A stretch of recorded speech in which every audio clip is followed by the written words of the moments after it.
Wendy's, and Max Myers. Chapter 1. Kate. I know I should be used to this, but I'm still so fucking pissed that I nearly ripped the door off its hinges when I open it. Which would be perfect, because this trailer is falling apart as it is, and I'll be the one who has to fix it. Mom, get your ass out here!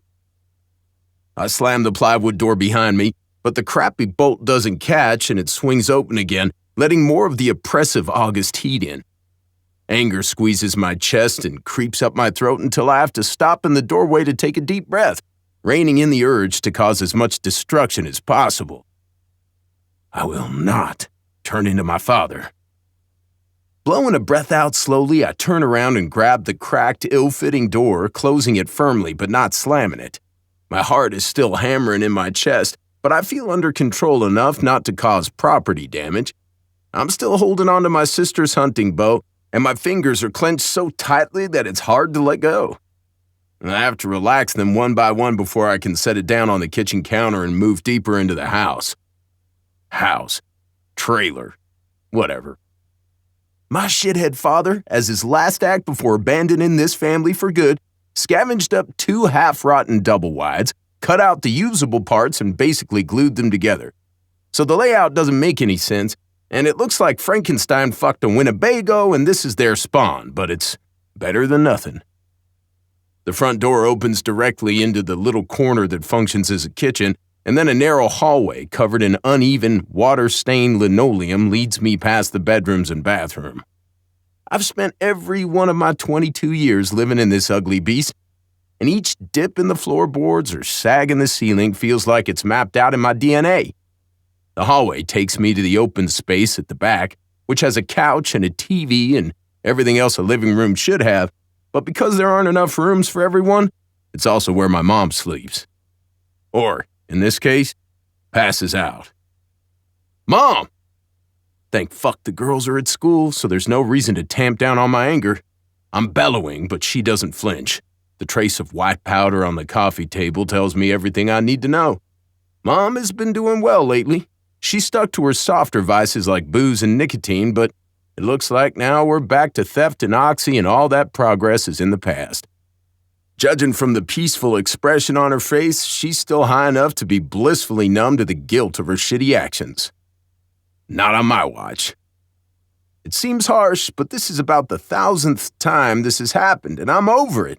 My job pays the bills around here because she's burned bridges with nearly everyone in this town. And now the prize money I won from the race last weekend is in the pocket of the pawn shop owner instead of buying groceries because Maddie woke me up this morning sobbing when she realized her bow was missing along with our mother.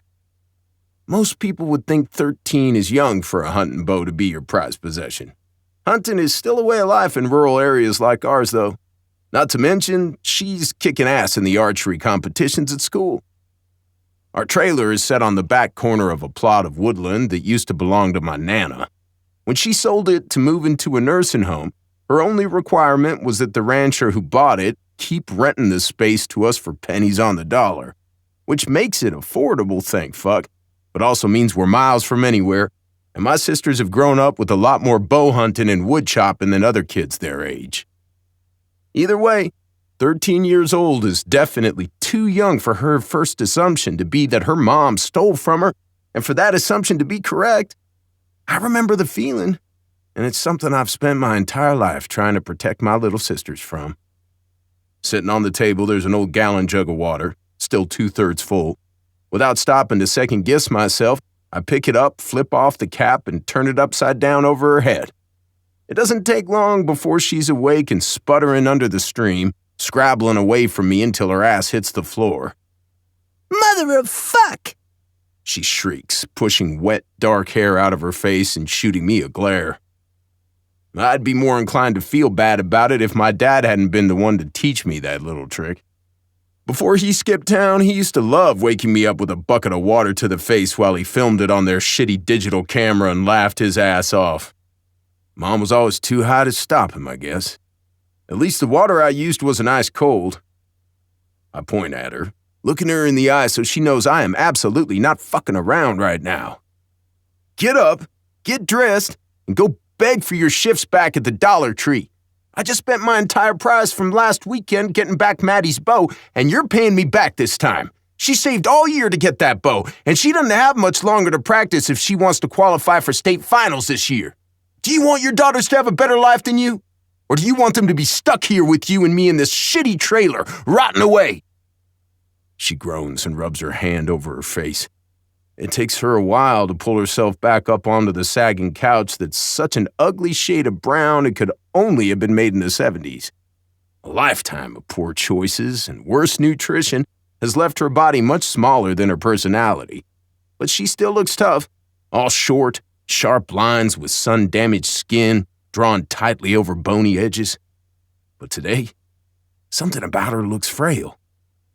For a second, I'm about to cave and let her off the hook again. But I can't. She's got kids to feed. Get up! My arms are crossed over my chest as I take a deep breath. I'm waiting for the screaming to start because my mother has never been one to back down from a fight. Yelling is our primary form of communication around here, and normally I don't care. But sometimes when shit gets serious like this, she has a way of making me feel like I'm 8 years old and 4 feet tall again, and I can't afford to back down right now. Of course, then she starts to cry. Not big, dramatic sobs like I've seen her do when she's trying to get her way. This is the quiet crying, when she actually feels like shit. I'm sorry, Kate. Her voice cracks and she sniffs and sobs between the words. I wanted to get the girls some stuff for the new school year, and I thought I had enough to cover it, but then the check bounced, and they were going to take me back to county if I didn't pay them back. I didn't know what else to do. I was going to find the money to get it back before it got sold, I swear. There is nothing I can do but sigh. Today wasn't supposed to be a real feelings day. Anger is like an old friend that always has my back. I can do anger in my sleep. Anger keeps me safe. Other emotions are dangerous. And I don't have the bandwidth for them right now. But my mother is the one person who's been consistent in my life, even if it's consistently shitty, and she always knows how to get under my skin. Crouching down in front of her, the last of my rage dissipates and leaves a profound sense of exhaustion in its wake. I put myself at eye level with her, where she's huddled on the couch, before reaching out to touch her face and wipe away some of the snot and tears. I swear, sometimes the moments where she tries to be a mom, but does it in the most chaotic way possible, are harder than all the other shit. It's too much of a tease. We've talked about this. You have to tell me first, and I'll figure something out. You can't keep taking away the girl's stuff, even if you are getting it back. They're too young to get it. Tell me first, okay? No more breaking into the girl's room, promise me. I hate how soft my voice is right now, but she's my mom. She'll never win any parenting awards, but she protected me from a lot when my dad was still around. Fiercely, when she could. And no matter how much of a wreck things were, she always made me feel loved. That counts for something. She nods at me, still looking kind of pitiful. I promise. I just wanted to take care of it myself for once. Sighing one more time, I release the last of my anger. And spare change goes on food, not fucking Oxy, okay? Suddenly, the carpet is really interesting to her. I decide that's enough fighting for one day, so I kiss her on the forehead and let her go back to sleep. My mom had just about the shittiest childhood a person can have. The kind of childhood that gets written about in Time magazine articles or made into Lifetime movies so the middle class can get their vicarious thrills over the woes of American poverty.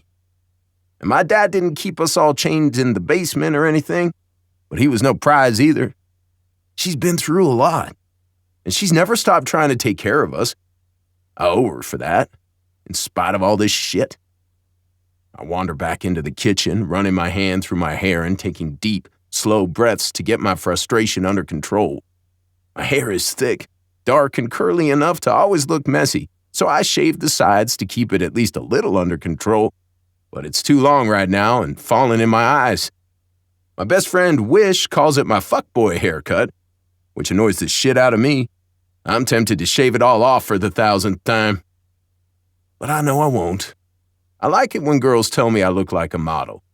It's not like I'm even getting them into bed. It's just a nice little ego boost once in a while. I have almost no worldly possessions apart from this trailer, my decrepit old truck, and my dirt bike, so I let myself cling to my vanity more than I should. Sue me. A quick survey of the kitchen shows a depressing lack of food in the fridge, and it's almost the end of the month, which means bills. EMTs in this county get a paycheck every other week because we're on hourly. I got paid 3 days ago, so I won't get anything else for a week and a half, and my prize money is already drained. One day, I'll be able to race because I want to, and not have to care about the win. I love everything about it, from the smell of fresh earth mixed with gasoline to the punch of an engine starting up beneath me. I love feeling like I'm flying. But until the girls grow up or Mom gets her act together, the money is always going to come first. There's another race this weekend. I hadn't been planning on going because Jasper County is 4 hours away, which means I'll need to crash with someone and come back the next day. I already leave the girls alone with Mom overnight when I go to my actual job. I try not to add to it for motocross. But it looks like this time, I don't have a choice. I'll have to enter. And winning that prize money isn't going to be optional. Chapter 2. Silas.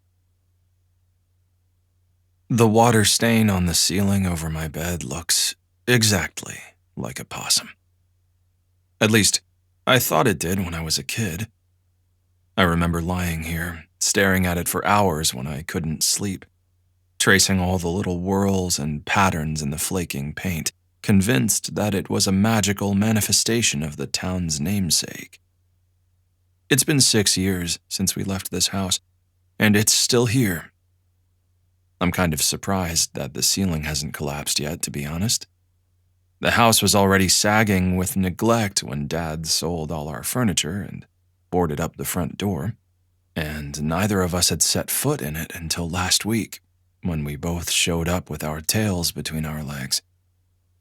My motocross career was supposed to be our ticket out of this town, but it didn't take much for that to collapse like a house of cards. My childhood home, which was his childhood home before that, is a 2-story clapboard house, sitting on a small lot of weeds that are trying to strangle the last drop of life from it, on a street of other decrepit clapboard houses on weed-choked lots, running along the edge of town. Dad insists he didn't sell it for sentimental reasons, but I suspect that's bullshit. It's because the property value has only gone down since we left. He's hoping that one day the meth dealers will move on and it'll be worth something to sell. I sincerely doubt it, but good for him for being optimistic. Possum Hollow is a decaying town, built around agricultural products that are becoming obsolete. It has a population of less than 2,000, and the tallest man-made structure is the Dairy Queen sign. If you want a job that's not in a store or on a farm, you're shit out of luck. People aren't exactly flocking here to buy real estate. Personally, I think we should have taken the loss to get rid of the house and all its ghosts as soon as we left the first time. Dad never wanted to come back here, and neither did I. The air has been suffocating since the moment we stepped inside. But here we are. It's not like we have any other options. Dad's fondness for investment opportunities means we've never been able to keep savings for long. As soon as my license was suspended, I lost the ability to enter national races. No races means no prize money, and definitely no sponsorships. Not that I was rolling in those to begin with. That's a cold, hard guillotine on all my sources of income, all in a matter of hours. Now I'm a grown-ass man sleeping on an old mattress on the floor in my childhood bedroom because we haven't bought new furniture yet, staring at the same damn stain, feeling the same weird, elusive numbness that I did back then. trying to avoid thinking about anything in particular, and especially the fact that I have to race today. Silas, get up or we're going to be late. It's a 4-hour drive to the track. My dad's voice booming up the stairwell jolts me into action on instinct. No thought required. I can shower, get dressed, and then yes sir, no sir, 3 bags full sir my way through breakfast. Also no thought required. I know he's going to be in a pissy mood today, so I don't want to give him any excuse to spend the entire drive bitching at me. He's been in a pissy mood since we moved back. As if it's not his fault that we had to. But today is the first time I'll be missing a race in the American Motorsports League Pro Tour. We're supposed to be in Florida right now, but instead we're back home in Missouri, broke, humiliated, and facing an uncertain future, all because of my father's stupid, reckless actions. Of course, he's going to find a way to take it out on me. I just hope it can wait until after the race. I need to focus. And we need the lousy excuse for prize money that I'll get from winning the 450 class pro race of the shithole something county fair. When I get downstairs, my dad is leaning against the kitchen counter with a cup of coffee in his hand, watching me with cold blue eyes. My spine straightens on instinct. For the millionth time, I'm glad I got my looks from my mom's side. I spend enough time with those eyes boring into me. I can't imagine if I had to see them staring back at me in the mirror as well. Dad always seems to think he has a sixth sense for whether I'm ready for a race or not, whatever that means. He claims it's from all his experience as a pro racer back in the day. But the truth is, I've heard the stories. Things were a little looser in the 90s. And he and his buddies spent their glory days of racing so fucked up, I'd be amazed if he could remember half of it. He just loves any excuse to talk about his legacy. There's a plate on the counter of the same meal I've eaten before every race for the past 5 years. Steamed chicken, scrambled eggs and kale, boiled oats, all meticulously measured and planned out to the last calorie. I choke it down as quickly as possible while he watches me, like always. It sits in my stomach like lead, making my body sluggish as I drag myself to the next step of our routine. A distant part of me wonders what it would be like to spend a day without having my calorie intake kept on a tight leash. Also, like always, motocross riders need to maintain the maximum amount of physical strength to the least amount of bulk. The lighter you are, the faster you'll ride. Dad was made for it. He's average height and built like a greyhound, all wiry, coiled power. I am not. I'm 6'1" and broad-shouldered with a body that desperately wants to put on muscle or fat or both. I'm meant to be thick. Dad wasn't going to let that get in the way of me living his dream, though. So I've been on a strict diet since before I was old enough to know what one was. And it's kept me lean-ish. That, the lifetime of training and a fuck ton of grit was enough to go pro. But I was never going to be one of the greats. Which is fine. I've been happy kicking around at the bottom of the professional pack. I like staying out of the spotlight. And whenever Dad told me that this season was going to be the season I made it big, I just nodded and pretended that I believed it as much as he did, or that I even wanted it. Once breakfast is done and we're in the truck with my bike and gear securely loaded in the back, I can relax a little. For the next 4 hours, I don't have to do anything but sit here and hydrate. Dad will be too irritable to make conversation if there is a God. It's so early that the sun has barely risen, the night sky lingering like a faded bruise. I lean my head against the window and watch the scenery pass by. We haven't been back to Missouri much since we left, so it all feels somehow foreign and familiar at the same time. We're right by the border with Arkansas. And the countryside here looks exactly the same. It's all trees and hills and farmland as far as you can see. Everything is green, but not a lush, verdant green like farms in pictures. It's all brown tinged, as if the heat or poverty or some combination of them are siphoning the life from everything, everywhere I look. The cracks running through the 2-lane blacktop seem like they're trying to tear it apart, and every plant we pass looks brittle. Or maybe I'm just projecting. Shifting in my seat, I try to snap out of my myopic daze and look down at my phone. I've been scrolling through names of local racers to see if there's anyone I recognize that might give me competition.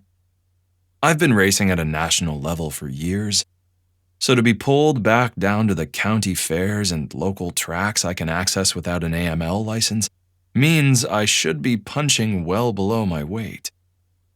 A lot of guys I've met would hate that. They'd say without the thrill of the competition, there's no point. But not me. I don't care about getting the edge on anyone. I don't get any kind of juice out of passing someone at the last possible second. I just want to win races, collect my prize, and keep my dad happy. I'm scrolling absently, not really thinking about anything, when I see a name I do recognize. Cade Waters. Fuck, I remember him.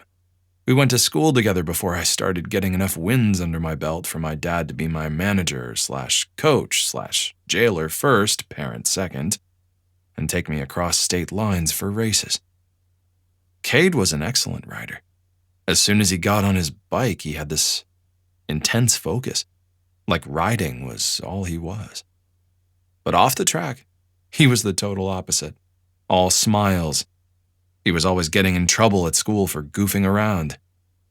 I think his home life was a mess, but for a farm town in this area, that's not unusual. He had friends. He had a life. He always seemed totally unstoppable. I was so jealous of him. I've spent every day of my life with some invisible storm cloud hanging over me, but Cade seems to walk around with sunshine permanently on his face. I'd slit my wrists to have a little taste of that. Okay, that was the worst possible way for my brain to frame that thought. Reeling in my melancholy, I do my best to shake the thought from my head. Actually, I try to shake all the thoughts from my head. Cade probably won't be racing today, considering it's a long-ass drive for not a great payoff. But I wonder what it would be like to see him. I wonder if he still has that big, easy smile that always made all the girls go goofy for him. I wonder if life has beaten that out of him yet. The rumble of the truck is enough to lull me into an uneasy sleep, with my face pressed against the window and the rising sun warming my cheek. I don't really dream, but my brain throws up more flashes of memories from when we lived here. And Cade's stupid smile is one of them. Dad makes the last few checks and adjustments on my bike, even though I already looked everything over, while I start my pre-race routine, double-checking that all my gear is in place. I don't know why I get paranoid before a race, but I do every single time. I put all my gear on in the same order and everything goes left to right. Every zip and cuff and clasp gets checked and checked again. Ever since I was little, my brain has been convinced that if I do things out of order or forget to double-check something, it'll end up coming loose during the race. I'm haunted by the mental image of a piece of my knee brace or the hem of my jersey getting tangled in the chain, ripping me off the bike mid-ride and throwing me to the ground so I can be mowed down by the other riders. Which is ridiculous, because it's literally designed not to do that. It's the least likely thing to go wrong during a race. Also, coming off your bike is a totally normal part of racing and happens every time. Nobody gets run over. Everyone just goes around you until you can get out of the way and remount. But knowing that doesn't get my brain to shut up. Images of getting my skull popped under a rogue front tire can't be kicked out of there by logic. The shittiest, most life-defining thing that's ever happened to me had a 0.00004% chance of happening.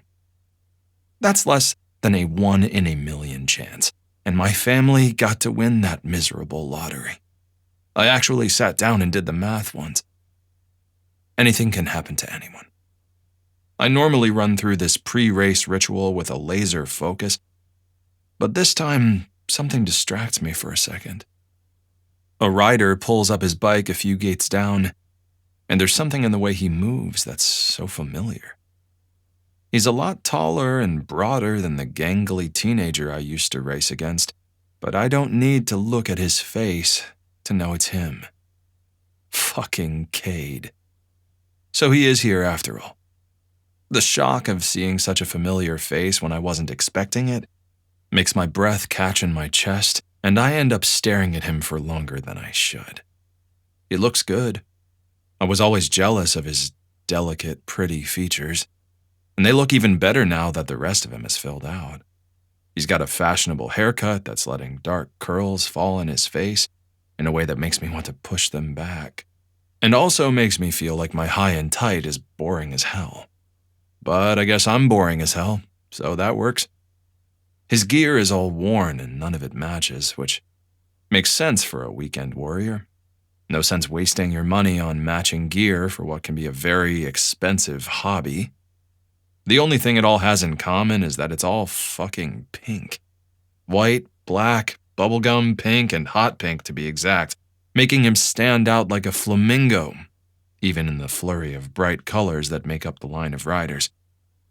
All dirt bike gear is brightly colored, but leave it to Cade to take it the extra mile and make sure he's still the center of attention. I watch him tip his head back to laugh at something, revealing a tattoo of a bird or something on the side of his neck, rippling over the tendons of his throat as he moves.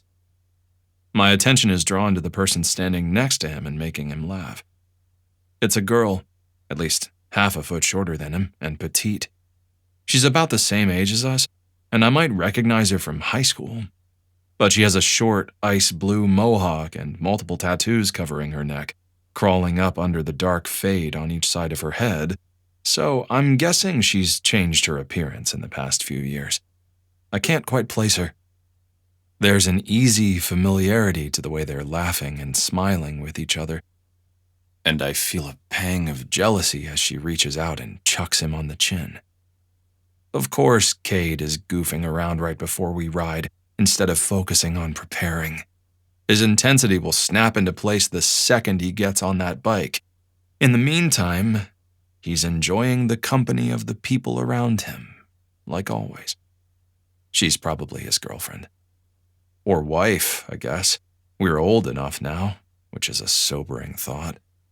Maybe one of her tattoos matches Cade's bird. Either way, they look happy. She's dressed like a rider as well, with a rumpled jersey and dirt smudged over the bridge of her nose, so I guess she rode in a different class earlier and is here to watch him now. It's so cute I could puke all over my bike. Good for Cade. If anyone was going to end up happy despite everything, it was going to be him. He had that quality. I wasn't even friends with him, and I could see that. I wasn't friends with anyone, to be fair. My rigorous training regimen didn't leave a lot of time for socializing.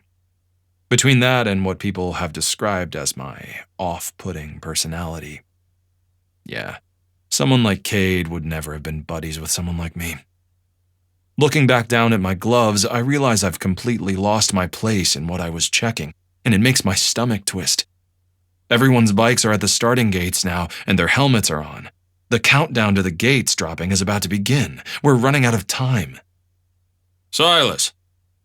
By the tone of Dad's voice, I'm guessing this isn't the first time he's said my name. 30 seconds, son, move your ass! He's a little wide-eyed, and I realize I'm not on my bike yet. Fuck. I didn't finish checking anything. Fuck. There's no time left, and the strands of what little control I have over my life are slipping right through my fingers. Fuck. I swing my leg over and get into position, trying to let the familiarity of it all counter the gnawing sense of wrongness in my gut. Just focus on the win. These are a bunch of amateurs. Just ride until you win. If you lose here, you really will be useless. Just win.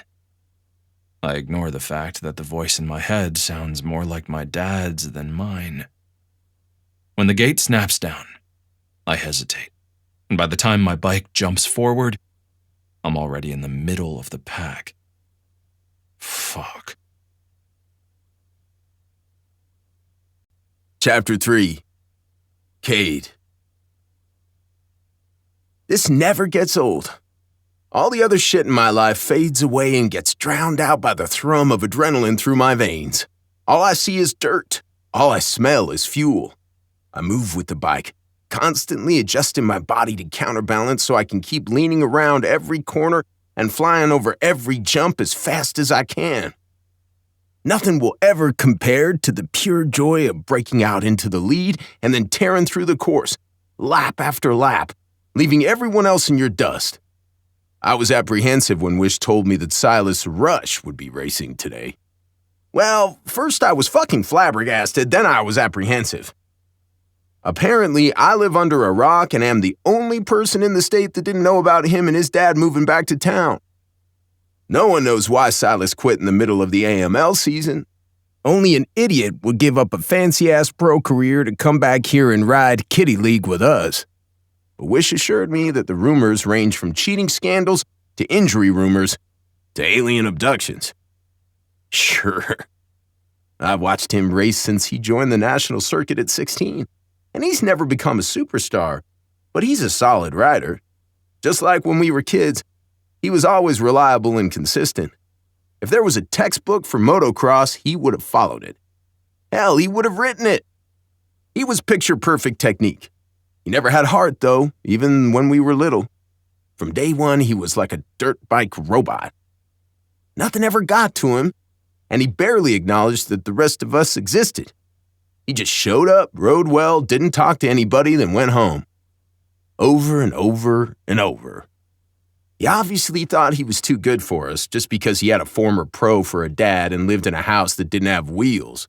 I wasn't going to waste my time and energy trying to talk to some rich asshole with a superiority complex.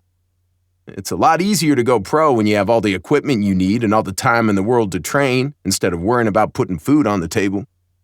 He had everything handed to him on a platter. And now he's giving it up to come back to Nowhere, USA and compete for prize money that I desperately need but probably means nothing to someone like him. It pisses me off. I wasn't prepared to face him today, especially on a day when I need this prize money so badly. He looked just like he does on TV. Dark blonde hair cut short and neat, impassive face. Everything about him is uniform and neat, and he's wearing the same boring-ass gray and black gear he always wears. I caught him staring at me while we were at the gates with the same weird blank expression he used to have. The one I assume he uses to cover up his disdain or whatever. Which I'm used to, especially from him. There's not 1 inch of me that doesn't scream white trash, and I've made my peace with it. But when I saw him eyeing Wish with that same judgy robot stare, I felt anger trying to claw its way to the forefront of my attention. Times have changed, even in places like the back ass of Missouri. But Wish has always been unapologetically herself, from her tattoos and punky haircuts to coming out as bi when we were teenagers, and she still gets shit for it sometimes from the more conservative side of the community. She doesn't need my protection, but that doesn't mean I'm going to stop being protective of her. Ever. Especially from straight, cis, rich white boys who've spent their entire lives thinking the world revolves around them. I never heard him say anything bigoted back in school. Mostly because he never condescended to talk to any of us, but I've heard his father say plenty of shit, and I'm sure the apple doesn't fall far from the very privileged tree. All that bled away as soon as I left the gate. The second the moto started, it was just me and my bike, and as soon as I got the whole shot, being the first rider to hit that initial corner, I knew I was in for a good ride. I'd expected to be neck and neck with Robot Boy, if not trailing behind him, so the fact that I couldn't see him anywhere in my periphery took the pressure off and let me focus on myself. The 450 class is grueling.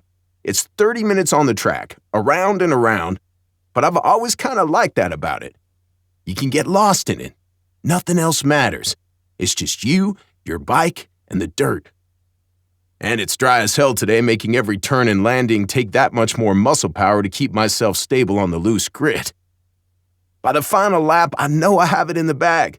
No one has gotten near me in a while, and I haven't seen Silas, so I assume he must have wiped out somewhere or gotten bogged down at the start and never made up the time. The profound sense of peace that I associate with the win is already settling over me as I go into one of the last turns on the track, which is when I finally catch sight of him.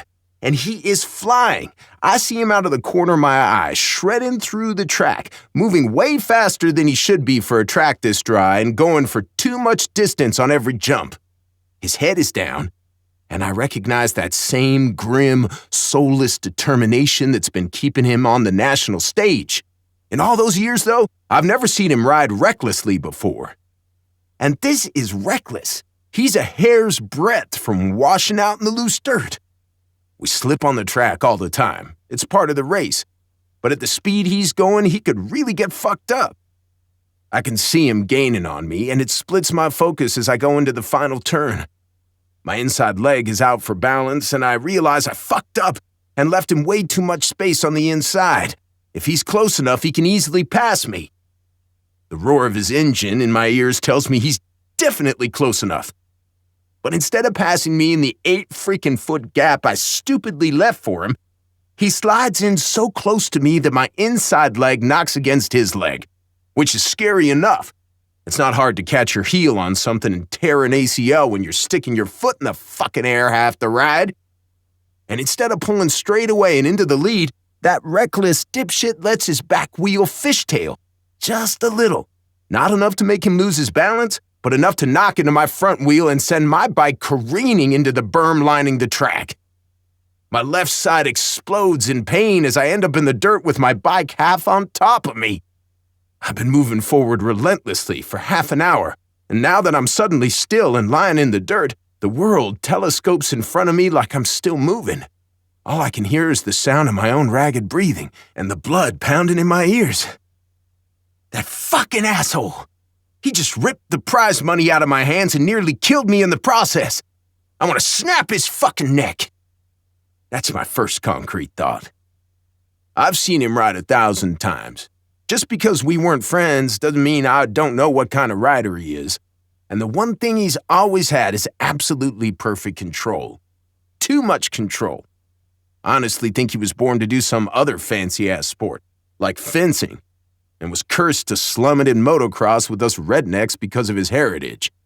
There's no way in hell that was an accident. By the time somebody gets to me to see if I need a medic, I'm already trying to get up. I'm ready to kick his perfect robot ass.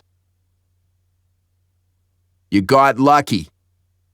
Tristan doesn't bother to be gentle as he scrubs the graze on my forearm before flushing it with saline again, determined to get out the last of the grit that was embedded into it during my skidding stop. He also doesn't bother to mince his words. We're both medics working out of the Possum Hollow ambulance station for our day jobs. While I moonlight as a rider for extra money, he picks up shifts doing first aid for events. Both of them involve dragging our asses all over the state on our days off for extra cash, and it's how we became friends in the first place. He was busting my ass for being hot-headed long before we ended up working together. Tristan used to be an army medic, and he's damn good at his job, but he's not exactly known for being a soft touch, which means he isn't going to waste his limited supply of bedside manner on me. If you ate shit any hotter, you could have broken your wrist, and how long would that put you on PTO?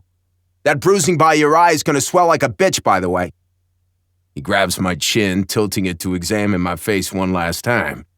He still speaks with a Boston accent, even though he's been gone for who knows how long, and something about it makes him more intimidating than he would be anyway, which is pretty intimidating. I'm not picking up the slack for you on Monday because you enjoy spending your weekends playing Speed Racer. Maybe you should think about joining my side of the track. The girls are cute out here, and there's a minimal chance of getting a concussion. Yanking my head out of his grasp, I snort. I can see Wish walking towards us, thank God, so I can escape this conversation. Pass, thanks. 40 hours a week of playing doctor to the self-destructive is enough for me. Tristan is apparently satisfied that my arm is clean because he slaps a dressing on it harder than he needs to and gives me a grin that's anything but comforting. Sadist. No, you'd rather be one of them. Hey, I was fine. If that self-righteous, condescending, stuck-up little prick hadn't... Jeez, who lit the fuse on your tampon?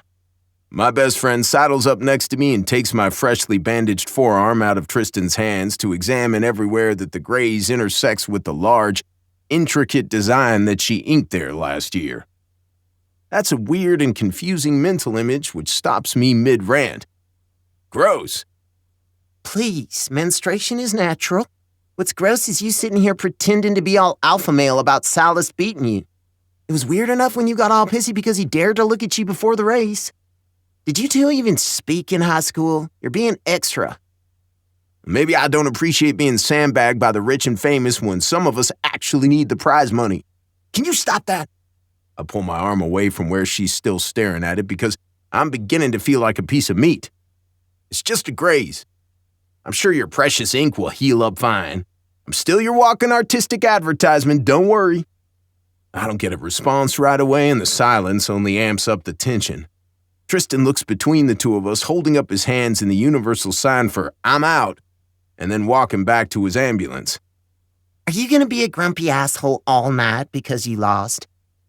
Wish is looking at me with an arched eyebrow, and I realize I'm standing with my shoulders hunched and my arms crossed, already giving off angry toddler hissy fit vibes. I sigh, forcing myself to uncross my arms and my body to relax. No. I do not pout, as I said. I don't. Wish clearly disagrees because she reaches up and pinches my bottom lip in a way that she knows I hate until I slap her hand away. Come on, dollface. I know you were born with those pouty lips, but that doesn't mean you have to literally pout. You won last week, you lost this week, life goes on. Can you please act like an adult? We're all going to a party at Braden's house, and I shotgunned the last spare bedroom for you to sleep in so you can loosen up. Have some fun, and not spend the rest of the day sulking and driving back to Possum Hollow.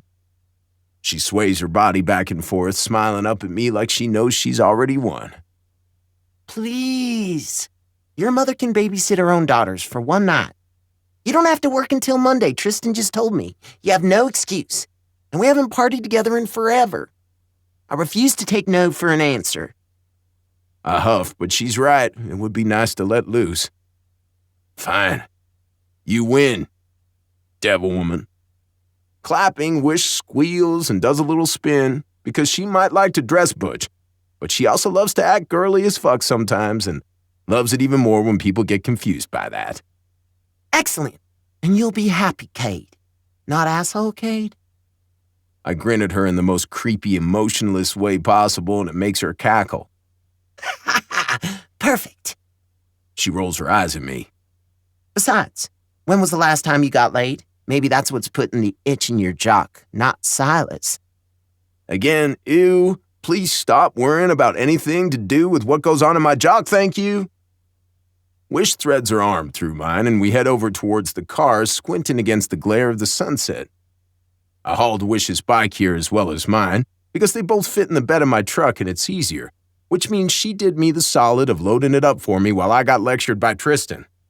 So we can get the fuck out of here ASAP. I don't see Silas anywhere, which suits me fine. I'm sure everyone was kissing his ass like they used to, and he probably took off right after the race, also like he used to. I'll take that to mean it's been a long time. I don't dignify that with a response. Yes, it's been a long time.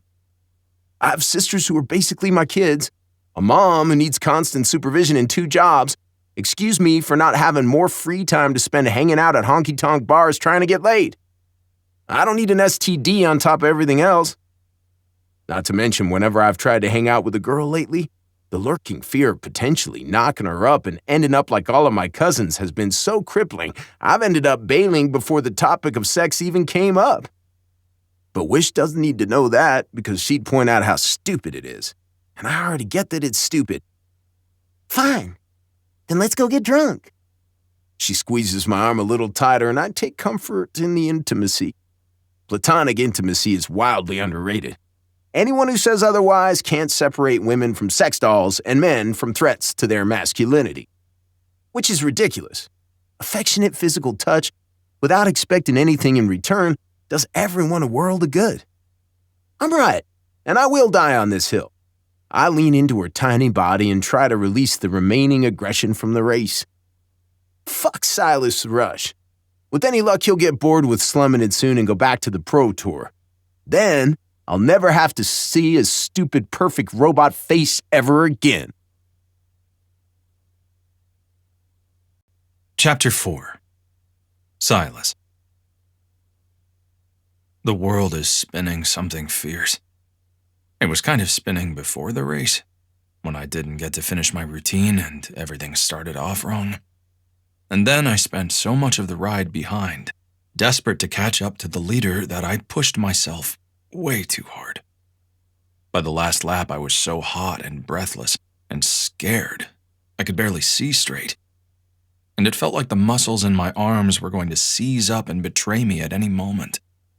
I'm amazed I didn't wipe out. The whole track looked like a blur, and I still don't know how I made it to the front. I just turned my mind off and moved as fast as I could. Once I wrapped my head around the fact that I wouldn't have to face my dad's disappointment tonight, I expected the spinning to get better. But it only got worse. People were getting in my face, congratulating me, shaking my hand, welcoming me back home, and taking pictures with me. Dad thrives on this shit. He was in the thick of it, grinning away, posing for pictures with his arm hanging too heavy around my neck. I have a very camera-ready smile. When Dad pulled me out of high school, he told me I had to get over the whole quiet and awkward thing to make it in the pros. Along with all the actual motocross training we did, there were a whole host of things Dad made me work on to become more presentable to the public. I lost my Ozarks accent. I learned how to do small talk and firm handshakes and bro hugs. I stared at myself in the mirror until I figured out how to smile on command. Each thing made me appear smoother and calmer on the outside, while each thing seemed to ratchet up my internal anxiety. I never understood how it came so naturally to everyone else. Sure, after 6 years of this, I know how to look like I'm moving through a crowd easily. I can say the right words, and my face can make the right shapes. But no one knows how many hours and hours of studying it took to get me here. And no one knows how much I fucking hate the chaos of it. All the people pressing in on me, talking at the same time and wanting things. It's always too much. The noise creates a buzz that settles into my bones, making my entire body vibrate with discomfort. A buzz that insists that everyone else is normal, and I'm the one that doesn't belong. Dad was watching me with a critical eye, of course. When he finally came over to me, my knees almost buckled with relief that we could go home, until I saw the look on his face that said no. He told me he was going to hang out with some of his old crew, and we would drive back in the morning. But not to worry, one of his buddy's kids is a rider. He throws a party after the race every year out on his property, and I would be welcome to go. He didn't say I had to go, but the implication was there. Thanks, Dad, because spontaneous socializing is clearly my thing. I tried to bury my nerves as I showered and changed at the track. Then Dad gave me a ride to a modest farmhouse sitting on several acres of land in the back ass of nowhere. I gave him one last imploring look before I got out of the truck, but he just slapped me on the back and gave me one of those tight smiles of his. I've never known exactly what those smiles mean, but I think it's something along the lines of, how is this the son I ended up with? Or maybe thinking about what he could have had instead. There's never any point in responding to it. Since then, the spinning has gotten worse and worse. I was welcomed into the party with a lot of backslaps and congratulations, but I was already peopled out and looking awkward, I could tell. Now, I'm wandering around, trying to avoid making eye contact with anyone or lingering in one spot long enough to be drawn into conversation. People keep handing me beers, though, so I drink them, partly out of politeness, and partly as a fuck you to Dad who isn't here to gripe about empty calories while he pounds one double Jim Beam after another. I don't know if anyone cares that I'm not actually socializing. Maybe they just like having what passes for a local celebrity at their party. Maybe no one cares if I'm here one way or the other. That's a freeing thought, so I cling to it. I'm not sure how many drinks I've had, but they're starting to do their job. I feel numb and tingly, and every passing minute leaves me less worried about whether people think I look weird as I wander from room to room looking at whatever piece of decor or motorcycle magazine seems halfway interesting. The whole thing seems like a weird preview of what life will be like if we end up staying here in Missouri. A hollow voice in my head wonders what the point is if this is all that's left. I can keep obeying Dad forever, but if there's no more pro-career, what's it all for? I'm too drunk and tired to put any real emotion behind the thought, but it is distracting. Which is why it completely blindsides me when a hard body barrels into mine and pins me against the wall. Cade. His face, which is usually so full of joy, is currently radiating fury and barely an inch away from mine. You reckless fucking asshole. What the fuck are you doing here? Didn't fuck me up enough on the track so you came here to finish the job? His fingers are fisting my shirt, and his entire body is leaning into me, pressing me into the wall. I was right earlier. He really did get bigger. Now that he's only in a t-shirt, which is also bright pink, I notice, I can see the thick, sculpted muscle of his arms covered in tattoos, and all that muscle is being used to hold me up. I'm not a small guy, and as much as he's grown, I've grown more. Even though we're about the same height, I'm a lot broader. I'm intimidated by a lot of social situations, but not physically intimidated by people very often. Anger is pouring off Cade like smoke, and there's fire behind his eyes. I forgot he had this temper. It didn't happen often, but when he snapped, he was ferocious. It makes my stomach swoop in the weirdest way. I can't tell if I'm more intimidated or impressed. He's waiting, breathing hard, and I eventually realize he asked me a question that I don't understand. What? Nice, Silas. He frowns briefly, then shoves me harder into the wall with a growl. Don't play dumb, robot boy. You took me out when you passed me, and it was totally unnecessary. You could have easily made a clean pass. Instead, you took out my front wheel and sent me face first into the dirt. I look at his face and briefly get lost in the slate gray of his eyes. For the first time, I notice some bruising around his left eye, and guilt hits me like a brick wall. I don't remember doing it to him, but he doesn't deserve to be hurt like that. My hand comes up of its own volition, and I touch his face, my fingers gently tracing over the bruise, which confuses both him and me equally. I might be a little drunk. What the? I stop, and my fingers hover awkwardly in the air in front of his face. He stares at them, and then looks at me, flicking his eyes back and forth like he's trying to crack a code. How drunk are you, Silas? Moving my thumb and forefinger until they're about an inch apart, I make a face. Just a little. Fuck. He practically groans, but still doesn't let me go. I don't really care, though.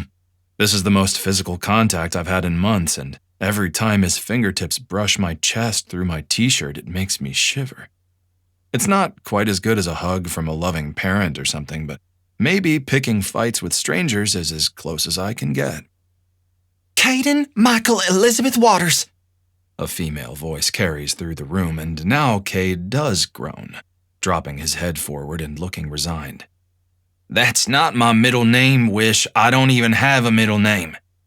He's grumbling, and she probably doesn't hear him, but it doesn't seem like that's the point. The cute, punky-looking girl I saw him with earlier, girlfriend, wife, stomps across the room, drawing our attention. I'm scared, and I'm not the one in trouble. Cade immediately looks like he's about to get sent to the doghouse. I almost feel sorry for him, except he's still pinning me against the wall with his warm body in a way that's pulling my focus. Being threatened is distracting. Let him go, asshole. She shoves him as she says it, and Cade unclenches his fingers from my t-shirt and takes a big step back, his hands in the air. The room suddenly feels too cold. Jesus, Cade. I thought you were past doing shit like this. How many times have you told me you were never gonna turn into your father? The look that she's giving him is so honest and heartbroken. I feel like I'm intruding on something intensely private. I don't know what to do. And it's clear from the awkward silence that everyone else feels the same way. Two guys getting physical in an argument, no one bats an eye. This kind of naked emotional honesty, everyone freezes. Cade looks so hurt she might as well have slapped him. When she turns around and stomps back out of the room, he doesn't bother to go after her. He just keeps standing there, hanging his head. I can see the tension running through him, and I wish I could help, but comforting people isn't where I excel. Eventually, he looks back up at me. He's still pissed, but the fire is gone, and instead he looks tired. This time when he speaks to me, he doesn't touch me and keeps his voice low, but there's no concealing the amount of venom in his voice. You're not riding with the other millionaires anymore, okay? We all have day jobs. I have a fucking family to provide for, and they can't eat if I break my arm because you felt like showing off and threw me off my bike. Ride clean, or next time I really will kick your pampered ass, whether Wish likes it or not. He storms out of the room in the same direction as his girlfriend, and the world spins worse than before. After the incident with Cade, it's like there's a weight on my chest. It doesn't help that before I could wander around, mostly ignored, but now everyone is watching me, whispering to each other. Clearly, Cade and I have just become the hottest new rivalry in town, and I don't even remember my part in starting it. I'm more pissed than ever at my dad for stranding me here. I'm pissed that he won't let me drive myself to races. I'm pissed that he won't let me have my own fucking truck. Most of all, I'm pissed that I'm 22 years old, yet somehow all my problems seem to boil down to letting my dad control every aspect of my life. I owe him my life, sure, but at what point can I consider that debt paid? If we're allocating value to people's lives, mine isn't exactly at the top of the list. A few more drinks find their way into my system, but they're not doing their job anymore, and jack shit feels numb right now. If anything, all the emotions I wanted to ignore are getting louder and more insistent, which is the opposite of my comfort zone. People are still staring, so at some point I wander outside and away from the crowd. It's a nice house, all dark wood, set back into the trees on a little parcel of land. I'd say whoever owns it must be pretty wealthy, but if there's anything around here that's cheap, it's land. Even my house is on a chunk of land, and we are currently broke as shit. Well, $600 richer after today, minus gas money and whatever my dad blows while he's partying tonight. Was it worth it? If my American Motor League suspension ends up being as permanent as I expect it to be, this could be the rest of my life. driving all over the state and scraping by on whatever prizes I can get until I injury out. No endorsements, no future, just living from one $600 check to the next until the well dries up. My dad's had me training to ride since I was 4 years old. It's not like I know how to do anything else. These are the morose thoughts that claw at me as I wander through the trees. No destination in mind, propelled only by the overwhelming desire to be as far away from those people as possible. The trees are thick, though, and it's dark in that way it only gets in the countryside, so I only have to walk for 10 minutes to feel like I'm finally alone.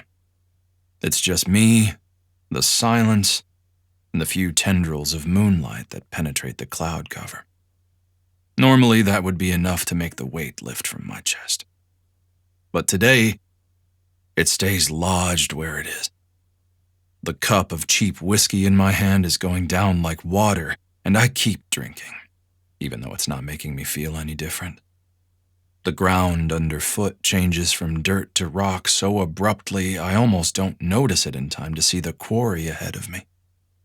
Fuck, that's a long way down. It's a rock wall that's nearly a straight drop, maybe 40 feet down to still, dark water at the bottom. The water is black, but it glitters in the moonlight, mesmerizing me for a long time. Staring into the water, I let myself get lost in it. The endless loop of loud, terrifying thoughts that chased me out here from the house is still going, but the beauty of the water makes it a little quieter. My shoes scuff over the edge, and the sound of gravel echoing down to splash in the water is satisfying in the most basic, visceral way. I want to hear it again and again, so I kick more rocks, and the sound continues to soothe me more than anything else has tonight.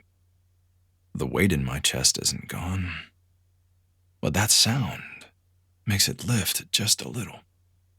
I wonder what it would feel like to fly. Maybe Cade should be angry at me. I'm completely wasting my life. Maybe I'm angry at me. Looking out over the water, I focus on the glittering. At least the world is still beautiful, even if I'm not. Swaying with the breeze, I let out a sigh and try to let go of all this melancholy that's threatening to drown me. The weight is finally dissipating from my chest, and I feel like I can breathe again. My trance is broken when I hear someone barreling towards me. "Silas, what the fuck are you doing?" Chapter 5. Cade. The quarry is my favorite thing about Brayton's house. It's a long drive to get all the way out here to Jasper, so I don't see him as much as I'd like, but he's a decent guy and his place is nice. Modest, tranquil, plenty of green surrounding it. Exactly the kind of thing I'd love for my sisters to grow up and have one day. The most peaceful part of it is the quarry. Brayton's parties are legendary. Every rider in this part of the state hangs out here, but most people avoid the quarry because we're all country kids who know that darkness, alcohol, and steep drops don't mix. Not to mention that there are mountain lions around here sometimes. I'm the only one who tends to slip away and spend some time looking at the water. I've never had company before, so I was surprised when I saw a figure framed by the moonlight. I was more surprised when I saw it was Silas, and the annoyance that unfurled in me at the sight of his stupid face almost made me turn around and march back to the house. But then I saw how close he was standing. No, swaying to the edge. "Silas, what the fuck are you doing?" Dumb drunk fuck. I run towards him before he slips and dies. If he dies, everyone will say that I pushed him, and I'll go to jail, and my mom will end up turning Maddie and Sky into little oxy addicts just like her. These are the images that bubble through my brain as I move, my legs eating up the distance between us as fast as I can. "Cade?" He looks confused when he turns around, and it makes him lean back, swaying more precariously over the edge. I swear he looks like he's about to take a step back into nothingness. Thank fuck I have long arms. I reach towards him, snatching his wrist as I dig my heels in to reverse my momentum. It works, but it's so abrupt that I fall ass backwards into the gravel and bring him down on top of me, sending all the air whooshing out of my lungs. Which hurts, but is worth it, because I'm a little drunk too, but I know I was right. His dumb ass would definitely have fallen. And there's water down there, but definitely not enough to avoid grievous bodily harm. I know that, and everyone at the house knows that, but obviously Mr. First Place doesn't. I'm stuck on my back, and Silas is on top of me, staring at my face with the widest eyes I've ever seen.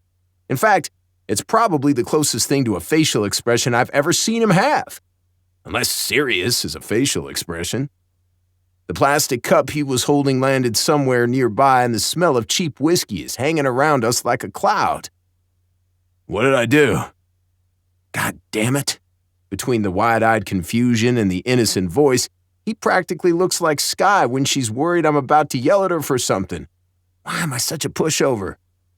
I elbow myself up to a half-seated position, hauling him with me because he seems too shocked to do it himself. We end up sitting in the gravel facing each other. I've got one leg straight out in front of me while the other is bent and resting against him. Because I wasn't expecting to run like that, and I'm still trying to catch my breath. You're about to fall off the edge, you asshole. Oh. Sweet Christ on a cracker. I don't remember him being this infuriating in high school. Although I think we've now officially exchanged more words today than in our entire high school experience. What the hell are you doing out here anyway? Nothing. He doesn't look me in the eyes, staring at the edge of the quarry instead of making some hand-wavy motion that I don't understand. Everyone was staring. Their faces were too loud. I wanted to be by myself. His words come out with the loose slur of the truly hammered, and his normally sharp movements have become sludgy. Who even let him leave the house alone when he's this drunk? There are plenty of places to be alone that don't involve a rock face. If you fall down there, you're not coming back up, you feel me? Not to mention how many snakes your drunk ass could have tripped on in the dark. No response. He's still staring straight ahead like the secrets of the universe are about to crawl out of that quarry and land in his lap. The silence is so thick it feels like a living thing sitting between us. Did you hear they suspended my AML license, Cade? Do people know that's why I'm back? That's a sharp segue, but he's clearly pretty faded, so I'll roll with it. No, I didn't know that, I say. Silas runs a hand through his hair, tugging at the short strands like he's frustrated but doesn't respond. Do you want to talk about what happened? Another dismissive hand wave. The rest of his words come out in a crashing wave, tumbling over each other so quickly I have to concentrate to make sense of it. Doesn't matter. Pending investigation, whatever, but I came out here and I was thinking that maybe this is my life now, forever, if they suspend me for good. I can spend the rest of my life being awkward and friendless at terrifying parties, or I can end up like my mom. He shrugs, and his face is completely blank. A pang of concern hits me, but he keeps talking. It doesn't matter. It's fine. Dad'll tell me what to do next unless he leaves me for good. All he ever let me do was ride, so who the fuck knows what he's gonna let me do now? I have nothing left to pay him back with. But the water was pretty, and looking at it made me feel better. Pulling his knees into his chest, Silas wraps his arms around them like a little kid, folding his big, powerful body up until it seems small and fragile, and then burying his face in his arms. The sight is making something in my gut twist.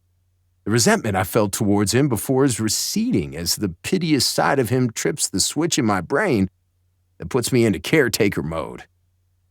I don't want to feel responsible for Silas's safety. I want to keep sulking about the race and being pissed at him, but it looks like it's a little late for that. Duct taping broken people back together is all I do, really. If his career really is falling apart, then getting shit-canned and wandering around feeling sorry for himself is understandable. But there's something about the words he's saying and the set of his shoulders that's making me nervous. He doesn't seem upset about it so much as resigned. I wish he'd look at me so I could get a better read on him, but he's still doggedly staring at that stupid quarry. I've spent a lifetime watching people tear themselves apart. There's a fine line between being reckless and self-destructive, something I'm guilty of from time to time, and feeling so much like your life is already over that the basic concept of your safety doesn't even exist. I need to figure out which side of the line Silas is on, because right now he's setting off every internal alarm bell I have. All my anger from earlier seems petty in the face of this black hole of human misery. The only thing I care about right now is figuring out how much danger Silas is actually in. Cade? Mm-hmm. I stay still and quiet, letting him come to me. A long time passes before he turns his head.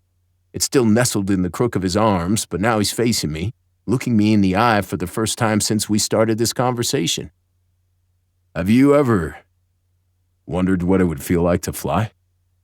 And that's it. 5 alarm fire bells are ringing in my chest, and I'm practically vibrating with the need to get him inside and the fuck away from this drop. I shove that feeling down and force a smile onto my face. The calm, EMT smile that tells people they can trust me and everything is going to be okay. Silas, do you want to see who's better at Mario Kart?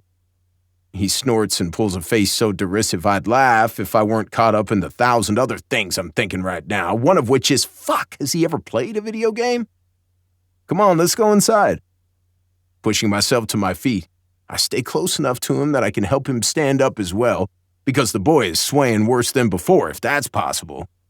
I think the booze he was chugging finally hit him. The walk back to the house takes forever, because he's tripping over his own feet like a big, drunk puppy, but at least he lets me keep an arm around his waist to steady him. He doesn't just let me, actually. He leans into me, all warm and bulky, hanging off my side like I'm his tether to something. He smells like motor oil and cheap whiskey. Guilt at how I lost my temper at him is already working its way through my limbs like cold sand, weighing me down. The noise of the party tells me we're almost at the house when Silas stops, turning to look at me. Why are you helping me? You hate me. He looks dumbfounded, swaying forward a little until his face is only an inch or two away from mine. The drunken honesty makes me smile, despite everything. Nah, I don't hate you. I was just pissed about the race. Never forget, I was raised by drug addicts. Anger is basically my love language. That makes him laugh. A deep, rich laugh that seems to light him up from the inside, and the fear that's been clenching my heart relaxes its grip a little. Oh, he smiles, and it looks out of place on his robot face, but in a way that's kind of endearing. It's impossible to tell whether the sudden lurch forward is deliberate, but I find myself with an armful of very sad, very drunk Silas giving me an awkward approximation of a hug. I hug him back, waiting for some of the stiffness to leave his body, but he hugs like he does everything else, as if he's following instructions he read in a manual but never practiced before. Eventually, his weight sags into me. Come on, buddy. Let's get you inside. I shrug him off my shoulder, but now he seems about 2/3 on his way to passed out, so I don't bother waiting for an answer. Dragging his ass inside gets more difficult with every step, and by the time I'm at the bottom of the stairs, I'm thankful that Wish sees me and runs over to help. All everyone else wants to do is stare, apparently. She's too short to prop him up completely, but she's strong as hell, and between the two of us and what remains of his consciousness, we muscle him upstairs and into the spare room that I'm supposed to be sleeping in tonight. I know he's not my responsibility, but I also know myself. If I shove him in a corner somewhere, I'll spend the rest of the night worrying about him finding his way back out to that drop. It's just easier to keep him where I can watch him until he snaps out of this funk. Thankfully, Wish waits until we've got him in bed, lying on his side, before she pulls me outside to harangue me with questions. Did you poison him? Because I thought you were supposed to be letting go of this stupid feud. I'm so drained I can't stop myself from rolling my eyes at her. No. Mr. First Place got hammered and wandered into the woods by himself. I brought him back so he wouldn't die of exposure, come back as a ghost and end up haunting my bike, making me wipe out in races for the rest of my life. I shrug like it's no big deal. Like he didn't just spill a simmering cauldron of repressed human misery at my feet after flirting with the boundaries of self-destruction. Wish gets to know all of my secrets, but I wouldn't betray someone else's privacy like that. Even Silas. So? She looks at me expectantly. So? So, are you gonna tell me what your deal is with him? You've been batshit angry at him for no reason all day, and now you're fishing him out of the woods. I don't get it. Why did you hate him in the first place? I shift my weight from side to side, wishing the adrenaline hadn't burned all the alcohol out of my system and forced me to be mostly sober for this conversation. Admitting insecurities, even to Wish, always feels like I'm inviting someone in to see all my weaknesses and use them against me. There's no big dramatic story, I swear. He just pisses me off. You didn't come back to the track back then, but he was so fucking stuck up. He always thought he was better than us because he was fucking rich. He bounced straight after every race, like the great Silas Rush was too good to be seen mingling with all the trailer trash. I believed this for nearly a decade, but as I say it, something inside of me crumbles with guilt and shame. I can spend the rest of my life being awkward and friendless at terrifying parties. Shit. Maybe he didn't avoid us because he thought he was better than us, and I'm a presumptuous asshole. Wish's voice pulls me out of my epiphany. You know he wasn't actually rich, right? I get that you grew up thinking that everyone who didn't have to shoplift Wonder Bread was a millionaire, but his family was just as broke and miserable as the rest of us. And I'm pretty sure his dad's an even bigger asshole than yours. Cut him some slack. I am. Did you not see me carrying him in from the woods, cutting him reels and reels of endless slack? He is currently lying on a bed that I'm supposed to be sleeping in, comfortably swaddled in all the slack that I am giving him. She studies me too hard for a minute. Okay, good. You know I hate it when you go back to the old ragey Cade, or, as he's also known, pre-Wish's positive influence Cade. I prefer baby bird caretaker Cade. Yeah, well, he could use it. There's so many thoughts swimming around in my head right now, but none of them are forming into anything coherent. I don't know if he's ever had a real friend, Wish. Leaning up on her tiptoes, Wish kisses me on the cheek before she turns to head back down to the party, leaving me with Silas. Well, it's a good thing that baby bird caretaker Cade is on the case. Before she walks away, I snag her arm to ask one more question. Hey, do you remember what happened to his mom? He said something about her, but I don't know the story. My parents didn't exactly subscribe to the PTA newsletter back then. Wish almost laughs at that. Sorry, I never knew him. He was already gone before I started writing. I always thought it was just him and his dad. Maybe she left him? Based on the conversation we just had, my money's on something darker, but Wish doesn't need to hear that. Okay, no worries. Chapter 6. Silas. Why is it so bright in here? I never open my curtains, ever. I fucking hate the sunlight. What monster would come into my room and open the curtains? Even Dad shows me that basic courtesy. I peel apart my eyelids, and it quickly becomes obvious that this isn't my room. That's why the curtains are open. I have no idea whose room this is. My stomach lurches, and between that and the dead possum cotton ball situation going on in my mouth, I think it's safe to say I got very, very drunk last night. It also feels like I'm shirtless and wearing what must be someone else's sweatpants. When I roll over to take in my surroundings, ignoring the screaming protest of my entire body, it looks like I'm in a normal bed in a normal room. I can handle this. It doesn't seem that bad until I realize there's someone else in the bed with me. That's enough to make me freeze. I don't do the hookup thing. Ever. Literally ever.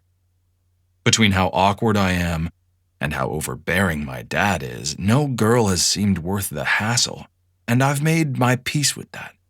So I have absolutely no frame of reference for what I'm supposed to do now.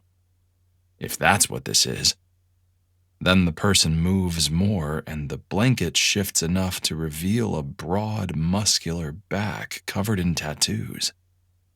Most are normal, but there's some shit that's like nothing I've ever seen before.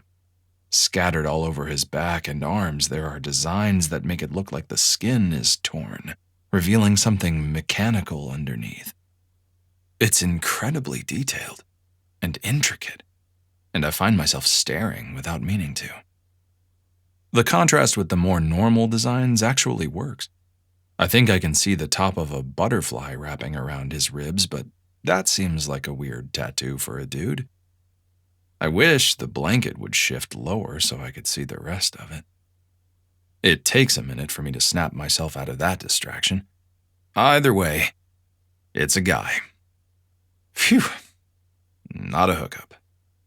I still don't know why I'm sharing a bed with a dude, but the reasons are all less awkward, so I'm fucking relieved until the guy rolls over and happens to be wearing Cade Waters' face. Didn't Cade yell at me last night?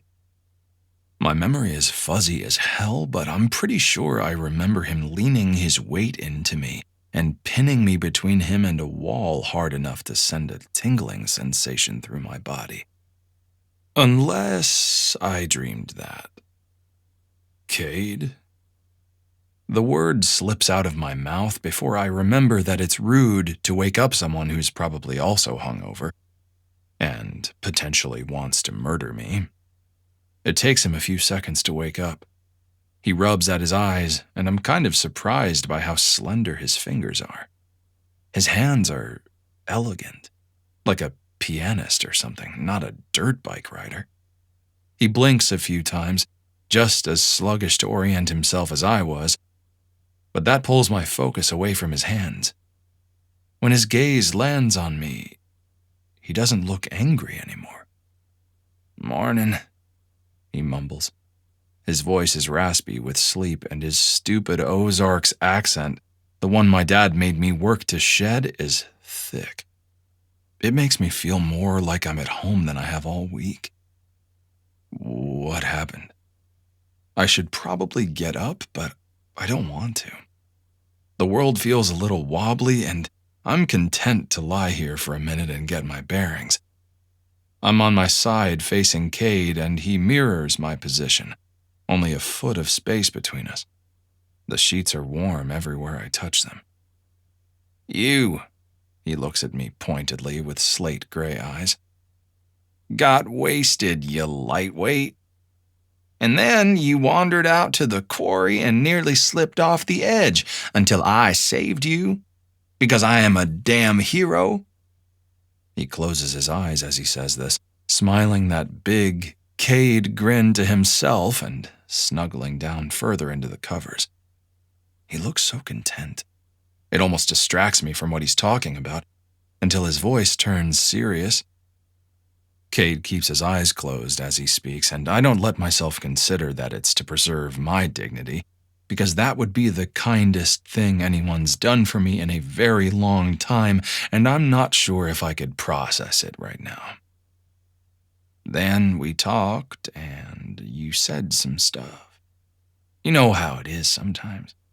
I didn't want you to be alone.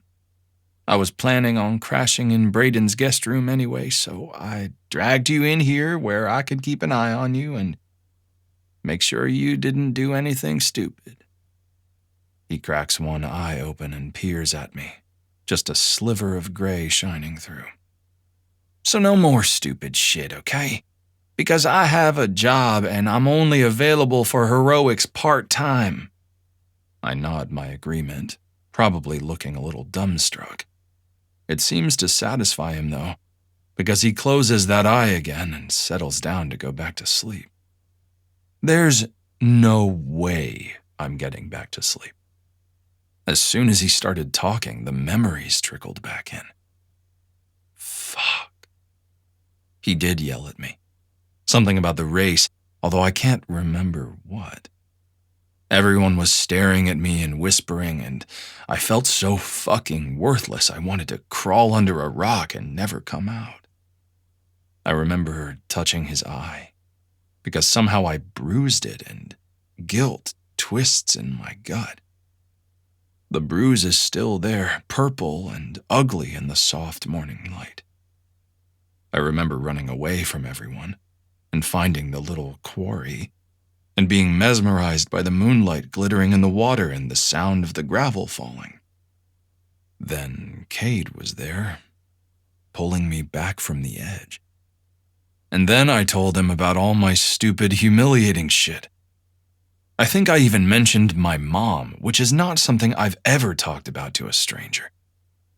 All the blood rushes to my face at the thought, although I have no idea if it's from embarrassment or shame or sadness or all of the above. And there's a pressure behind my eyes.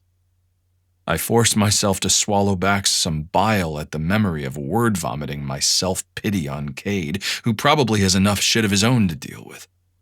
I feel like my body is desperately trying to produce tears, but I'm so dehydrated there's nothing to draw from. I'm so fucking selfish, just like Dad says. Getting a lung full of air feels like I'm trying to suck it in through a straw, and when I exhale, it comes out with a sad, choked noise. Cade's eyes fly open, and all his lightheartedness is gone. His total focus is on me, and I'm pinned by it. I'm waiting for him to ask me what's wrong. The words to apologize need to come to me quickly so I can get up and get out of here and stop burdening him with my shit, but something about his stare holds me still.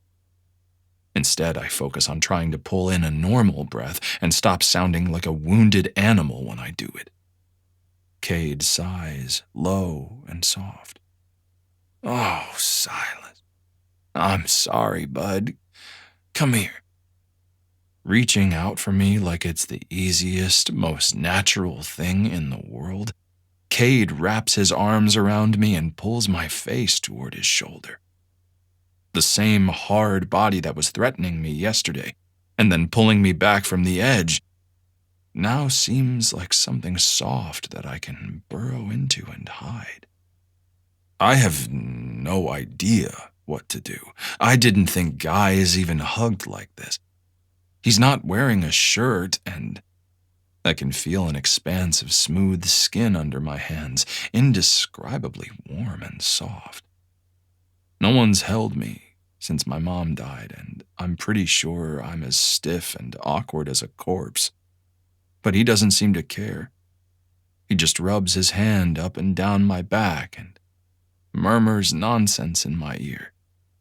At some point, my body finds enough water to produce some tears, and now they're streaming down my face to smear over his chest. One raw, ugly sob rips its way out of my chest and gets muffled in his neck. Eventually, I pull myself together. I have no idea where that came from. I never fucking cry like that. I never cry, period. I would feel embarrassed, but after the last 12 hours, I think I've actually maxed out my capacity for it. Leaning back, I put enough distance between us so I can wipe the tears and snot off my face, and Cade lets me go, but he keeps one warm hand on my arm, like an anchor. He nods a little as he watches me, with the tiniest hint of a smile tugging at the corner of his mouth. Better? I don't know why, but that makes me snort out a wet, undignified laugh, which makes him fully smile, and wow. His smile was always spectacular. No matter what, he could light up the room with it. I could see that, even from miles outside of his social circle. But having it directed at you is something else. Years of rust and stiffness are being carved away from my insides, allowing his warmth to seep in and settle in my bones. Although his sunshiny face only seems to highlight my own twisted, awkward behavior from the last 12 hours, making me squirm with embarrassment. Yeah, I guess. I'm sorry. That was so weird. I'm being so weird. My voice cracks a little, but it's the first time I feel remotely human since before the moto yesterday. Nah, man. Don't push it aside. Ignoring how you feel and letting it build up is how you end up becoming an alcoholic and turning into my dad. Or your dad. Or standing at the edge of a quarry. It's no good. It's a whole new fucking millennium. We're allowed to feel our feelings and shit. Get it out. There's so much sincerity in his eyes. I want to believe him. Fuck, I want to believe him. Okay. Then, thank you for saving me. There's a really long pause. Because actually being honest and saying things out loud goes against everything I've ever learned. It's tripping every warning I have. My lips are dry and my throat feels too thick to get the words out of. My brain is screaming at me not to say it. If you say it, that makes it real, that makes you weak, and everyone will know. But I say it anyway. My voice cracks again, and I clear my throat. Cade is still staring at me with the same lightning focus he gets on the track, and it's enough to push me that last inch. I think you really might have saved my life. Swallow. Breathe. Keep looking at Cade. I didn't mean to end up there, but I did. And you saved me. So, thank you. One more tear squeezes out, but I ignore it. Cade smiles again, something softer this time, but no less brilliant. Reaching for me just like before, he pulls me in for another hug and pats me on the back in some weird, intimate version of a bro hug. For once, I allow myself to sink into the touch, to let him comfort me and trust that he actually wants to. I've got you now, buddy. You're stuck with me, he murmurs in my ear. Something in my chest cracks open, so my guts and my heart and everything else can spill out onto the floor. Okay. Chapter 7. Cade. Why are we doing this? Silas looks at me with the most plaintive expression he can pull, and I almost cave. Honestly, I don't know how someone who is built like an action figure can look so tough and so pathetic at the same time, but Silas manages it. Seriously, he's better at the puppy dog eyes thing than my little sisters, and that's saying something. He's looking at me with those whiskey brown eyes all sparkling and shit, silently begging me not to make him socialize. But I won't give in, because as much as I've loved becoming his first and only real friend over the past few weeks, everyone needs more than one person in their corner. I still don't know that much about him. Since the quarry, I've made the effort to draw him out of his shell as much as possible, mostly revolving around going enduro riding in the woods near my place, because dirt bikes are the one thing we have in common, which isn't a talk-heavy activity, but I've managed to drag a few bits and pieces out of him and figure out a couple of key things. He looks serious all the time, except when the camera's on him, when he has a plastic, pre-packaged smile. It's the reason I thought he was stuck up in school, and most people who meet him now assume he's an asshole. But it's really because he has the whole awkward social anxiety thing going on. I still haven't totally figured it out. It's like he has no idea how he's supposed to act around other people. Or maybe he just hates having to try, so he shuts down instead.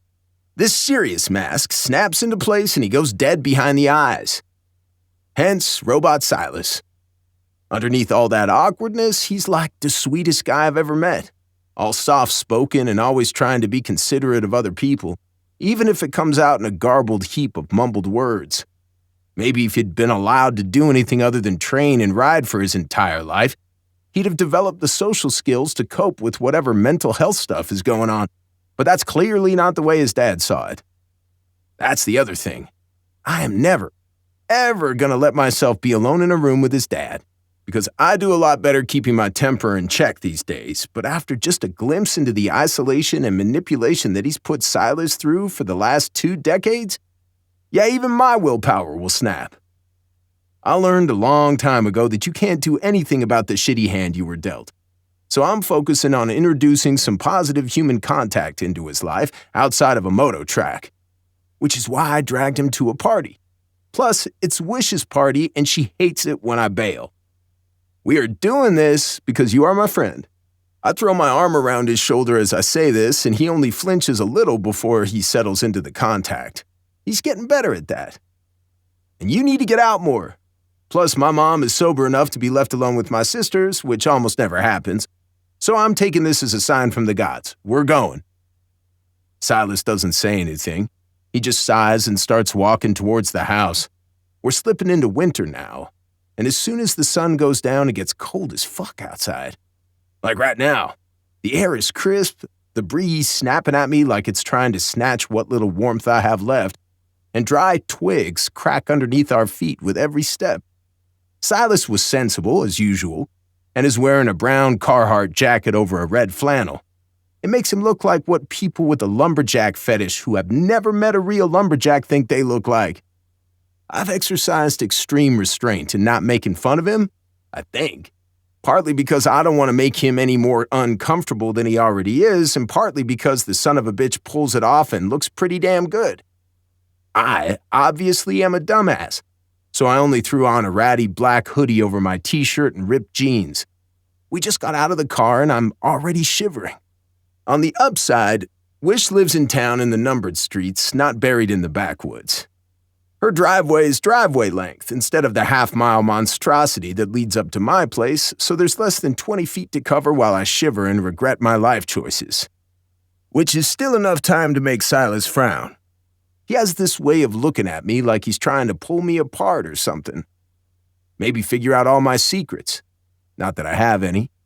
I assume it's part of him needing a little more conscious thought than most people for social interactions, and it doesn't bother me, so I don't say anything. In fact, it's almost kind of nice. I spent a lot of time watching everybody else in my life. It feels good to have someone looking at me once in a while. You're cold. To the point, as always, he doesn't talk much when he's sober, but what he does say is about as subtle as a starting gun. Something about his inability to bullshit always makes me smile, though. I've been lied to enough for one lifetime. I'll take a little blunt honesty. It's winter, big guy. Thank fuck we're getting closer to the house. I'm worried I'm about to lose a testicle to exposure, and I like my testicles where they are, thank you. Silas frowns again. My arm is still hanging loosely over his shoulder, but I feel him snake his own arm out and wrap it around my waist, pulling me into his side. It's kind of weird. Most guys wouldn't do that, but I don't buy into that toxic masculinity, homophobic bullshit. And the more time I spend with Silas, the more I suspect that he's not always awkward. It's more that he doesn't always have an appropriate frame of reference for things that most people consider normal. Like all the basic rules of friendship and platonic physical affection that we learned growing up are just a black hole of question marks in his brain. He wasn't raised by wolves, but when it comes to social stuff that's outside of a racetrack, I'm beginning to suspect he might as well have been. And more importantly, he's super fucking warm. I let him pull me tight against his body and siphon off some of the heat that always seems to roll off him. I'm a big guy, but I'm lean. I look like a dirt bike racer. If Silas wants to use his bulk to block out the wind and warm me up, I'm not going to argue with it. Especially when I know how big a deal it's been to get used to touching anyone in the first place. From the first time he hugged me in a drunken haze, I realized it was not something he had a lot of practice with. I do reluctantly peel us apart when we get to the door, though. I don't want anyone to crack a joke and hurt his feelings. They don't get how big a deal it is for him to just be here in the first place, and I don't want any asshole behavior setting back the progress he's made. He watches me silently as I put a few inches of distance between us, but he doesn't say anything as he slips his hands into his pockets. Maybe I should explain? It's possible that drawing attention to it would only make things more awkward. The window of opportunity closes before I get the chance to say anything when the door swings open. Oh my God, you actually came! If the way Wish launches herself into my arms is any indicator, she's already having a good time. Her mohawk is slightly askew and there's a smear of dark lipstick at the corner of her mouth.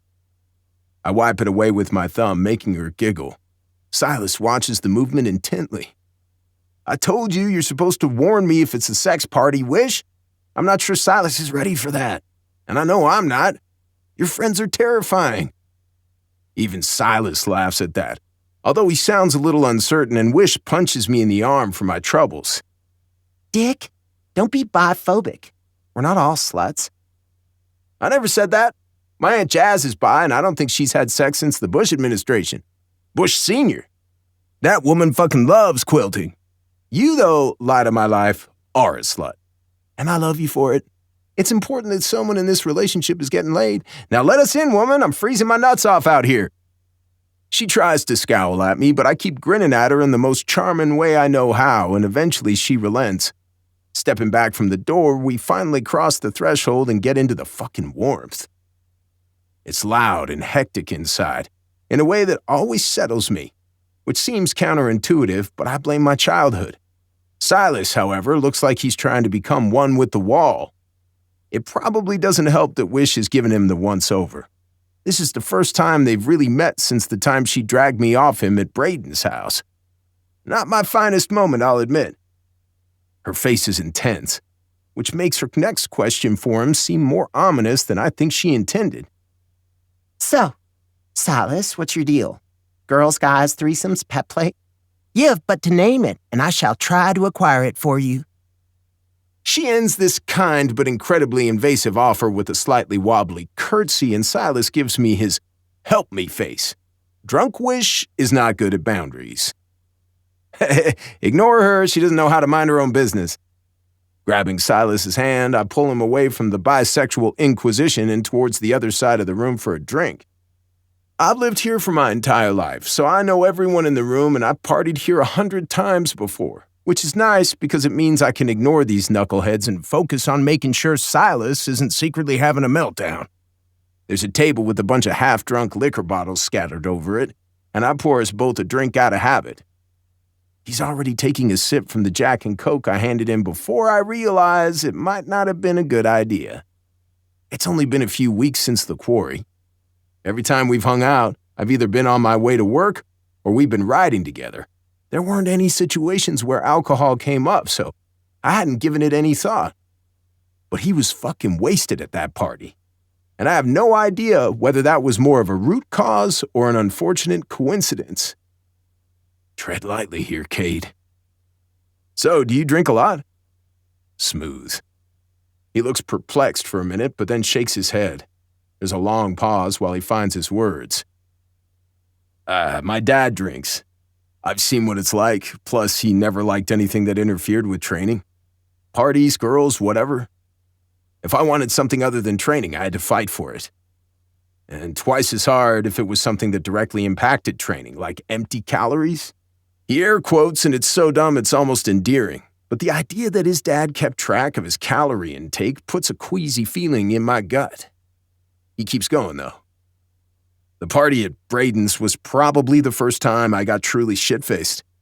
Booze never seemed worth fighting for, especially if it was just going to make me more like him. If only I'd had that kind of foresight when it came to booze. For a guy that doesn't talk a lot, he has a way of dropping these little observations that are so on point it's scary. I lean in close to his face and squint like I'm suspicious. Silas, are you secretly super smart and insightful? Is that what's going on? Did someone put a nerd's brain in a motorcycle meathead's body? Blink twice if you need me to smuggle you back into the secret government facility that spawned you. He blushes crimson, and it's stupid cute. I notice for the first time that he's got freckles dusting the bridge of his nose, and it makes him look younger. I take a long pull of my drink. I can relax now that I'm less concerned that Silas has a secret drinking problem. Not that I wouldn't have supported him, but it would have hit a little close to home. Silas is watching me swallow, the blush fading from his cheeks as a crease forms between his eyebrows, and I can tell he wants to ask me something. When I finally drain my cup, I raise an eyebrow at him, waiting for him to speak. What? Spit it out. He's staring at my mouth, which makes me realize I have Jack and Coke smeared there, so I wipe it on the back of my sleeve. Eventually, his eyes flick back up and he looks at me. Why did you call your girlfriend a slut? Chapter 8. Silas. Cade looks confused. Then he burps because he just chugged his entire drink like he's in a frat, and then he bursts out laughing so hard I think he's going to fall over. What did I say? He's still doubled over at the waist and wheezing, but this makes him start laughing all over again. He takes what feels like hours to stop, and when he finally straightens up, he punches me in the arm just like Wish did to him a few minutes ago. Silas, you sweet summer child. No. Why the fuck did you think that Wish was my girlfriend? I feel my cheeks warming, and I'm pretty sure I'm blushing harder than I did a minute ago when he made that joke about me being smart. I can never tell when he's being serious and when he's making fun of me. He might never be making fun of me, I don't even know. But he's always smiling that megawatt smile at me while he does it, which is good enough for me. His laughter is infectious, and I crack a smile as well.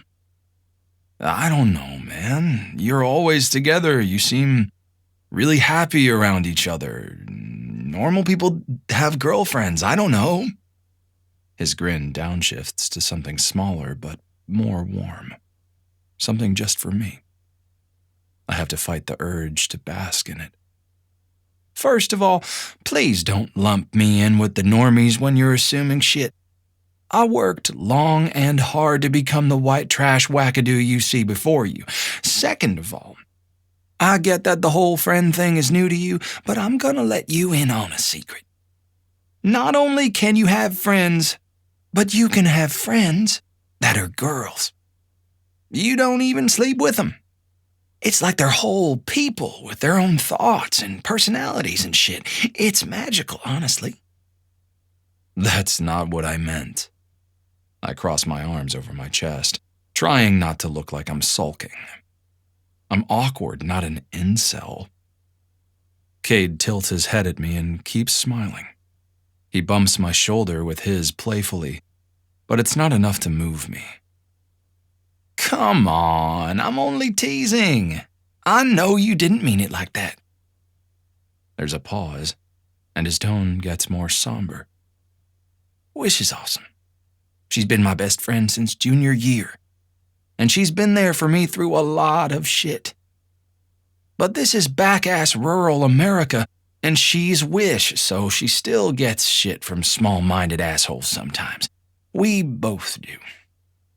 A lot of people still don't think straight guys can have female friends. I'm a little protective of her is all. I bet I would be too. I can picture the kind of snide bullshit my dad would say if I was friends with a girl, let alone one who looked like her. And you don't mind that people give you shit? What, homophobic shit? Nah, fuck 'em. If they're so insecure they have to pick on other people's friendships or sexualities or whatever to get off, they're not worth my time. I have actual, real-life problems to deal with. I don't have time to care about what people think I do to get my dick wet. His brow furrows for a second. Or not wet, I guess. Does the phrase still apply if the wetness is synthetic? I guess there's fluids involved no matter what junk everyone has, but anyway, you get what I mean. Hardly ever. I smile at him so he knows I'm teasing. He always goes off on tangents like this, and it's kind of nice. It can be hard to follow the logic sometimes, but I'm always happy to let the constant, reassuring sound of his voice wash over me. It's nice not to feel alone for once. It's already becoming a crutch. I don't know how I'm going to cope with it whenever this comes to an end. Cade claps his hands together, startling me out of my spiraling thoughts. Okay, well, now that we got that cleared up, I'm going to say hi to some people and you're going to try socializing. I have faith in you. Technically, you know a lot of these people from high school, even if you never talked to them before. If you get stuck for conversation, just talk about bikes. Remember, this is Possum Hollow. Everyone fucking loves dirt bikes. I'll come rescue you in a little while. This is fine. I can do this. I'm not scared. Cade moves like he's about to walk away, and I resist the urge to snag his shirt and pull him back so he stays by my side. But at the last second, he turns back and leans in to whisper in my ear. You can do this, robot boy. And I can. I mean, I'm capable of making polite conversation like Dad trained me, but it's fucking exhausting. Every word, every expression, every shift in body language has to be analyzed, and then I have to figure out how I'm supposed to respond. The worst part is I'm not allowed to be honest about the fact that I don't know what to say to these people and don't really want to spend time with them. I have to pretend that it all comes naturally to me, as if it isn't the single most draining activity a person can do. There's a flurry of movement out of the corner of my eye, and I catch sight of Cade. He's standing with some of his friends in a corner and telling a story that seems to require an excessive amount of hand gestures, but is making everyone laugh. Cade is definitely someone that all this comes naturally to. People flock to him. It's warm in here, so he's slipped off his hoodie and is wearing nothing but his ripped jeans and a t-shirt that says Trailer Park Barbie in pink glitter. Somehow he manages to make it look cool. There's a flush to his cheeks from how animated he is, and everyone around him is totally enraptured. It's like his superpower, the ability to draw people in. I'll never know how he does it, but I'm not jealous. It's almost a relief when Wish slides her compact body in beside me. I don't really know her, and the piercing way she looks at me is terrifying, but at least I don't feel like I have to be on with her. Not if she's Cade's best friend. So, tell me, new bestie-in-law, she says as she slings an arm over my shoulder. It's almost exactly like what Cade did earlier, except she's so short I have to kind of stoop so she can reach me, and she feels foreign next to me, soft in all the places he's hard. Cade seems to think that you grew up under a rock and need to learn to play nicely with others, but I've been watching you do the rounds and you seem fine. It's not so much that I can't talk to people, it's more that She cuts me off.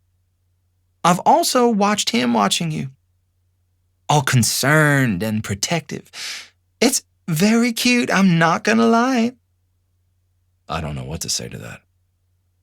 And I've watched you watching him. Watching you.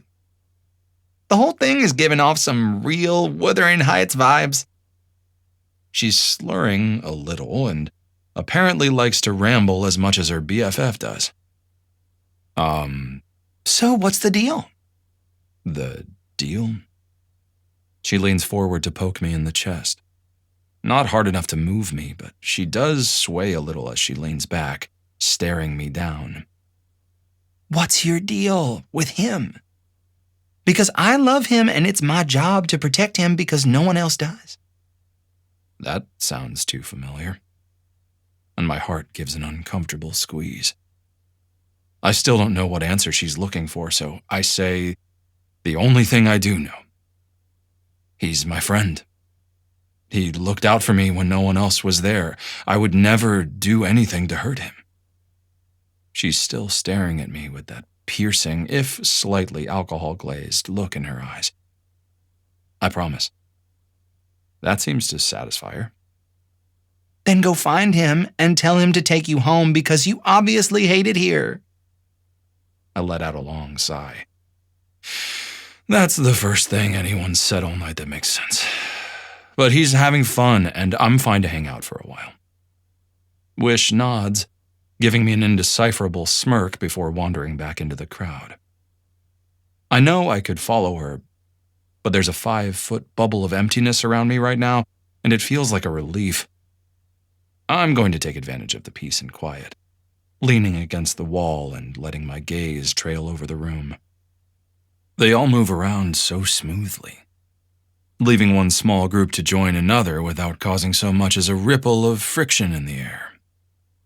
I guess that's what happens when you hang out with the same group of people for your entire lives. These would be my friends if I hadn't left, I guess. Not that we were friends before I left. Dad had a general ban on anything that didn't involve training. He also specifically warned me against partying, although his warnings were always vague and stiff, but in that tone that told me follow-up questions would not be tolerated. Your mother was quite the party animal when I met her, Silas. You take after her too much already. Stay away from all that, or it'll sink its claws into you and you'll end up just like her. And stay away from pit bunnies or you'll end up just like me. Riding is what matters. Winning. Getting out of this shithole. I snuck out once. Only once. I was 16, staring down the barrel of a long, lonely career on the road, and I wanted my chance at a normal high school experience before we left. It didn't take long to learn there was a reason I was never invited to those parties. A bunch of people were having a bonfire out in the woods. I figured it would be open enough that I could sneak in without drawing too much attention to myself. By the time Dad was passed out enough for me to slip out of the house unnoticed and then get to the party on foot, it was late. I expected everyone there to be shit-faced by then. I was not expecting everyone to be sucking face. My naivete crashed into me like a tsunami, and I nearly choked on embarrassment as I wandered around people who were almost entirely coupled off, trying to decide whether it was more obvious to turn around and go straight home or pretend like I had been here the whole time. There were still a few people drinking and having quiet conversations around the fire. Maybe it wasn't too late to have at least one normal human interaction before I abandoned my life for good. After I helped myself to a lukewarm beer I found lodged in the dirt, I looked around for anyone that seemed approachable. Instead, I saw Cade. He had a girl wrapped around him who I vaguely recognized from my AP American History class, but couldn't name in that moment. She was giggling and whispering something in his ear while he traced his fingertip down the line of her jaw. They were both cast in flickers of orange and black by the bonfire in front of them. Every movement was slow and syrupy sweet, and I was totally entranced by the gentle way that Cade was touching her. I saw him ride every week. I knew the level of fierce intensity and passion that he had in him. I wouldn't have thought he also contained this kind of softness, too. At the same time, I'd noticed a bruise around his eye, dark and sallow-looking. I wondered who had put it there, and how anyone could hurt someone as charismatic as Cade. Everyone always wanted to be closer to him, even me, and he never spoke to me. That was as far as I got before he noticed me looking. Cold, steel-gray eyes took me in, tension hanging between us for a long time before he finally broke it. This isn't a peep show, Rush. If you want to get your rocks off, I'm sure your dad has plenty of hookers on speed dial. There was enough slur in his words to tell me he was half-wasted. And when the girl in his lap giggled at his comment, he gave her a sloppy smile in response. For whatever reason, the sight of it made loneliness grip my heart and squeeze so tightly I thought it might burst. Tighter than it had in years. The feeling kept me frozen in place, staring at Cade like I had something, anything, to say in response. But I didn't. The only noise inside my head was the white noise of panic and fear. I tried to pull myself together enough to leave, but it was too slow for normal people, apparently. What the fuck are you still standing there for? Fucking go! Get out of my face!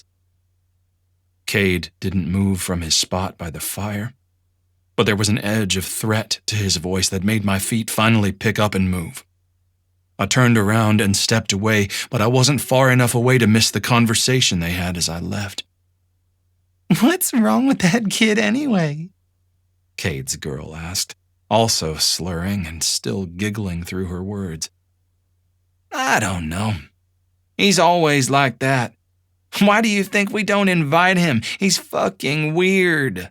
His mom must have dropped him on his head as a baby or something. Cade's tone was light. He was joking around with her, and I'm sure the memory of the confrontation was already fading from his mind. That didn't stop his words from cutting through me like a hot knife through butter. I made it 50 feet into the woods before I kneeled down in the leaf litter and puked. It wasn't fair. That's all I could think the whole way home. Other kids got to have parties and make-out sessions and tease each other. I got to have a prison guard instead of a father and a trauma hair trigger that wouldn't let me ignore a stupid joke. My stomach clenches at the memory. It takes some effort, but I drag my mind out of the past and back to the present. Wish's party, where I am very welcome.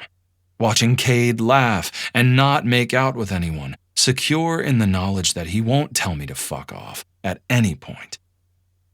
The rest of the memory will continue to fade until it feels like a bad dream, as long as I let it. I blink until the world comes fully into focus and swallow past the lump in my throat. It's all just a memory.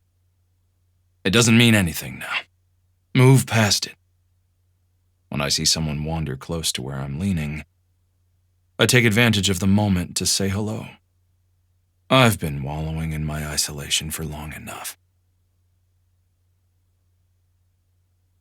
Chapter 9. Cade. It's nice to catch up with people and be in charge of fuck all for once. I'm pretty relaxed.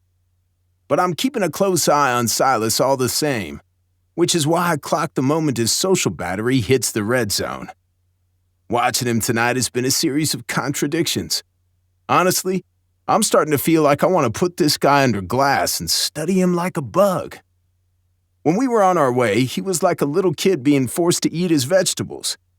And I could tell he was genuinely nervous. I left him alone to see how he would do, and a part of me was convinced he would have some sort of meltdown, but he didn't. Instead, it was like a switch got flipped. He was still Silas, strong, quiet, serious Silas, but he acted like a normal person. He shook people's hands and smiled and moved around the room like he wanted to be there. He made conversation and never once looked like he was about to panic or dissolve into the wallpaper. Has my compulsive caretaker complex gotten so bad that I made this whole thing up? Maybe the quarry thing was an isolated incident, and he's really a normal, quiet guy who doesn't need my help. Meanwhile, I fabricated this little scenario where I befriend him out of kindness so I can feel good about myself and absolve my guilt about being kind of an asshole to him in high school. Ever since that night at the quarry, I've been turning over my old memories of Silas. Before, they were always fogged by all my irrational jealousy and resentment. But now that I have some perspective, I feel like an idiot for not noticing sooner that something was wrong. Sure, I was just a kid, but if there's anything I knew about, it was what it looks like to cover up a shitty home life. All the things I saw as pretentiousness, I now see as him being awkward and trying to reach out, but with the shadow of his dad always lurking. Instead of noticing, I made fun of him behind his back and to his face once or twice, if my very fuzzy memory serves. It's all too clouded with anger to remember clearly. There were a few years where everything at home seemed so violent and hopeless. I remember carrying around this rage with me every day like a second skin. I would try to laugh it off and pretend it wasn't there, but it always was. I'm mind-numbingly grateful that I've gotten a lot more control of it since then, but that doesn't undo whatever collateral damage I must have done along the way. All I can do is try to make up for it now. And tonight is going better than expected. I even see him have what looks like a serious conversation with Wish and walk away unscathed. Maybe he doesn't need me at all. Maybe this is all in my head. Then I see the cracks start to show.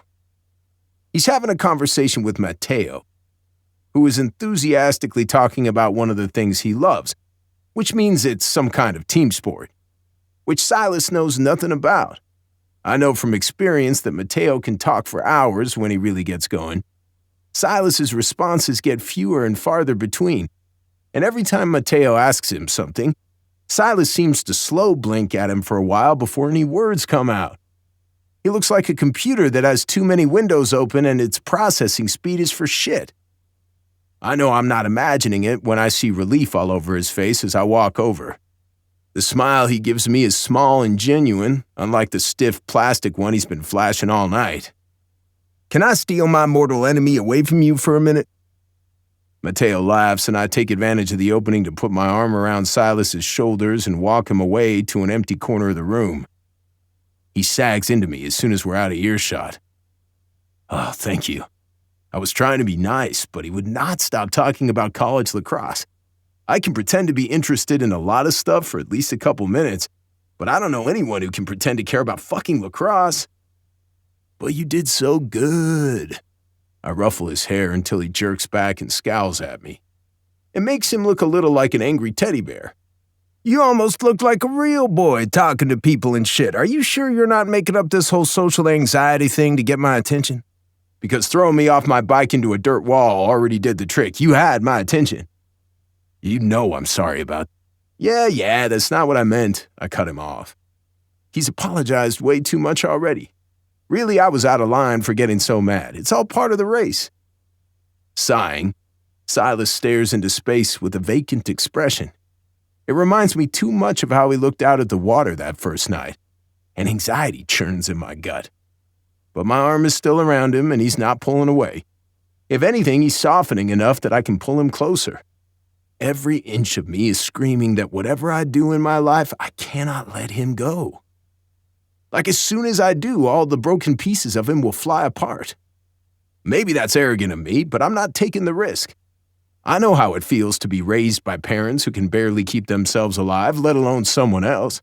Having my sisters to take care of has been the only thing that helps me keep my shit together most days. Without them, I don't know where I'd be. Silas's rootlessness hits a little too close to home for me to just ignore it. I'm invested now, whether he likes it or not. It just takes so much work, he says in the end. Dad always drilled into me to act normal, whatever that means. Shit like this is supposed to be fun. But it's like everyone's speaking a different language and I'm the only one without the dictionary. Every time someone says something, I have to go through my brain like a Rolodex to figure out what to say back. It's like there's a pause while he searches for his words, and it takes all my self-control not to fill the silence. It's like algebra. Yeah, I can do it if you ask me, but it's not my idea of a good time. Silas blows out a big breath, turning to shoot me a wary look. I think he's trying to gauge how weird what he just said was based on my reaction. Wait, you can do algebra? From his expression, that's not the reaction he was expecting. I can only hold a straight face for a few seconds before a grin takes over, and I light up inside when he finally laughs. Everyone else might be tiring for him, but somehow, I know how to make him laugh. It's like I was born with the cheat codes. Power like that can't go to waste. Come on, robot boy. I ruffle his hair again, which he pretends to hate but doesn't duck away from this time. Let's go home so you can plug your social battery back into charge. I spend the whole walk out and drive home pestering him about his math skills. Maddie is 13 and about to lap me in academics, so this could come in handy. I need somebody on deck to help with homework shit soon. So I poke and prod and make more robot jokes, and Silas keeps that small smile on his face all the way. When I pull up in front of Silas's house to drop him off, the lights are all off, even though it's still pretty early. Your old man asleep? He sighs and looks at his lap. Nah, he'll be out for a while. We got some bad news today. What the fuck? You didn't say anything earlier. What happened? I ditch my seatbelt so I can turn around fully in the seat to look at him. But he's totally focused on his hands, and it's too dark out here for me to make out his expression. He's still not saying anything. Silas, they made a final decision today. The motocross league about the thing. Just when I think the suspense is going to make me physically explode, Silas looks up at me with an inscrutable expression, and his voice is totally emotionless when he speaks. I'm banned for life. I will never ride in any event the AML hosts in any state ever again, which means my pro career is officially done. He turns back to stare at the dark house. Silas. I don't know what I'm going to say, but he cuts me off anyway. Dad's probably on a bender. I don't think he'll come home anytime soon. I'm sorry, Silas. Really, that's not fair. Yeah, well, it is what it is. He shrugs to himself and keeps staring blankly forward. He still hasn't spilled the details on how this all happened in the first place, and I want to ask, but I figured he'd tell me if he wanted to talk about it. All I know from the news is that it was something about illegal fuel additives, which is definitely a thing that happens. There are a bunch of regulations about what you can and can't put in your fuel tank, and bikes are regularly tested before races. Sometimes all it takes is a little drop of something to set off the sensors and cause a shitstorm. But it's normally handled with fines. It's not something guys get their licenses pulled over. There has to be more to the story, but I don't want to push. It takes a monumental effort to swallow down my curiosity and keep my voice level. How do you feel about it? That pulls his attention back to me, but he turns his head slowly, like he's moving through syrup, and takes a long time to choose his answer. One hand comes up to run through his hair in a shaky motion. Pass. Next question? I snort. He's dry as hell, but funny when you actually listen to him. Everybody who doesn't see that is missing out. Okay. What are you gonna do now? Pass. Nope, you only get one pass. And you need money to live, which I don't see Travis fucking Rush helping with if he already drank and invested away the money you made before. What are you qualified to do other than ride a motorcycle in circles over really bumpy dirt? That earns me a scowl, so at least he's not totally shut down. Then he thinks about the question.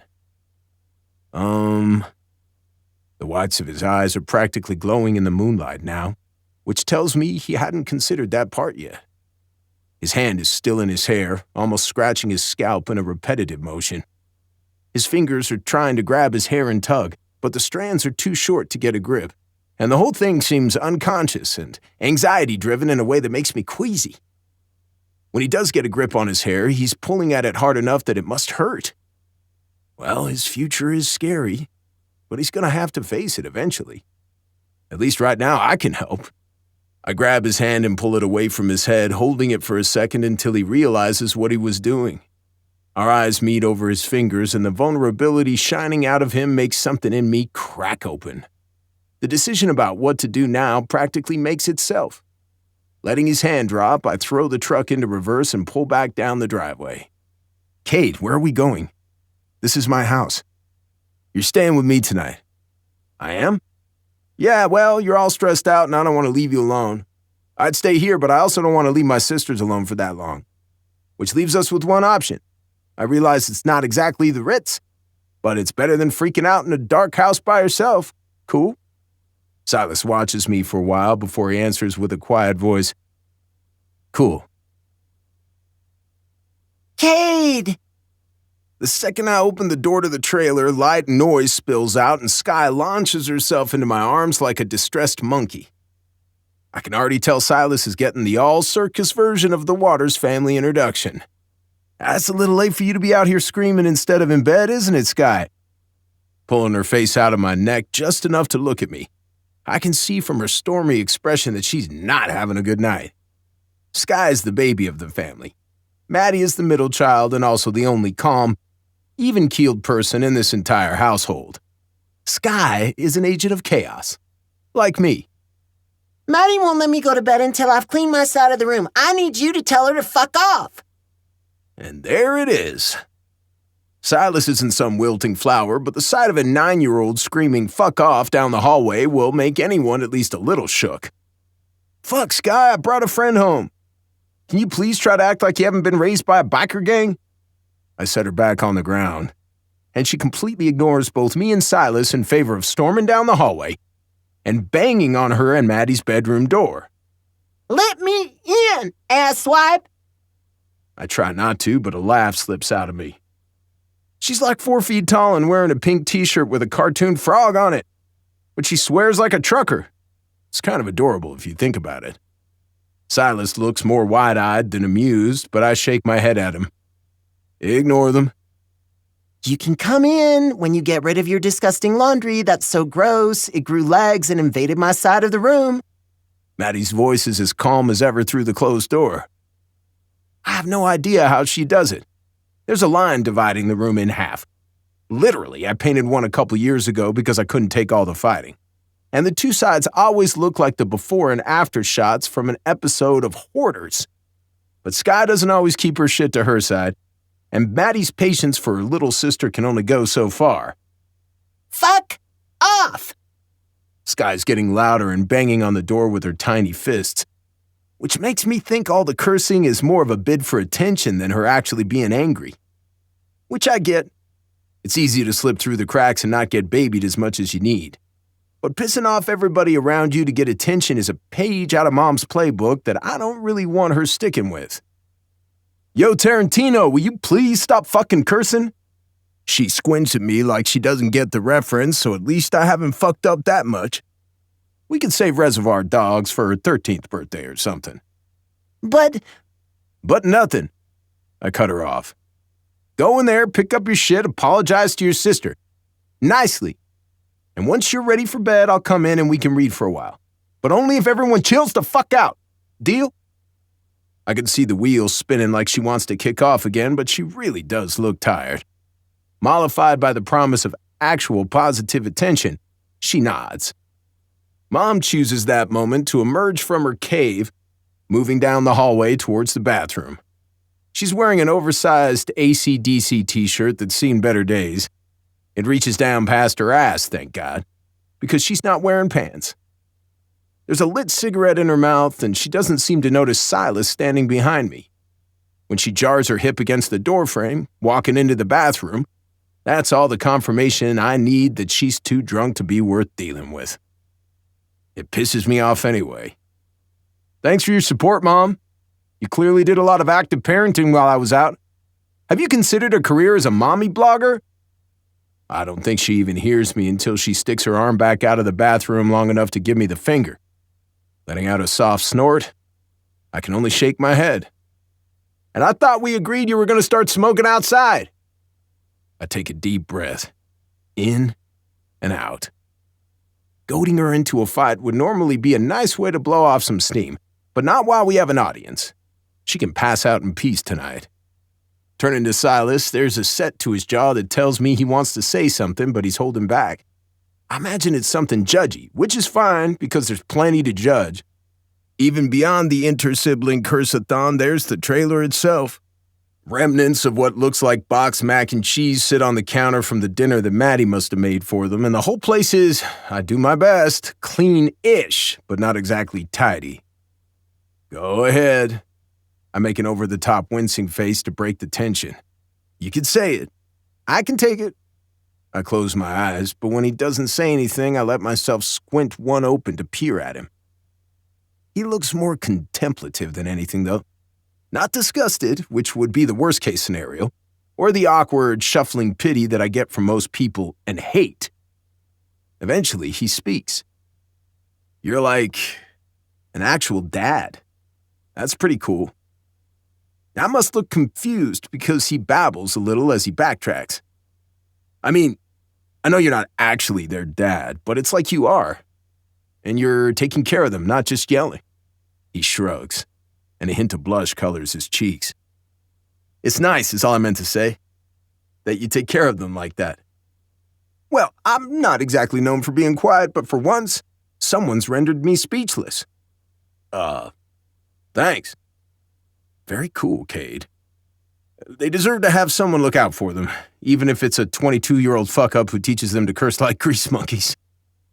That makes him smile, and the awkwardness that had settled between us dissipates. Come on.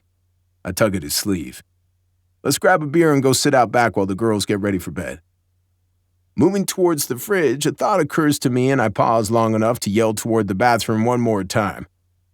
Mother, if you drank all of my beers, I swear to God I will put arsenic in your smokes.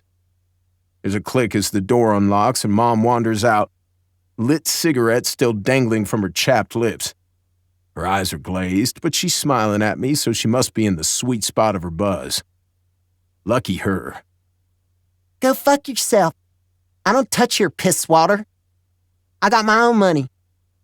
Shuffling the rest of the way down the hallway towards me and Silas, she pauses to look him up and down while he freezes under her gaze, looking more uncomfortable than I've ever seen him. She gives him an up nod, but he doesn't seem to know how to respond to that, so she ignores him. She removes her cigarette from her mouth long enough to kiss me on the cheek before going to the fridge and pulling out a mostly empty bottle of some acidic-looking wine. I can see past her that my off-brand Mexican lagers are untouched, thank fuck.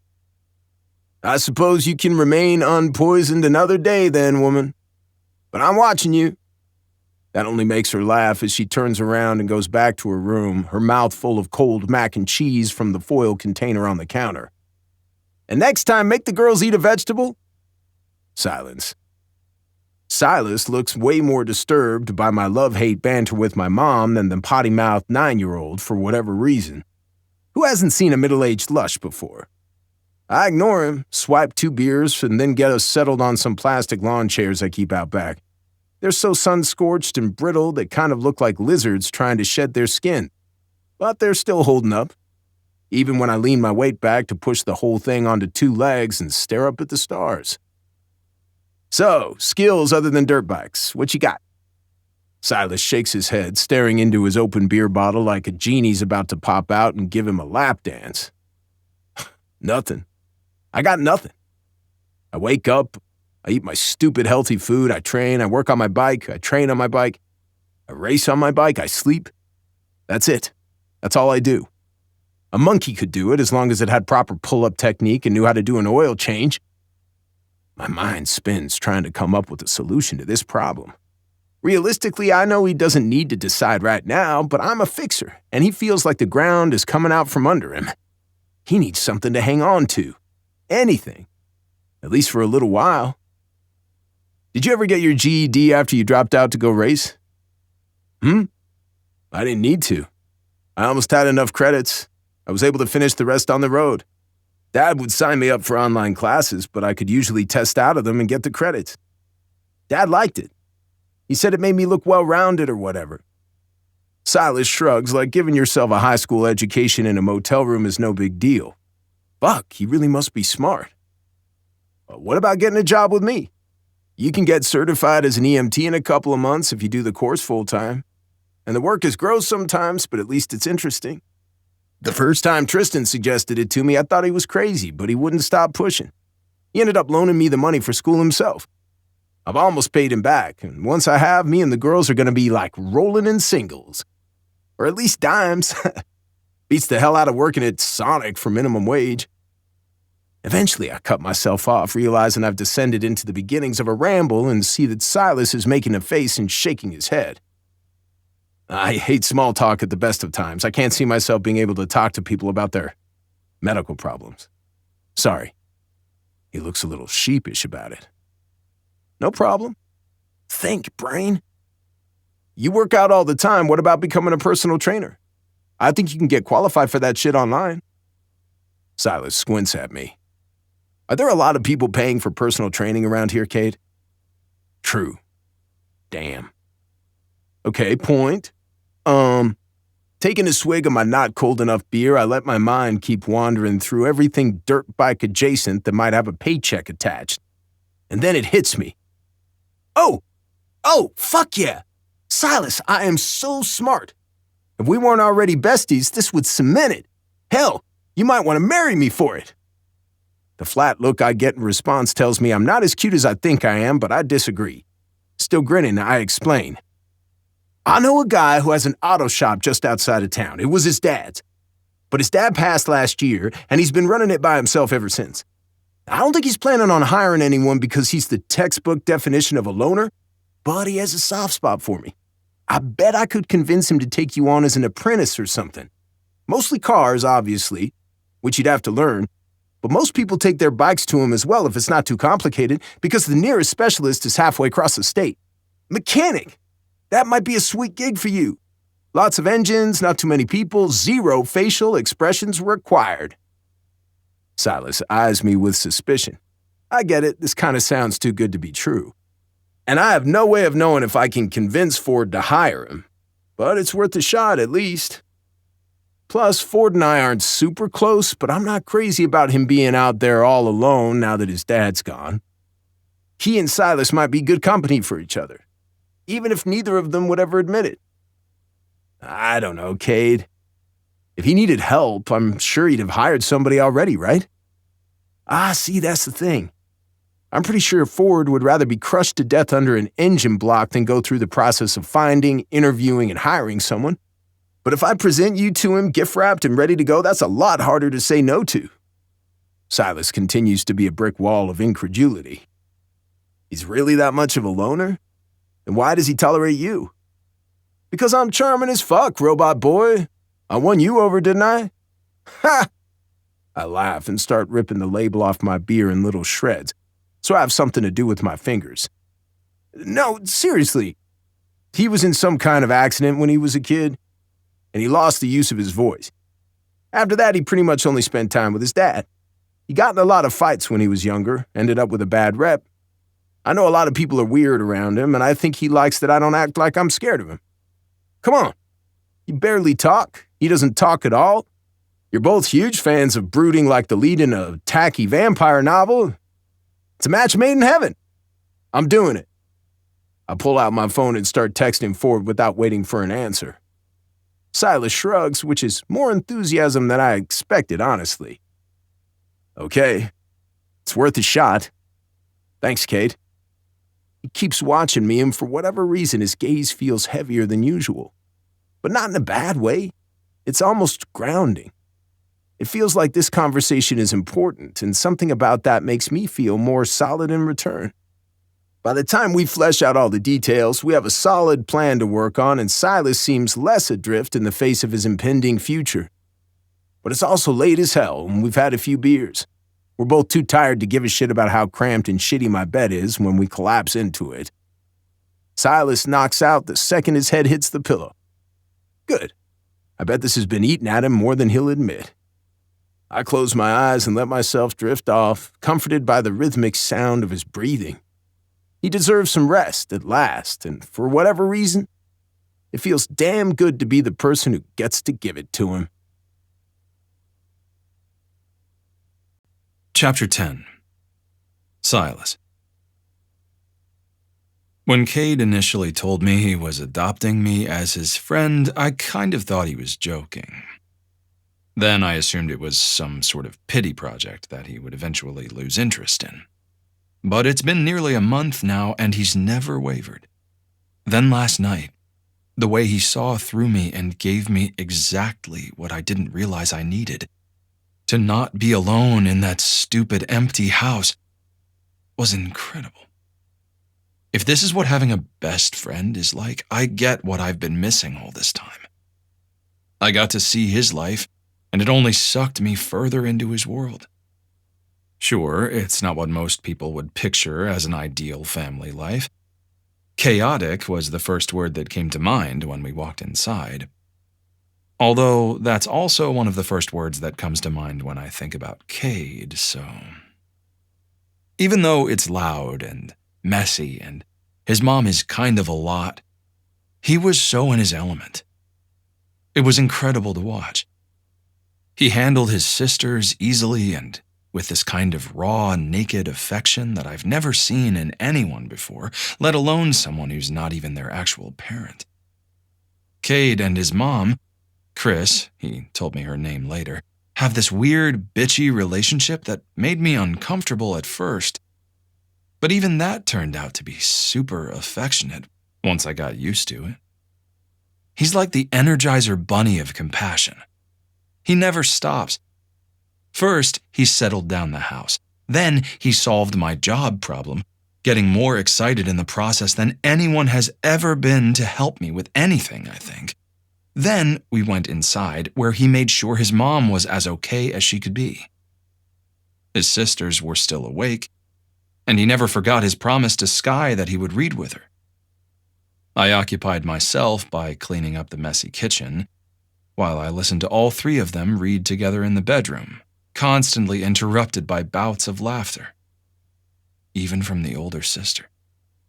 Most 13-year-olds would probably think they were too cool to read a kid's book out loud, but I know from experience that Cade has a way of sucking you into stuff and making anything seem fun. We had to squeeze to fit both of us on his not quite a double bed to sleep after that.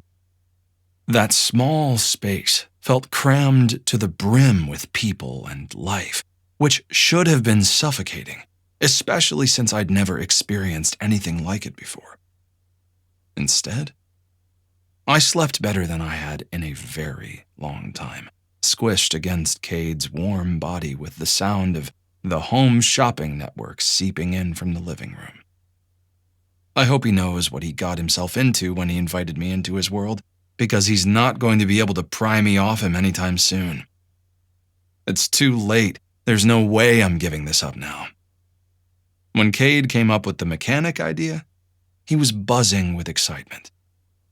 It was kind of cool to see someone get that excited about my future. I didn't have to believe it would work out. I also half figured Cade would forget about it by the next day because he can be flaky like that. But no. As soon as we woke up this morning, his buddy had replied to his text, and now it's less than 24 hours since he had his eureka moment, and we're pulling up to a modest little shop sitting by itself just off Route 140.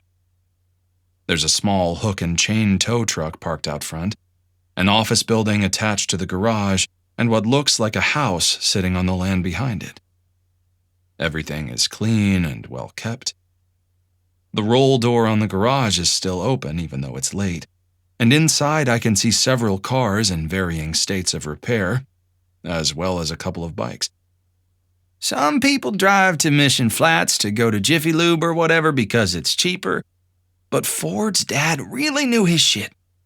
He did restoration stuff on the side that I think brought in a lot of money. I don't know if Ford's into that or if it was just his old man, though. Cade keeps up his chatter as we park up, and he leads me into the building. Most auto shops I've been to are loud. There are lots of machines, and also a lot of people shouting and swearing, a radio on, customers coming in and out, etc. It's a cliche, but it's true. This place is still. I kind of like it. There's more space than I thought at first glance, with some good quality equipment. Whatever this guy's doing, he's obviously making enough money to run a tight operation, which makes me feel less guilty about Cade trying to strong-arm him into hiring me. Now that I've seen the place, I can feel myself getting invested in the idea. My fingers are already itching to work on an engine. It feels peaceful out here. Yo, bitch, where you at? Cade shouts into the ether, chewing gum casually like it's not obnoxious to call people bitch. The guy that walks out of the office entrance is not what I was expecting. For one thing, he's fucking scary. Built like a brick shithouse with hands that could probably crush my skull. Long, dark hair that's tied up in a sort of messy man bun situation, which I also didn't expect, and a scowl on his face that seems pretty permanent. There's a gnarly-looking scar running down his cheek, but a dark beard covers enough of it that I can't tell what it might be from. He's wearing dark coveralls, but the sleeves are rolled up, revealing tattoos covering both his arms. But where Cade's tats are intricate, almost delicate, Ford's are dark. It's black on black, covering every inch of his skin like it's not meant to be a picture of anything. He raises an eyebrow at Cade, which would be good enough to cow most people, but Cade keeps grinning. Ford, this is Silas. I'm sure you two will immediately hit it off over your mutual distaste for social interactions. Once you hire him, I'll be taking bets on just how long you can go without speaking to each other. I'm thinking at least 6 months. Ford nods, his expression softening like this sounds good to him. Slipping his phone out of his pocket, he types something out with a lot more dexterity than I'd expect from hands that big. As soon as he's done, He holds up the screen to show me what he wrote. Cade's been blowing up my phone all day. Normally, I wouldn't want to encourage him being such a prima donna, but TBH, I could use some help. You have experience? I give him a quick rundown of what I can and can't do, as well as the shit I'd like to learn if this is potentially going to be my career. With every word, the idea of it becomes more real and more appealing. I can actually see myself here, having a future, which is not something I thought I'd ever say. Ford nods along as I talk. His expression is still severe, and I can see why Cade says people find him terrifying, but I'm getting the feeling that might just be his face. I can relate. Sounds good. I can show you some info later if you want to get your license.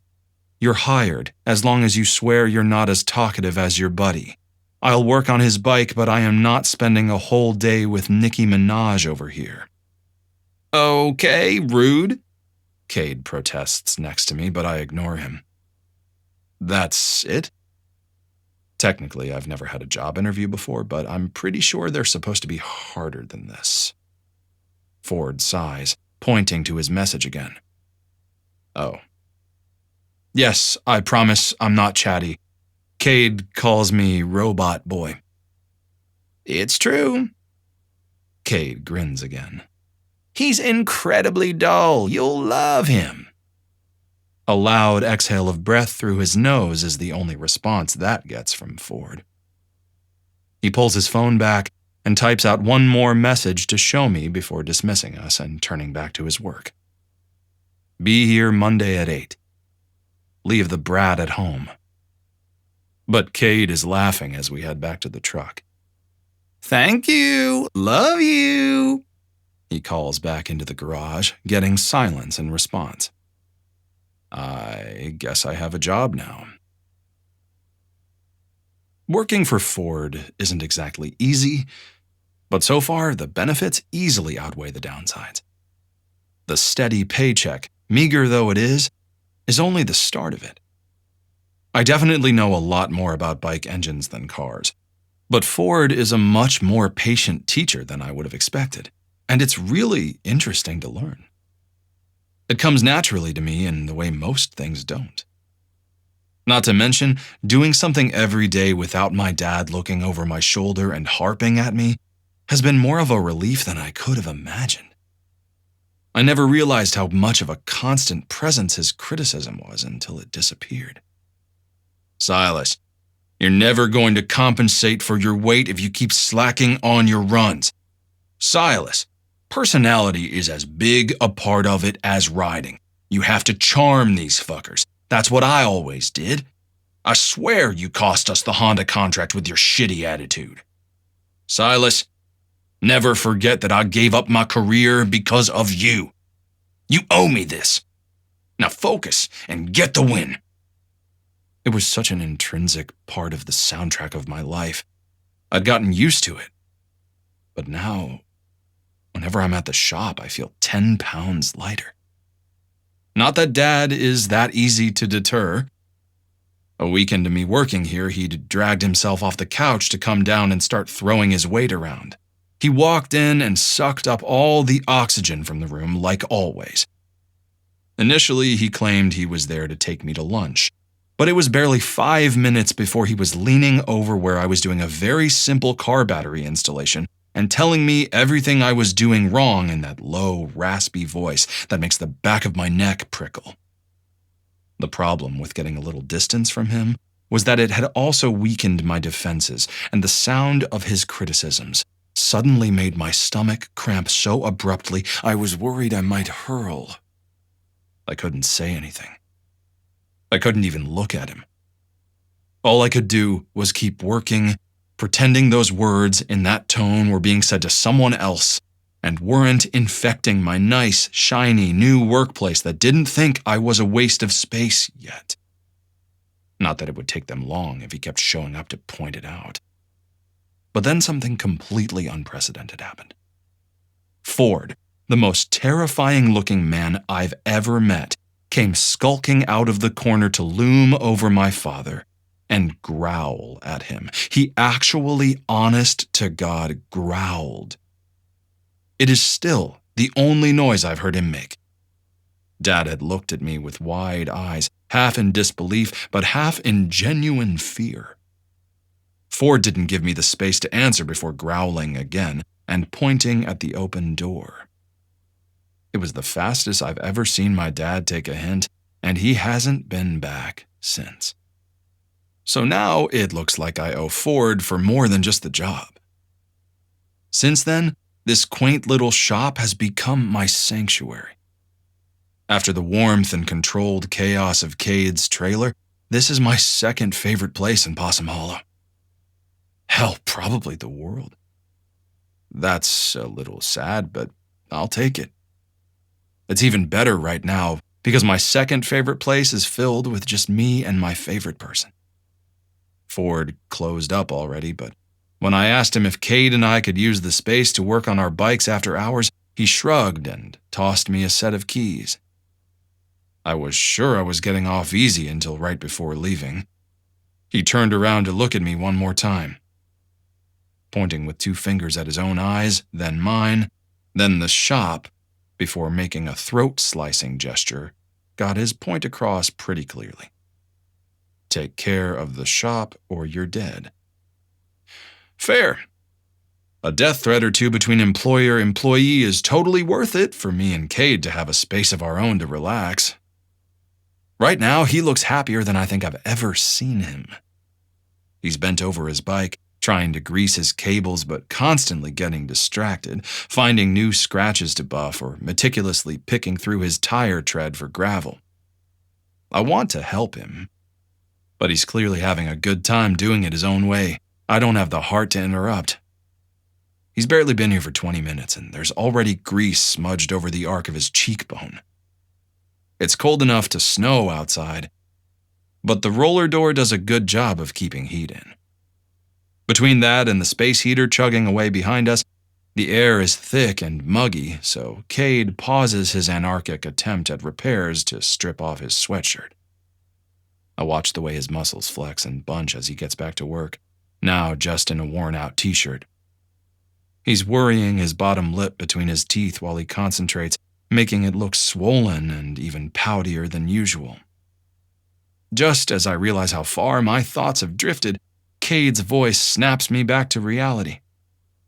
Hey, I know what we should do right now.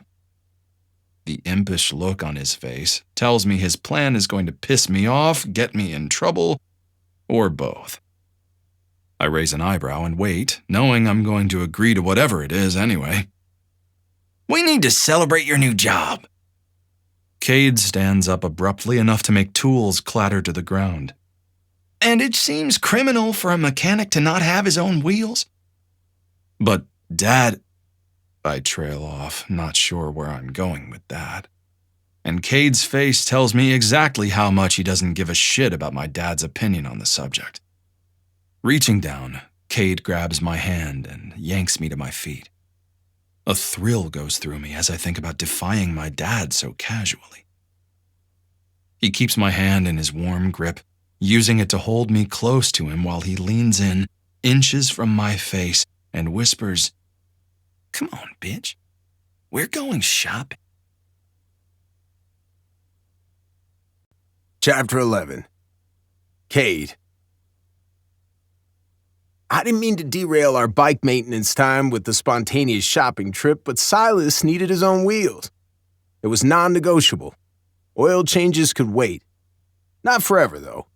Which is why it's only a few days later that I'm back at Ford's after hours, sitting on my ass on the concrete, pretending to know what I'm doing. When I hooked Silas up with the job, I swear I wasn't thinking about any potential perks for myself. But I have to admit, it's pretty cool that Ford lets us both use the space. Beats the hell out of working behind the trailer, patching my bike up with duct tape and optimism. Okay, that's an exaggeration. I'll shell out to get it tuned up properly when I have to, because that bike is my secondary source of income, and I'm a shitty fucking mechanic, but only when I have to. It'll be a lot easier to keep up with the maintenance myself if I can do it indoors, with actual tools and paddock stands under Silas's watchful eye. He may hate talking to people, but Silas speaks fluent machine. All of my robot boy jokes have clearly been on point. What he lacks in formal training, he makes up for in instinct, and watching him run his gaze over an engine with absolute focus, calculating and sharp, is a thing of beauty. Everything about him that's so often uncertain becomes calm and sure. His hands are steady, working over every piece of metal like it's instinctual. Watching him work is only a fraction of it. The past couple of weeks, he's fucking blossomed.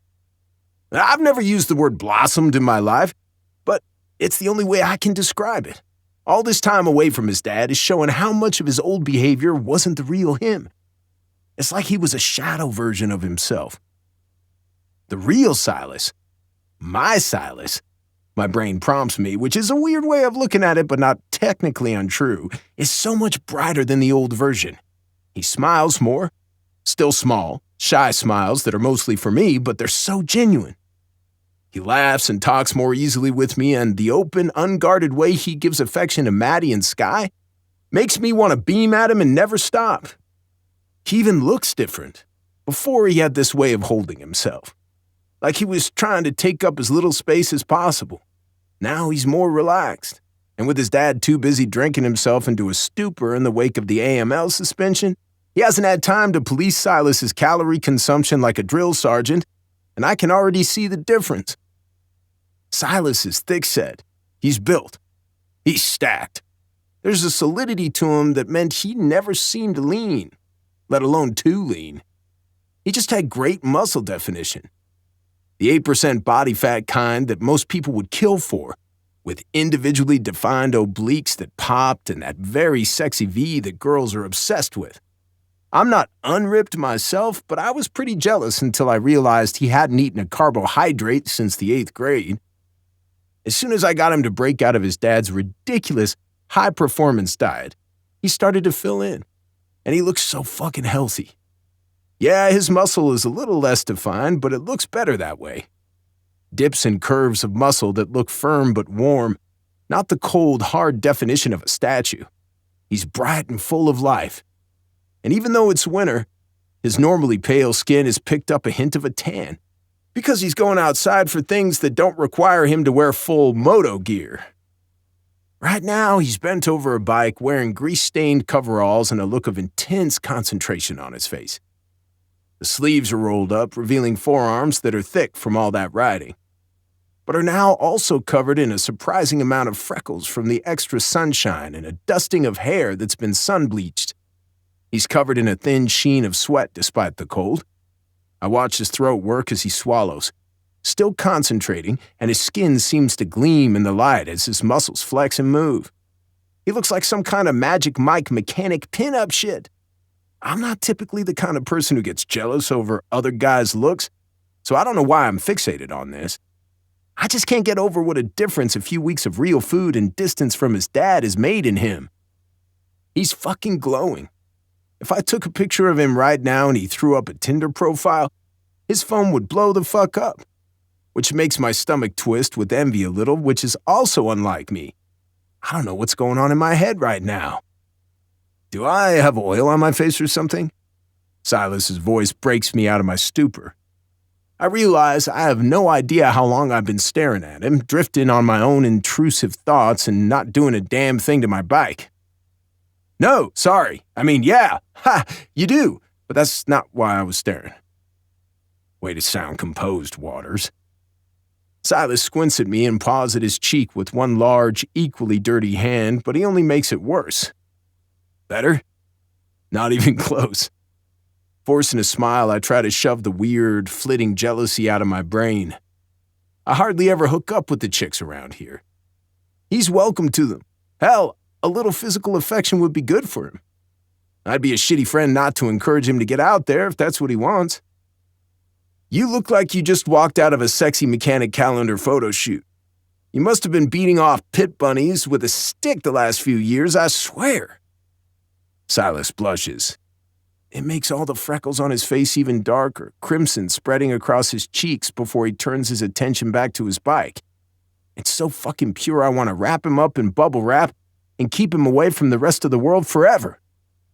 Despite that, the tone of this conversation is taking a turn towards offensive locker room stereotypes. That's not my jam. It feels gross as hell.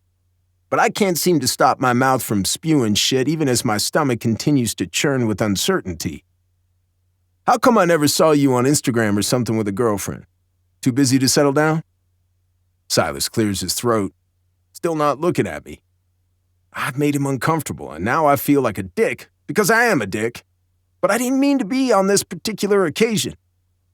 Silence hangs between us for a while, punctuated by the scrape of metal on metal as he continues to unscrew the drain bolt on his radiator. I hate silence. It makes my brain feel like it's going to eat itself. But I've already said enough stupid shit for one afternoon, so I do my best to exercise self-control. Eventually, Silas speaks. He still doesn't look at me. There's an old military joke that goes, if the army wanted you to have a wife, they would have issued you one. I kind of feel that way about my dad. If a girlfriend had been important for my career, he would have arranged for me to have one. But he never did, and he kept me too busy to find one on my own, so it didn't seem like something worth fighting about. But what about what you wanted? The thought floats through my brain, but I don't voice it. He already knows how I feel about his dad's dictatorial approach to parenting. We don't need to rehash it. When Dad wants me to get married or whatever, he'll tell me. I can wait. I try not to let my eyes bug out of my head. That's old Silas speaking, not my new independent version. Bullshit, dude. Your dad is in control of shit anymore. You can do whatever you want. Don't wait around for him to greenlight your dating life. It's not like he's a fucking role model in that department. The words are out of my mouth before I could stop them. If I could pluck them out of the air and shove them back into my big fat trap, I would. I would swallow them whole. But I said the dumb, insensitive thing, and now I have to watch as he winces at the oblique, unintentional reminder of his father's relationship history.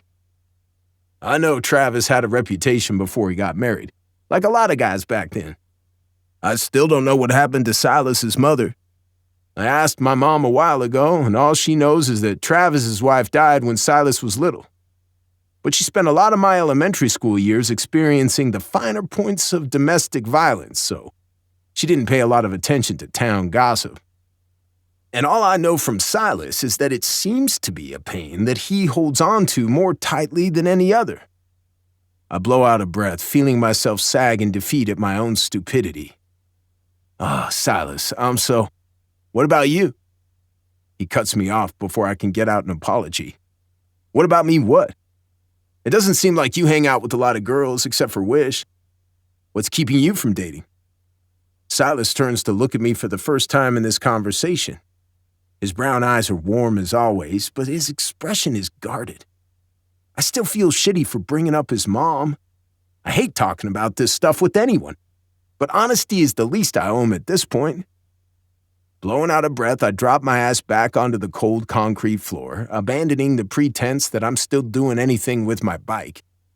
The hex key I wasn't really using hangs from my hand, and I twirl it in my fingers to keep myself occupied. I mean, it's not like I'm against dating. It's more the kid thing. And most of the girls around here are pretty traditional. They want to get married one day and have babies, which is fine, but I've been raising kids since I was one myself. I can't even think about starting a new family when mine still needs me.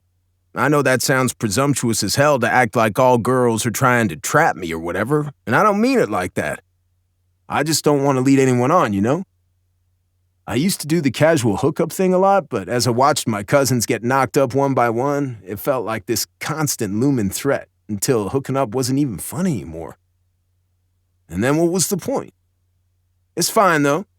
I have an entire lifetime to do that shit. In the meantime, I'm in a committed relationship with my left hand, and we're very happy together, thank you. We're thinking of making a wedding registry if you'd like to buy us a gift. Astroglide ain't cheap. I hold up the hand in question, wiggling my fingers at him and wiggling my eyebrows at the same time. Silas actually laughs at that, which makes me laugh, and thank fuck, the tension is lifting from the room. He stopped working as well and takes a seat on the ground, his posture a mirror of mine a few feet away, both of us grinning at each other like a couple of idiots. Shaking his head, Silas looks down at his own hands and flexes his fingers. Yeah, well, I can commiserate. I mean, I'm right-handed, but still. Hesitantly, he holds up his right hand to show me, and I laugh again. When it dies off, I turn to look at him, feeling too intensely not to say what I want to say. Your dad never should have controlled you the way he did, but he definitely doesn't control you now. You can do anything you want. I still think you need to move out the second you can afford it. You're a goddamn adult. If you want to date, you can date. He's still giving me that does not compute face, but I don't know how I can put it more bluntly. So, do you want to date? Chapter 12. Silas. I don't know why this feels like the most difficult question anyone's ever asked me. It should be easy, right?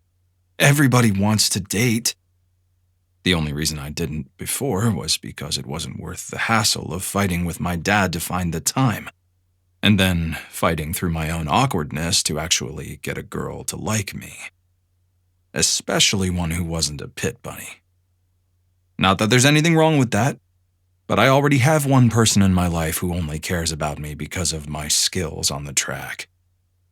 Cade is still staring at me because he asked me what should be a simple question. And instead, I blue-screened like a moron holding a torque wrench. The truth is, this stuff never bothered me as much as it should have. Dad kept me too busy to dwell on it, and my sex drive has never been out of control. Jerking off occasionally was enough to keep me satisfied, for the most part. But lately, things have felt different. Everything in my life has changed so dramatically, it feels like tectonic plates shifting beneath my feet. No matter how still and quiet I stand, all the other pieces of me are getting sucked down and shifted with the rest of it, whether that's a good or a bad thing, whether I want it to change or not. I have no idea if the fact that I'm constantly horny now is a good thing or not, but it is annoying. If this is how most people feel all the time, then I have no idea how Cade managed to give up hookups as a conscious choice. It's not like it could have been hard for him to get girls' attention. He was always popular in high school, and since then he's only gotten more attractive. The sharp edges of his face pair well with his pouty lips, and his hair is just curly enough that it constantly looks messy. Like he just got out of bed and doesn't own a brush.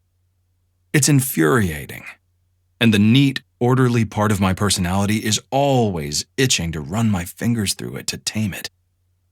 And those tattoos. Fuck. I'd never cared about tattoos before, but something about the intricate tendrils of black creeping over every dip and curve of muscle is breathtaking. I can see now why people consider them a work of art. Girls must go crazy for them, wanting to trace every inch, study all the intricacies of where his muscles have been made to look like a machine. How they travel down his back and then sweep over his lats like wings, almost inviting someone to grab on. Heat prickles in my neck and my groin, and when my pants start to feel uncomfortably tight, I realize that even the thought of Cade's hypothetical anonymous hookups is turning me on. If constant humiliation is what a high sex drive buys you, I'll pass. I can't stop myself from blushing at the realization, and it fucking sucks. This extra embarrassment means my answer to Cade's question comes out even more flustered than it would have anyway. I don't know, man. I wouldn't know where to start. I've never... I rubbed the back of my neck, avoiding Cade's eyes and trying to will my face to return to its normal color. Staring at the floor doesn't stop me from noticing Cade watch me, though, and I can see him trying to pull the subtext out of my babble. I can't decide if I want him to figure it out on his own, so I don't have to say the words out loud, and we can be done with this humiliating conversation, or if I want him to stay clueless so we can stop talking about it and never talk about it again. Of course, Cade is like a dog with a bone once he gets an idea. The fact that we're friends is proof of that. You've never dated? It's not a big deal, Silas. I can help if that's what you want. He's so earnest. It makes my heart crumble a little. Taking a deep breath, I decide I might as well tell him. It's not like he isn't already aware that I'm a freak. I've never done any of it. Oh. Cade's eyes go comically wide. Oh, you're a virgin? This is mortifying. Groaning, I shove my face in between my knees so I don't have to watch him stare at me wide-eyed anymore. Any of it, Cade. Dating, sex. I've kissed like 2 girls in my entire life. Do you remember seeing me at any parties back in school? Because it didn't get any better when Dad made me drop out to go on the road with him. Not a lot of girls want to come back to a shitty motel room you share with your drunk, snoring father. My voice is muffled by how deeply I've curled into my own body. But even though I can't see Cade, I can feel him moving closer to me. I'm always aware of where he is, as if his presence is too big for my body not to notice. Strong arms wrap around my shoulders. And then Cade is pressing his forehead into the back of my neck, which is probably the only piece of me he can get to. His chest is against my back, warm and solid, and I'm surrounded by the familiar Cade smell of wood smoke and pine trees that shouldn't be comforting, but is. The tension slips from my body in a way that I could really get used to. Cade is like a puppy, all boundless energy and wanting to be in your space. It was weird going from never touching anyone to having him constantly around. He's such a tactile person. Grabbing my arm, tapping me on the shoulder, hugging me, high-fiving me, tugging on my sleeve to get my attention like a toddler, poking at my face when he's bored, also like a hyperactive toddler. It doesn't matter. It took me a minute to adjust to it after a lifetime of nothing more than the occasional handshake, but I'm here for all of it. It's more Cade at the end of it all. I'll take what I can get. I'm sorry, I didn't mean to embarrass you. I'm an insensitive asshole. He's still hugging me as he speaks, so the words are mumbled into the back of my neck. I can feel his lips brush against my skin, and even though his breath is warm, it leaves goosebumps in its wake. Pulling my face out of the knee cave, I turn to look at him, folding my arms so I can rest my head on them and still stay hunched in on myself. Cade leans back enough to meet my gaze, but keeps his arms around me. He's sitting with his long legs stretched out on either side of me, and I have to resist the urge to turn around, burrow into his chest, and never come out. Nothing has ever felt as solid or safe as the arms of this guy I barely know, but I'm not going to question it. It's a fucking gift. Nah, I'm sorry. I'm just being melodramatic. It's embarrassing, but it's not the end of the world. Cade frowns. You're like the least melodramatic person I've ever met. You're allowed to have a fucking feeling. It's fine. I cut him off because I can sense him ramping up for a rant, and I don't think I have the energy for it right now. He still looks concerned, so I try to sell it with a smile. Fine, he says begrudgingly. Which means a lecture about being honest about my feelings or whatever is being filed away for me later. For a few seconds, Cade squeezes me so tightly I can't breathe. Then he presses a noisy kiss to the side of my head, ruffles my hair the way I hate, and stands up, offering me a hand to do the same. My body feels too light without him wrapped around me, like I might float away. But there's no way to say that without sounding crazy, so I stay quiet. You don't have to do anything you don't want to do. ever. Let's go for a drink on Friday and feel it out if you want to see what you've been missing. Life sucks enough all on its own. We should savor the shit that feels good. His grin is infectious, and I don't have the heart to point out his hypocrisy. Besides, maybe I really have been missing out. Sure, Kate. He's still holding the hand he used to help me up, so he claps me on the shoulder with the other and we lock eyes for a moment. His tongue slips out to wet his lips, and I find myself watching it for no reason. Somewhere deep inside my lizard brain, a warning bell goes off. But I don't know what the warning is, and I'm pretty sure I won't until it's too late. Today was probably the most time I've spent talking about sex with another human being in my entire life, which I'm blaming for why I'm unbearably aroused right now. I can't sleep.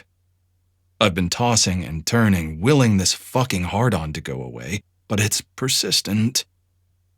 I don't know why I didn't just rub one out before trying to sleep, but for whatever reason, that felt like giving in. There is no reason that a 15-minute conversation with my best friend about the fact that I'm a fucking virgin should make me horny. No reason. This is all so fucking confusing. Punching the pillow and rolling over for the millionth time, I wince when my very stiff, oversensitive cock jabs into the mattress. Ouch. I give up. With my face buried in the pillow, I roll my hips, dragging my length along the mattress. It's impossible not to moan at the relief that floods through me. Every inch of my body feels lit up and at attention. My muscles are all tense as I keep moving, grinding slow and dirty. I feel like a desperate, horny teenager. Even more than when I actually was a teenager. I know this can't be how adults are supposed to jerk off. Normally, if I need to get myself off, I'll do it in the shower for easy cleanup. Quick and to the point. I've never had the urge to spend a lot of time building up to it or pulling out elaborate fantasies. But right now, the slow build of pressure and anticipation almost feels better than it would to just give in and stroke myself, even if my dick is crying out for it. In the quiet dark of my room, I wonder how Cade jerks off. Is he quick and efficient? Doubtful. That boy can't make a fucking sandwich without taking a detour. Plus, he gets too much enjoyment from the little things. Savor the shit that feels good. I can picture him in his room, tucked away when everyone else is asleep, taking the time to tease himself and draw it out.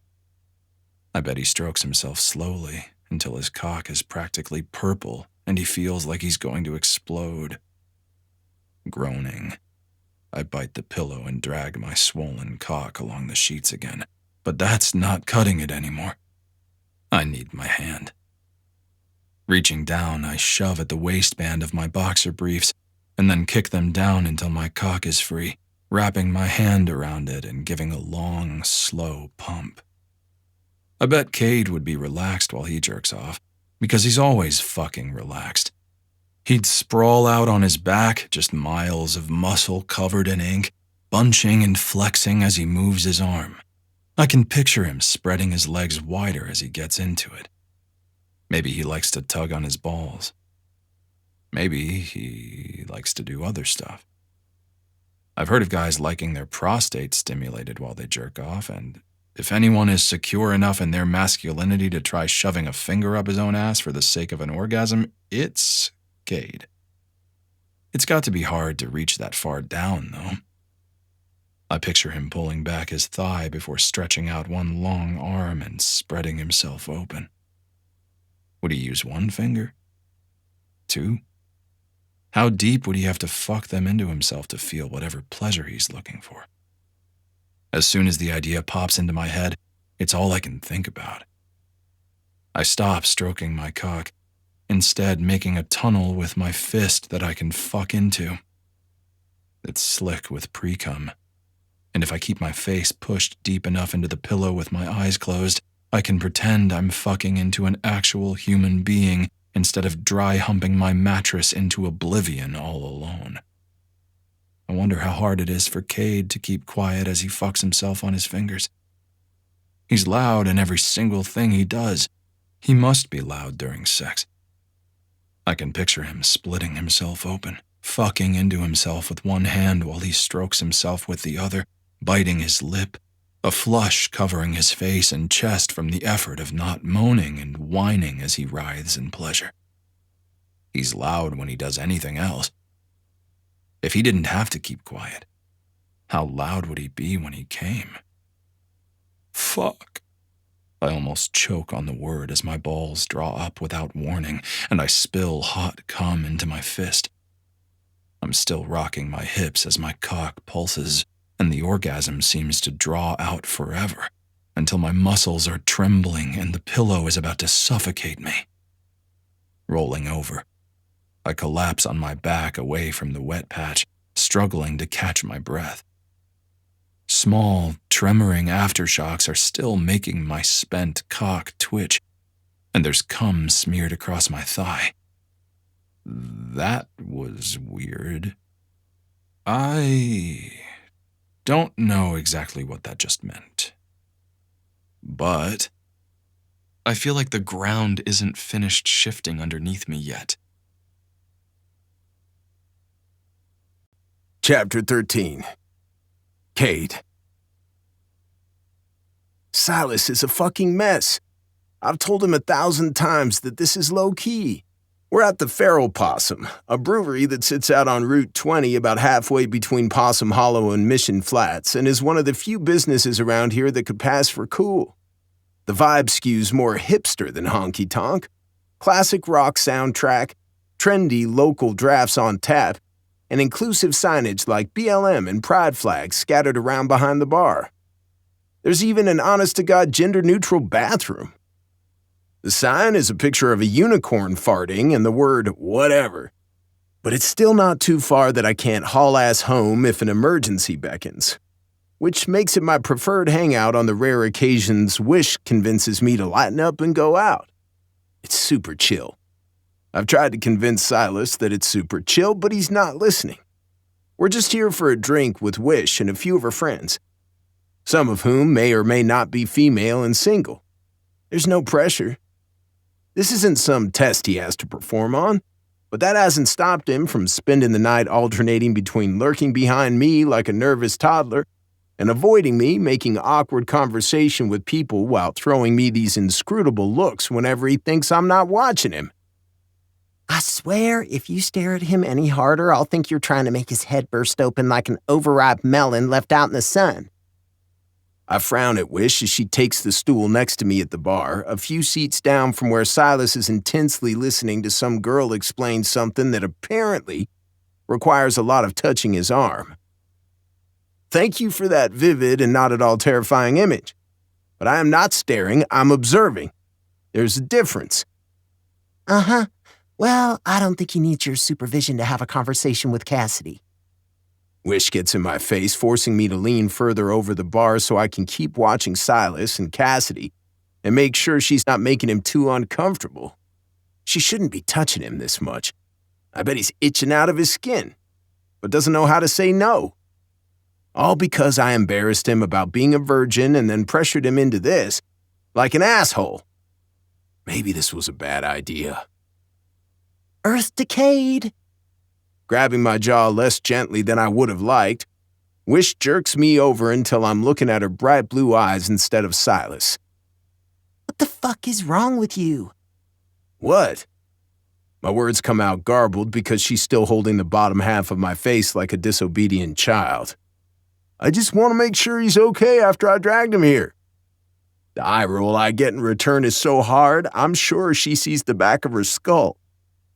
Dude, he's your friend. He doesn't know anyone here and he hasn't had time to date until now. You asked me to organize a casual bar thing, so I did. And I brought my absolute nicest, least intimidating friends, by the way. Cassidy is the sweetest. He's hot and shy. Nice girls are gonna want to talk to him. It's not fucking rocket science, so you need to cut the damn apron strings. Her eyes are wide as she keeps staring at me, and I feel like there's other information she wants to shove into my head by eye contact alone. That was a lot of mixed metaphors, Wish. My brow furrows as I realize why Cassidy looks so familiar. Wait, didn't she used to go out with Mason Boyd after he got expelled for dealing in the 10th grade? That's one of your nicest friends? Ugh, who cares who she dated half a decade ago? Now she's a dental hygienist. It doesn't get more boring than that. You weren't exactly a prize yourself back then, I should point out.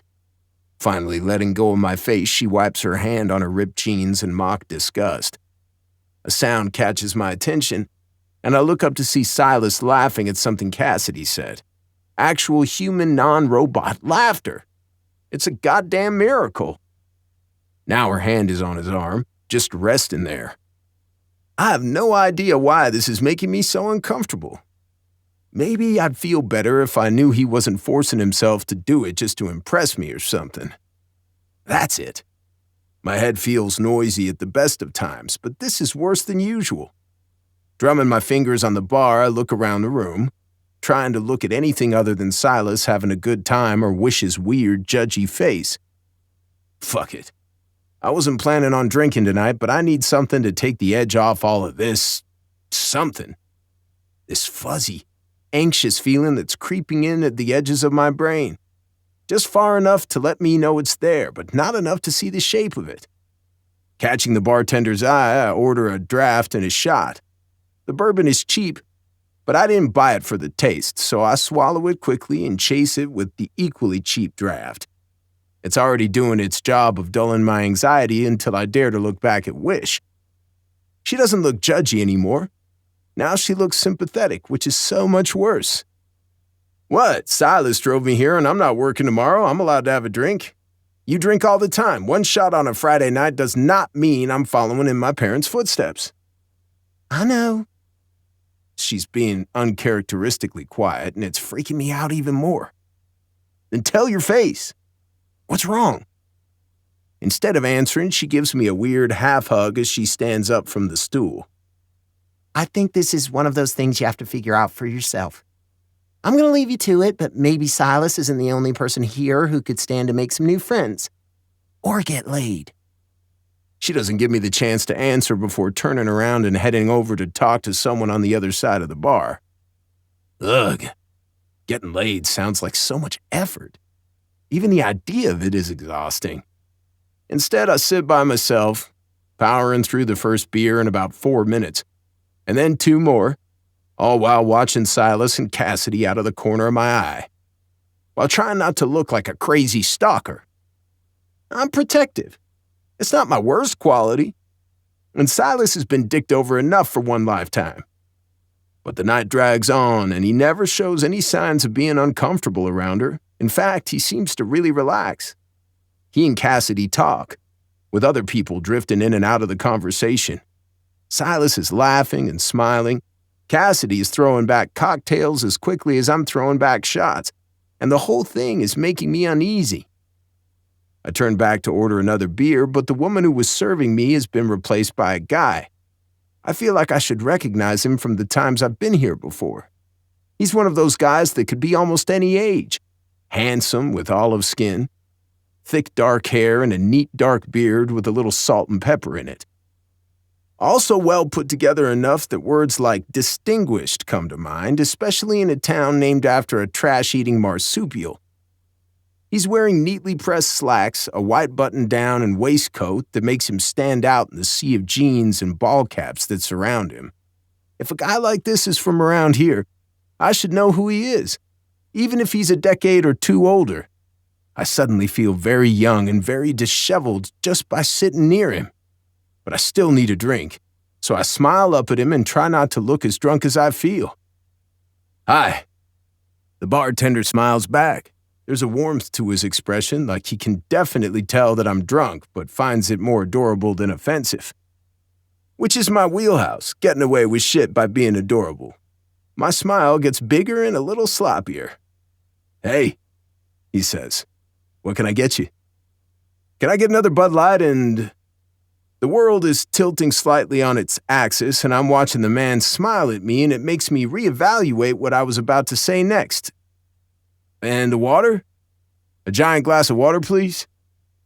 He snorts, and the naked disdain on his face as he reaches to pull my bud pushes his whole vibe from classy to pretentious.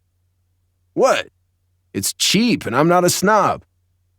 His cool gaze returns to mine as he slides over my beer and fills a second glass with water. I didn't say anything, but a word of warning. If you're determined to keep getting shit-faced, the hangover will be a lot easier tomorrow if you stick with a higher quality booze. Although my actual advice is that you switch to water altogether for the night, but that's your choice. I shrug, but I keep leaning towards him even though our interaction is technically over. Something about his face is drawing me in. Plus, it feels nice to have something to look at other than stupid Silas and Cassidy flirting all night. Do they teach you that in bartender school? I do my best to keep a charming expression on my face, because the last thing I need is this guy cutting me off and making a scene. He chuckles, holding eye contact as he speaks to me, and casually wiping the bar down like we're in an old western. No, that one comes from extensive life experience. You should learn from your elders, kid. Now it's my turn to snort. I'm not a kid. And you're not that old. Trust me, I have plenty of life experience. I can't help but look over my shoulder and check on Silas. He's in the same spot as before, and Cassidy is still hanging off his arm. My stomach churns a little from the cheap beer. But I'll be damned if I let pretentious bartender know he was right, so I take an obnoxiously large gulp and lean back in towards him. What do you do for fun when you're not dispensing life advice? Oh, wise one. Gunner. He introduces himself. But then there's a pause and he studies me for a minute, making me feel more exposed than I like. And you're cute and everything, but you really are too young for me. Sorry. It takes a minute for my bourbon-soaked brain to process the words.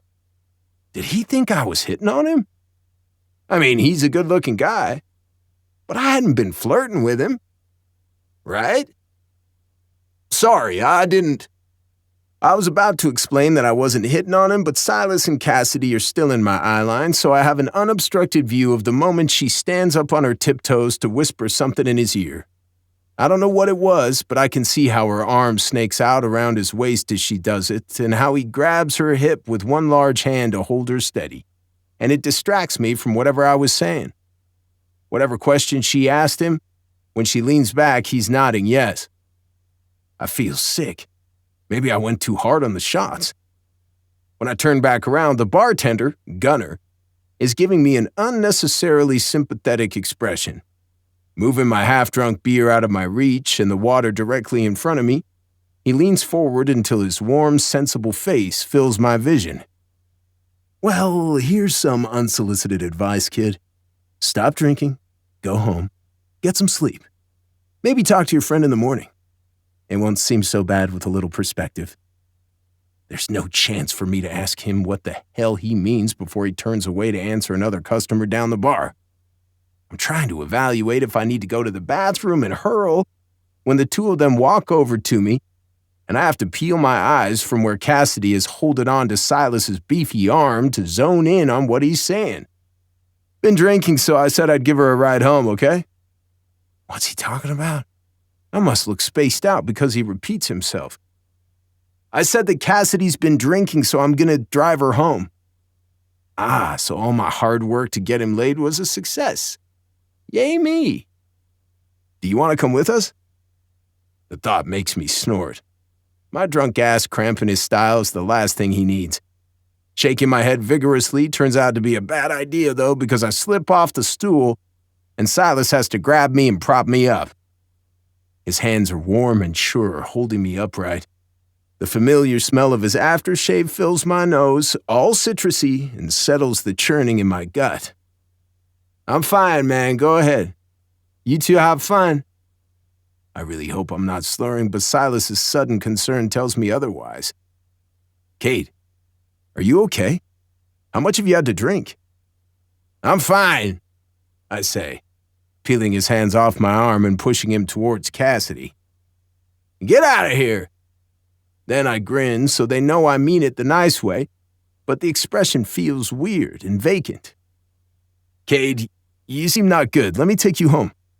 Silas is reaching towards me again, making Cassidy's hands fall away from where she was holding his arm. She looks up at him with a hurt expression, but he doesn't notice. And I feel even more shitty than I did before. Why am I being so weird? This is exactly what was supposed to happen. I just need him to leave so I can make the world stop spinning and clear my head. I told you I'm fine.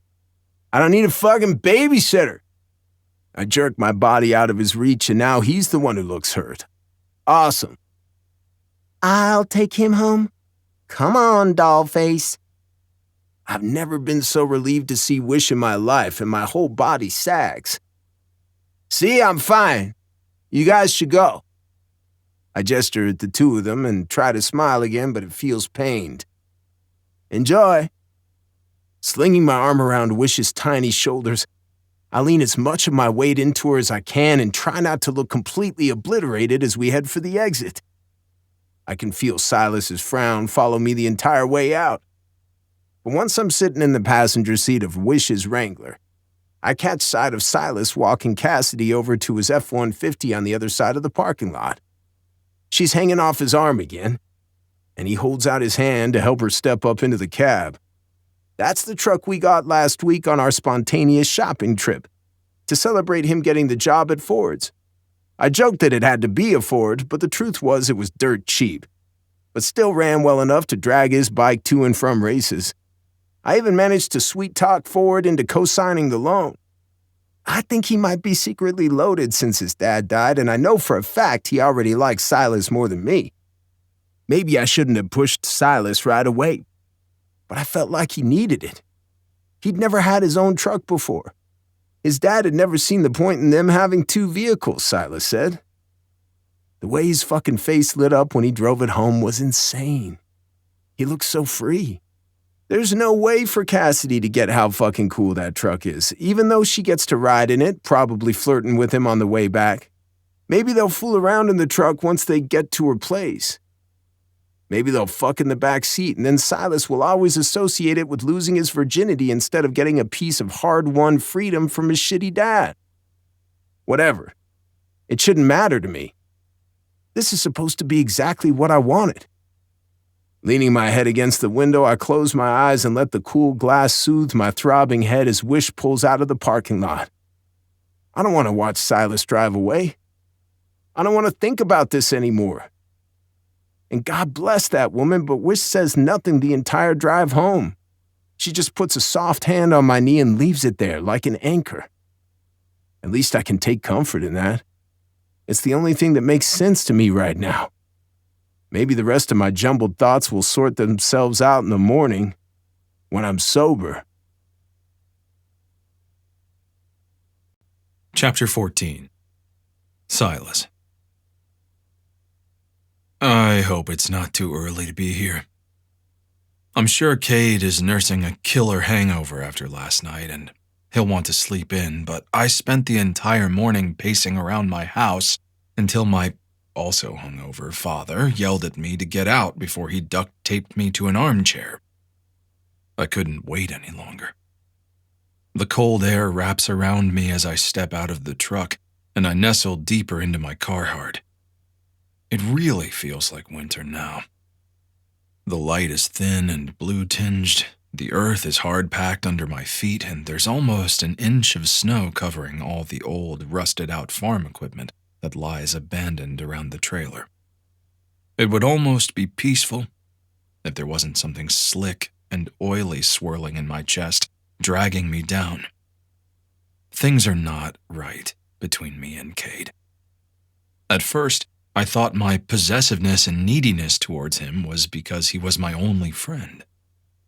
Or some sort of pathetic kicked puppy syndrome. Offer me a family and I'll follow you around with hard eyes for the rest of my life. The idea of Cade was wrapped up in everything else that was changing. Getting distance from my dad, getting a real life, spending time with a real family, no matter how fucked up they might be. It made sense that I would feel intense about all of it. But after the road my brain took me down during my jerk-off session the other day, I think my weird feelings are also about Cade specifically. For someone who's never been super interested in sex, my entire fucking body lit up like a Christmas tree when I started picturing him finger-fucking himself and jerking off. I'm not an expert, but I'm pretty sure that crosses the boundary of being just good bros. Last night only confirmed that I need to sack up and talk to him about it. Cassidy was great. I'd walked into that bar with one foot in a panic attack, but once I started talking to her, things got easier. She was sweet and funny and didn't make conversations into the insurmountable challenge that most people do. I should have wanted to keep talking to her all night. But the only person I wanted to be with was Cade. I told myself I was watching him out of the corner of my eye because he seemed to be in a funk, and I was concerned. Then it was because I saw him getting pretty sloshed. But the truth is, I would have been watching him anyway. Even once I knew he was safe with Wish taking him home, I was still thinking about him. Cassidy wanted me to kiss her in the truck, but it didn't matter that she was beautiful and kind and I could talk to her. The idea of it left me cold. I don't know what any of this means. I don't know if it had been Cade trying to kiss me in the cab of my truck, I would have wanted it any more than I did with Cassidy. Maybe I don't want to hook up with anyone, and the jerk-off fantasy was just wires getting crossed. Shaking the thought out of my head, I look around the yard in front of the trailer. Cade's rig and bike are here, so he's still home at least. And his mom's beat-up old SUV is sitting under the old awning like usual. But there's also a car I don't recognize. And it isn't snow-covered like the others. A Supra that was probably a thing of beauty in the 90s, but is currently so rust-eaten and weather-damaged, I'm surprised it even survived the drive up the long, rocky driveway. That's the only thing I have time to think before I hear the noise coming from the house. At first, it sounds like indistinct yelling. But Cade says he and his mom can get into the occasional shouting match, and they never go too far, so I'm not that worried. Then I hear a crash, and I cover the remaining 25-ish feet to the house at a sprint. "Where's the money?" A man's voice, not Cade, is loud enough for me to hear before I throw open the door, followed by another crash. Inside, I see exactly what I was expecting, but still hoping not to. Chris is standing in the far corner of the kitchen with Maddie and Sky huddled behind her. Her stance is so strong and protective, but her face is totally blank. She's smoking a cigarette, and even though it looks like she's been crying, she's devoid of expression. She isn't saying anything or looking at anyone. The girls both have red-rimmed eyes but aren't crying either, and it makes me wonder how many times they've been through this to be able to keep quiet for it. The owner of the Supra and the source of all the yelling is standing in the middle of the room, looking unhinged. He's tall, even taller than me and Cade, as well as older and filled out like someone who used to be really fucking strong. He has dark hair that looks exactly like Cade's would if he grew it out long and then stopped showering. His face gives me the fucking creeps. The resemblance is so strong. I don't think I ever saw Cade's dad when we were kids, but I'd know they were blood relatives without question. It must really suck for Cade to have to look at this vicious, violent, funhouse mirror version of himself.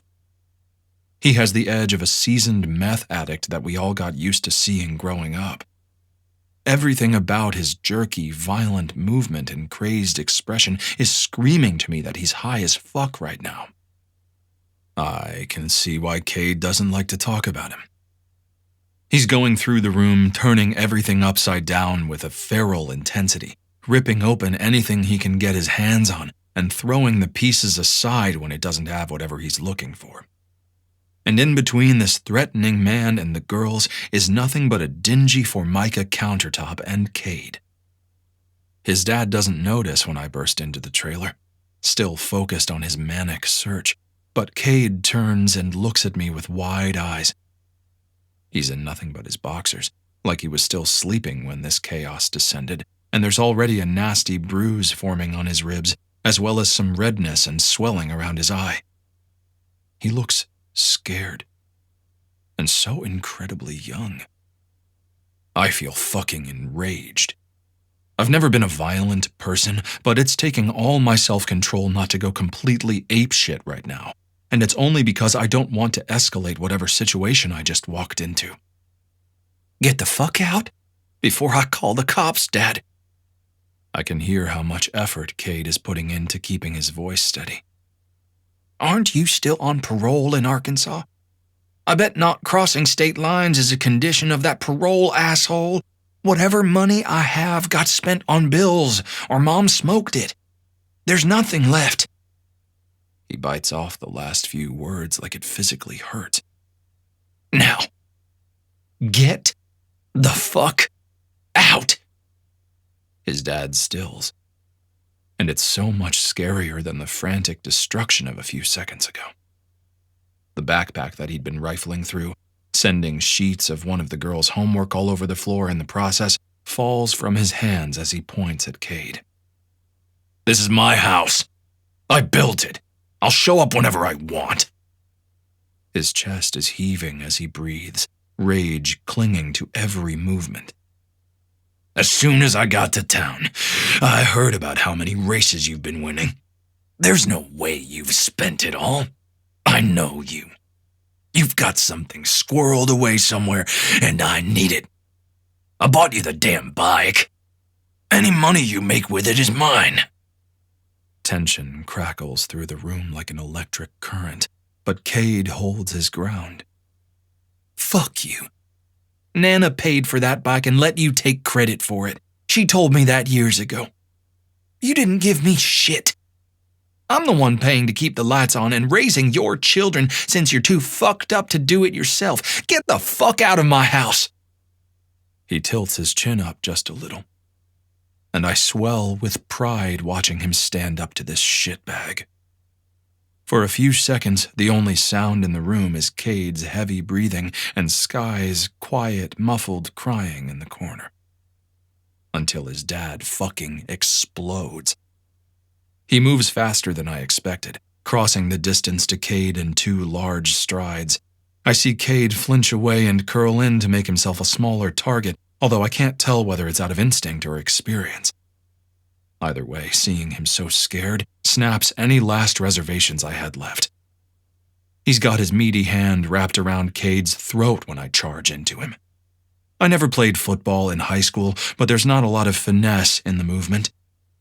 Bending low, I throw every ounce of strength I have into my shoulder and then throw that shoulder into the man's body. He hits the formica hard enough to crack it. Cade is trying to get up from the floor where he fell, coughing and reaching for his throat. His voice is raspy when he yells at his mom to take the girls to his room and lock the door. I think I knocked the wind clean out of his dad, because the man is gasping for air when I pull him up from the broken countertop and start hauling him towards the front door. He puts up a fight, but he's disoriented now. As soon as the girls disappear down the hallway, Cade turns to help me. It's a flail of limbs and everyone's fucking cursing, but between the two of us, we're able to shove him out of the door and drop him, sprawling on his ass in the snow. Cade looks down at him. Pretty fucking intimidating for someone who's beat up and still in their underwear. The way his tattoos cover his arms and chest almost looks like armor. For a second, I wonder if that's why he has them. If you show up here again, I'll fucking kill you. The coldness in his voice makes me think he means it. Pulling me back inside, Cade slams the door shut so hard the whole wall rattles, and then he flips the crusty old deadbolt. As if someone who wanted in badly enough couldn't rip the whole door off its hinges. Inside, Cade puts his back to the door and slides down until he's sitting on the floor, then throws his head back into it with a thunk. The sounds of crashing drifts through the door, as all the rusted crap outside gets thrown around in anger. There's more yelling about how he wants his damn money. I'm buzzing with so much adrenaline, it's like I've got fire in my veins, but all the fight is already drained out of Cade. His eyes are just as vacant now as Chris's when I walked in. "Sit." He plucks weakly at the sleeve of my hoodie. "He'll tire himself out and leave soon. He knows if he comes back in here, I'll actually call the cops, and it's not worth it to him." I sit beside him, with my knees up and my back against the door. "Maybe you should call the cops. Does he do this a lot?" Cade snorts. "And risk getting on CPS's radar so the girls can end up in some fucking foster home? No, thank you. Mom spent half her childhood in foster homes. I know exactly what goes on there. Not fucking happening. Cops are useless anyway. They can't even tell him to leave because this is technically still his house." The sigh that he lets out seems to last a lifetime, and his eyes close like they're suddenly too heavy to keep open. A particularly loud crash from outside makes Cade flinch, but he quickly settles again. I feel completely adrift here, but I'd do anything to make him look less exhausted. Cade shivers beside me, and I realize it's fucking winter and he's still half naked. "Dude, you must be freezing. Go get dressed." He shakes his head with his eyes still closed, even though his teeth are chattering now. "Not until he leaves. Just in case. This door won't stop him if he really wants to get in." Fuck. Pulling my hoodie over my head, I shove it into his hands, but by the time he's putting it on, he's shaking violently enough that he needs my help to get his arms through the sleeves and tug it down over his head. It seems like maybe more than just the cold is affecting him. Gray eyes stare at me while he tremors and shakes from the adrenaline crash. He looks ripped open and raw, like I could reach into him and grab any part, no matter how deeply buried. "I'm glad you were here, Silas." I rub my hands up and down his arms on the pretense of warming him up, but really hoping it'll make him feel more grounded. "Me too, Cade." Something smashes into the wall of the trailer, making it shake. Cade flinches again. It only takes a gentle tug from me to get him to lean over and bury his face in my neck. I turn so I can wrap my arms around him fully, even throwing one of my legs over his lap. I try to surround him, with every inch of myself that I can, as if that were enough to make him feel warm and safe and not scared anymore. Slowly, the shivering subsides, but I'm not letting go until he makes me. Chapter 15. Cade. After what feels like hours, the engine of Dad's piece-of-shit car finally sputters and then roars to life. He screams out one last string of obscenities before pulling away, but the words all bleed together. When someone has spent enough of your life attacking you with their words, they always bleed together. You hear their tone over everything else. I don't need to make out the individual words to know how much my father still hates me. He's always made that very clear. It's fine. I hate him too. I should feel calmer as I listen to the sound of his car tear down the driveway and away from us, but I don't. The fight-or-flight instinct ebbs at least, but the feeling that it leaves behind is the opposite of calm. If brittle were an emotional state, that's how I would describe myself right now. Dried out and spider-webbed with cracks, like the plaster on the ceiling. Sometimes I wonder which one will last longer, me or this derelict trailer. "Cade?"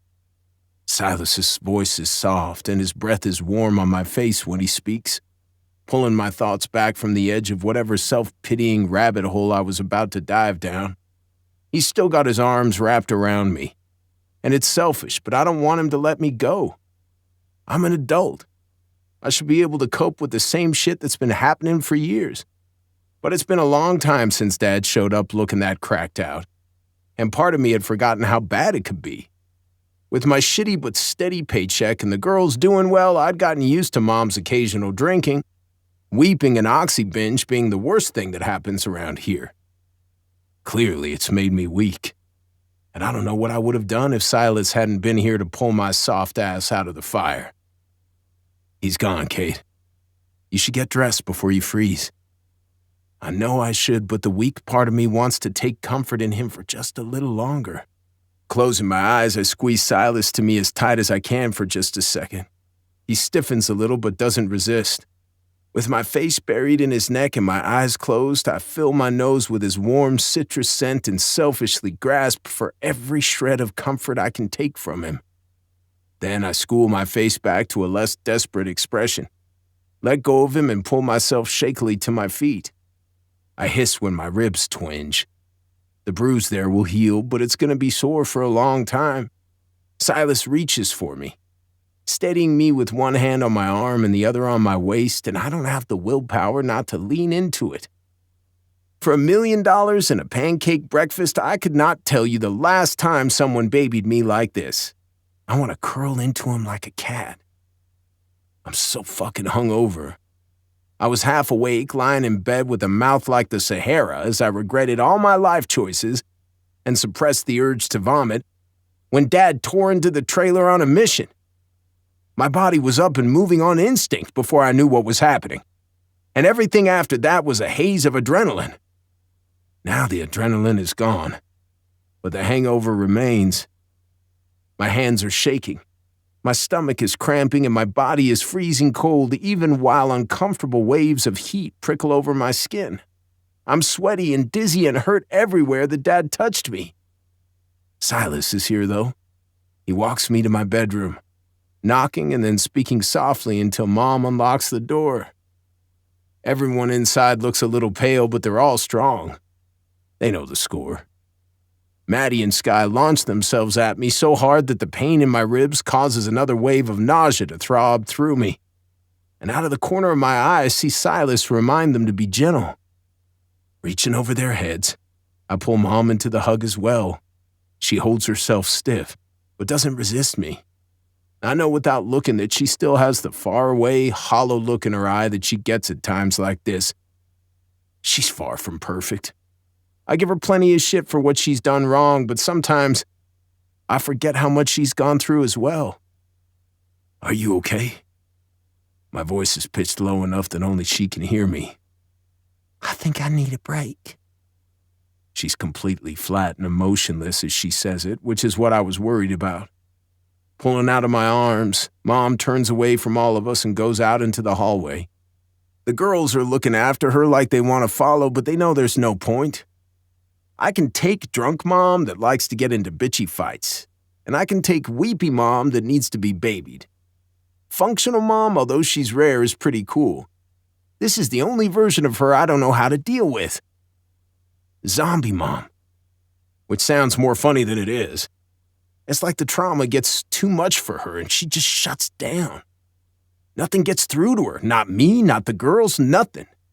She has a tendency to disappear for days on end and come back when she's dried out, which is still better than when she stays here, slowly leeching the happiness around her. This is the thing that I'm most afraid of when people tell me I can leave the girls alone with her. Even 3 sheets to the wind, she'd never deliberately hurt them. In an emergency, she'd do her best. But like this, I've seen her walk out the door and not look back no matter who or what she leaves behind. The sound of the front door echoes down the hallway, telling me that this is one of those times. We'll see her when we see her, I guess. I squeeze the girls as tight as I can while I rearrange my face into something less miserable. And when I pull back, I fake a smile. 2 equally fake smiles shine back at me because this is how it goes, which makes this all even more sad. Okay, ladies, and Silas, how about I get dressed while you salvage whatever you can of your stuff from Tornado Asshole? Of all the things to destroy, why did he have to start shredding his daughter's fucking homework and search for his hidden cache? The front room looks like it's covered in algebra-themed confetti. Maddie's face drops as I mention it because she busts her ass at school and I know this is going to eat at her for a while. I push through. But then the four of us will get in Silas's truck and make him drive us all the way to Franklin where they have that really nice Wendy's. Burgers and Frosties for everyone. Then we can go to Walmart and replace any of your school shit that Dad destroyed. Deal? Both girls nod, sold on the idea. We don't have to drive for 2 hours to find a Walmart, and let's be real. There's no such thing as a nice Wendy's. But it's about putting distance between us and any and all blood relatives for the rest of the day. Perfect. Now everyone look at Silas with your most pathetic abused child face and say, "Please, will you drive us to Franklin because Kate is too hungover and needs to nap on the way?" I stick my face next to theirs and give Silas the most charming grin my sallow face can manage. Silas looks surprised by my brutal honesty, but that's what I was going for. If you have to go through the abuse, the very least you should get in return is getting to play the "my dad's a violent asshole" card once in a while. Please, Silas, the girls say in unison, as if he was ever going to say no. His gaze slides to me, and there's a hint of what I'm starting to think of as his "why is Cade like this" expression. I don't hate it, and when I smile back at him, it's a genuine smile. Of course. His voice is gruff, but there's the same softness to him that's been coming out more and more around the girls. Go clean up your stuff and make a list of what you need replaced. Your brother has to shower before we leave. He's not getting in my truck smelling like a distillery. I snored. I'm sure I smell like nothing but sweat and fear at this point, but whatever. He's not wrong about the shower. The girls both slip out of my room. They're still subdued, but I think the cloud of imminent doom is gone. Everyone will definitely feel a lot better when we put some miles between ourselves and Possum Hollow, hopefully getting back long after the old man is blown through town. Hopefully. Silas trails out after the girls and helps them clean while I take a quick shower. I feel a little more human afterwards, but all of my various aches and pains are also settling in. Pulling on clothes seems to take forever.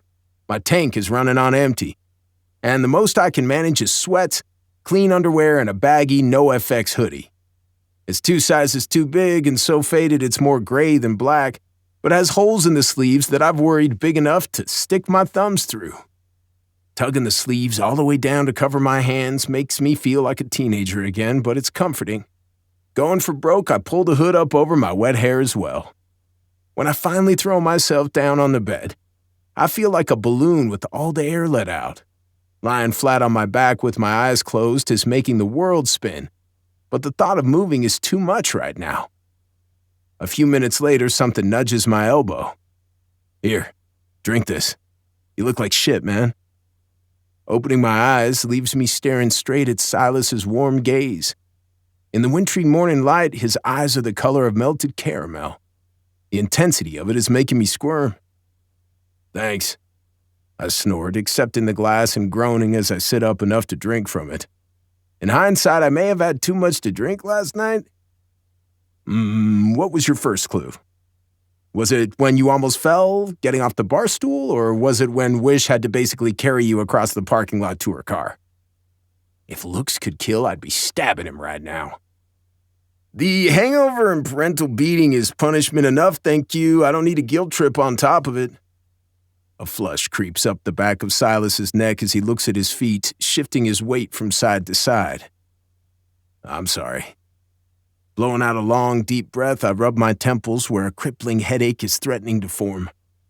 My throat is still aching where Dad grabbed me, and now I feel like a dick for snapping at Silas. He's literally the only person here trying to help. There is no part of me that isn't squeezing with pain right now. I didn't mean it like that. And thank you for showing up unexpectedly and saving my ass. I thought you'd still be enjoying your hot date instead of jumping fist first into my nightmare. Silas avoids my eyes completely, but the thought of his night with Cassidy leaves a bitter taste in my mouth. I'm in too much pain to add self-reflection to the pile, so I don't push it. The silence between us is awkward and makes me itch. Sit down, dude, you're looming. It only takes a gentle tug at the hem of his t-shirt until he sits down heavily on the edge of the mattress next to me. There's another silence before either of us speaks again, this one longer but less awkward. Does that happen a lot? What, my piece of shit dad showing up like a special guest from Skid Row and tearing into our lives for no reason? Silas nods solemnly. That used to happen more. He and Mom were on again, off again for a long time before he moved to Arkansas. She's been a lot better since he left. We all have. He's only shown up a couple of times since then, always for the same reason. Some bullshit hallucinated idea that we owe him money. But it's been a while. I laugh, although it sounds hollow even to me. Silas looks at me with a twisted, concerned expression. I guess I'd almost let myself believe he was done fucking things up for us. I thought I was too old to be naive anymore. But I was wrong. That's embarrassing. Silas doesn't say anything. He doesn't have to. If anyone gets being constantly let down by someone and then hating yourself for letting it happen in the first place, it's him. We're two peas in a very fucked up pod. Instead, he brings his hand to my back, rubbing it in slow circles that dial down the anxiety thrumming in my veins. We sit like that for a long time. The silence doesn't even bother me the way it usually does. In the end, it's Silas that breaks it. Do you think he'll come back? Chapter 16. Silas. Cade shrugs, his gaze trained on the floor. Probably.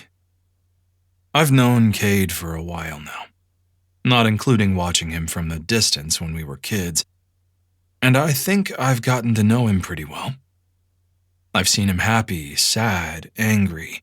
I've seen the way he gets playful and soft around his sisters. I've seen him talk with conviction about how much he hates toxic masculinity, but how he's still not immune to the instinct to straighten his shoulders and drop his voice around certain types of men. It's hard not to when you grew up with fathers like ours.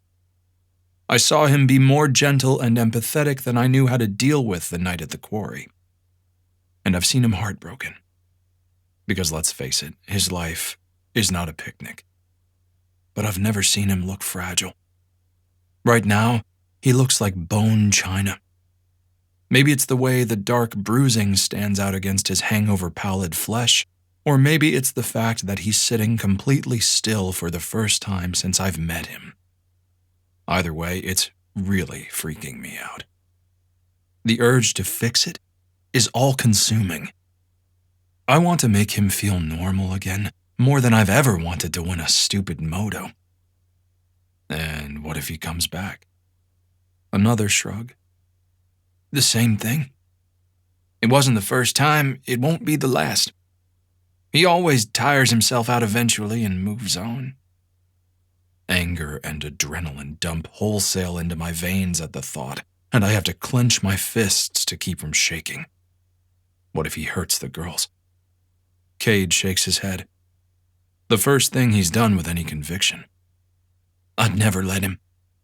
I'll swap my shifts so I can be here when they're not at school. Next weekend they can probably sleep over with my Aunt Jazz, as much as I hate to impose. Just until I'm sure he's left town. I'll be here to make sure they're safe. And when he hurts you again? Because it is a when, not an if. I've picked up that much. Cade refuses to look at me, and my anger is threatening to boil over. I don't have it in me to keep quiet. You can't just let this keep happening. When Cade looks up at me, his expression is sharp. I can see the tension running through every part of him. Yeah, and you can't keep living at your dad's house forever, bankrolling his drinking habit and letting him treat you like his emotional meat puppet, but it's a lot easier to say you'll fix something than to actually fix it, isn't it? There's a bite to the words, and a challenge in his eyes. He's not wrong. Things with Dad have gotten worse and worse. I used to think that all his strictness and his insane drive came from how much he cared about my success. If he was an asshole to me, it was because he wanted me to win more than he cared about being a decent father. Now my career is over. No more training, no more trophies, no more excuses. But his attitude towards me is worse than ever. Maybe the shitty way he treated me was how he always wanted to treat me, and the racing just gave him an excuse. I've given up trying to figure it out. You're right, I say. Cade's eyebrows shoot sky high. I turn my body so I can look him in the eye. You're right. He's getting worse, not better. We're circling each other in the same old toxic patterns, and there isn't even an excuse for it anymore. I should get out.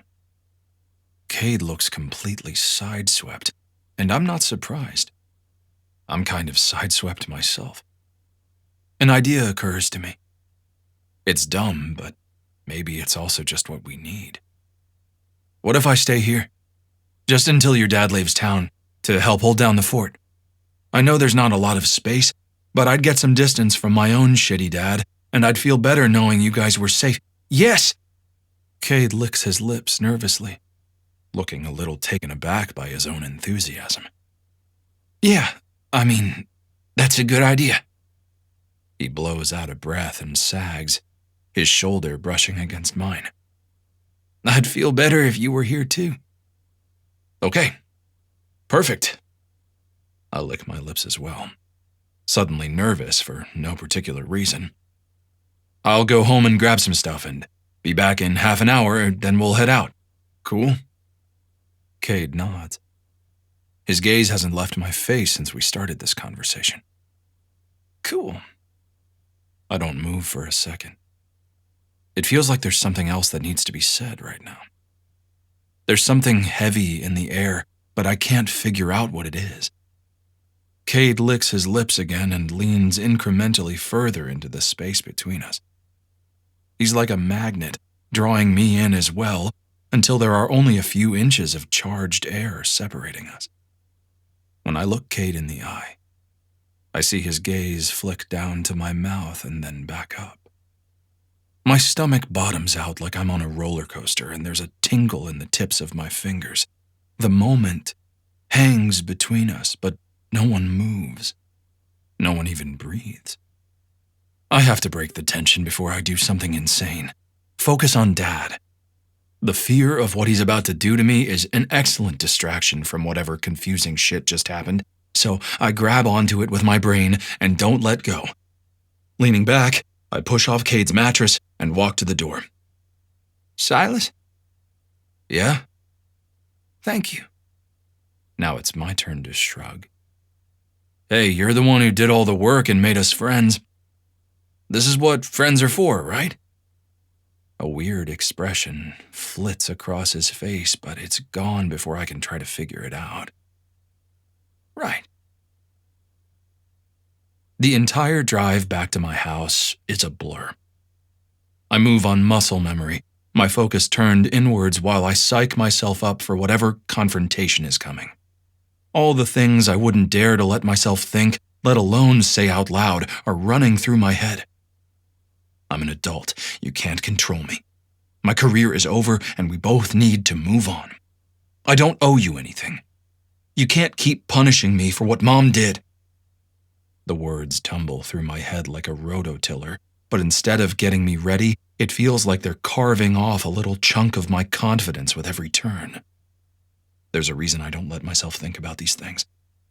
The longer I dwell on it all, the more images of Mom flit through my mind, sending everything off kilter. I don't have many memories, and the ones I do are probably colored by Dad's rants from when he gets drunk and mouthy. I remember how she used to wake me up in the middle of the night. She would be so panicked, convinced that something terrible had happened. But once she saw I was all right, the relief would wash over her. She'd pull me into her lap and cling to me. I thought it was normal at the time, because it was all I knew. Even now, 2 decades later, it feels weird to sleep through the night without being woken up. And even though I know it was a sign of how sick she was, I never felt more intensely loved than in those moments. My fingers tighten on the steering wheel as I take the turn that leads into town, getting closer and closer to my house. I don't have a lot of memories from Dad back then. It was only Mom I don't think I went to school very often either. Everything I remember is this long, hazy existence of the two of us in the house. Mom hated the bright sunlight, so she always kept the curtains drawn. She slept erratically, so I slept erratically, and days didn't pass the same way they do now. It was like we were suspended in time. Or maybe suspended just outside of time, hanging there, while the rest of the world continued their onward march in peace. Being the center of her world was nice. I liked it most of the time. But her anxiety was also our constant companion and often competed for her attention. I think things got worse as I got older. I remember her crying a lot and nervously pulling at her long blonde hair until chunks of it were scattered around the house. One of my earliest memories of Dad is when he came home from a race and noticed that I'd picked up the same habit. I'd started pulling out my hair when I got anxious, copying her. He was horrified. He yelled at her for a long time. Then he shaved my head to break the habit. The feeling of his strong fingers digging into my skull to hold me still will be etched in my brain forever. As I pull into my driveway, I realize that I've gotten so lost in the memory that I'm doing it now. I haven't worried about haircuts since my life imploded, and Dad has clearly been too preoccupied to think about it. My hair is still short, but longer than it's ever been since that first day he buzzed it off. My fingers figured that out with no conscious effort on my part, resurrecting a habit I thought was long dead and buried. But the sting of my scalp as I tug at the strands feels good. It's grounding. It helps me claw my way out of this memory and back into the present. I can worry about what that means some other time. Right now, I need to go inside. And Dad's truck is in the garage, so that confrontation really is coming. I'm an adult. You can't control me. I don't owe you anything. I'm going to stay with Cade and people who care about me. It runs through my head on a loop as I walk inside, pretending my hands aren't shaking. It's not my fault she's dead.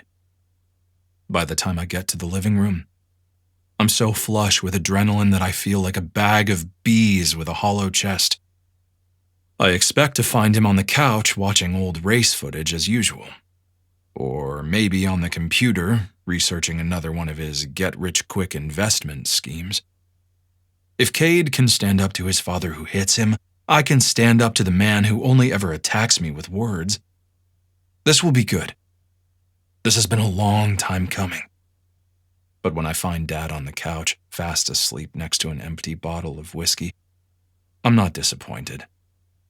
I'm relieved. It makes me feel like a coward, but it's true.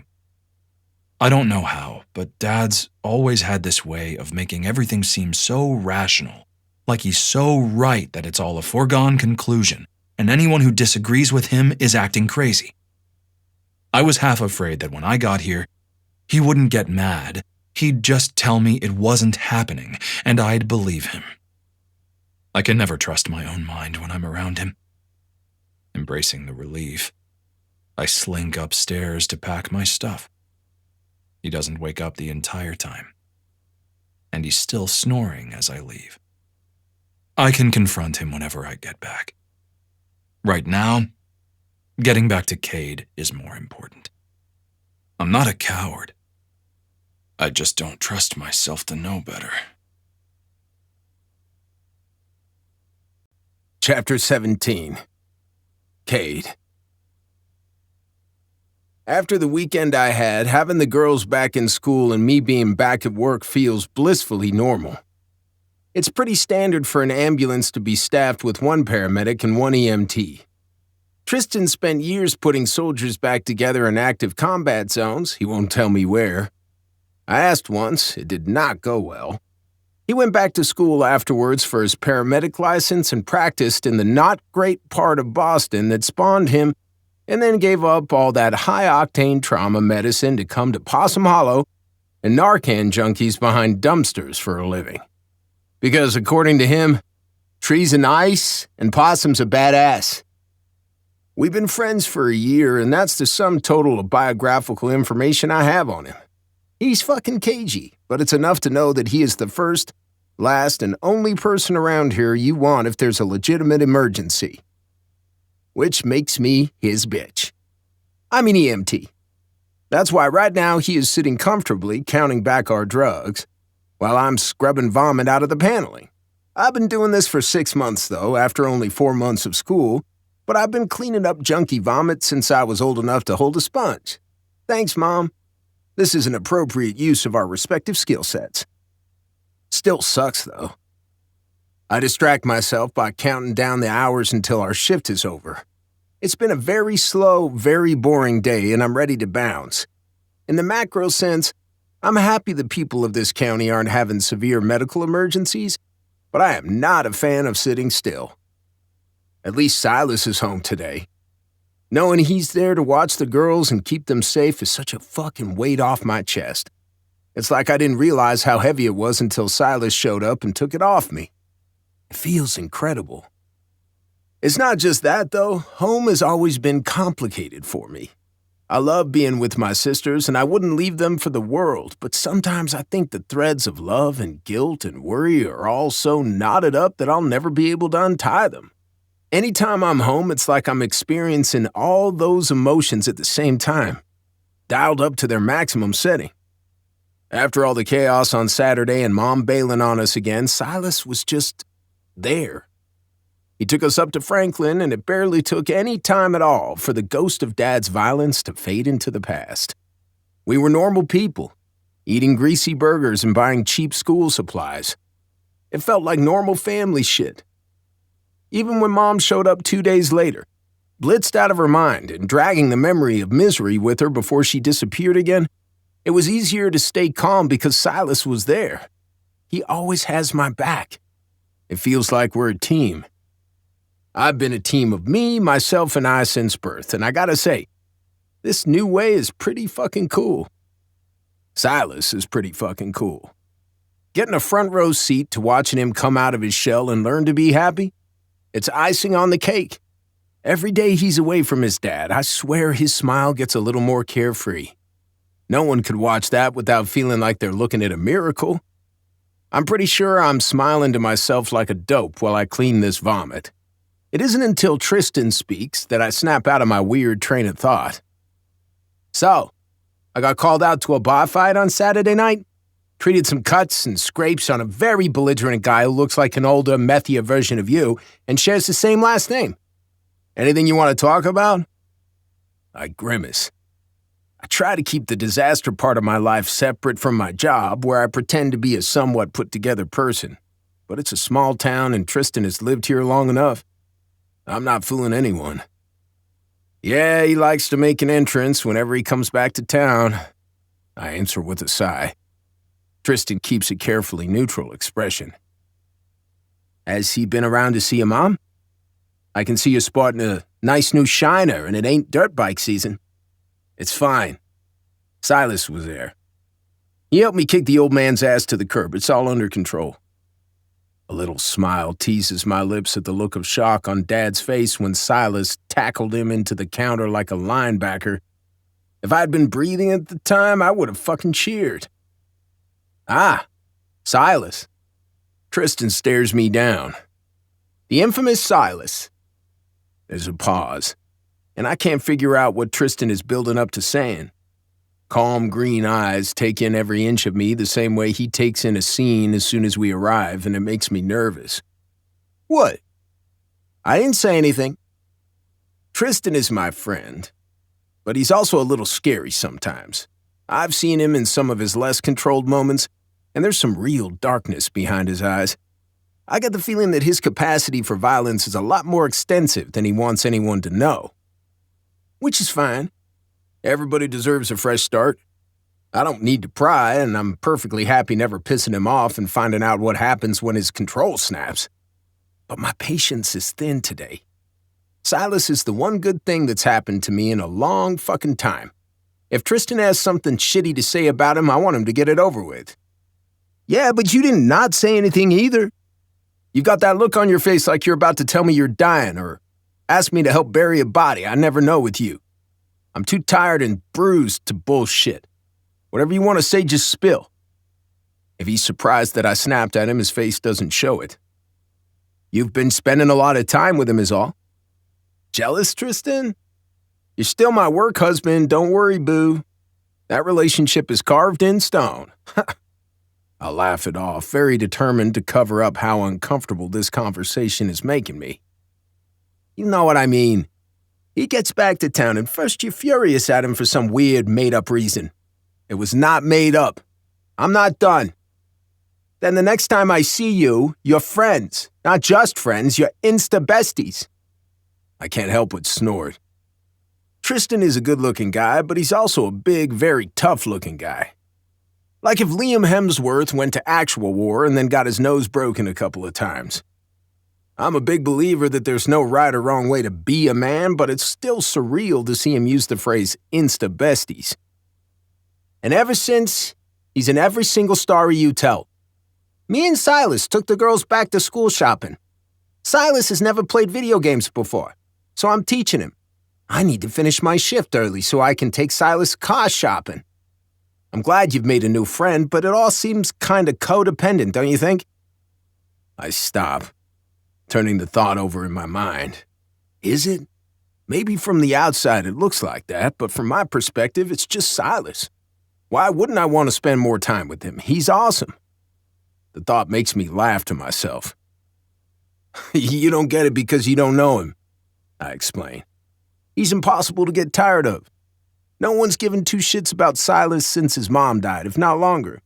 He spent his entire life in a black hole of empathy and managed to come out of it as this sweet, hilarious, generous guy. Now he's learning to enjoy his life for the first time, and I get to be the one to teach him. Who wouldn't want to be a part of that? And if I'm spoiling him with attention, so what?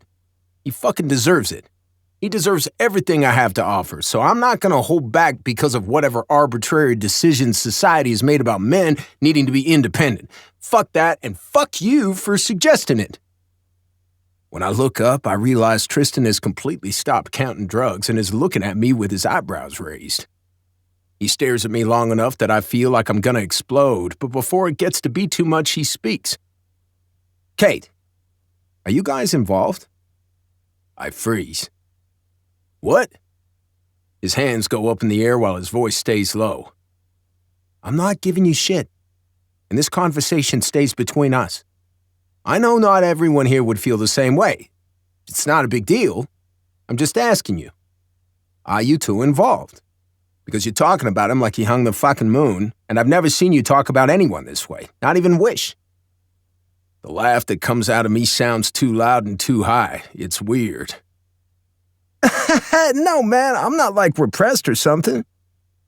Tristan doesn't say anything, he just keeps staring at me, so my mouth continues to make sounds without permissions from my brain. My best friend is bi. I have multiple queer friends. I'm 1,000% not homophobic. If I were into guys, I'd know by now. Fuck these assholes if they didn't like it. But full-ass adults don't wake up one day and change their sexual orientation. Not unless they grew up in some shitty situation that wouldn't let them figure it out sooner. He doesn't cut off my rambling, but he does kind of look sad as he watches me talk. I'd know by now. The words sound weak even as I say them. A squirrely, vulnerable feeling takes root in my chest, and I have nothing to fight it with except anger. I don't even try to control my temper when it hits, and there's venom in my voice as I keep going. I get enough of this shit from people about me and Wish being friends. I don't need you starting it with Silas as well. Close, platonic friendships exist, dude. If you haven't had any, maybe you're the problem. It's a mean thing to say, and I can already glimpse the guilt that will take over once the flush of rage fades. I flash back to the moment in my room the other day after Dad left. Silas and I were sitting on my bed, and I felt enveloped by this warm, safe, contained feeling I'd never encountered before. I wanted to... something, I don't know, I wanted more. And when he looked at me with that intense expression, I felt like he wanted more of it too. Now isn't the time to process that, though. I can sort those jumbled thoughts out when I'm not halfway through an argument with my coworker who I'm half friends with and half secretly scared of. Tristan obviously didn't make it through whatever mystery combat zone by being a hothead, so my pissy comment seems to roll right off him. He sighs and continues to look at me with that too-knowing expression, tinged with sadness. When he speaks, I feel like he's treating me with kid gloves, which makes me want to lash out at him again. Look, Cade, I know you and I are more work friends than friends, so I don't want to overstep. But I know what it's like to have to be an adult way too young. It probably doesn't seem like it, but you are still young. So young. You are allowed to still be figuring yourself out. Some people spend their whole lives figuring their shit out. If you're saying there's nothing romantic with you and Silas because you don't feel that way, fine. But if you're telling yourself there can't be anything between you two because 22 is too old to realize you might not be 100% straight, that's fucking stupid. I get squirmy. And either way, my codependent comment stands. Just think about it. There are too many thoughts spinning in my head to pick one out, so I try to ignore the cacophony and turn my attention back to work. Oh, and Cade? I turn back to him one more time, still frustrated and annoyed. What? You've got puke in your hair. You might want to shower after your existential crisis is finished. And then he gives me the biggest, most shit-eating grin I've ever seen. The man's a sadist. This shift cannot be over fast enough. Chapter 18. Silas. Staying with Cade is weird. It's all chaos. Between his mom being on a bender and the girls working through their trauma by fighting with Cade about everything. The trailer is messy and run down, and there's nowhere near enough space for all of us. Plus, there's the constant looming threat that his dad will show up to kick the shit out of us. Which is why I'm still here. According to Cade's cousin, Kyle Waters still hasn't left town. But it's also all very domestic. My house is bigger and has a lot more food in the fridge, but never felt half as welcoming to walk into. I love getting to come home to someone who is actually happy to see me. And I love getting to rest easy knowing that Cade is right in front of me, safe and sound. We're still sharing his bed, because there's nowhere else for me to go. Folding both of us into a double bed is a tight squeeze, but it's better than trying to sleep in the bathtub. And I can't deny I like having him close, in case he needs me. I hate feeling like I'm in his way, though. I manage to be underfoot all night, constantly in the wrong place while he's trying to make food or go to the freaking bathroom. Doubt begins to creep in about how much good it's really doing for me to be here. Maybe I'm just staying to make myself feel better, and he's putting up with me to be nice, even if it's annoying. I've apologized so many times tonight that by the time we're climbing into bed, Cade looks like he wants to deck me. I only stop when he threatens to make me sleep on the porch if I don't shut up about it. If it makes you feel better, you can consider this repayment for me saving your drunk ass from drowning in the quarry. I rescue you, you rescue me, and every time we end up crammed into a teeny tiny bed together. It's the circle of life, apparently. So, Hakuna Matata and go the fuck to sleep. I laugh, making him grin even though his eyes are already closed. It eases some of that doubt that had been sitting in my chest like a lead weight. He rolls over, putting his back to me. The trailer isn't great at keeping out the cold, but this room is small, so with both of us in here and the door closed, it heats up pretty fast. Which means we're both stripped down to our underwear, and Cade only has the blanket pulled up to his waist. It's dark, but there's enough light for me to make out the long, smooth planes of his back. I've already gotten in the habit of mentally tracing the lines of his tattoos to lull myself to sleep, and I'm going to miss it when I eventually go home. I wonder how relaxing it would be to reach out and trace them with my fingers. Would his skin be soft? Or could I feel the scarring of each tattoo if I closed my eyes? What would he taste like if I traced them with my mouth? What would it be like to wrap myself around him, breathing him in and letting his hands touch every inch of me, so warm and reassuring? Shut up! I shove that part of my brain down as hard as I can and tear my gaze away from Cade's naked back. We never got the chance to talk after the bar on Friday, and I'm trying to table all these weird what-ifs to deal with when Cade's not going through a crisis. There's no reason to bother him with my confusing shit when he's got bigger things on his mind. Maybe it's normal. Maybe it's a side effect of the super dramatic way we became friends. Maybe this is the kind of shit your brain likes to throw at you when you go through puberty, and for whatever reason, my brain is really, really late to the party. I'll talk to him about it later. And I'll come clean about not sleeping with Cassidy. I will. Cade is already asleep, his breath deep and rhythmic beside me. I don't let myself think about anything else, and I don't let myself stare at his tattoos. Instead, I listen to the sound of his breathing and remind myself that he's safe. And that's the only thing that matters. It's my fourth night staying with Cade that he ends up tossing and turning, unable to sleep.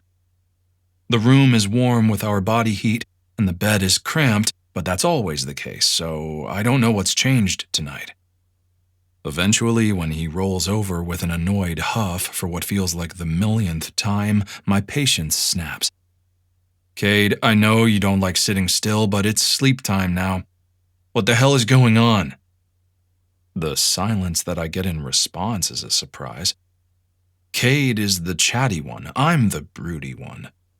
That's our dynamic. It makes me a little worried. But I wait for him to answer. And eventually he rolls onto his back with a sigh. He's stripped down to his boxer briefs, like every night, and the thin blanket is covering him up to his waist. But even through those 2 layers of fabric, even in the dark, I can see the bulge of the tent he's pitching down there. Reaching one hand down to cup his junk and squeeze, Cade takes a deep breath and sighs again. Sorry, man, I haven't been able to get off in forever, and it's getting to me. I'm so fucking horny, it's driving me nuts. He punctuates this by squeezing his junk again, and this time his hips lift a little off the mattress, and he lets out the faintest groan. I wasn't hard before, but I am now. 0 to 60. Fully fucking erect.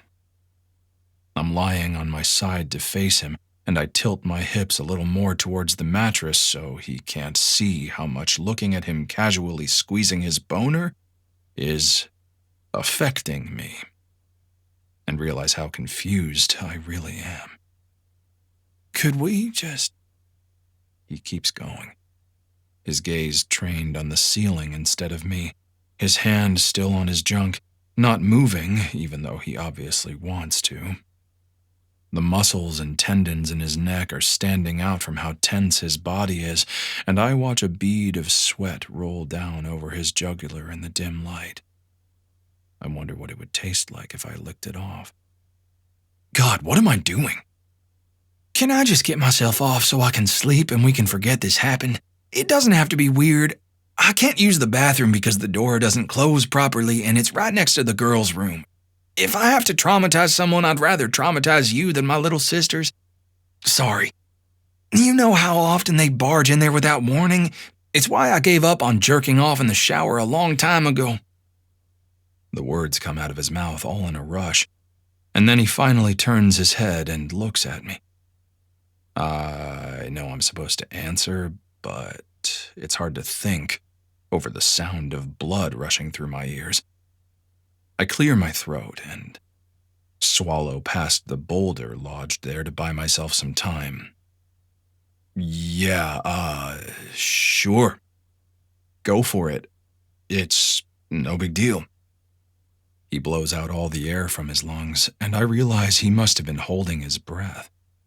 I guess it is a weird thing to ask someone, but he's my best friend. I couldn't deny him anything, even if I didn't have these weird, lusty thoughts about him. But goddamn if it's not going to be hard to lie here and listen.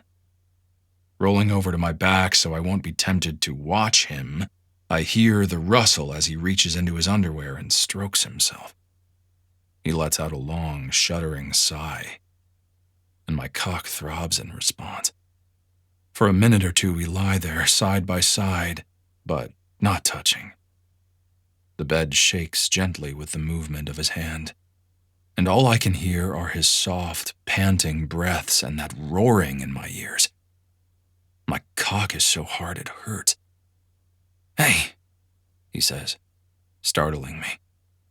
His voice is breathy and low, like I've never heard it before, and would sell my soul to hear again.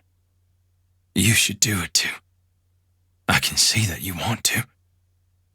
I make the mistake of glancing over at him while he talks. His hand is still moving, working over his cock, but his gaze is locked on mine.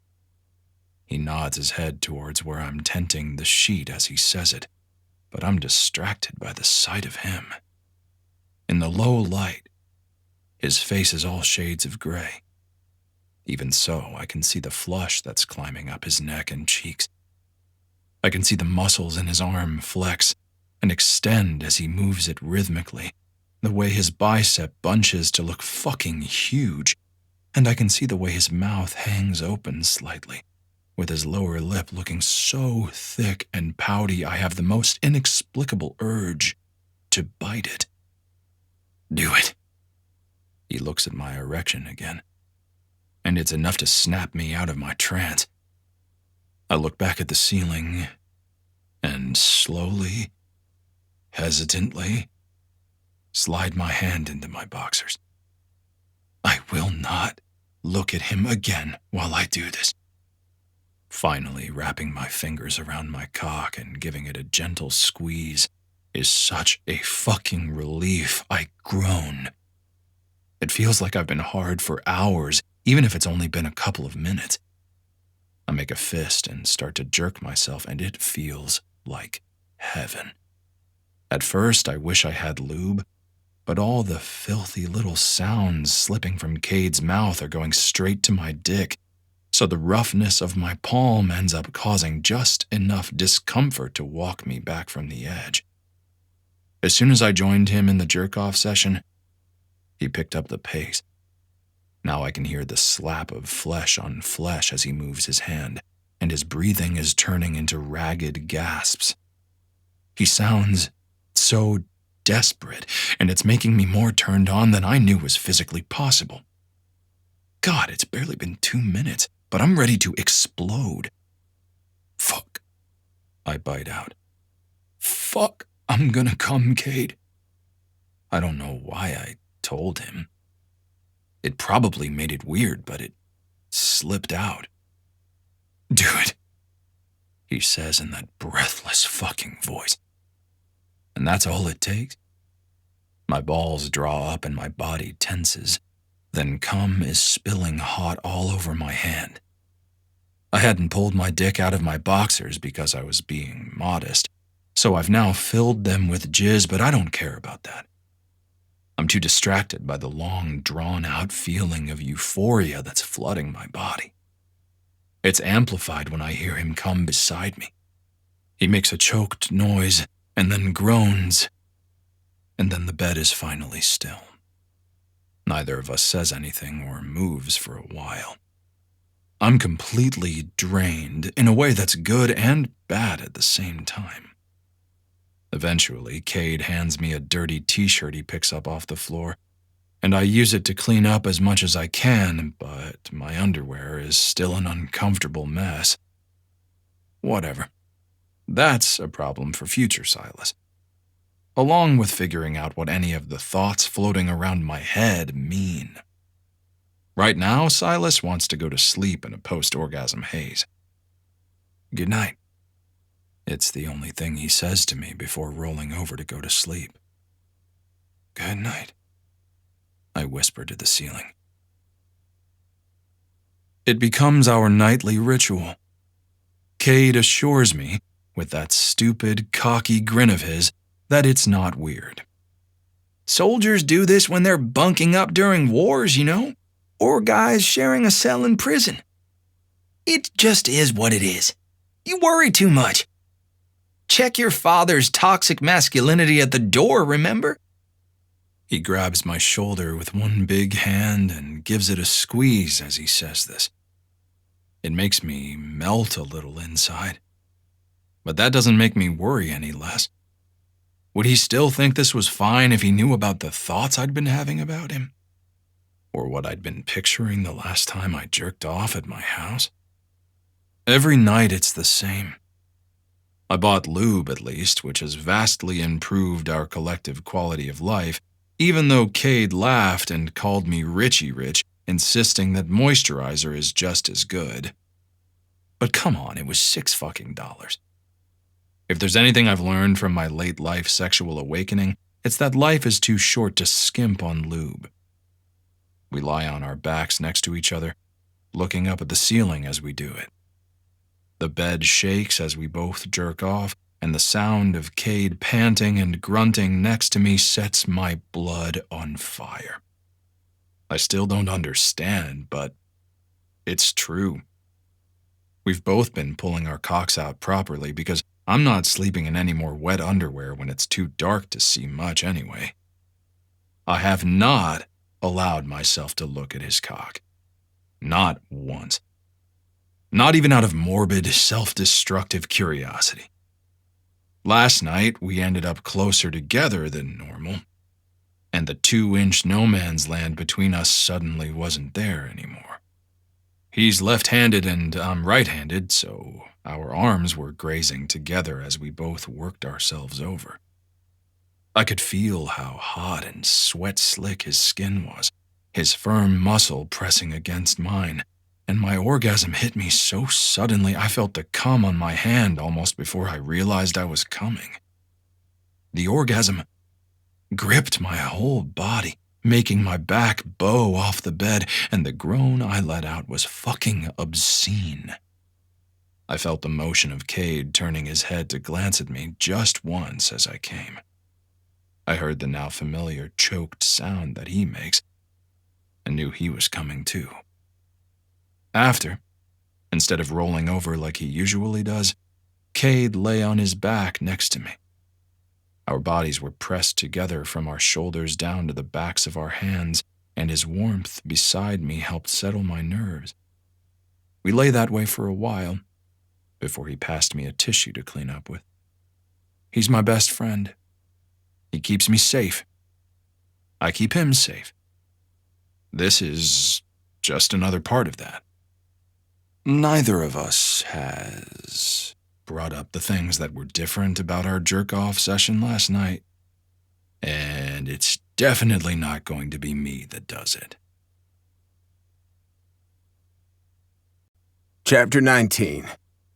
Cade. It's the middle of Friday afternoon, and Aunt Jazz is picking the girls up from school to take them for the weekend, which I'm sure they're stoked about. It's been almost a week since Dad showed his face. Silas staying here has made all of us feel better, but I'm sure they could use a break.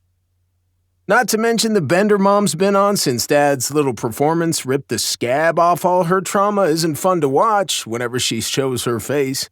She knows better than to go around Jazz when she's like this.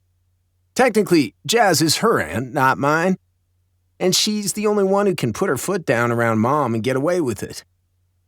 Today's gonna be good. The girls get a couple days of relative normalcy, Mom's working overtime on a barroom floor somewhere, and me and Silas are both off work and have the whole place to ourselves. One bright, shining tear in the space-time continuum. For one weekend, we aren't brothers and sons and providers and protectors, but just two guys goofing off. It's fucking magical. Right now, we're both lounging on the sofa playing Call of Duty on my ancient PS4. I was right, and Silas didn't get to play a lot of video games as a kid, so I've been teaching him whenever we have downtime. He deserves to play video games. There's something about the fact that it's totally, deliberately unproductive that feels so deliciously indulgent. I like watching him lean into that. I get distracted watching him play. He gets so into it. Just as focused on the game as he would be on the track. There's a flash of pink as he bites the tip of his tongue in concentration, and it pulls my focus from the game enough for me to get fucking destroyed. Fuck! I groan, throwing myself more heavily into the arm of the couch, stretching out one leg so I can prod his arm with my bare foot like a petulant child. You're getting too good at this. I don't know if I want to play with you if you're going to start kicking my ass. I keep kicking him in the arm, smiling so he knows I'm kidding, and I get a half-smile, half-laugh out of him as he bats my bare foot away. You've always been a sore loser. I like to think of it as knowing my rightful place in the world, first place. Silas tries to scowl at me, but it doesn't reach his eyes. He grabs my foot to keep me from kicking at him anymore, but instead of shoving it back towards my side of the couch, he drops it into his lap, bracing his arm on my shin as he picks up the controller again and turns his attention back to the TV. Like it's no big deal. Which it isn't. Except it kind of is. Making him smile and laugh over something as stupid as a video game or getting his touch-starved ass to be comfortable enough to physically lean on me just because he wants to feels like everything. Sometimes it feels like I was created specifically to undo every shitty thing that's ever been done to Silas. Every smile gives me a bigger sense of accomplishment than anything else in my life, and it's literally my job to save people's lives. Maybe Tristan is right. Maybe me and Silas are too intense around each other and lack boundaries. Of course, he said that without knowing about our exciting new bedtime activity. The one that is weird and confusing and so fucking hot it eats boundaries for breakfast and spits out the bones. Maybe I should talk to Silas about it. But I don't know what to say other than, I have no idea if any of this is normal friendship and it's confusing me. I'm worried that any version of that sentence is going to sound like a rejection to him. And it's not. I am the opposite of rejecting him. If I could hollow out the space inside my ribs and place him there for safekeeping, I would. But that's a very weird thing to think about your friend. So my confusion persists. Thinking about our midnight masturbation sessions was a bad idea, because once I start, I can't stop. It's clearly been too long since I hooked up with someone, because I forgot what it was like to listen to someone else be turned on. Silas and I aren't even doing anything together. We're just sharing space, because of extenuating circumstances, but the sound of his hitched, heavy breathing puts fucking fire in my veins. I'm normally too tired and stressed out to get off more than a couple times a week, especially considering how hard it is to carve out a little privacy in this house, even when I'm not sharing a bedroom. But ever since this started, it's like my dick is snapped to attention. Every night I have to get off, and I need the sound and heat of him getting off next to me too, apparently. I mean, I guess it makes sense. I'm a tactile person. I'm a social person. My dedication to solo sessions is due to circumstances, not preference. Jerking off with company seems like the perfect compromise to my weird-ass brain. Of course, now that I let myself think about it, I'm horny as hell. Sitting on the couch with a hard-on in the middle of the afternoon like an animal. I'm surprised Silas hasn't wiped the floor with me yet in the game, because very little blood is flowing to my brain right now. So I look over at him. Silas is wearing threadbare gray sweatpants that are fucking obscene. I mean it. They hug every curve of his muscled legs, and you can see a very detailed outline of his junk. Which is why I can see that he's having the exact same problem as me, and is probably also not giving the game his full attention. My foot is sitting in his lap, only inches away from his erection, and I don't know what to do. As usual, I'm going with the flow. My flow is currently horny as hell, which is what I blame for my next decision. You got a problem there, stud? I nudge his hard-on with my foot as I say it, and he hisses at the contact before bringing one hand protectively to his dick. He looks over at me.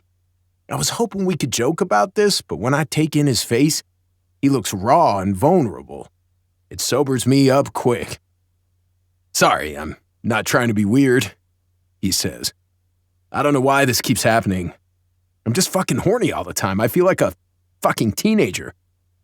He drops the controller and runs the hand that's not covering his erection through his hair, blowing out a frustrated breath.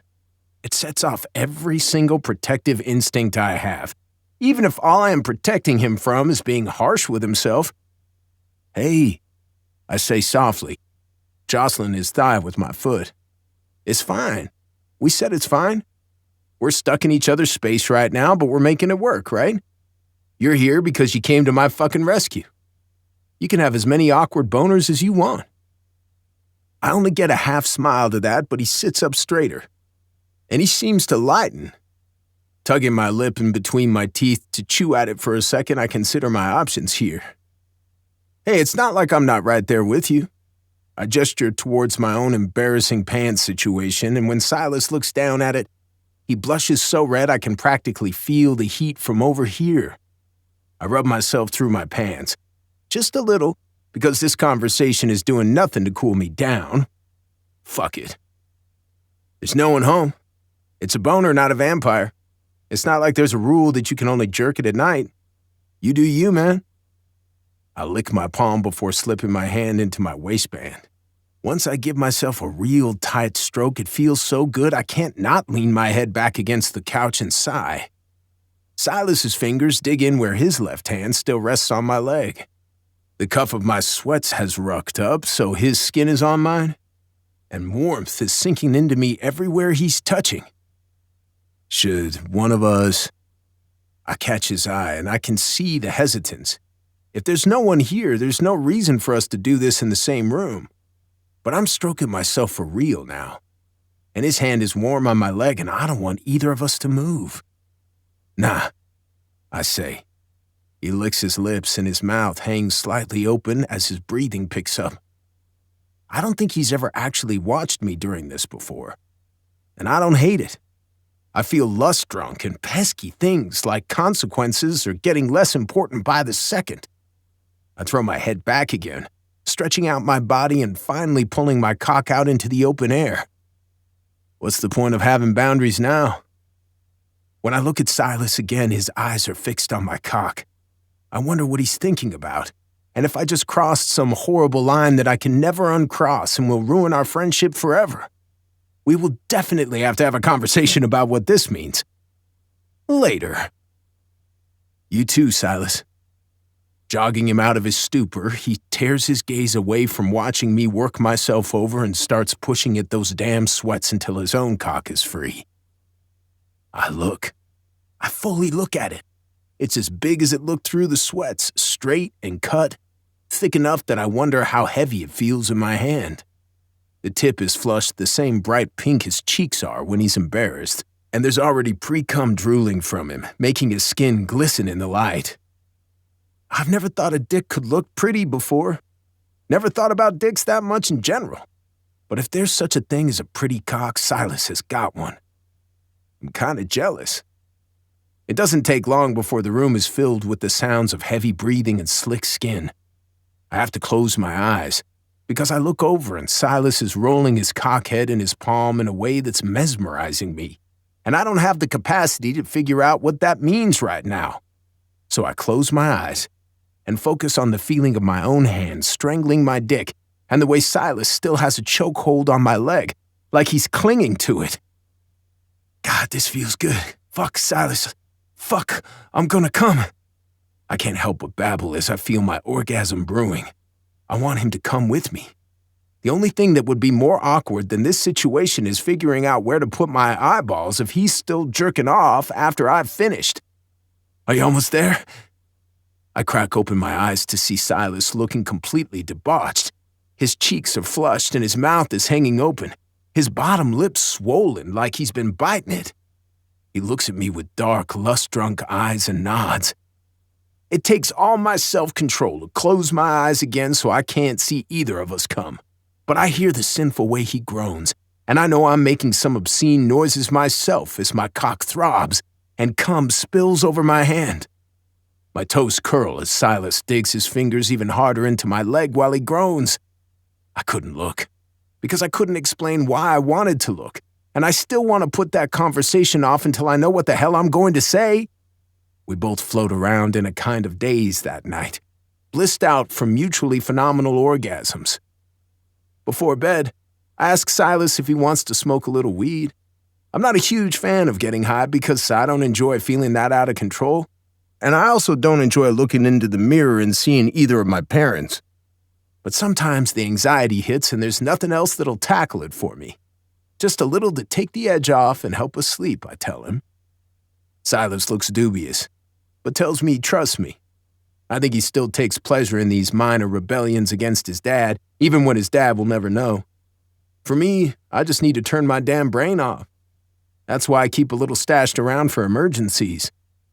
Neither of us speaks much as we smoke. Silas coughs and sputters a little, but otherwise seems okay. Both of us get hazy and slow. It doesn't take much to get us ready to pour into bed, too tired to jerk off again.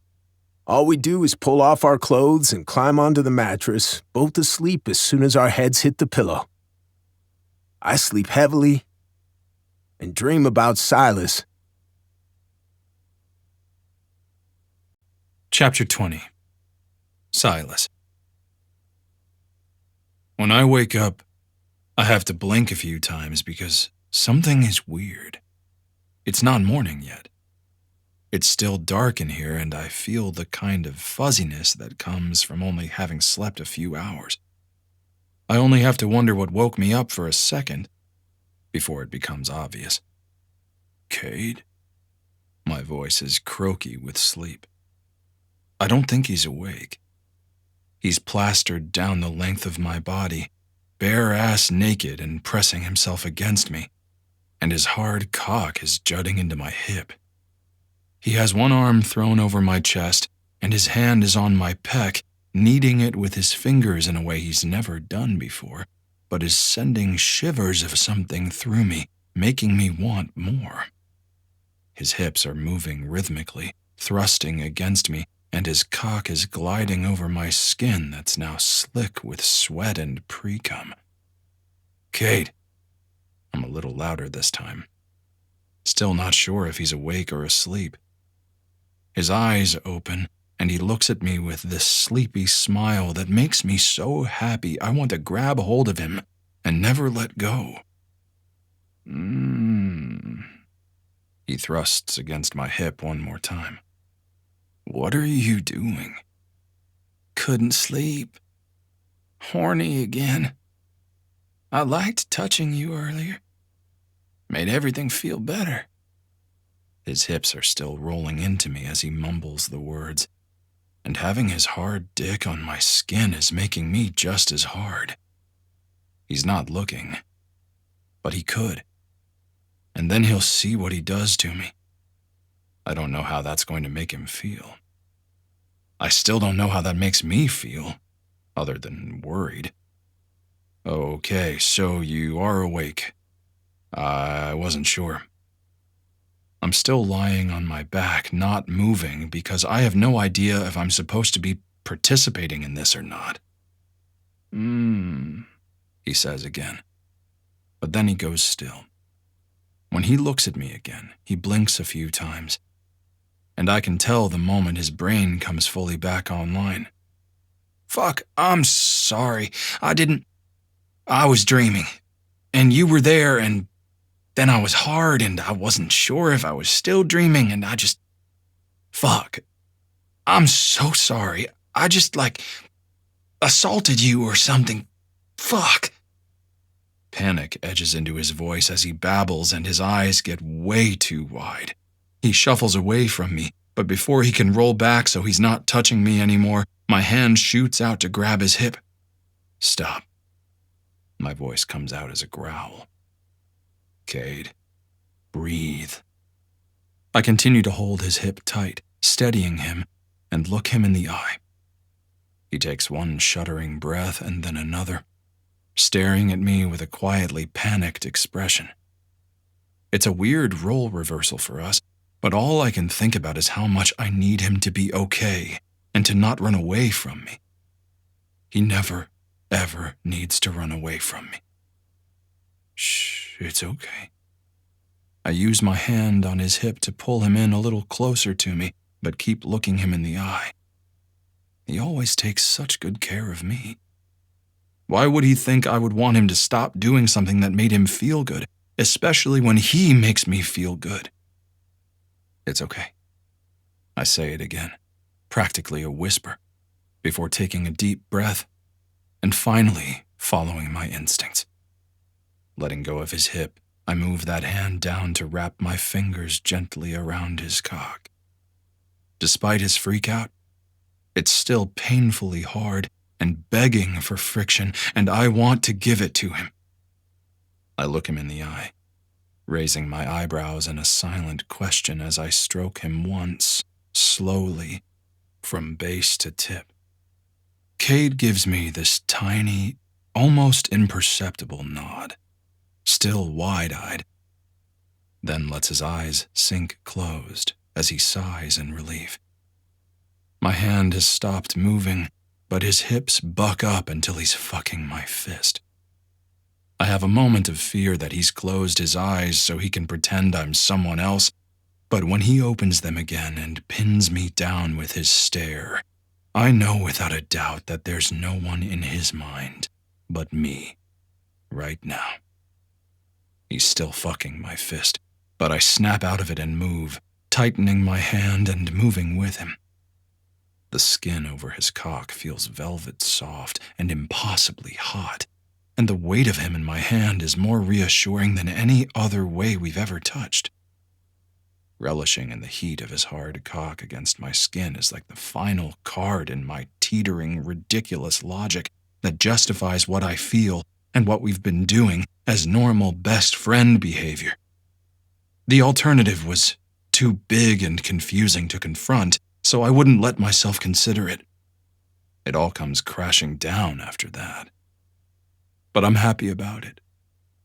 Because now I can stop lying to myself, and this feels like exactly where I belong.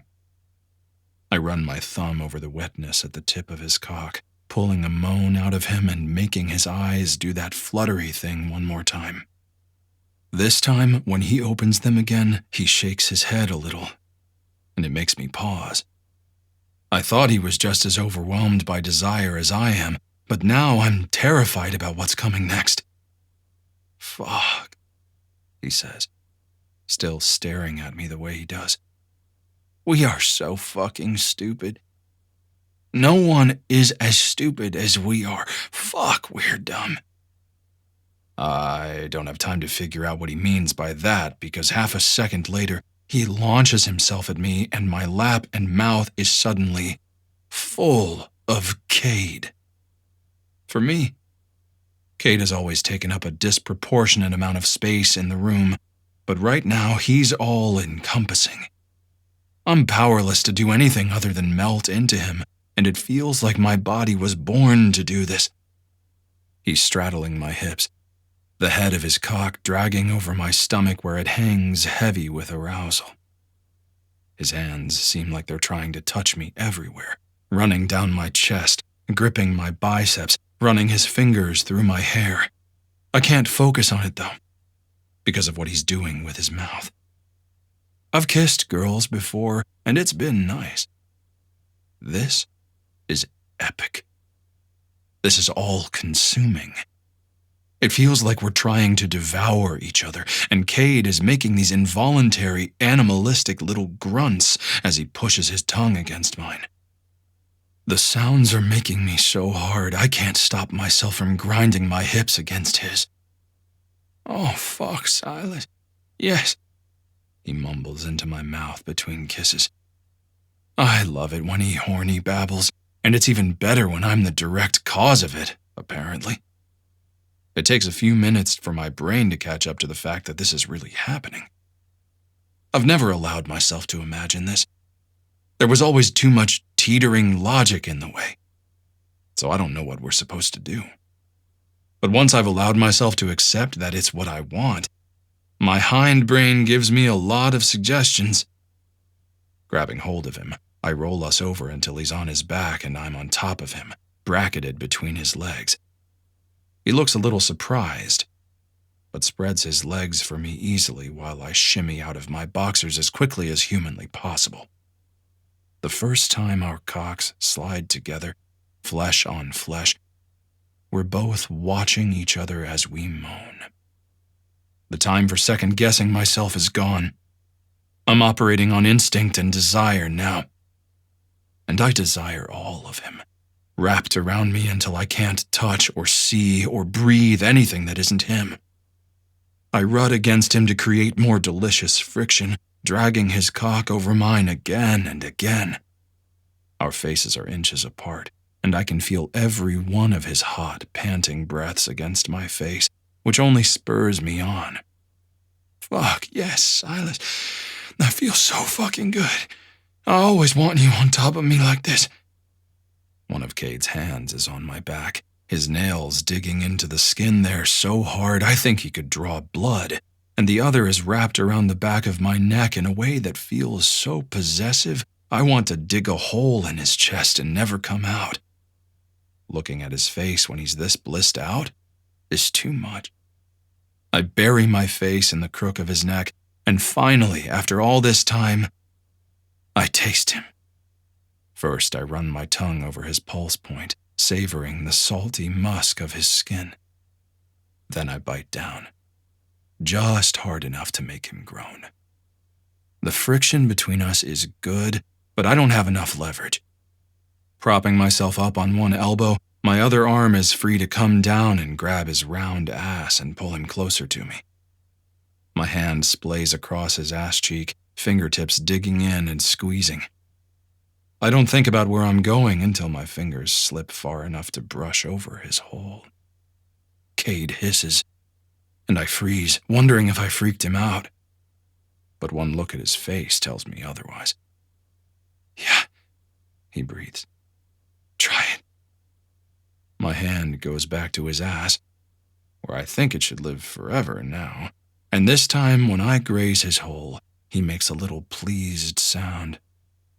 I rub my finger over it for a few seconds because I want to go slow, but the need to possess him is so fucking consuming I can't stand it. Fuck, I groan as I bury my face in his shoulder again and push the tip of one finger into him, just slightly. His body stretches to let me in, and then contracts around me like he wants to keep me inside of him forever, while his breath comes in harsh pants right next to my ear. That's it. I'm hooked. I need it. I realize lube would probably help a fuckton with this situation, but I'm so eager that I make a mess grabbing it and squirting it all over my fingers. By the time I'm touching him again, there's lube smeared on my forearm, the bed, and his thigh, as well as my whole hand, and Cade is laughing at me, but I don't fucking care. When I bury my finger inside of him, he stops laughing and grabs my shoulders with both hands. Oh, fucking fucksticks, that feels weird, but so good.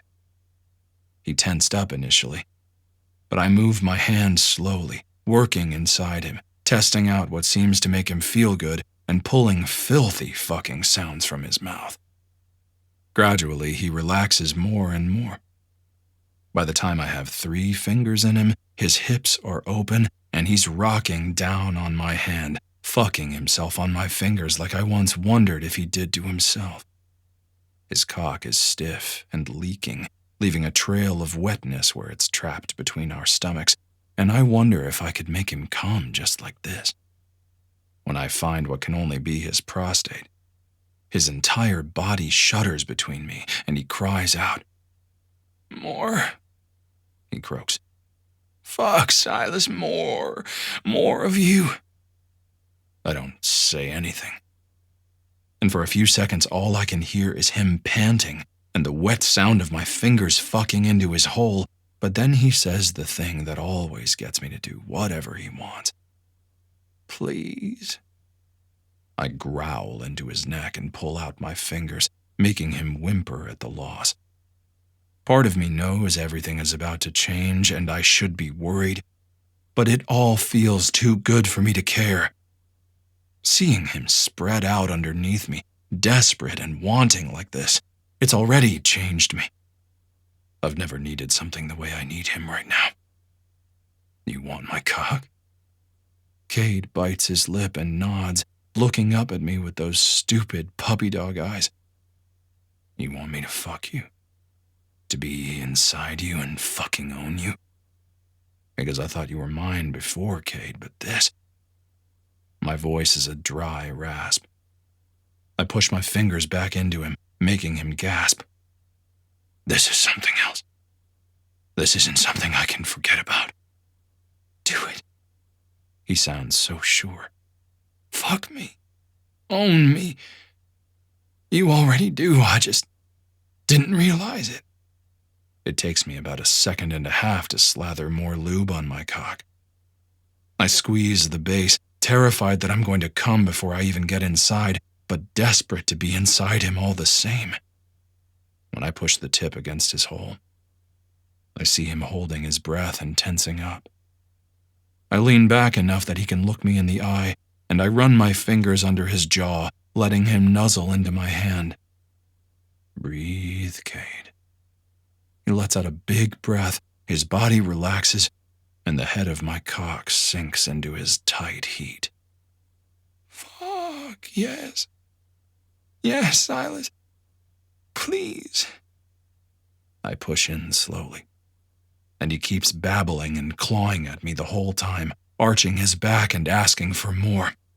I grab one of his thighs and push back until he's spread completely open and I can see exactly where we're joined. With one hand gripping his thigh and the other on his hip, I fuck the rest of my cock into him in a thrust. The sound of his gasp will be trapped in my memory as the single hottest sound a person has ever made. His hole is clutching at me like he needs me there, and for a second I have to fight a sudden hot pressure behind my eyes. A lot of things are clicking into place that I didn't realize were out of place. But I can't think about that now. I blink the thought away, pull out, and then push back in again. Cade's hands are grabbing any part of me he can reach, and he's moaning low with every roll of my hips. I can't wait any longer. Leaning over, I press our bodies together again in a long line, holding him as close to me as possible. I keep my thrusts shallow and gentle, careful not to hurt him, but picking up the pace. My body feels like it's moving with a mind of its own, and my brain is just along for the ride. I pull Cade into a messy, open-mouthed kiss that we're both panting too hard to deepen. More, he moans into my mouth, clutching my shoulders. I shift my weight onto one arm so I can use the other to hitch his hips a little higher, changing the angle, feeling myself drag inside him with every slow thrust. Fuck, fuck, fuck, he chants, barely audible, still holding me close. I can't see his face, but I can hear the second he makes that familiar choked sound. Then his cock twitches where it's pinned between us, and my stomach is slick with his cum. His ass bears down on me like a vice. Fuck! The word leaves my mouth as I gasp. I'm so close. I press my forehead against his and hold him close, thrusting a few more times until my balls tighten and my orgasm hits, unloading into him. I shove my hips against him, some primal part of my brain telling me to stuff him so full of my cum that it never comes out, even though it doesn't make any sense. When the last shuddering aftershock of my orgasm is finally done, I collapse on top of Cade and feel his arms tighten around my shoulders. I have no idea how we got here, but I'm not going back to before. This feels too right. When I lean back and pull out of Cade, he hisses in what looks like a mixture of pleasure and pain. Are you okay? I rest my hand on his smooth, sweaty chest like I need to feel his heart beating. Fuck. Yeah, it's just weird. Good, but weird. And now, sore. I don't know what the fuck you did to me, but when you made me come, it was like you punched a magic button with your dick. Like I was going to tear in half, but in a good way, if that makes sense. I swear I came so hard I felt it in my toes. He laughs, making his chest vibrate under my hand. Listening to him ramble makes me smile. It reassures me that he's still him and I'm still me, and nothing has changed. Of course, when I look between his legs to see how sore he really is, what I get is the sight of my own cum sliding out of his body. It makes me growl. And I know some things have definitely changed. A part of him belongs to me, is the thought that flickers through my mind. Without thinking, I use my fingers to push the cum back in. I want it to stay there. I'm gentle, but when I look up at Cade, he's watching me with heavy, lust-filled eyes, so I don't stop. I trust him to tell me if he wants me to stop. So messy, I mumble, watching my fingers disappear back inside him where they belong. So fucking beautiful. Leaning back, I pull Cade until his bottom half is in my lap, taking in the sight of him. His torso is shining with sweat, and there's cum smeared in the dark hair trailing down from his belly button. He looks fucking debauched. He lets his legs fall open for me just as easily as he did the first time, and there's a lazy smile on his lips. Without getting rough, I go back to finger-fucking him like before, only this time I'm using my own mess to slick the way. I wish there was more of me in him, and the thought of it makes my dick give an interested twitch. I keep the gentle pace, but explore different angles and ways of touching him, and before long, I have him panting and begging for more. I figure out exactly where the spot is that makes him light up with pleasure when I stroke it. Watching him writhe on my fingers and beg like a slut is fucking phenomenal, and eventually I realize that I'm fucking hard again and leaking all over my lap. Cade is half hard and has been loosely jerking himself while I touch him, but that's not where his pleasure is coming from. Whenever I touch him just right, his hips buck.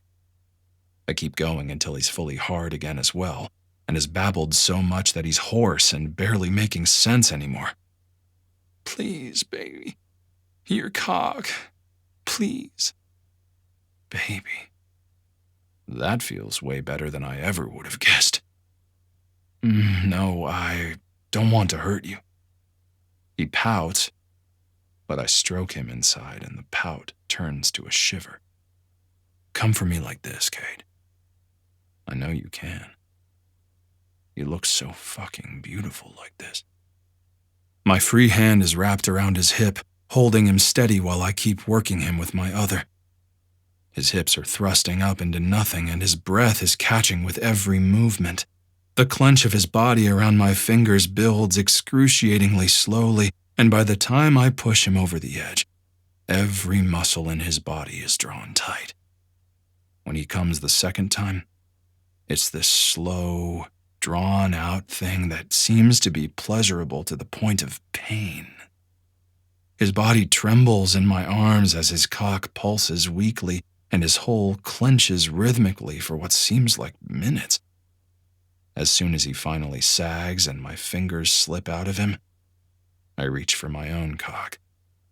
I'm so fucking aroused, it barely takes a half dozen pumps before I'm spilling my cum all over his thighs and sloppy hole. The sight of it grips my heart so tightly that for a second I feel like I can't breathe. We lie there for a long time after that. He continues to tremble for a while. I think from the adrenaline. I don't want to move him, so I clean us both up as well as I can with a pack of baby wipes I snag from the floor. Then I wrap him up in my arms and pull the blanket over us, even though it's warm in the room. When he buries his face in my chest, I can feel the wetness. But as soon as I try to pull back and check on it, he clutches me closer. I'm not crying, I promise. I'm good. Shaky, but good. His voice is raw. But the way he clings to me makes me believe him. He speaks the words directly into my skin. I just didn't realize it could be like this. This good. I know what he means. A sudden rush of emotion pinches behind my eyes as well, but I push it back and press a kiss against his hair instead, holding him as tightly as I can. We're still like that when the early morning light starts to creep over the horizon. I nuzzle into him, taking in deep lungfuls of Cade with every breath. My need to keep him safe has always been deep-seated, but now it threatens to overwhelm me. Chapter 21. Cade. Silas is the first thing I see when I wake up. Our legs are still tangled together like they were when we fell asleep until he woke up and slowly, gently put some distance between us. Hey. I hate that he's watching me with a guarded expression.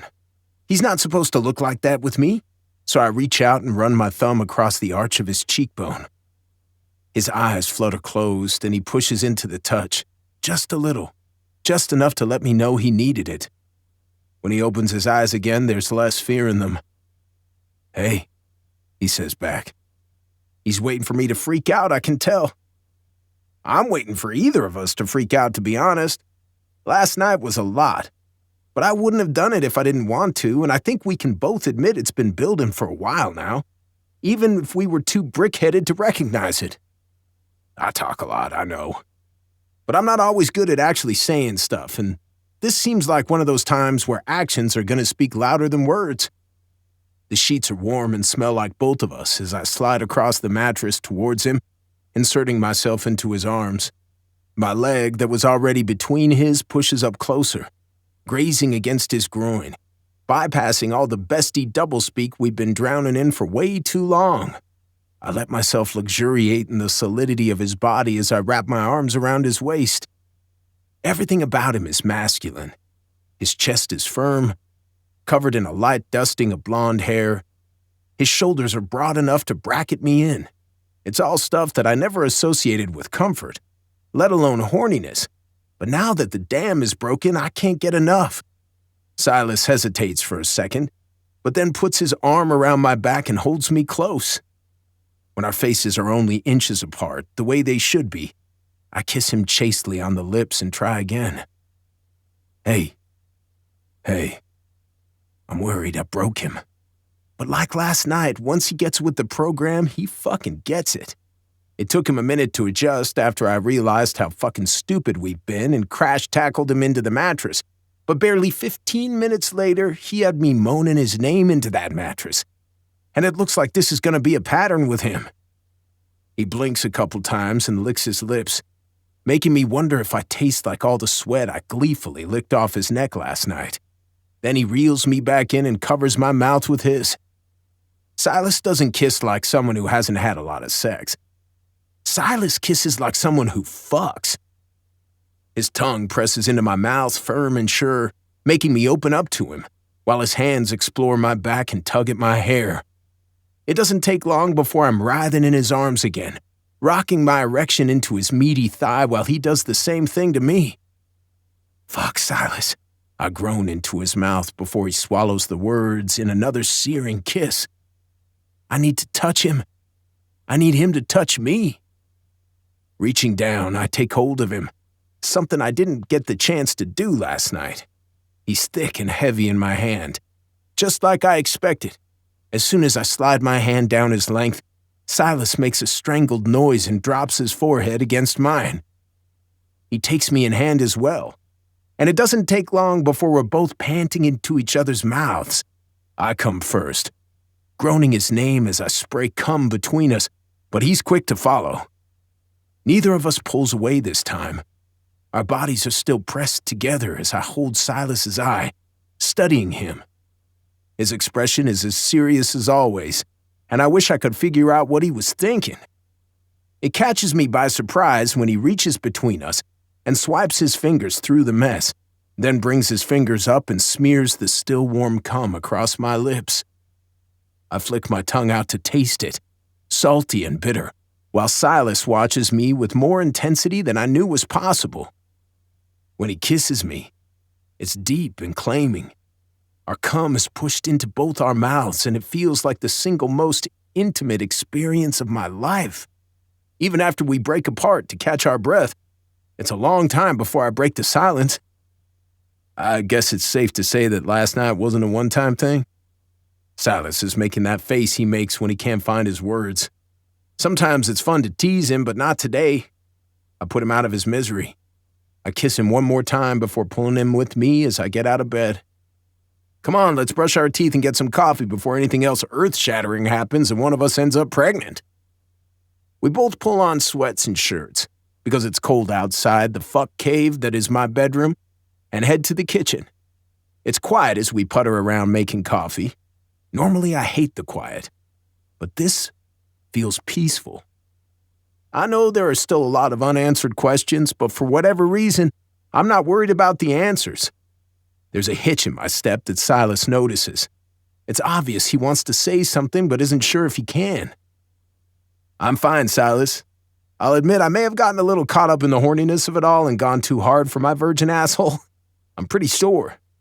But that's on me. I fucking begged you. All you did was dick me down better than I knew was possible. He blushes, so I keep talking to take the focus off him. I mean, how have I gone 22 years without realizing I had a magic orgasm button inside me? Silas snorts. You know, I always wondered if that was something that you were into or not. It seemed like the kind of thing you might do, even if it was just on your own. I arch an eyebrow at him. You sat around wondering about whether I was into prostate play, but that didn't clue you in that there was some sexual tension between us? Wow. We're even stupider than I thought. Silas shakes his head and shrugs like it's nothing, but his blush deepens and he focuses very hard on the coffee pot in front of him. Interesting. Maybe he wasn't as clueless as I was. When the heat finally fades from his cheeks, he looks at me again, his serious mask back in place. Are you sure you're okay? I'll be fine. I just need an extremely thorough shower, and possibly to sit on an ice pack? I laugh, mostly joking, but kinda tempted. I'm just sorry you lost your gay virginity in my shitty bedroom in my shitty trailer. Silas frowns. Does that matter? I mean, no, but isn't your first time supposed to be all hearts and flowers with an R&B mix playing or something? Not whatever stupid, dirty, fuck-hot shit we did last night. He peers at me like he can't figure out if that was an insult, so I take the very gay bull by the even gayer horns and grab his hips, stepping up behind him to press a kiss into the back of his neck. The scent of him is tangy and masculine, and it's kind of weird that he's as tall as me, but he shivers under my touch, and that feels fucking incredible. I lean my forehead against his temple and close my eyes. I'm determined to let this wash over me and go with the flow. Stupid, dirty fuck-hop was a compliment, just FYI. I mumble into his warm skin. Noted. He takes a sip of coffee and looks out of the window for long enough I think the conversation might be dropped. Was that what your first time was like?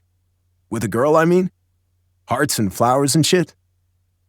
Not so much. Silas turns around to face me, which gives me the perfect opportunity to loop my arms around his neck and kiss him. He's a little stiff, just like when I started hugging him way back when. But just like then, it only takes him a second to sink into the contact like he's dying for it. I lost my virginity when I was 14 in the back of Leilani Dominguez's dad's Bronco over in Michigan, which has a population of 196, almost all of whom are on meth. We were both drunk, we didn't use a condom, and it wasn't even dark out. It was a real trailer park fairy tale. Silas looks at me with exactly the expression that story deserves. Yeah, I know, it was a series of terrible choices, but thank fuck we were both innocent enough not to have any STDs yet, and we dodged the pregnancy bullet. Like 2 months later, my cousin Lakin, who was also 14, actually did get knocked up and kept the baby, which is why I am an uncle to a fucking 7-year-old. And her baby daddy's a total scumbag, but we're all stuck dealing with him forever now. If that doesn't put you off risky sex for life, I don't know what will. I didn't mean to tell him that whole very embarrassing story when I opened my mouth. But once I started, it kind of got away from me.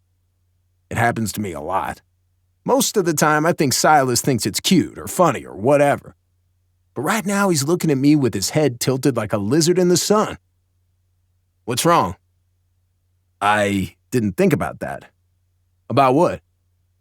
Last night, we should have... we can't get pregnant, but guys are still supposed to have safe sex, right? Sorry, I'm dumb about this stuff. Like I said, if it didn't have to do with motorcycles, it wasn't exactly something I was encouraged to learn about growing up, so I didn't think about it until now.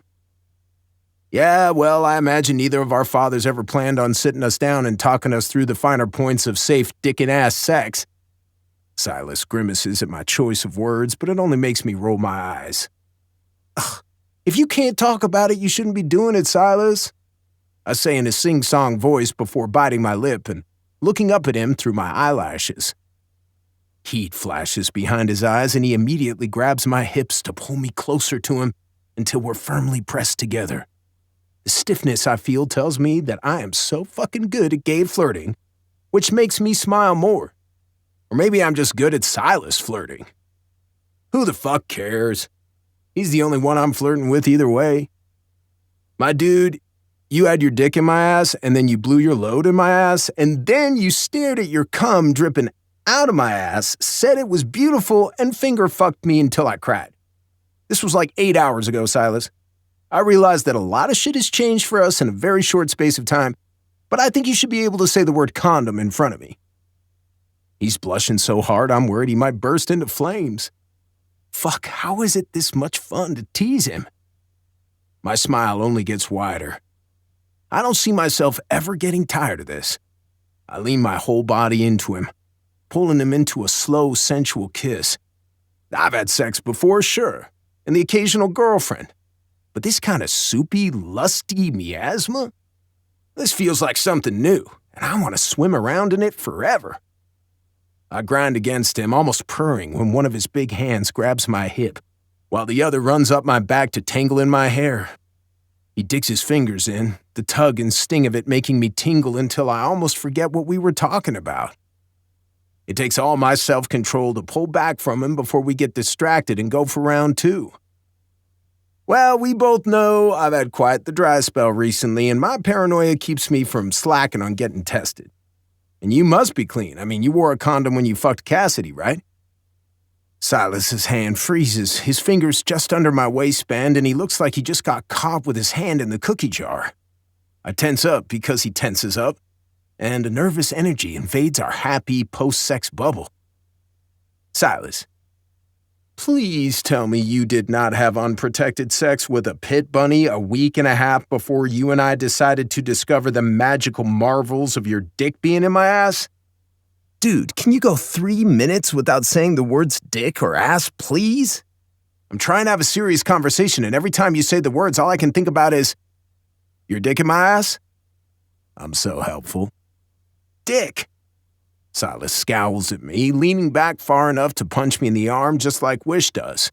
There's a moment where I think about how many normal friend things he's gotten used to, and it makes my heart do that squeezy thing. But then I kiss him to get rid of the scowl, so I guess he's not really my friend anymore. Or at least not just my friend. My mind snaps back to the matter at hand. Wait, focus. Was there a condom or not?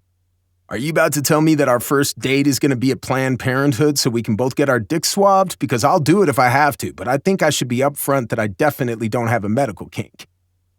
I know I'm trying too hard to be funny, but he's making me nervous. No, we don't need to do that. He sighs, but then his gaze flicks up to pin me down. Wait, you want to go on a date with me? Silas, not the point. Sorry. The blush is back. I actually didn't have sex with Cassidy. I don't know. I couldn't do it.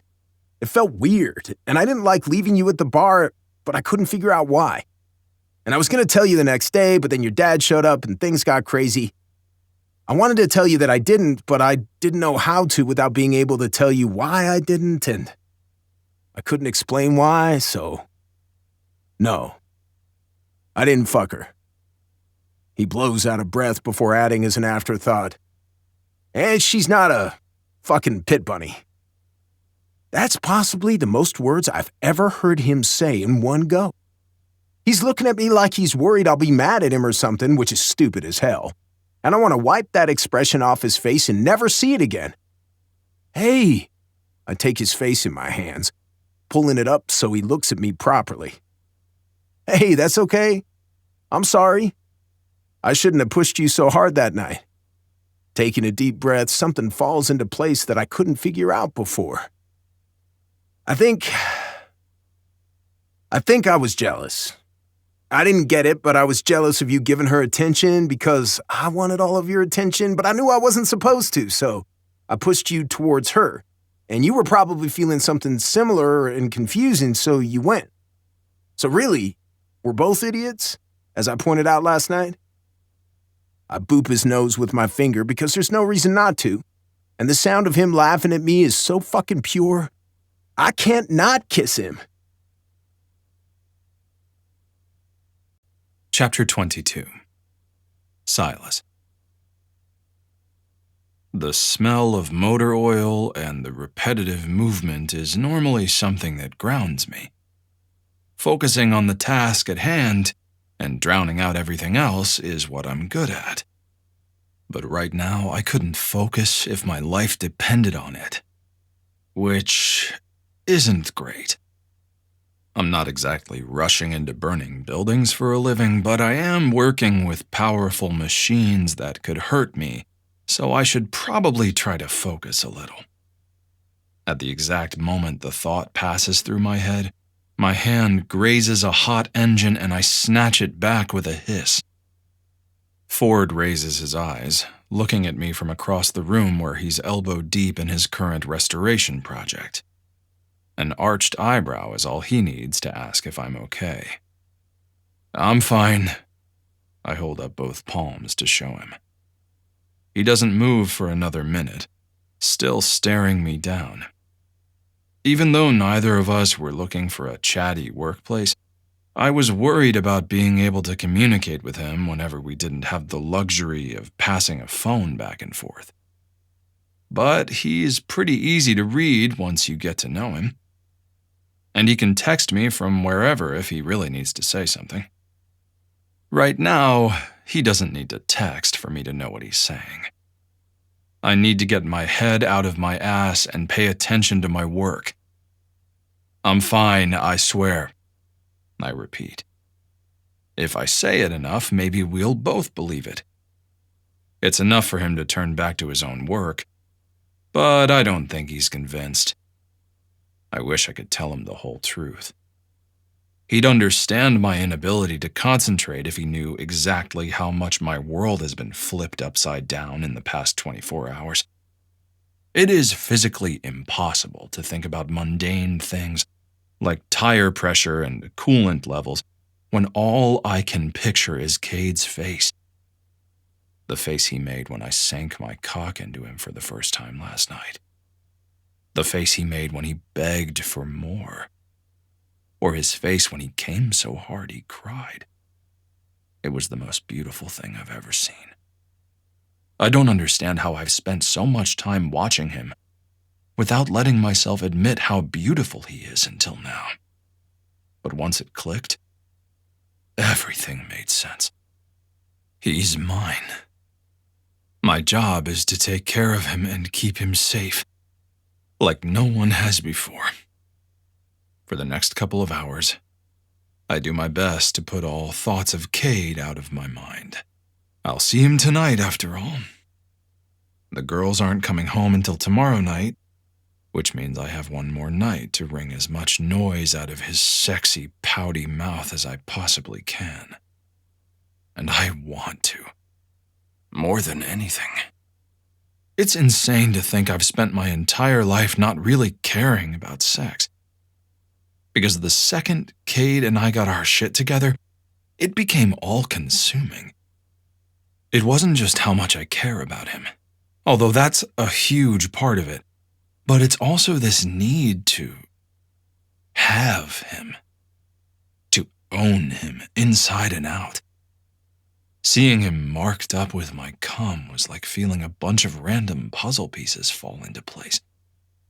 Does everyone feel this kind of possessiveness the first time they sleep with someone? Or every time? A part of me is worried that no one feels this way, and it's a hint that something much larger is broken inside me. People aren't possessions, and I don't want to control him. I just have this irrepressible need to keep him close to me so I know he's safe. If his father tries to put his hands on my person again, I'll rip out his spine. Picturing creative ways of disemboweling Kyle Waters helps me keep moving. And before I know it, I'm buzzing with enough anger that I've forgotten all about the other, more confusing thoughts. Even if I have to pretend not to notice the concerned glances that Ford has been sending my way. I double down on my attempts to focus on the disassembled motor mount in front of me, but it's only a few seconds later that my phone buzzes in my pocket. I can't not answer it. The chances of Cade's dad showing up are slim, but just in case. Holding the wrench in one hand, I pull out my phone with the other to check the incoming text from Cade. Good news! My cousin texted me that Dad's back in Arkansas, so it looks like that black cloud of human misery is finally past us. My first instinct is to breathe out a sigh of relief. As much as I'd love to get my hands on the asshole, the risk and stress to Cade's family wouldn't be worth it. I get back to work, trying to make up for all the time I've wasted daydreaming this shift. My next thought isn't so soothing, though. Because I guess this means I have no more reason to stay with them. It hits me like a bucket of ice water. We both said this was a temporary arrangement to keep everyone safe until their dad left. There's no other reason for Cade to share his teeny-tiny living space with me. I'm sure he'll ask me to pack up my stuff as soon as my shift is over. Not in a mean way, of course. It makes sense. He doesn't need me cramping his style. It's not like we agreed we are anything to each other. Apart from two friends who have now fucked, which he probably saw as a form of stress relief. It's fine. Everything will go back to the way it was before. He'll still be my best friend. I'll still have his family in my life, and I'm used to putting up with my dad's bullshit. It's fine. Everything will be fine. I feel the sting in my palm before I realize the wrench has slipped, sending my hand jerking onto a dirty-ass screw that's sticking out of the motor mount. It chews through my skin like it's mulch.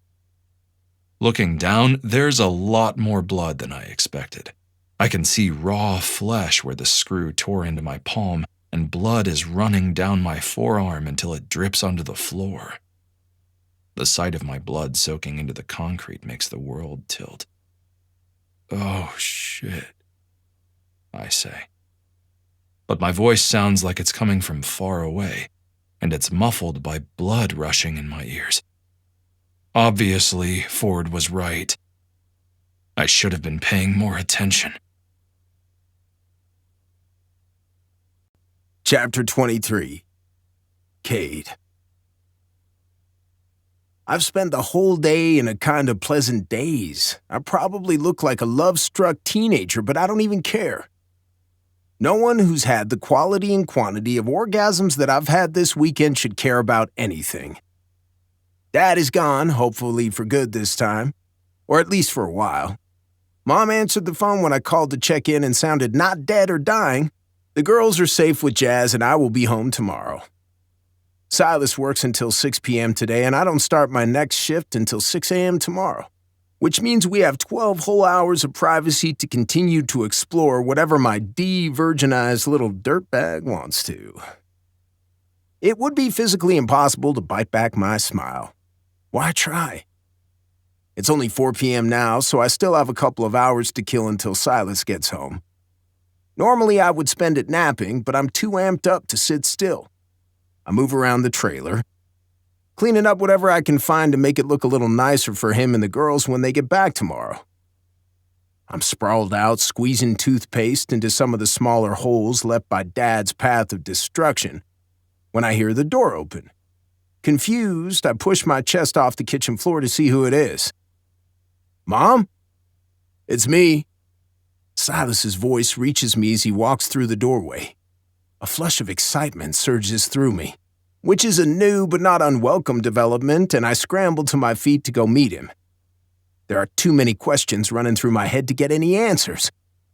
Why is he home so early? Why does he sound weird and tense? And with this new thing between us, how am I supposed to greet him? I've spent all day here playing happy housewife and never thought about whether I'm supposed to kiss him when he walks in the door. Do I want to kiss him when he walks in the door? What happened? You missed me so much you couldn't make it through a whole... My words trail off when I see why he's home so early. Silas, what the fuck happened? His gray hoodie, the one that I love on him because it's so fucking soft to touch, is spattered with dried blood. He has the glassy-eyed look of someone who's still kind of shocky, and he's glancing around the room like he doesn't totally know what to do with himself. The cause of all this, I'm assuming, is also why his hand is wrapped in several dirty fucking shop towels. I grab his hand. He flinches, which makes me feel shitty, but I don't have time to baby him. Whatever's under here, it's clearly serious and getting dirtier by the second. What the actual shit happened? Did you drive yourself home like this? I get busy unknotting the rags to find the source of the bleeding while Silas mumbles his response. Ford dropped me off. I didn't want to go to the hospital. It's fine. It's just a cut. I try not to seethe. You dumb bastard! Here, sit your ass down. I swear if you get sepsis from Ford's grimy idea of first aid, I will murder you myself. Silas doesn't respond, but he also doesn't put up a fight as I pull him over to the old lazy boy in the corner and deposit him into it. Kicking out the footstool, I get him to lie back and he closes his eyes while I work. He looks tired.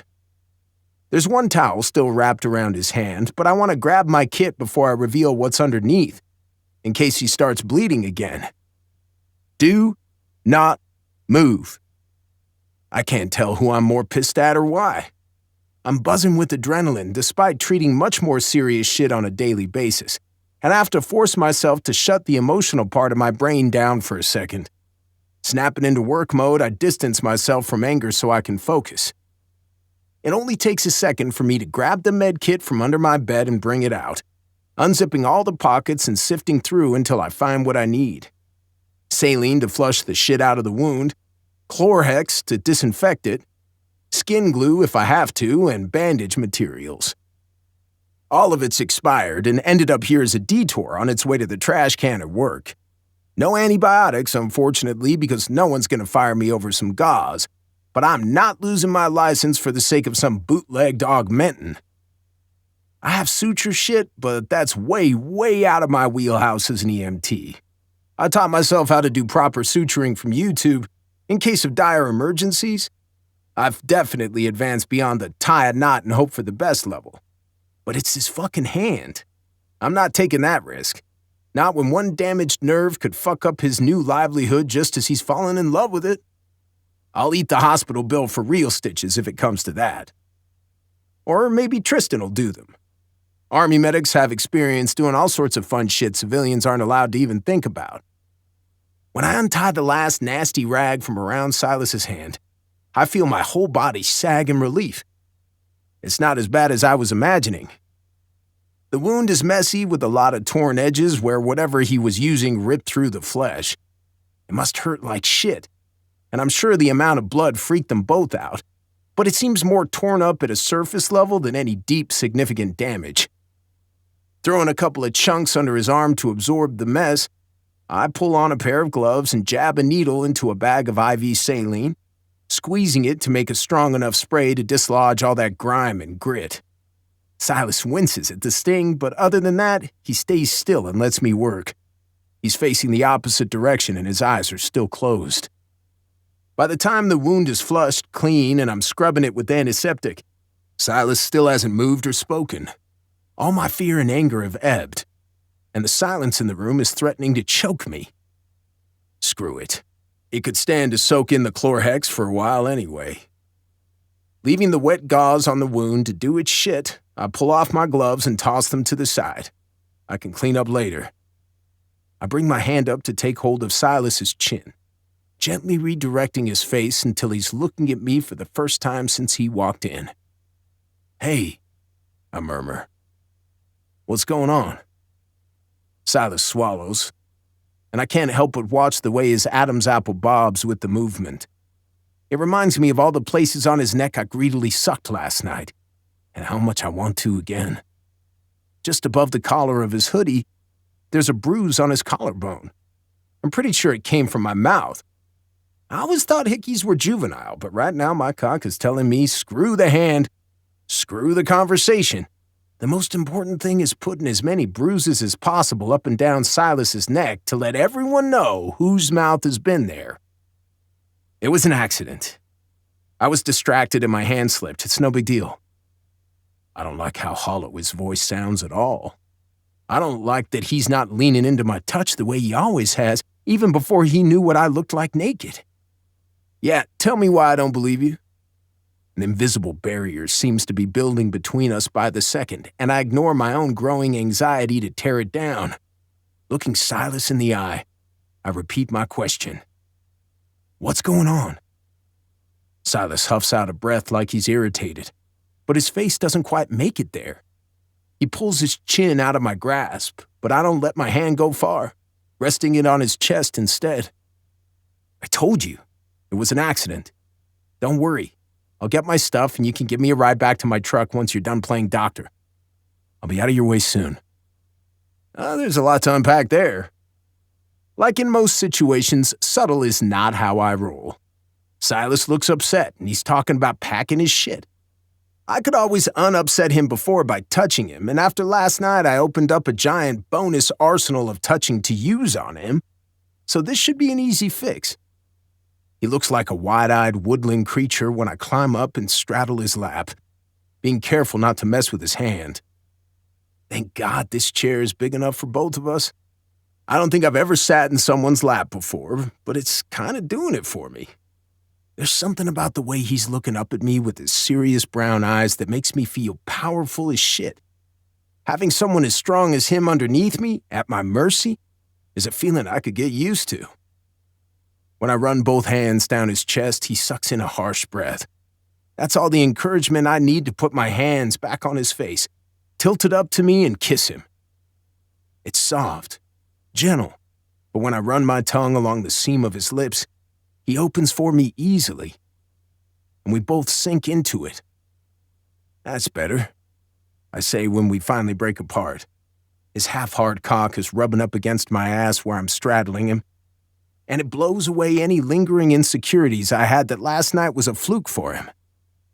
Now, you seem upset, and I'm not letting you go home when you're upset, so I'm going to finish patching up your hand. Then we're going to eat something because you look a little pale. And then, if you're feeling up to it, I was really hoping to get laid tonight.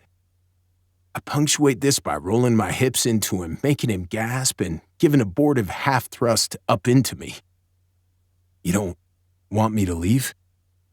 The vulnerability shining through in his eyes threatens to make me crack. Of course he thought I was going to kick him out the second I didn't need him as a bodyguard anymore. I'm so used to looking at everything through the lens of my own abandonment issues, I guess now I need to factor Silas's in too. Because I don't want to keep hurting him like this. Convincing him that I want him, not what he can do for me, is going to be a long, winding road. I have no idea how to do it. But things make a lot more sense now. Taking a deep breath, I try to explain in a way that doesn't sound like a rejection. Silas, I don't think the two of us are ready to move in together in my teeny-tiny trailer with my batshit crazy family. But I'm not kicking you to the curb the second my dad leaves town like I'm desperate to get rid of you. Besides, I thought we had stuff to figure out while we still have some privacy. I roll my hips again, grinding down harder onto his now fully hard cock. This stuff. If you want to, of course.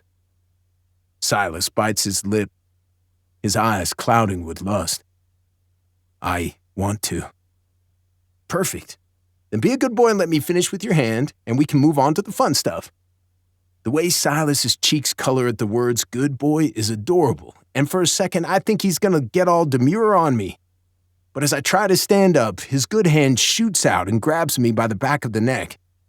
His grip on me is powerful, and he practically growls as he pulls me back down to him, claiming my mouth in a deep, dirty kiss that steals every last bit of air from my lungs until I'm drowning in him. I may enjoy bossing Silas around in our regular lives, but our shiny new sex life has unlocked something growly and dominant in him, something ferocious. The fact that I'm about to come in my pants tells me I don't hate it. I really don't hate it later when I'm on my knees with Silas's cock halfway down my throat. Okay, that's an exaggeration. It's my first time giving a blowjob, and Silas has a generously sized dick. But what I lack in finesse, I think I make up for in sloppy enthusiasm. Just like the first time, once I decide to do something, I dive in at the deep end. I'd spent half the day thinking about what it would be like to taste him. As soon as the thought occurred to me, it was all-consuming. After dinner and a shower, I pull him into my room, sit him on the edge of my mattress, and unwrap the towel from around his hips. He's tired, injured, and emotionally wrung out, so I tell him to let me do the heavy lifting. But the hard, flushed cock that greets me tells me he definitely isn't too tired to fool around. It juts straight out from his hips, already leaking at the tip, practically inviting me to lean down and take a taste. So I do. Pressing my tongue into the slit rewards me with a rich, salty flavor spreading through my mouth. I want to chase it. Once I figure out the initial road bumps, I find a rhythm. Knowing that I'm the one to pull all those gasps and moans from him is heady and only eggs me on. I love the feeling of my own spit mixing with his pre-cum and smearing down my chin. I love the way he looks at me, his pupils blown out with lust like I'm beautiful. I love getting wrecked for him. Now that I've been able to adjust to the weight of him on my tongue, I want to take him deeper. One of my hands is wrapped around the base of his cock to hold him steady, but the other is free. I shove my arm under his thigh, jerking his hips towards me and spreading his knees wider. It takes intense concentration to relax my jaw, but I can do it. It feels too good not to. I moan around him, drool spilling everywhere, as he sinks deeper into my mouth. The muscles in his legs are twitching with the effort of holding back, and he's making bitten-off moans somewhere above my head. One hand threads fingers through my hair. He doesn't hold me down, but I can tell he wants to, and fuck me, I kind of want him to as well. Next time. Silas is breathing fast, and when I look up at him, I can see every muscle tense to breaking point. He's covered in a sheen of sweat, making his chest glisten, and the whole image is so erotic I can feel my own erection pressing uncomfortably hard against my zipper. Pulling off, I take a second to gaze at him. The only sound in the room is our harsh breathing, and Silas is staring at me with dark, lust-brown eyes. "Are you okay?" "Don't hold back," I say, my voice already gravelly from the abuse. "I want to taste you. Feed me your cum." As soon as the words fall from my lips, Silas moans so loudly his head falls back. I dive back on his cock like it's my last meal. I think I'm drunk on the feeling of power I have over him right now. It only takes a few more seconds before his fingers are tightening and my hair is a warning. "Kate," he says, in a voice so wrecked it barely sounds human. He grunts like a fucking caveman as he unloads into my mouth. Hot, salty liquid floods my tongue, and I concentrate on swallowing as much as I can while the rest spills out, running down my chin. Not that it matters. My face is already a mess. And from the way Silas is gazing at me like I'm something holy, it's working for him. When he's finally finished, I let him slip from my mouth with a wet sound, so fucking turned on I think I could die. There's no time to fuck around. Standing up between his knees, I unzip my pants and shove them down so I can pull out my aching cock. It barely takes a few strokes before I'm spurting all over his long, naked torso. My cum stripes over his chest hair in a way that's more satisfying than I ever would have expected, and the visual hits me hard.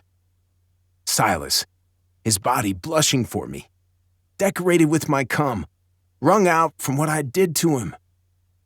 Fucking stunning.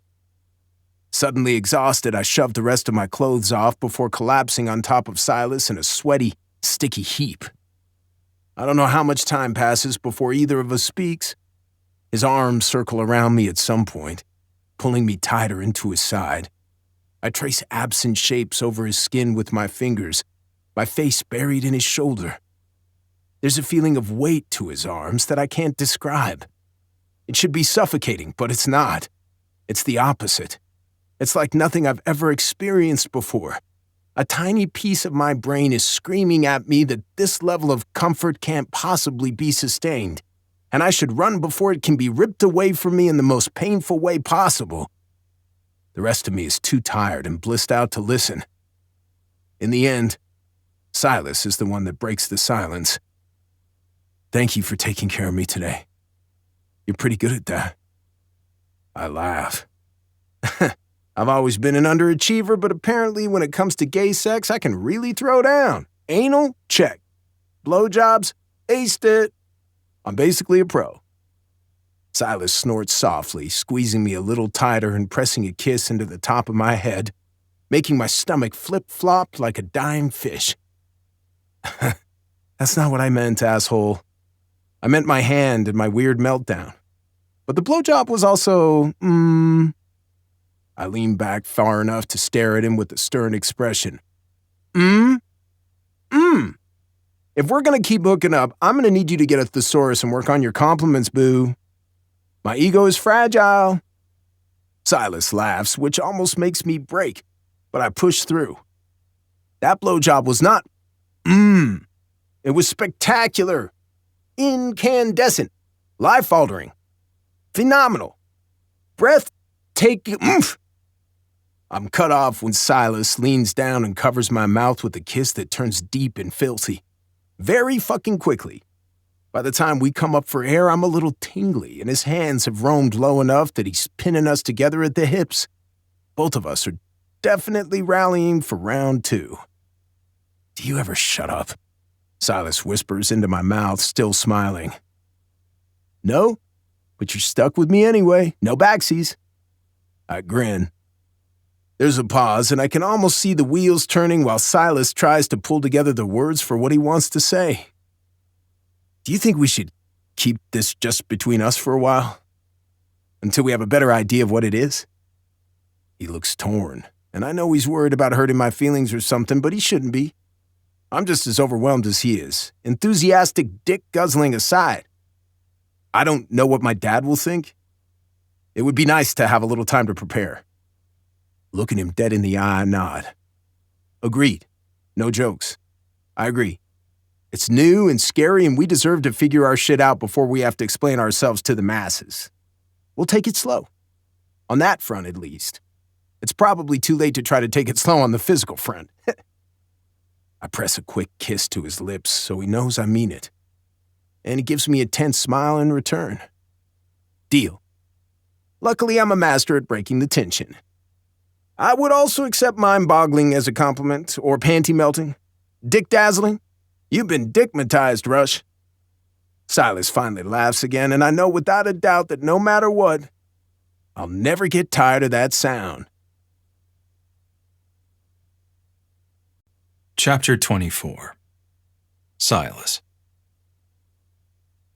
Keeping it a secret lasts less than 3 weeks.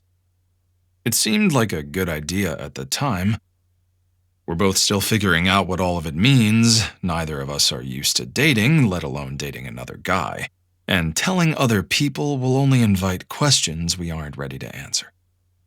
All we know is that we care about each other more than ever, and we are committed to making each other come in as many ways as possible. We thought it would be easy to hide. What we didn't count on was the fact that Cade wears every single thought he has on his face, and I am apparently a terrible liar. I never had to do it much before. Wish is the first one to figure it out. She finds a hickey while she's giving Cade a new tattoo. As soon as she interrogates him, He looks at me, which she notices, and then we both crack. She is thrilled and peppers us with difficult-to-answer questions until Cade finally agrees that she can give us matching tattoos on our hypothetical wedding day if she stops immediately. It is one of the most awkward moments of my entire life, and that's really saying something. Wish stops pestering us, as agreed, but continues to be bubbly and enthused.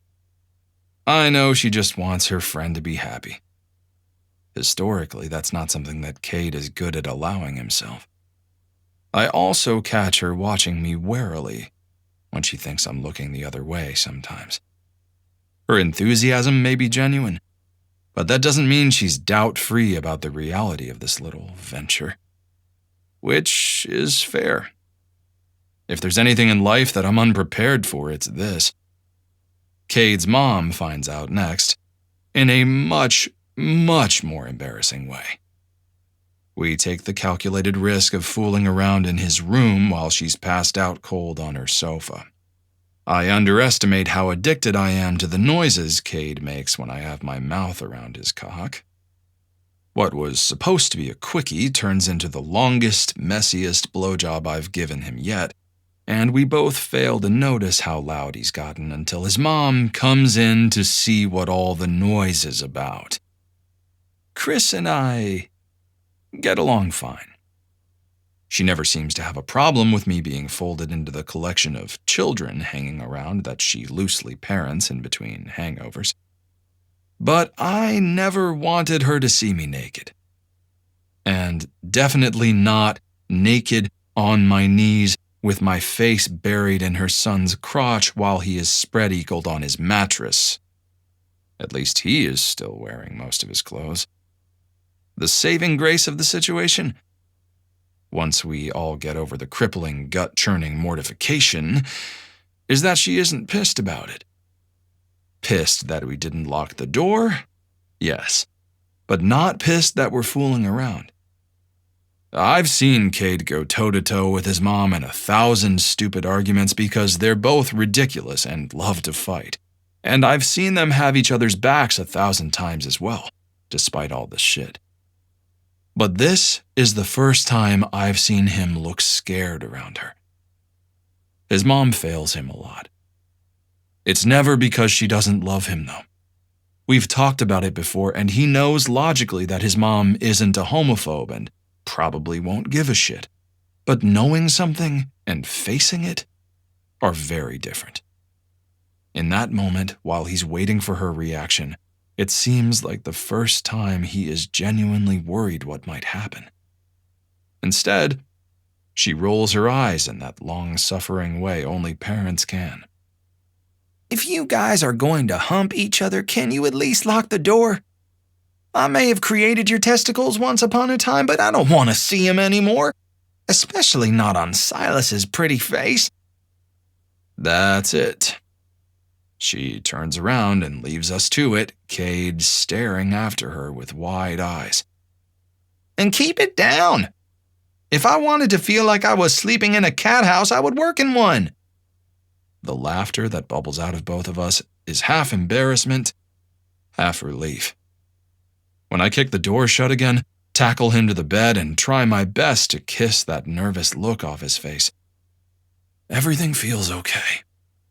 I keep waiting for some monumental cosmic shitfest to come down on us, but nothing has really changed. We already hung out together all the time anyway. Now I just sleep at the trailer more often. And with Dad spending more time out doing business that he always seems to come home shit-faced from, I'm happy to have the escape. Until I walk into the trailer, stomping my boots from the thin layer of snow that's crusting the ground outside, and find myself in an alternate dimension. Yo! Cade bounces over from where he has something bubbling on the stove. His eyes are bright, and his cheeks are flushed with excitement, and there's cheap red tinsel wrapped around his neck. The rest of the tinsel is covering every inch of the trailer. He pulls me into a kiss that's a little too deep to be family-friendly, even though I'm sure the girls are home and the stupid tinsel scratches at my face. What happened here? I gesture to all the Christmas crap that's manifested since the last time I came over. Dude, yes. I pulled out our decorations and they were so depressing. But this is our first Christmas where I'm working a non-minimum wage job, so I thought we could celebrate.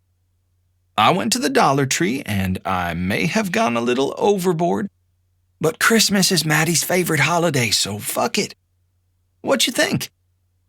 Words are failing me. The whole thing looks like a giant fire hazard. I feel like I'm living in Santa's ass. Cade gasps and leans back, clutching at his chest like I've wounded him. Oh snap, he makes jokes now.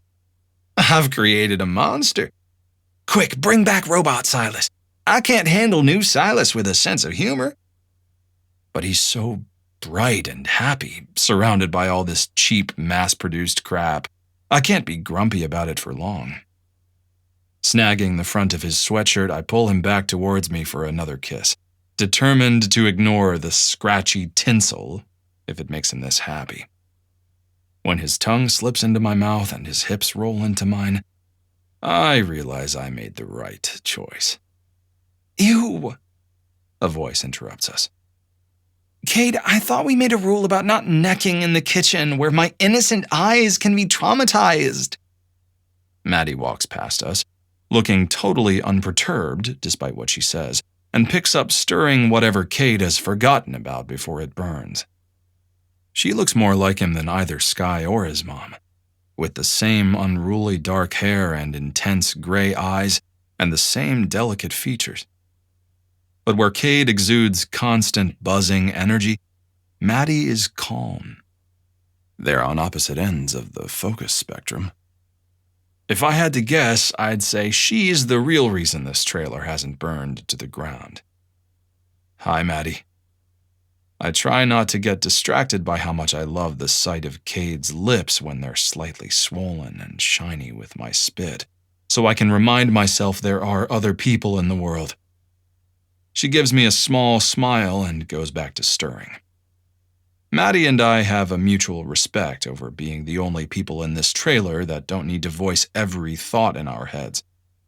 It's gone a long way towards helping her accept me being around so much. She's a creature of habit, and was the one most likely to be disrupted by me invading their lives. Sky is more like Cade. She's the star of her own show, so what other people do tends to roll off her as incidental. You'll be singing a different tune when you're the one getting caught necking in the kitchen.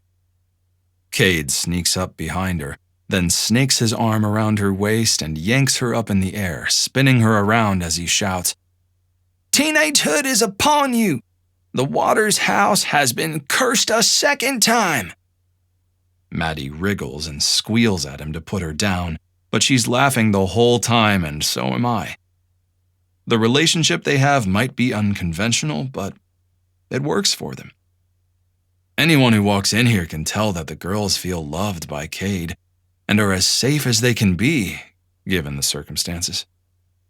Snatching the spoon out of her hand, Cade smacks her playfully on the arm with it, leaving a smudge of sauce on her sleeve before shooing her away from the stove. Go, do homework, or scrapbook with Taylor Swift lyrics, whatever normal teenagers do. I can cook dinner. Maddie grumbles as she wipes the sauce off, but she's still smiling. Cade calls over to her one more time before she disappears back down the hallway. Except what are the two things we absolutely do not do in this household? The long-suffering look she gives him in return seems well-practiced. Take meth or get pregnant? Exactly. The spoon is pointed at her for emphasis. Now go. He goes back to his stirring, and I take advantage of the brief moment of quiet to move over behind him, wrapping one arm around his waist and pressing a kiss against the back of his neck. This is the stuff that makes me nervous. This is the stuff I have no idea if I'm supposed to do or not do or ask, or if it means we're more than we are or what. But Cade is a fundamentally tactile person, and every time I do it, he sinks into me like a house cat, and the confusion seems worthwhile. I swear, Silas, a few more years and I'm going to start leaving a fruit bowl full of condoms next to the door where most people leave their keys. Just grab and go. Or maybe I can paint lamb's blood on the door like in the Bible, and the puberty fairy will just skip us. The only thing that freaks me out more than the idea of me knocking someone up by accident is the idea of one of them getting knocked up while they're still kids. That shit keeps me up at night. He shudders, his attention still on the pot of what looks like maybe chili. It's tricky to follow his thought process when he's deep in ramble mode. Something he said makes me pause, though. How much time does he still spend thinking about girls? Does he miss it? Does he think about going back to it? These are all questions that I should probably ask him, but nothing comes out of my mouth. Instead, I keep leaning into his back, soaking up the warmth and feel of him for as long as I'm allowed. Christmas morning. And as soon as I wake up, I find myself thinking about the tinsel-covered trailer and wishing I were there. Instead, I'm still at home. Dad and I never had our big confrontation after I got back from staying at the trailer that first week. He gave me shit for being out so much, but it was a lot less shit than I expected. He asked me for money, but also less than I expected. Maybe he senses that we're building up to something, because he seems to be treading carefully these days. Still himself, but never pushing me hard enough that I snap and tell him I'm done being his piggy bank. He's still my dad, and I do owe him. If he can keep his mouth shut and not ask me where I go at night, and we can manage a kind of détente in this house, maybe our relationship is still salvageable. Christmas has never been a good day for us, even when Mom was still here. I think they fought a lot. Dad's always been a big believer that structure is the solution to everything. At the holidays, he would be home more, and Mom's mood swings and bouts of malaise that I'd always considered normal seemed to get on his nerves more and more. After she died, the whole thing felt like a joke. Dad started getting me motocross gear for presents with a single-minded intensity, and bikes became the only thing he'd talk about, until he'd get too drunk and start talking about Mom. But I learned pretty quickly that I didn't want to stick around for that part. Right now, the atmosphere is more tense than it's been in years. We typically just exchange a couple of gifts and then move on with our lives. But it feels like this year we're circling each other, both on the precipice of change, waiting to see who shoves the other off the edge first. We have breakfast together in silence, and then I tell him I'm going out. He raises an eyebrow, and I hold his gaze. I dare you to ask me where I'm going on Christmas Day. Where I'd rather be than here. I want him to ask me, so I finally have a reason to say it. All he does is shrug. Feeling deflated, I take my plate to the sink and get ready to leave. Nothing else is said before I walk out of the door. By the time I get to Cade's, they are already in the thick of their celebrations. I let myself inside, braced for the sound of arguing because I know Cade and his mom, but I'm pleasantly surprised. Instead, the only sound is the warm chatter of the girls floating from the back room, as well as Cade's voice talking excitedly with them about something. If anything, there's even more tinsel than before, and I have to pick my way through a minefield to get down the hallway. But it's worth it for what I find at the end. Sky is sitting on the floor, wrapped in so much tinsel I can barely see her under it. She's gleefully playing with some kind of paint-your-own ceramic kit that I know Cade spent a long time agonizing over whether to buy her. If he asked me one more time whether I thought she would prefer dragons or dinosaurs, I was going to scream. I don't know a lot about kids, but dragons are objectively cooler than dinosaurs. Judging from the rapturous look on Sky's face right now, I was right. Cade and Maddie are sitting together on the floor, their backs against the couch, messing with some archery supplies she got. The tree is a sickly-looking sapling that I helped Cade get a couple of days ago. We hacked it down with a hand axe, then shoved it in a bucket full of gravel to keep it upright. But with the amount of tinsel on it, even that looks festive. Chris is on the couch. There's a large glass of wine in her hand that's definitely not her first, but the warm smile she gives me when I walk in tells me she's keeping it in check. And as she watches her kids mess around with wrapping paper and examine their presents, the whole scene seems like a pretty fucking normal Christmas. Which is a first for me. At least since I was little. And probably hasn't happened for them very often either. Warmth runs right through me, and I sink down to the floor between Cade and Sky without waiting for an invitation. Cade's eyes light up as he watches me sit down, and he leans over to kiss me hello, but before I can say anything, Sky is grabbing my arm to get my attention. She's very insistent that I look at her present haul immediately, so Cade just smirks at me before turning back to his conversation with Maddie. 20 minutes later, I know way more than I ever needed to about both dragons and glitter. It's amazing. The sense of belonging is so thick in the room, I can almost wrap it around myself like a blanket. It chases away the lingering guilt I have over leaving everything unresolved with my dad at the house, as well as the fractured memories of my mom.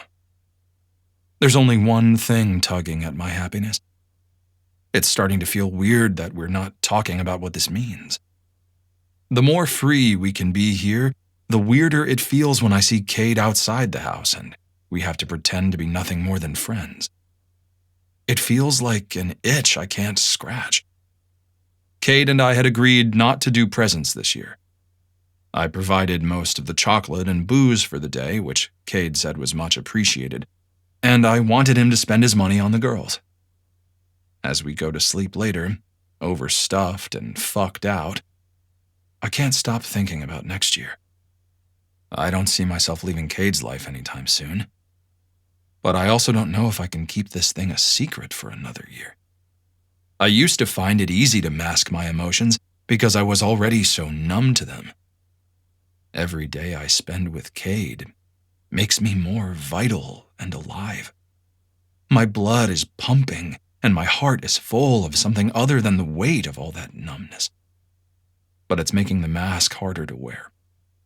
Every day it becomes more ill-fitting, and I'm worried that if this goes on much longer, it will suffocate me. Something has to change. Whenever we're around his family or Wish, I can touch Cade however I want. Well, not however I want, we're not animals, but close enough. I don't have to put energy into stopping myself whenever I feel like reaching out or keeping track of the expressions I'm having.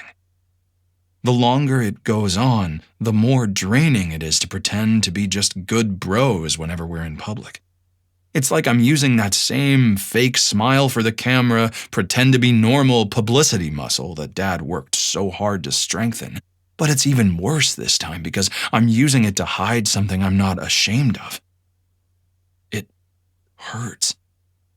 But the option of being more than just friends in public feels nebulous and confusing. I have no idea how people will react, or if they'll even care. But even if they don't care, they'll ask questions like, "Are you in a relationship?" or "Does this mean you're gay?" that I don't know how to answer. I've looked at girls before and thought they were cute. I might have done the same thing with guys if I thought that was an option.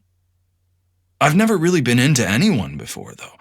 How do I tell a bunch of nosy strangers that Cade is the only person to ever make me feel this way? Even if it gets out. Even if times have changed like I hope they have, and no one gives a fuck about two dudes getting naked together.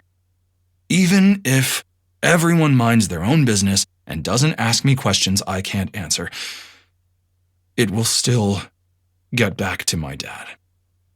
I don't know if he's specifically homophobic, but I don't have a good feeling about how he'll react. It's all a good reason to keep things quiet.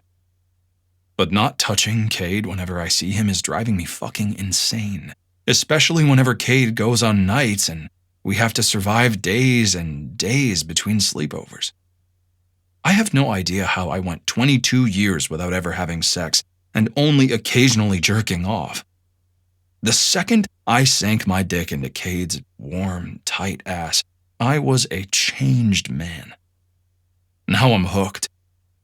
Waiting for him to pick me up from work today, I feel like an addict looking for their next fix. Against my better judgment, I have lent Dad my truck because his is here getting work done. Work that I'm doing at cost, also against my better judgment. Cade is pissed about all of this and not keeping it a secret. The only upside is that I have an excuse to make him drive me around, so I see him twice a day. When he pulls up, instead of getting in the car and going back to the trailer like a normal person, I lock up the shop, pull him over to where my bike is, lean him against it, and unzip his pants. I've never thought of myself as someone who gets hot and bothered over machinery, but something about Cade plus bikes really does it for me. I couldn't pass up the opportunity. I kiss him frantically while I stroke him to hardness, then undo my own pants and lean my weight against him. He's pinned in between me and the bike, and as soon as I wrap my hand around both of us and stroke, he lets out a moan so goddamn filthy I almost choke. For the next few minutes, the shop is filled with the sounds of skin on skin and wet, open-mouthed kisses while we rut against each other. Just me and Cade and the smell of motor oil and arousal. I want to suspend time so I can be in this moment forever. Until I hear a door clicking open and heavy boots step inside. With Cade's tongue still in my mouth and both our dicks in my hand, I'm able to look out of the corner of my eye and see Ford stepping onto the shop floor. He's calm, but his eyebrows are raised, and he makes a show of looking the two of us up and down. A couple weeks ago, I found out that Ford is fluent in American Sign Language and used to communicate with his dad in ASL, which makes sense. It also means that he hadn't had a non-written conversation since his dad died. I felt a stab of empathy as soon as I realized it and downloaded an app to learn a few signs. When I first showed him what I'd learned, the warm, unguarded smile I got in response fueled my good mood for days. It was awesome. Right now, I kind of regret it. Because it means I have to hold eye contact with my boss while he looks at me and Cade, pants down and dicks out, points to me, then slowly and clearly makes the sign for clean up, then when, then finished. I feel like a busted teenager as I get one more pointed look. Then he turns around and sweeps back out of the garage. Mortified is not a strong enough word. If blushes were an alternative fuel source, I could run my bike off how red my face is right now. Cade hasn't noticed, and his desperate noises are drawing my attention back to him. There's time for embarrassment to cripple me later, because I am never going to live this down. Chapter 25. Cade. Since Christmas, there's been a tension between me and Silas that I can't quite put my finger on. Or maybe it was since Ford caught us going at it in the back of the shop, which wasn't as big a deal as I thought it would be, although he's really nailed the art of making fun of me with just a facial expression whenever I swing by. But it's in the funny, I caught you with your pants down teasing way that buddies do, not the terrifying homophobic way that I'm always low-key worried about. I asked Silas if he said anything weird about it, but Silas said he was cool. We've all laughed about it, so I don't know what kicked off Silas's downward spiral. The more things I cross off my list, the more it looks like I might be the thing he's upset about. That thought makes me want to throw up, though, so I'm not facing it yet. The only other explanation for his sullen mood is that his dad is pulling some shady shit behind the curtains, which frustrates me. I know what Travis is capable of, but I can't stop it if Silas won't let me know what's happening. I still haven't even been to his house yet. He's so paranoid about potentially having me and his dad in the same space. It makes me worry that maybe I don't know what Travis is capable of.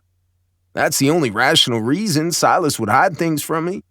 We don't talk about his dad very often, but he's mentioned bits and pieces about his childhood. There's a lot that he knows I can infer from context, even if we're not putting it all out in the open. But if Travis is doing even worse shit than what we've already acknowledged, and that's what Silas is trying to hide from me, then we're going to have a serious problem. Which is why I'm standing on his doorstep waiting to see if Silas is going to answer my knock, or Travis, or no one. This is a terrible idea, Cade. I'm here now, so I might as well see it through. I don't know what I'm trying to accomplish by surprising him. I don't know what I'm hoping to see. Nothing, I guess. I have to know what's going on with him, even if it turns out I'm the one making him unhappy. Wish was right about one thing, though. This house is a dump. I don't know why I thought he was so rich all through high school. As if there are mansions around here anyway.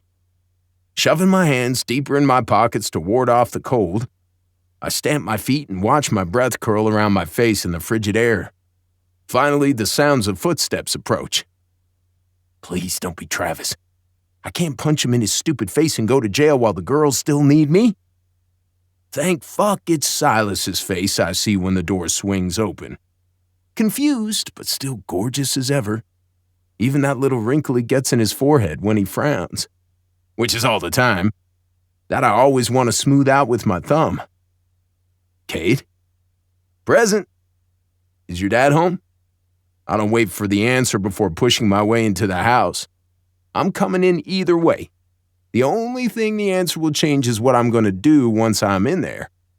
Silas shuffles awkwardly out of my way and glances outside before he shuts the door, as if he's checking we're not being watched. No, he's out. What are you doing here? Words are not important right now. Grabbing the front of his hoodie, I march him backwards until he hits the nearest wall hard enough to knock his breath loose before leaning in to steal it with a kiss. I want you to fuck me. That's what I'm doing here. It's been too long since I felt you inside me. I mutter the words directly into his mouth, rewarded by the sight of his pupils dilating. Okay. I guarantee in 15 minutes the filthiest shit will be coming out of his mouth, but right now all he can manage is a wide-eyed okay. Fuck, he makes me smile sometimes. Show me your bedroom. My mind is a loud place. My life is also loud. Silas is the only thing in the world that can make it all go quiet, even if it's just for a little while. I've been with girls before, and I like it. But I was always bigger and stronger, and it was always assumed that I would take the dominant role. It was fun, but it didn't do anything to turn off the barrage of thoughts and feelings that always seems to be cranked one setting too high inside my brain. Everything is different when I'm with Silas. It's why I haven't asked him if he ever wants to switch. That, and because a tiny, paranoid part of my brain is scared that the question might shake loose some unspeakable trauma that he's not ready to face.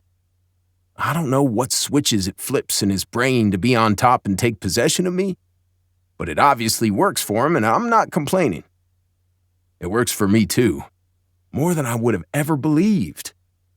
Right now, Silas has his big, powerful body draped down the length of my back, pinning me to the bed with his weight.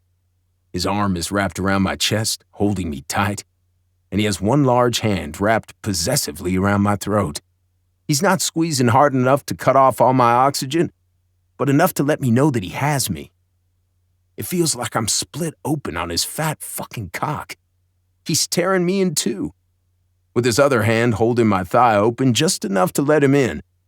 And all I can hear is the slap of his balls against my ass and the guttural, wild noises he's making in my ear. None of these are things I ever imagined wanting, but something about all of them together, or maybe the fact that they're all coming from him, is turning me inside out and setting me on fire with pleasure. Yes, baby, fuck me so good. My voice comes out rough as he squeezes my throat even tighter. Is that hitting the right spot? Silas is practically growling in my ear, and he punctuates it by snapping his hips even harder, dragging his cock over my prostate and sending electricity sparking up my spine. My cock is trapped between my body and the mattress, and he's thrusting so hard that the bed is rocking into the wall, so there's plenty of friction, but I don't even need it. I'm pretty sure I could get there just from the sensation of him pounding my prostate while he drowns me in his hot body. He bites my earlobe hard and switches his thrusts to slower but deeper, dragging an excruciating moan out of me. You know it is, asshole! My teeth are clenched so hard I'm scared I'm gonna crack one. Are you gonna come for me? I can tell he's getting close by the strain in his voice, but he's holding back, focusing on hitting me at just the right angle. My face is being pushed into a mattress that's wet with my own drool. I'm so desperate to come I might cry. Please. It's the only coherent word that I can get out right now. Your ass is mine, Kate, he says, sliding his hand possessively up from my thigh until he's digging his fingers into my ass cheek and then slipping them into my crack. His fingertips trace patterns over my skin, and I swear he leaves trails of steam behind. When he touches my hole, he's gentle. He rubs at the tender skin there, feeling how much I've stretched around him and how easily his thick shaft drags back and forth. Fuck! He grits out. He sounds like he's coming undone. And knowing that I'm the one who does that to him, that makes perfect robot Silas fall apart, makes me feel so powerful. Even if I'm the one getting torn apart right now. Your ass is mine, and so is your cum. I need you to give it to me. Give it up, Kate! He picks up the pace again, and I can't catch my breath. I'm so close.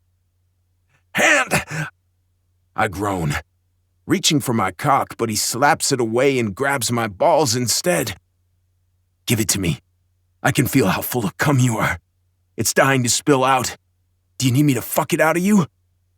The noises slipping out of me sound like a desperate animal. Words are beyond me. Fuck, his hands are huge. He engulfs my balls, tugging and squeezing at them just hard enough to be on the good side of painful, and slams into me a few more times. It's all I need. Groaning into the mattress, my cock throbs and flexes as I spill my cum everywhere. My body going tense. I feel like my brain whites out, but I don't have to think about anything other than riding out the pleasure. I'm vaguely aware of Silas keeping his firm grip on my balls and using it to hold me tight while he keeps thrusting into me a few more times until he loses it himself, and then I can feel him filling me up. With one hand still kneading my throat and the other holding onto my balls like there's something precious, Silas's hips jerk against me as he unloads. I want to bear down and squeeze every last drop of cum out of him, and when I try, he groans and chokes me harder.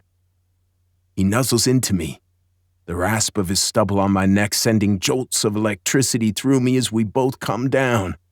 I can feel his cock flex inside me one more time before he slips out, leaving a wet trail of cum down my crack to my thighs. It's cooling on my skin, the tactile marker of everywhere he claimed me. I don't know how long we lie there. His chest is still pressed to my back and we both breathe heavy but in sync with each other. The sound of our matched, even breathing fills the room, complementing the peaceful static that still fills my brain. At some point, he moves his hand from my throat to rest it gently on my chest, where it can rise and fall as well. He presses a soft kiss into the back of my neck, which makes a lazy smile spread across my face. I feel surrounded by him. It isn't until the buzzing of my phone wakes me up I realize I fell asleep. Silas stirs but doesn't wake up, rolling over enough to wrap one beefy arm around me and pull me back into his chest. I want to ignore the phone and snuggle as deep into Silas as possible, but it's annoying. I also need to figure out if I should sneak out of here before his dad gets back, so I try to blink some awareness back into my body and reach for the offensively bright screen. Mom. Oh, she better not need a ride. I'm going to be pissed if I have to crawl out of our little fuckfest to pick her up. I should really let her go to voicemail so she can't talk me into doing any favors, but I've always been weak-willed when it comes to her. Against my better judgment, I swipe to answer. What? The noise I get in response doesn't sound like words. It barely sounds human, but I recognize Mom's hysterical sobbing voice, and it pings my internal alarm system enough to have me sitting up and fully awake in an instant. Mom, what happened? Where are you? Cade? Silas grumbles next to me, but I ignore him. Between sobs, the only words I can pick out are I'm sorry, accident, and sky. It's enough to get me moving. Panic grips me, but I shut it down fast. If the girls are hurt, I don't have time to freak out. Mom is clearly freaking out enough for the both of us. Baby, wake up, we gotta go to the hospital. Calling him names like that is something I normally only do when we're naked and my guard is down, but in this moment it feels right. I need a lot of things right now, and one of them is him. All the confusing thoughts I've been having shut up in the face of that. As soon as he hears me, he snaps to attention as well.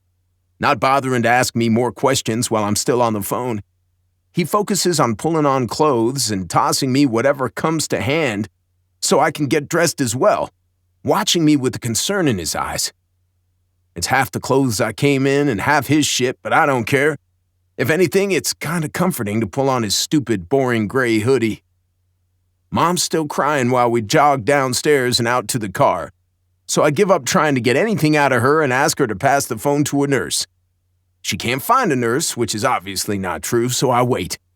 By the time Silas is gunning the engine and peeling out of the driveway, Mom finds something better than a nurse. She passes the phone to Maddie. Now, finally, I can find out what's going on.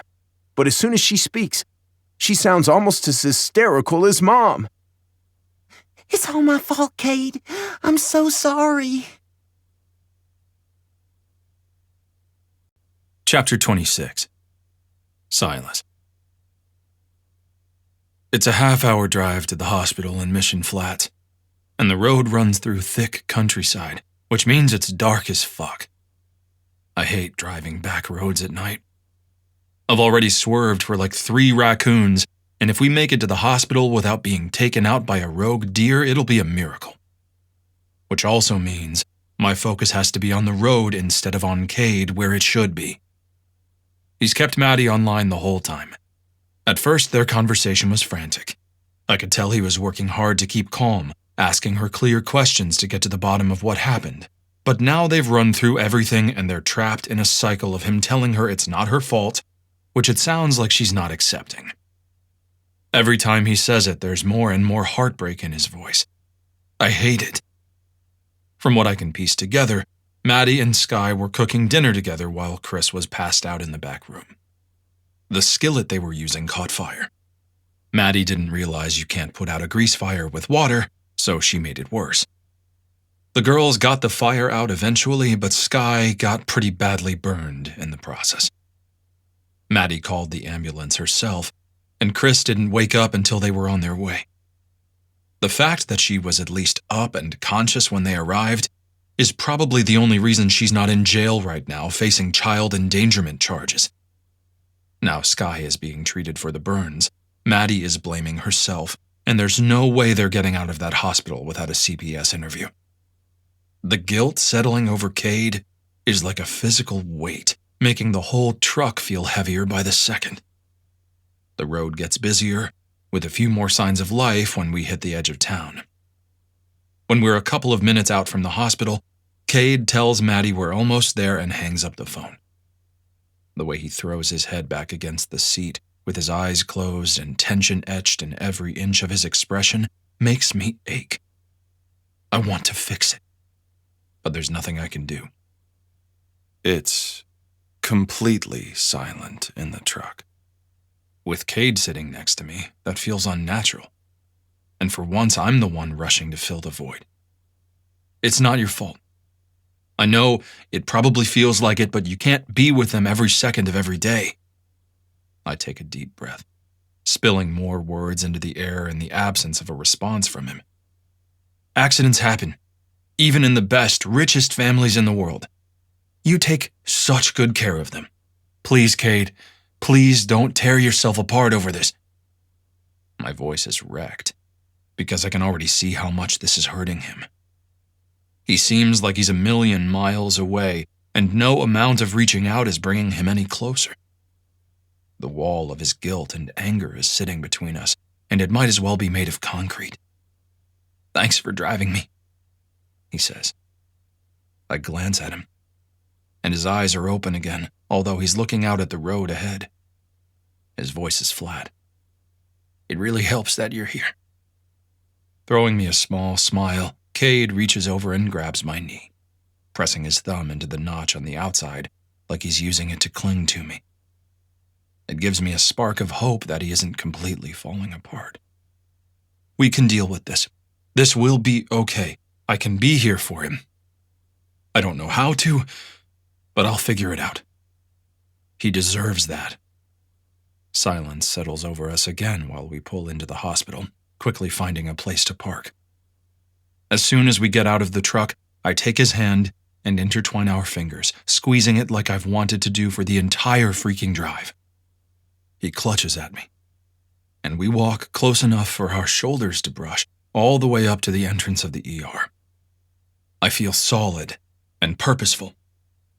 He can lean on me.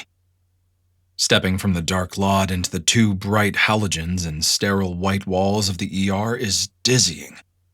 It makes me want to hold Cade closer, but that's the moment he pulls away. The second we're in there, he's cutting through the noise and chaos to speak to the nurse behind the front desk. They exchange wan, tense smiles and seem so familiar with each other, which is when it hits me. This is basically where Cade works. He operates out of the station, sure, but this is the closest hospital, and he probably brings patients here multiple times a shift. These nurses and doctors are his co-workers, which is nice because it means that Sky is in good hands and he can trust them to talk to him, but it also means that he's about to go through one of the shittiest, most exposing experiences of his life in front of people that are supposed to see him as a professional. He's going to hate that. And I can't help but worry that me being here is only making things more complicated. If someone asks who I am, what do I say? I can't out him to his coworkers, but standing this far away from him while he's hurting is already killing me. Fuck, I need an adult to tell me what I'm supposed to do. I've never felt less like an adult than right now. Cade walks back to me after talking with the nurse. He doesn't say anything, but he leads me through the winding, curtain-lined ER hallways with purpose until we get to the elevators that take us to the general inpatient unit. It's not a large hospital, so there's no pediatrics wing, apparently. If she were more seriously injured, they would have airlifted her to a specialist, but according to the nurses, the burns aren't that severe. They admitted her for treatment and want to keep her overnight for observation and some IV pain management. But she can go home tomorrow. By the time we get to the room, Sky's already asleep. They gave her pretty heavy pain meds while they cleaned the wounds, and she's got bandages covering huge chunks of her arms. Her face is peaceful, and I have no doubt she's medicated enough not to feel a thing. But it all makes her look so small. Sky is always larger than life. Her energy and personality take up 10 times as much space as her body, just like Cade. Right now, she seems fragile. And as Cade rushes in to kneel on the floor next to her, silently brushing the hair out of her face, so does he. Maddie is slumped in a chair, leaning over her sister on the opposite side of the bed. She's pale, highlighting the bags under her eyes, and the sheer wariness rolling off her makes her seem closer to 30 than 13. As soon as Cade walks in, though, she brightens.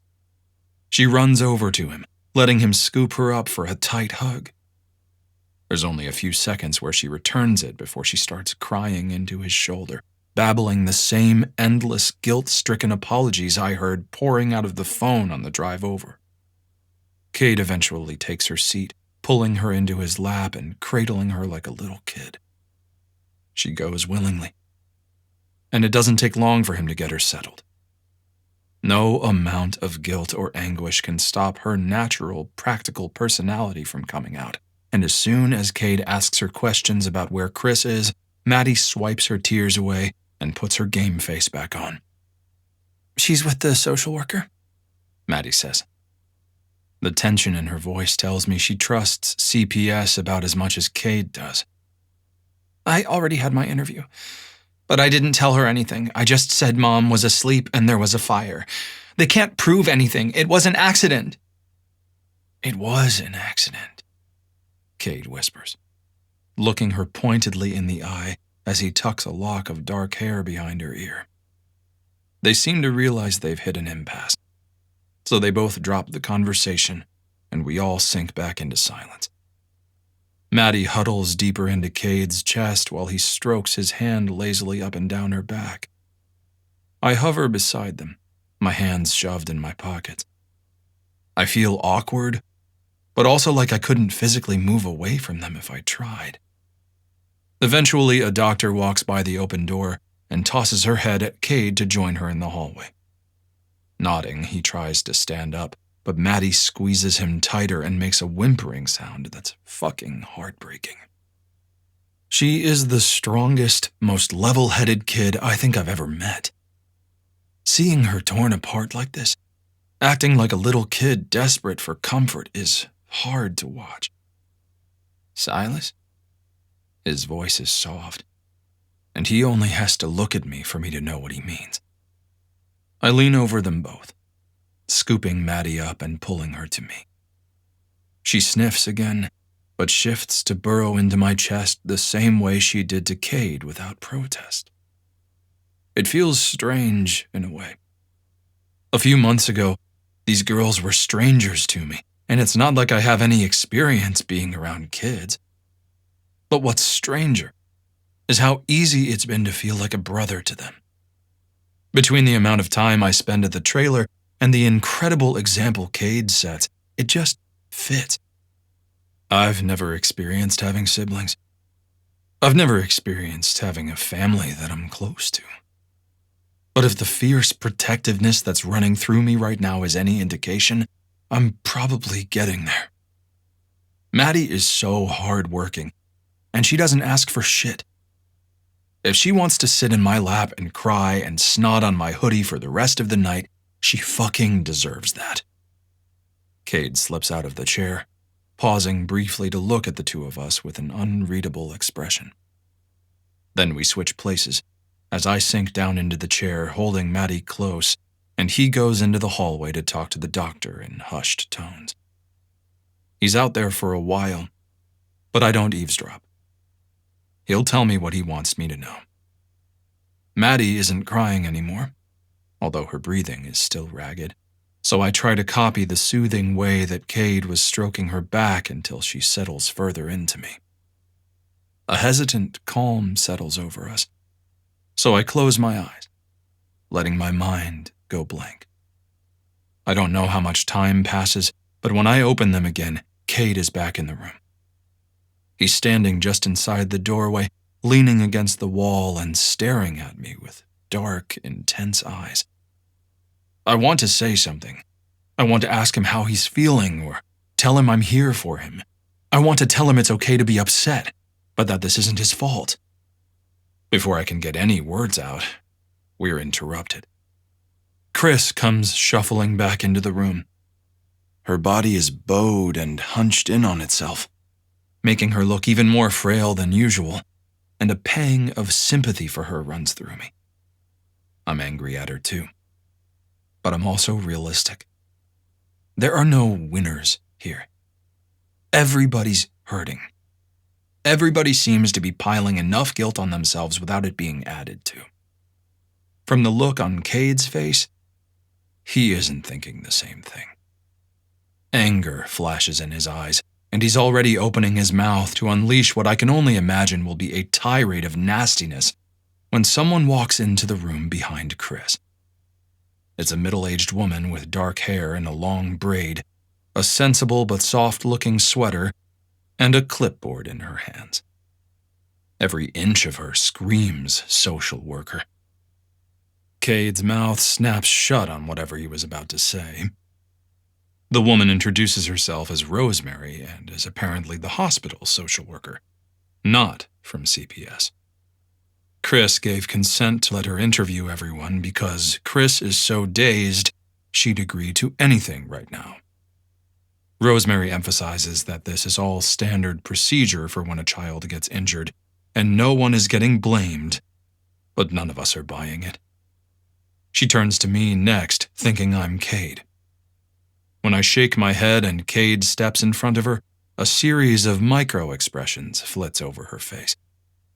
Surprise, then adjusting and turning her attention to Cade, then back to me. I can see the wheels turning as she tries to figure out why there's an unrelated adult man with a 13-year-old girl huddled in his arms, and her analytical gaze makes me want to cower away, even though I haven't done anything wrong. Maybe I am overstepping by being here. Uncertainty sinks its claws into my chest and refuses to let go. But Cade asked me.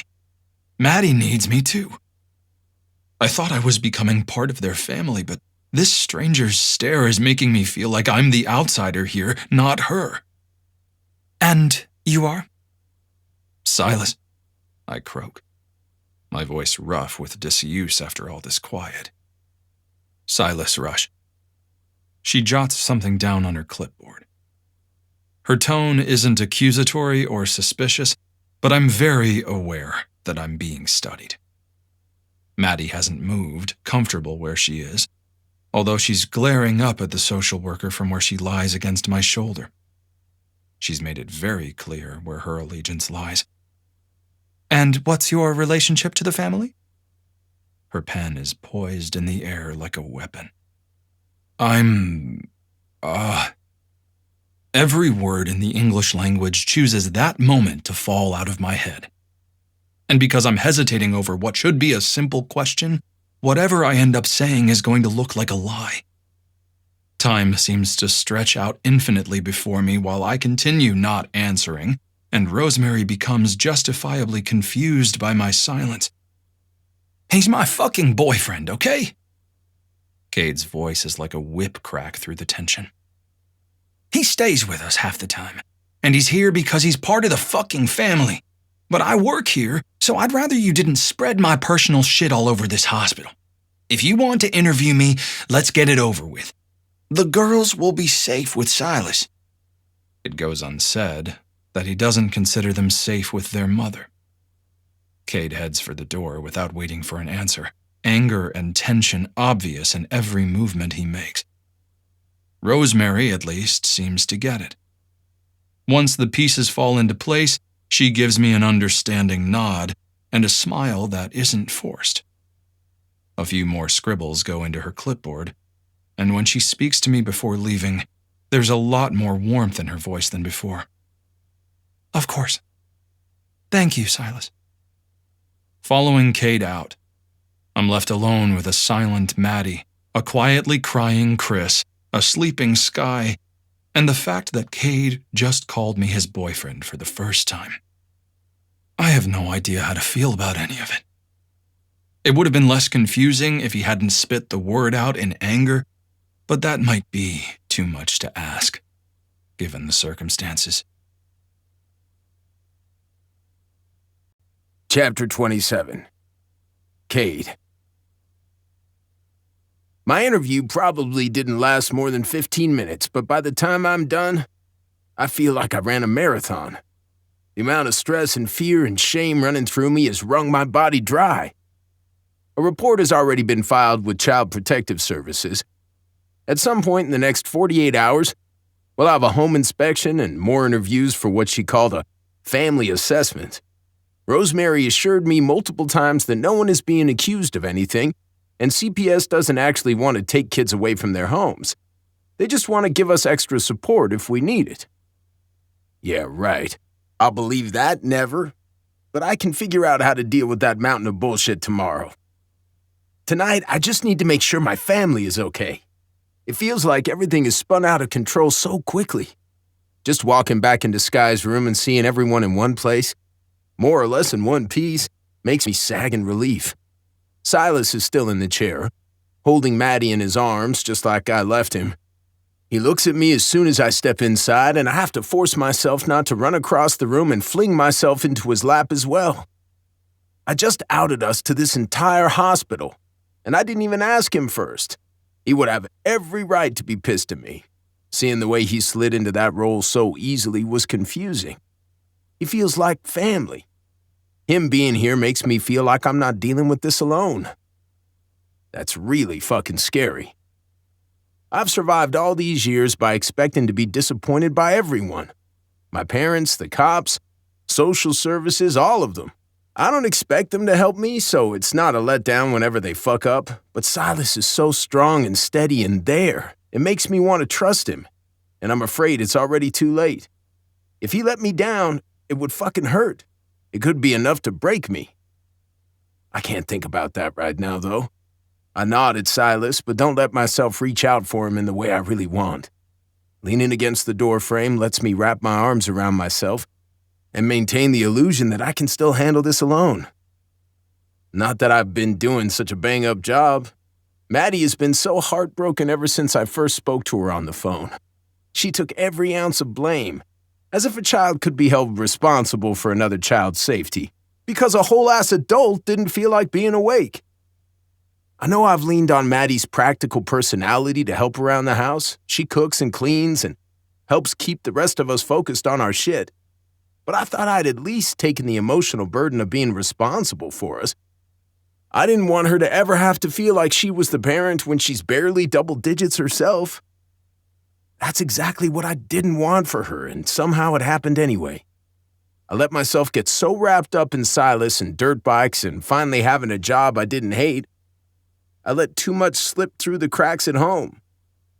That has to change, which is just another reason I can't let myself rely on Silas more than I already do. He spent his entire life being neglected by his dad. He doesn't deserve to be neglected by me as well, even if my sisters need me more. I can hear you thinking from here. Silas keeps his voice a whisper so Maddie doesn't wake up. I give him a wan smile in response, trying to pick the right words to explain how I feel. Hold me. Promise you'll never leave me. Be my family and let me be yours. I can only breathe because you're still here. I'm just tired. Silas nods and gives me a sympathetic look. My heart is pounding so hard in my chest I'm worried he can hear it. If he pushes me, I'll crack. I know it. I'll spill my guts out and he'll see what a disaster human he's shackled himself to, and then he really will leave. I wouldn't blame him, but that doesn't make it any less terrifying. Anything would feel better than this wild, uncontrollable panic galloping through my chest. I try to force myself to stay calm, but it has the opposite effect. My breathing gets faster and harsher, and the sound of it seems to echo around the small room. Silas notices, looking at me with a frown.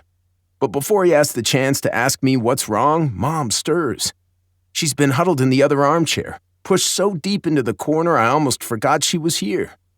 As soon as she's awake and looking at me, I remind myself whose fault this is. All of my anger from earlier comes rushing back, chasing the anxiety and panic and insecurity from my chest. It feels fucking fantastic. Anger makes my blood rush and my spine straighten. There's a wild animal inside me, throwing itself against the bars, and I want nothing more than to open the cage door and set it free until I forget I ever knew the meaning of the word fear. What did you tell the social worker? She asks me. The fucking audacity. My voice is cold when I reply. I don't want to yell and disturb the girls, so I keep it quiet, but you can practically hear the venom dripping off the words.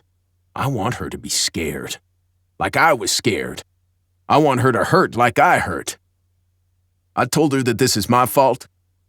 If I'd followed my gut and filed for custody the day I turned 18, none of this would have happened. Instead, I trusted you when you said you'd change, and this is where it got us. I'm quivering with barely contained rage, and I can feel the way shock ripples through the room at my words. Mom isn't shocked, though.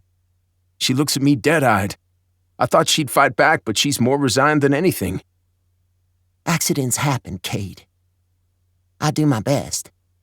And you know exactly how much I've suffered to protect you kids. Or at least you do whenever you're not wrapping yourself up in this self-righteous bullshit. They're my kids, not yours. You use me to feel better about yourself, as if bringing home a paycheck and talking down to me somehow proves you're nothing like us. Like you're not just as angry and unpredictable as your father. I punched the table, startling everyone in the room with the sound. Only Sky sleeps through it. Maddie and Silas are looking at me with something close to fear in their eyes, while Mom is arching an eyebrow at me like I somehow proved her point. Cade, please stop. Maddie begs with tears in her eyes. Sucking in a breath through my nose, I'm able to shove my anger down a little. I love it when it chases away the fear and weakness, but not when it becomes uncontrollable. My stomach clenches with the effort. Maybe she's right. Maybe I am just like him. A wave of self-loathing hits me, but I file it away to process later. Swallowing the lump of rage in my throat, I keep my voice as even as I can. Silas, can you please take Chris and Maddie home and stay with them? If Mom wants to prove she's not a complete liability, she can focus on cleaning every inch of that trailer and herself before CPS shows up for the inspection. Maddie can get some sleep, and she will not be left alone with Mom for one single solitary second. The air still hums with tension, but everyone slowly stands and gets ready to go. Maddie looks exhausted, Mom looks pissed, and Silas is staring at me like he has something to say. Whatever it is, I hope he doesn't say it. I'm not sure I can handle any kindness right now. I definitely don't deserve any. I give Maddie a hug goodbye. Silas hovers awkwardly for a second, but when his hand comes up, I flinch, so he drops it. I didn't mean to. And the look of hurt that flashes across the face makes me sick, even if he's quick to mask it. Call me in the morning when she gets discharged? He stares at me like he can somehow hug me with his gaze if I won't let him actually hug me. I nod. Mom doesn't even try to touch me, thank fuck, but I catch her arm before she can go past me. Leaning in close, I whisper low enough that only she and Silas can hear me. If there are any drugs in that trailer when I get home, I will take the girls and leave forever. Custody or no custody, understood? The stare I get in response is so hard I almost crack. I love her. She loves me. We fight, but I've never been cruel to her. I've also never been this scared and angry before. I have to put it somewhere or I'll collapse in on myself like a dying star. Silas and I nod at each other one more time, and I pretend not to notice the long, lingering look he gives me as they walk down the hall. When it's just me and my sleeping baby sister left in the room, I slump into the armchair. All my anger left the room with Mom, leaving behind someone with the structural integrity of a wet napkin. My face is hot and tears are pricking at my eyes, but I don't let myself cry. If I cry, I'll sob. And once I start, I don't know when I'll be able to stop. Instead, I focus on breathing slowly and steadily through my nose. I stare at Sky's sleeping face and try to match her respiratory rate. I let the darkness and the quiet sink into me, and every time a thought cycles through my brain, I bat it away. No more thinking tonight. I don't sleep, but it puts me into a sort of meditative state for a while, deep enough that I jump the next time the nurse comes in. It's a guy in his mid-20s that I recognize from when I work night shifts. He nods at me politely before quietly going about his business, checking vitals and hanging a bag of IV antibiotics. I've noticed him before because he's one of those guys that seems to wear his sexuality without a hint of a question mark. The way he walks, the way he talks, even the dainty rainbow drawstring on his scrub pants. There's no hiding his queerness to anyone he shares space with. That shit seems brave to me. The idea of taking this intimate part of yourself that you know some people hate and putting it on display 24/7.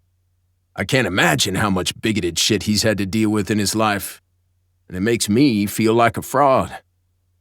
Silas and I have this incredible thing between us, but we're so scared of what people might think that we've only told our closest friends, at least until tonight when my hand was forced, and we both still walk around like living, breathing macho dirt bike stereotypes. I wonder if this guy would think I'm a coward. If he had someone as incredible as Silas, I'm sure he wouldn't hide how he felt. You're Tristan's partner, right? He interrupts my weird shame spiral, whispering across the room while he charts on the computer in the corner. The screen is the only light source in the room, casting an eerie glow over his face. Yeah, Cade. I sit up a little and try to remember what facial expressions people make when they're not having an existential crisis. I thought I usually saw you in the ER, not inpatient. He shrugs. My name's Micah. I don't think we've officially met. They floated me tonight. Short-staffed. I guess it's a break from the drama. He keeps typing, but I catch him sneaking a look at me out of the corner of his eye, as if he's scoping me out for something. Although you seem to have plenty of your own drama in here tonight. I snort. You could say that. I can't tell you how much fun it is for everyone I work with to watch me fight with my drunk mother and get interrogated by social services. It feels very professional. I can't wait to be back here in a few days, dropping off patients to you guys. Micah shrugs again, looking unperturbed.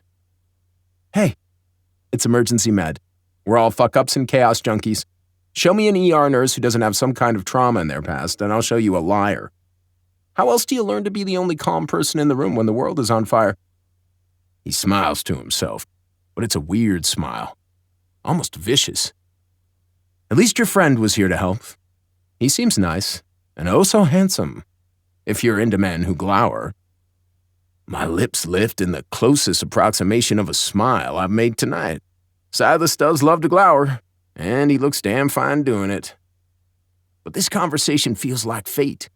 A few seconds ago, I was wondering if I was a coward for not being open about Silas. Everyone we've told is because they caught us or we had to, never just because. It doesn't matter if I correct this random stranger in the grand scheme of things, and the thought of having to constantly correct everyone I meet for the rest of my life when they call Silas my friend is already exhausting, even if that's getting way ahead of myself. But in this moment, I want to correct him, because Silas is fucking awesome, and everyone should know. Taking a deep breath, I look Micah in the eye while I say the words. It feels important. He's my boyfriend, and yeah, he's the best.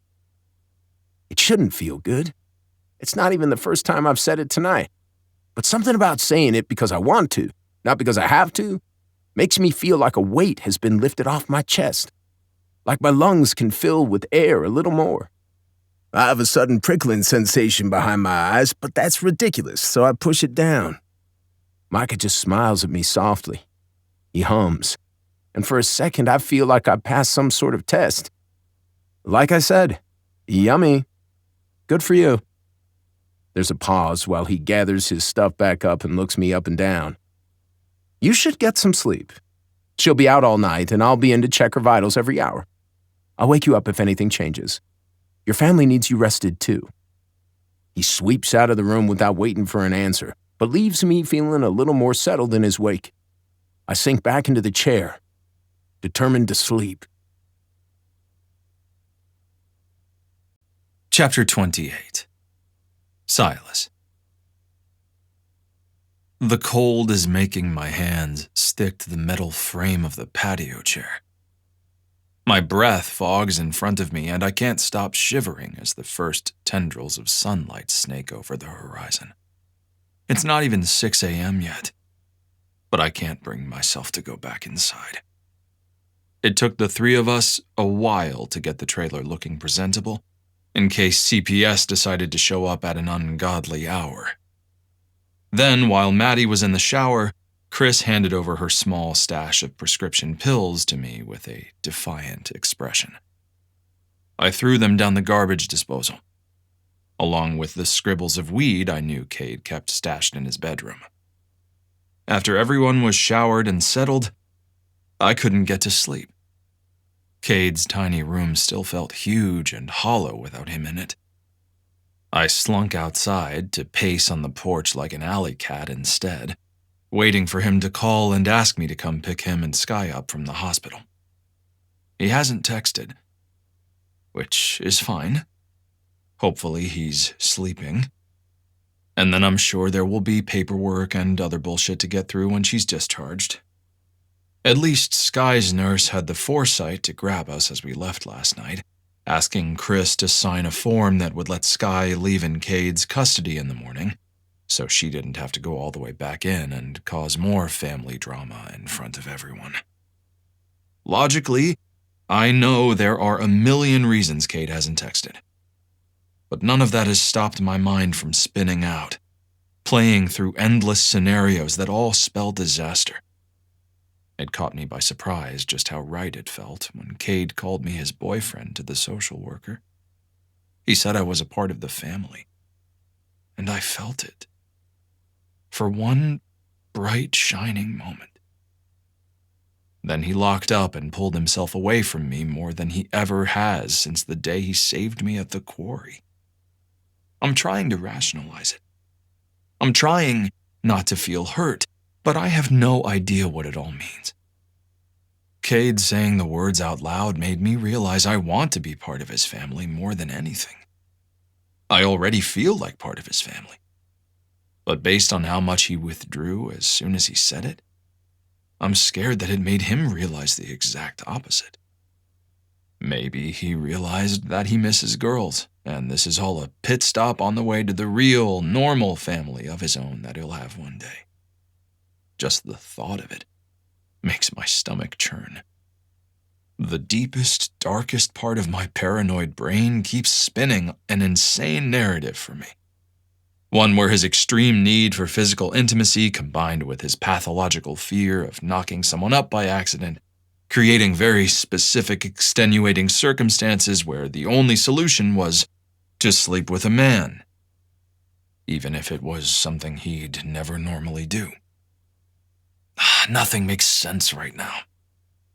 I keep staring at my phone, holding a mug of cold, untouched coffee in my hands, and listening to the birds wake up around me. My fingers are gripping the mug so tightly my knuckles are white, but I couldn't unclench my body if I tried. The sound of an engine breaks me out of my intrusive thoughts. Gravel crunches under wheels, and I look up to see a car pulling up the long, bumpy driveway. It's some kind of vintage Mustang. Huge, ostentatious, and probably worth a lot of money, even though it's not in the best shape. Powder blue, with a black racing stripe running down the middle. The kind of thing that car nerds probably cream themselves over, and it couldn't possibly look more out of place out here in the woods at the ass crack of dawn. I'm not even surprised when I look through the windshield and see Tristan behind the wheel. Of course, this is what he drives. He's such a drama queen. But I do feel a pang of something like jealousy when I see Cade and Sky in the car. I was supposed to go get him. I was waiting for his call. That's what he said last night. Instead, he left me sitting here all morning like a chump, while he woke up his work buddy to collect them both at ass o'clock. That's my job. I'm his family. Or at least I thought I was. The car shudders to an uneasy stop. Cade gets out first, then opens the door to the back seat and pulls Sky out and straight up into his arms. Shoving my hands in my pockets, I hurry to meet them. They both look sleepy and rumpled, giving me the urge to wrap them up tight, but I don't know where we stand right now, and it feels like it's tearing me in two. Sky is resting her head on Cade's shoulder, her eyelids at half-mast and her face pale. I smile at her, and she smiles back, but it's small. Cade isn't smiling. He's barely looking at me. His face is vacant in a way that terrifies me, reminding me too much of how Chris looked right before she left us to drink herself half to death for a week. And while Cade won't look at me, Tristan is studying us both with an intensity that makes me squirm. The tension mounts between us, and I'm desperate to find the right words to dispel it, but the only thing that comes out of my mouth is silence. Cade ends up speaking first. "Thanks, bro. Go get some sleep." Tristan nods from inside the car, giving me one last, long, appraising look before shifting into reverse and turning around to leave. Once the sounds of his metal beast are finally gone, the woods seem unnaturally quiet. I'm staring at Cade, willing him to talk to me, but that vacant expression is still in place. Eventually, he murmurs something about putting Sky to bed, and I can only nod. It isn't clear whether he expected me to follow, so I linger on the porch. This is it, basically. This is my life right now. 1 foot in his world, 1 foot out. With the thought of if I'm welcome constantly shifting like sand beneath me, making it impossible to find my footing and just exist for a minute. Seconds tick by, then minutes, then more. I can't bring myself to go in without an invitation. A voice inside my head is warning me that this could be the moment it all comes crashing down around me. If he tells me to get out, I'll crumble. I know it. But my indecision is rewarded when Cade eventually stumbles out of the house and rejoins me, pulling the other chair until it's flush with mine, and then collapsing into it with a sigh. "Thank you for cleaning," he says, after a silence that stretches on long enough to make me scratch nervously at my scalp. I nod, not looking him in the eye. Words are hard sometimes. This family assessment is going to be a fucking nightmare. Strangers coming in here, poking around to tell us everything we're doing wrong with our lives so they have an excuse to take the girls away. I can't. He blinks furiously, looking away from me for a minute. I can't stand the thought of it. It's been running through my head all night. At the hospital, I felt like everyone was watching me, waiting for me to do the wrong thing and fuck up. But all I do is fuck up. "Hey," I whisper, reaching out to tilt his face back towards mine. It's the first time I've touched him all day, and it makes me feel so much more real. He's not crying, but his eyes are red and his skin is blotchy, like the threat of it is lurking. No one wants to take the girls away. I know you have this thing about social services, and I get it. You've heard a million horror stories from your mom. But I'm sure an underfunded government agency doesn't really want to take kids away from homes if they don't have to. That's got to be way more paperwork. They just need to do their checks and fix things they think need to be fixed. Hell, maybe this will be a good thing. Maybe this will be the final kick in the ass that gets Chris to go to rehab. Cade snorts, but he doesn't tear his face out of my hand, so I take it as a good sign. I don't know how I would have gotten through last night without you, Silas. My heart stops beating for a few seconds.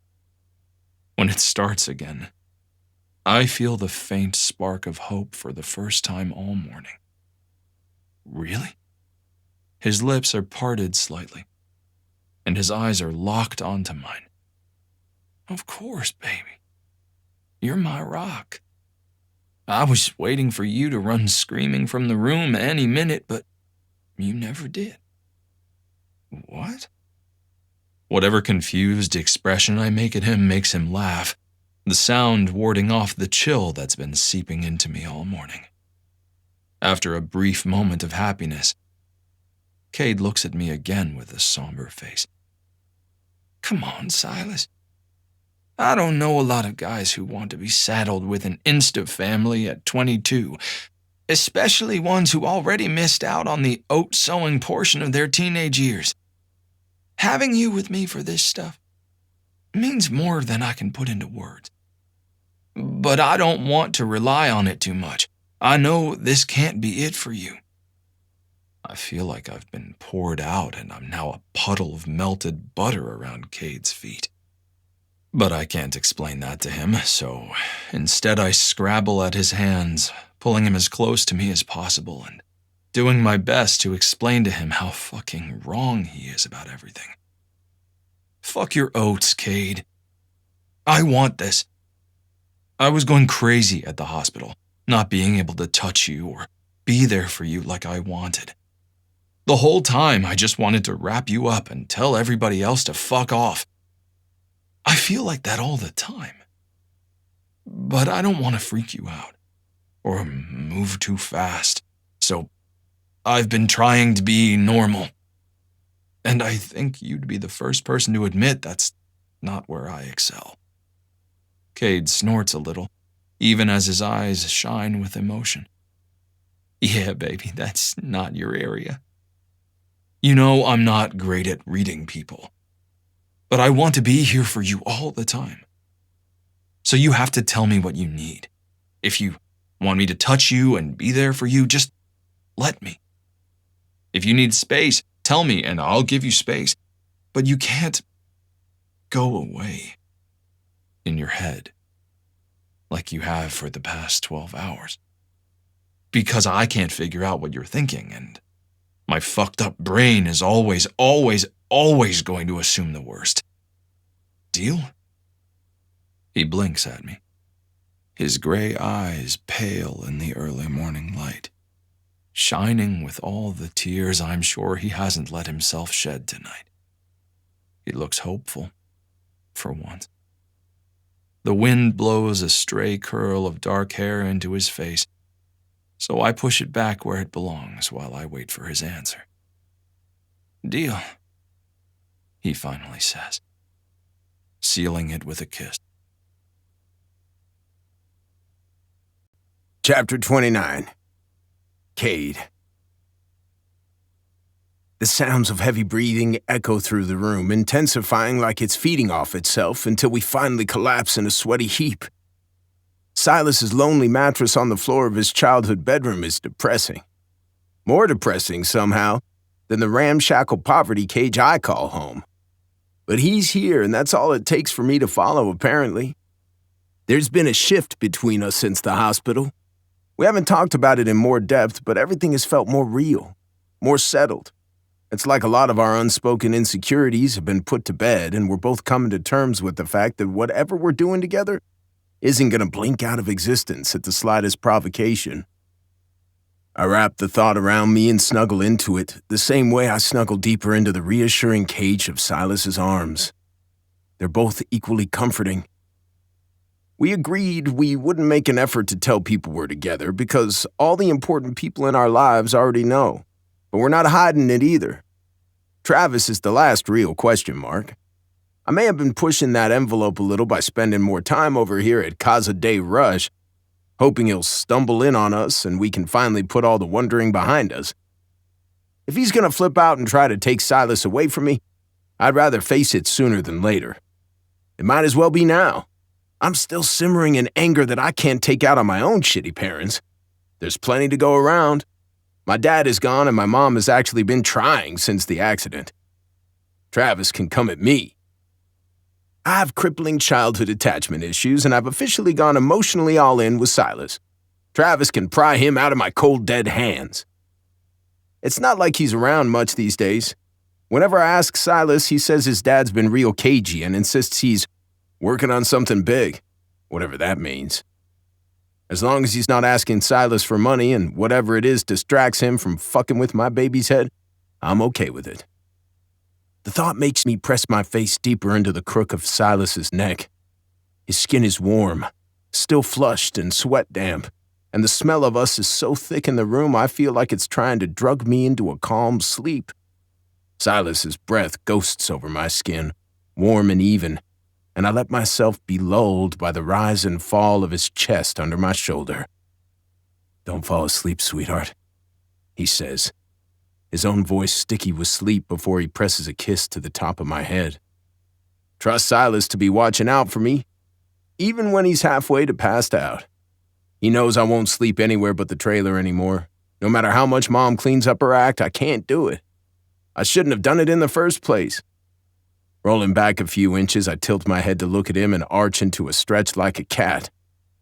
Not sleeping, just comfy. He snorts. His eyes look dark in the low light, a deep, earthy brown color that always makes me feel rooted in place. He watches me stretch, using it as an excuse to rub more of my sweaty, naked body against him, and the naked affection in his eyes makes my heart do a weird thump-squeeze thing. That's what you always say. Then you start sawing logs. Then I wake you up and you paw at me like it's my fault you can't keep your eyes open. It is your fault, I say, shutting my eyes. You fucked my brains right out of me. How am I supposed to stay awake after that, let alone get up and walk to my truck? I can't see his face with my eyes closed, but I catch the softest sound, like an exhalation of air that tells me exactly what expression he's making. Do you need me to carry you? Like a baby? Yes.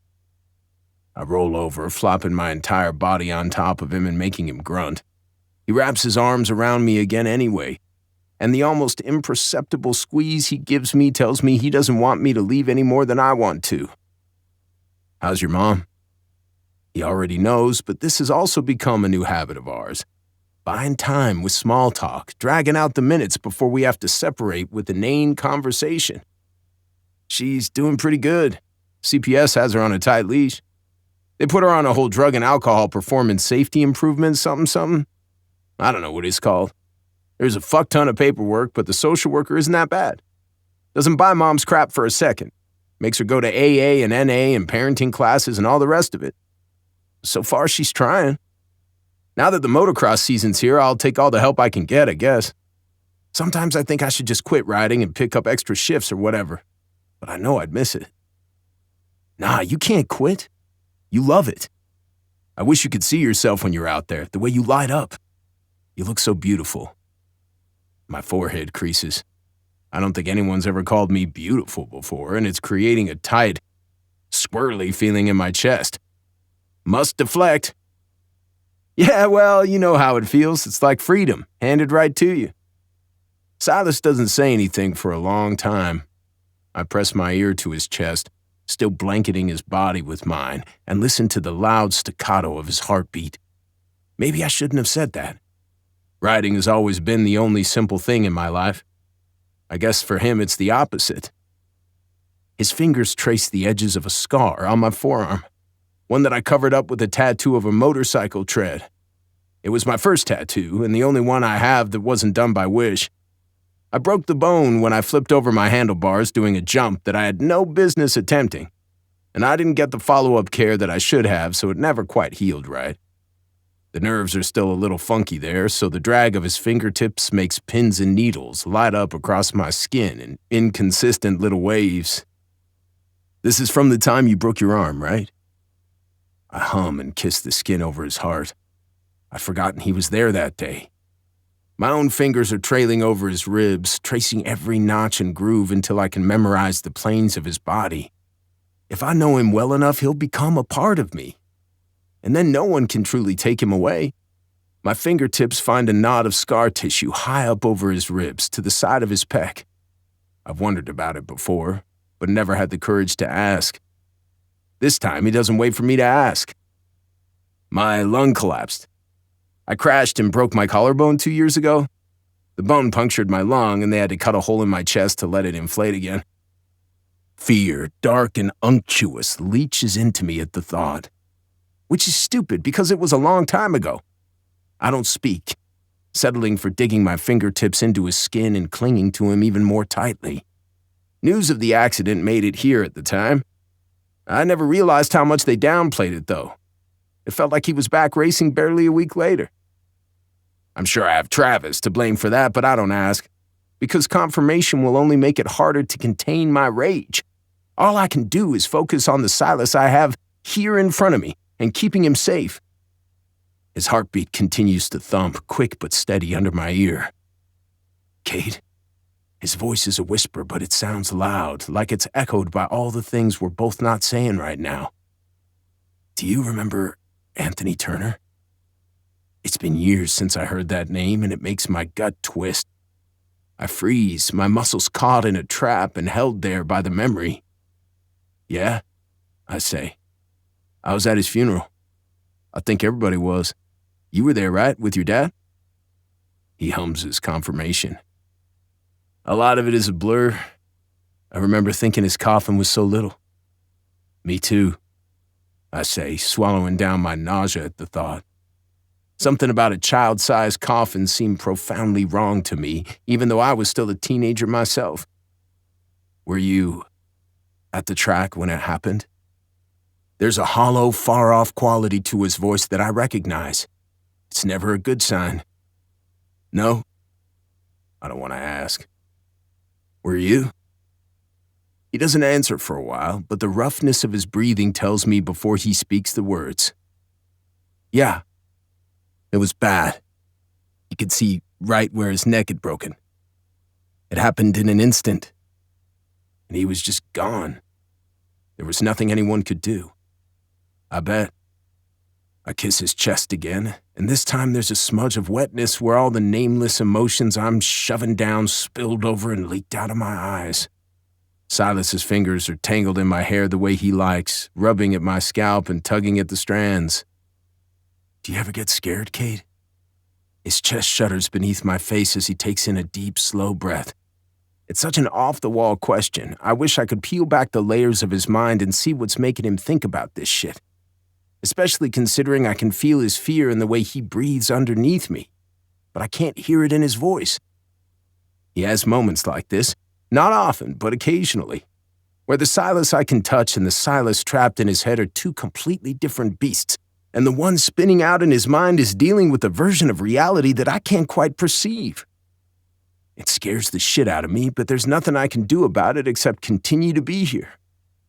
As long as he needs it, I'll be as steady as a maladjusted adrenaline junkie from Possum Hollow can be. Sometimes, baby. Sometimes. Pressing my skin to his, I squeeze my eyes shut and try to stop the leaking. I don't know where it's even coming from. His fingers continue their ministrations as he takes one slow, shuddering breath after another, and his heartbeat continues to race beneath my cheek. I think Silas and I are scared of very different things.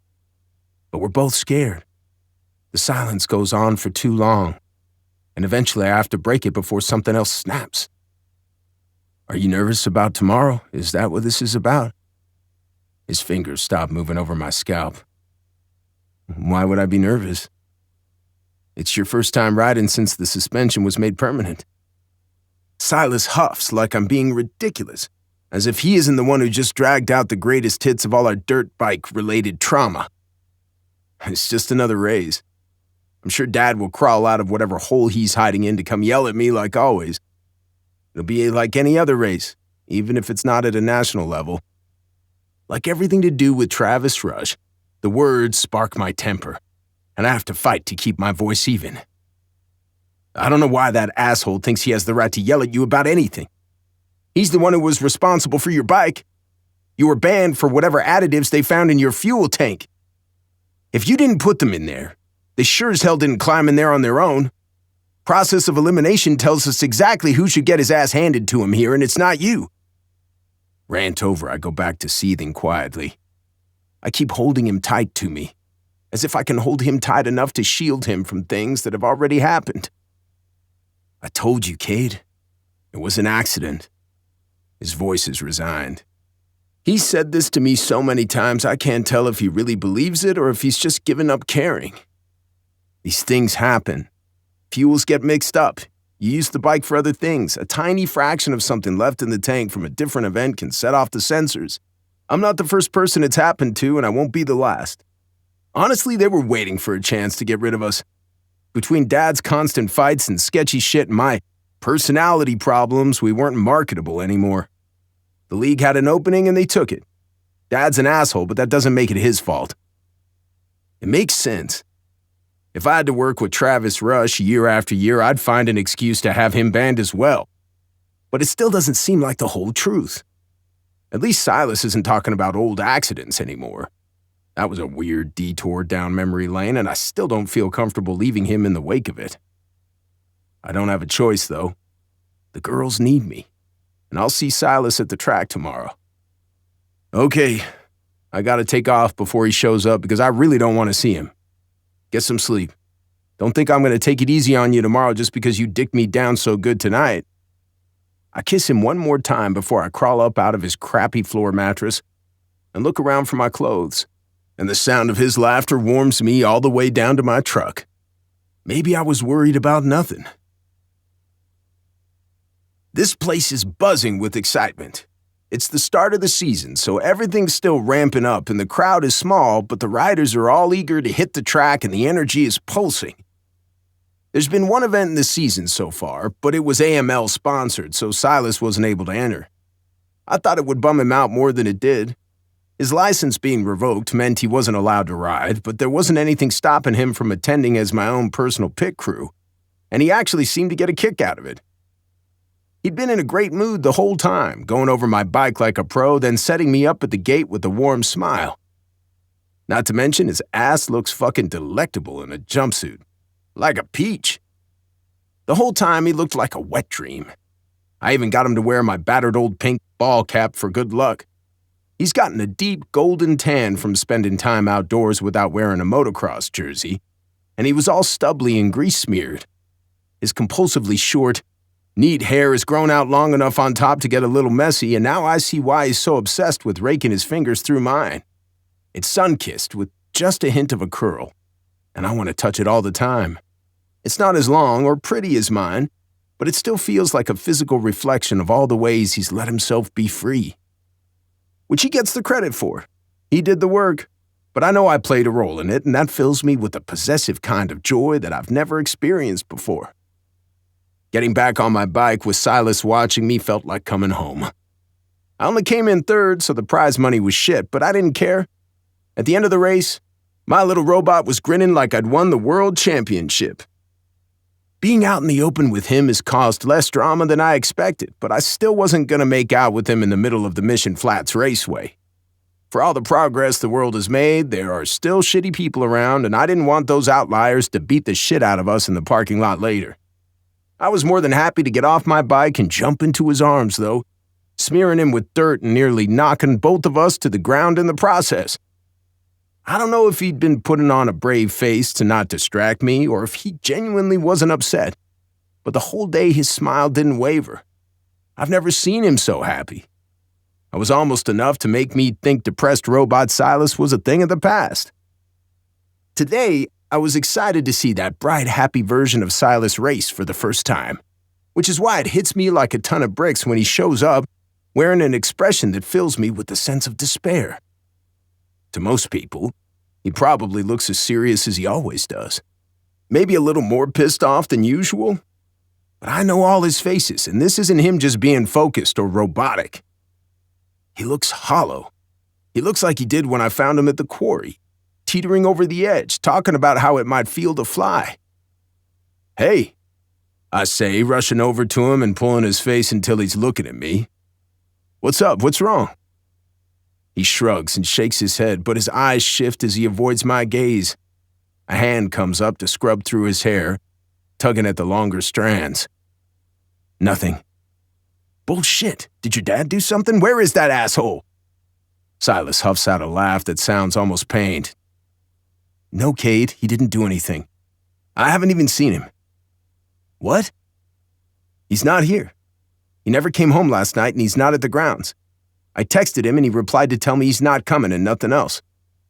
There's a pause as he looks off into the distance and I realize I have no idea what to say.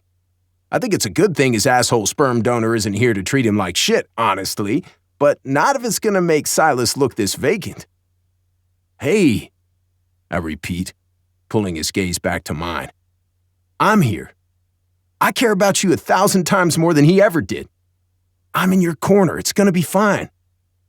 I can almost see the moment his expression shudders into nothingness. His voice is completely flat when he speaks. Really, it's fine. Racing was what he always showed up for. I lost my career, so it makes sense that I've lost him too. It was the only thing he ever wanted from me. I don't think twice before reaching to pull him into my arms, but he takes a step back out of my reach and shoots me a glare. I thought we agreed we wouldn't do that here. I'm so shocked I think my brain blue screens. It feels like someone's twisting my guts tighter and tighter and something's about to snap. Touching Silas has always been my surefire way to soothe him. His anxieties are a minefield that I will never be able to understand, but as long as I can touch him, I know I can help. If he takes that away from me, what else do I have to offer? We agreed not to suck face in front of the Sons of the Confederacy, not to avoid all physical contact. Friends can hug, dude. This town is conservative. It's not Saudi fucking Arabia. I say. My heart is racing. It's from fear, not anger. But anger is what my body knows, so my words come out sharp. He's not even looking at me. The twist in my gut gets even worse. We should get to the gate. We're starting soon. Grabbing his bike, he takes off before I have the chance to reply. For 3 months, I've been waiting for the other shoe to drop while telling myself it's just my abandonment issues talking and everything is fine.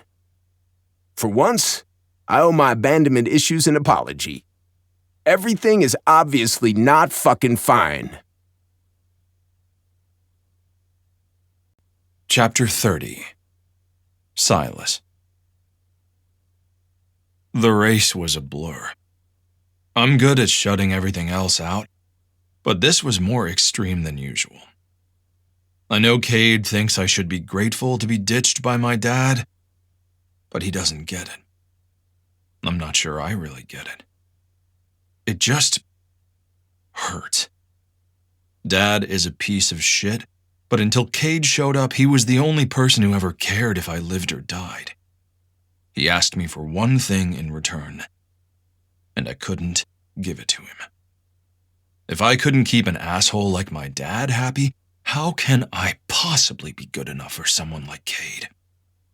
Half of my brain is screaming at me to run away before my own poisoned existence bleeds into his, while the other half is endlessly spinning, trying to think of how I can be worthy of him. If I can convince him I can take care of him, maybe that will be enough. Maybe he'll stick around. We need our own place, one that our parents' chaos and misery can't bleed into. Cade won't leave his sisters, and neither will I, so it needs to be big enough for the 4 of us. Which means I need money. I'm not telling Cade about my plan until I have everything figured out. He's done so much for me and everyone else in his life. I have to show him that he doesn't always have to be the adult. Then he'll keep me around. Maybe. Dad used to drink around races instead of at them. Without them, it seems like he's lost his own structure to cling to. I see him less and less, and he's messy more often than not. The last time I saw him was 4 days ago, and he hugged me for the first time in years. Before that, it was last week, and he told me he wished he'd let me die with Mom. It wasn't the first time Dad had said something like that, but this time was sticking with me more than normal. Images of him and Mom and poor little Anthony Turner's corpse are filling my head to a point where it might burst. More and more I've been dreaming about the day Anthony died, but my mind replaces his body with Cade's. Night after night I watch Cade break his neck on the track while I'm helpless to stop it. I know it's just a dream. I know I shouldn't let it get to me, but I can't help wondering if it's an omen. There's so much dark crap shoving itself in my brain that the space for rational thought is already occupied. I did my best to shut all that out and focus on the race, and I felt like a fucking machine as I tore up the track. Lap after lap, analyzing every corner and every jump, letting my muscle memory take over, and all that emotion and doubt get left behind. When I won, my first instinct was to look for Dad's smiling face. And when I remembered he didn't show up today, it was like a gut punch all over again. The winning doesn't matter, I reminded myself. I just need the money. I was so out of it I didn't even see Cade finish. And by the time I look around for him, I'm swept up in the small crowd of people trying to congratulate me. Winning the money means nothing if I don't have him. Realistically, I know he's here somewhere, but the fact that I can't see him makes a weird, indistinct fear lodge in my throat. Losing Cade somehow seems like an ever-present threat that I can't escape. It's a sword hanging over me, waiting to fall. I just need to find him so I can reassure myself that he's okay and walk back the irrational rush of panic that's threatening to take over my brain. I swipe my gaze methodically over every inch of the space until I spot that stupid hot pink jersey in the throng. When I see who he's standing next to, my pulse spikes. There's no thought of whether I'm being rude as I push away from the people talking at me to rush over to him. I'm shoving through the crowd dramatically enough that both he and Tristan look startled at my approach. What is it? What happened? There's no disguising the panic in my voice. Cade and Tristan are friends, sure, but there's no way he would have skipped seeing me at the finish unless he went to Tristan for an injury.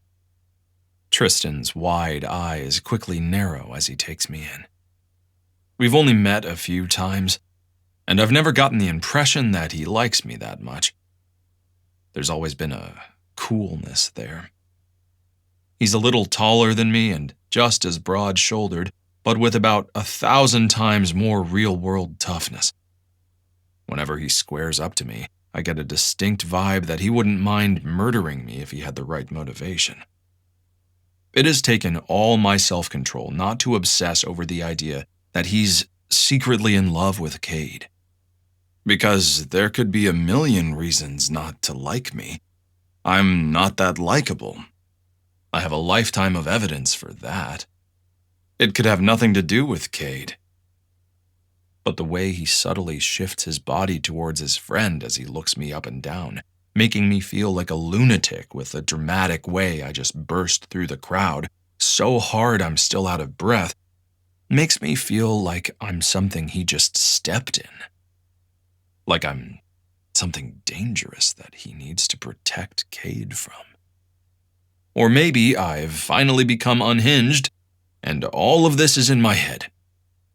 "Good ride, baby," Cade says.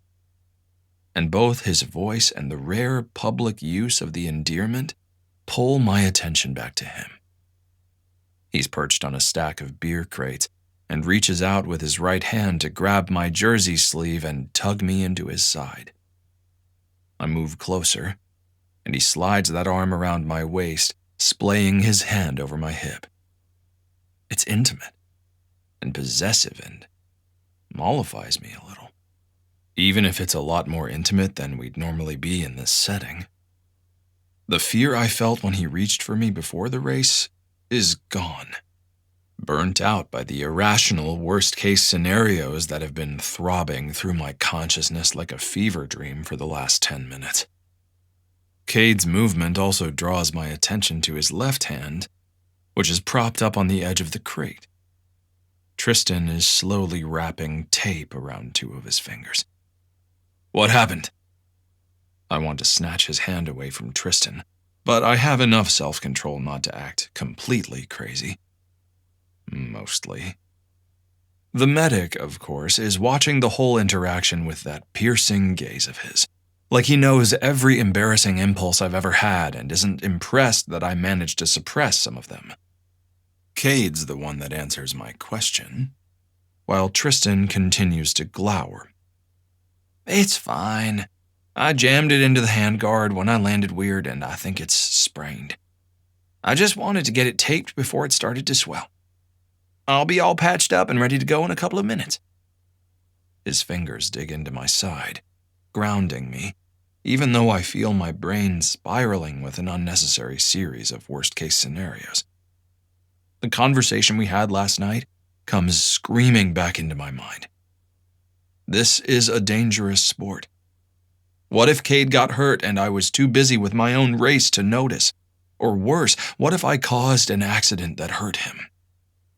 I'm trying to breathe, but it feels like the air keeps getting stuck in my throat. That was what he accused me of that first race, after all. Being reckless and putting him in danger. Dad always said I like to drag people down with me. Maybe being around me is dangerous for Cade in more ways than one.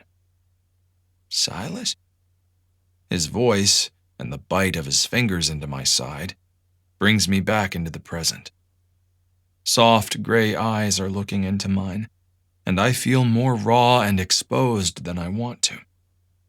A choked feeling threatens to overtake me, and I know it's rude not to say anything, but all the possible words are like a messy spiral, and I can't pick out the right ones to force out of my mouth. Cade catches my eye again and speaks a little more forcefully. Hey, do you think you could load up my bike for me while I finish up here? And I'll meet you at Ford's? Ford lets us store our bikes there as well as work on them now, which is really fucking nice of him and makes it significantly less likely that any of our blood relatives will steal them in the middle of the night. I nod, swallowing around the inexplicable lump in my throat. At least that's a task I can focus on and accomplish. God, why do I feel so fucking scattered? Everything is fine. All I need is a few more wins, and then I can ask Cade to move in with me. In our own place, with both our incomes and no parents skimming off the top. We can stop racing for good, and I won't have to worry about either of us breaking our necks on the track. Then I can also stop running around like a crazy person, and Tristan can keep his dirty looks to himself. He's a big boy. He'll be fine without you, Tristan says, not trying to hide the edge to his tone. Yeah, the sooner we can get into our own place, the sooner all these other problems and all my consuming thoughts will go away. Simple. By the time Cade gets to the shop, I've already got my bike unloaded and put away.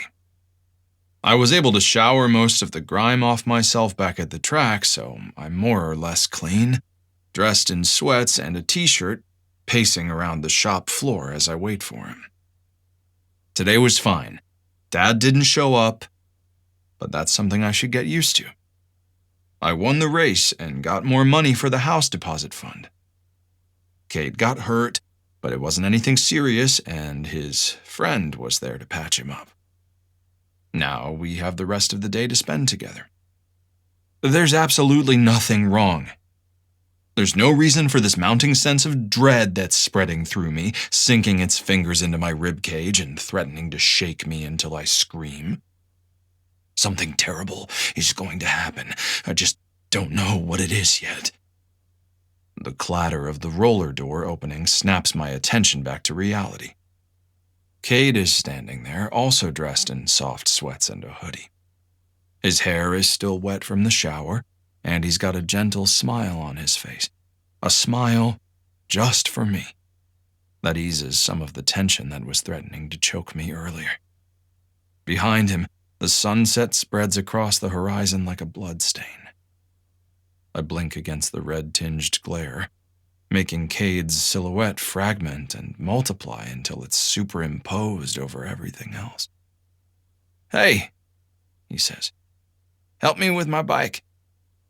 We don't talk much as I unload it for him, but my gaze keeps straying to the tape on his fingers, and I know he clocks it.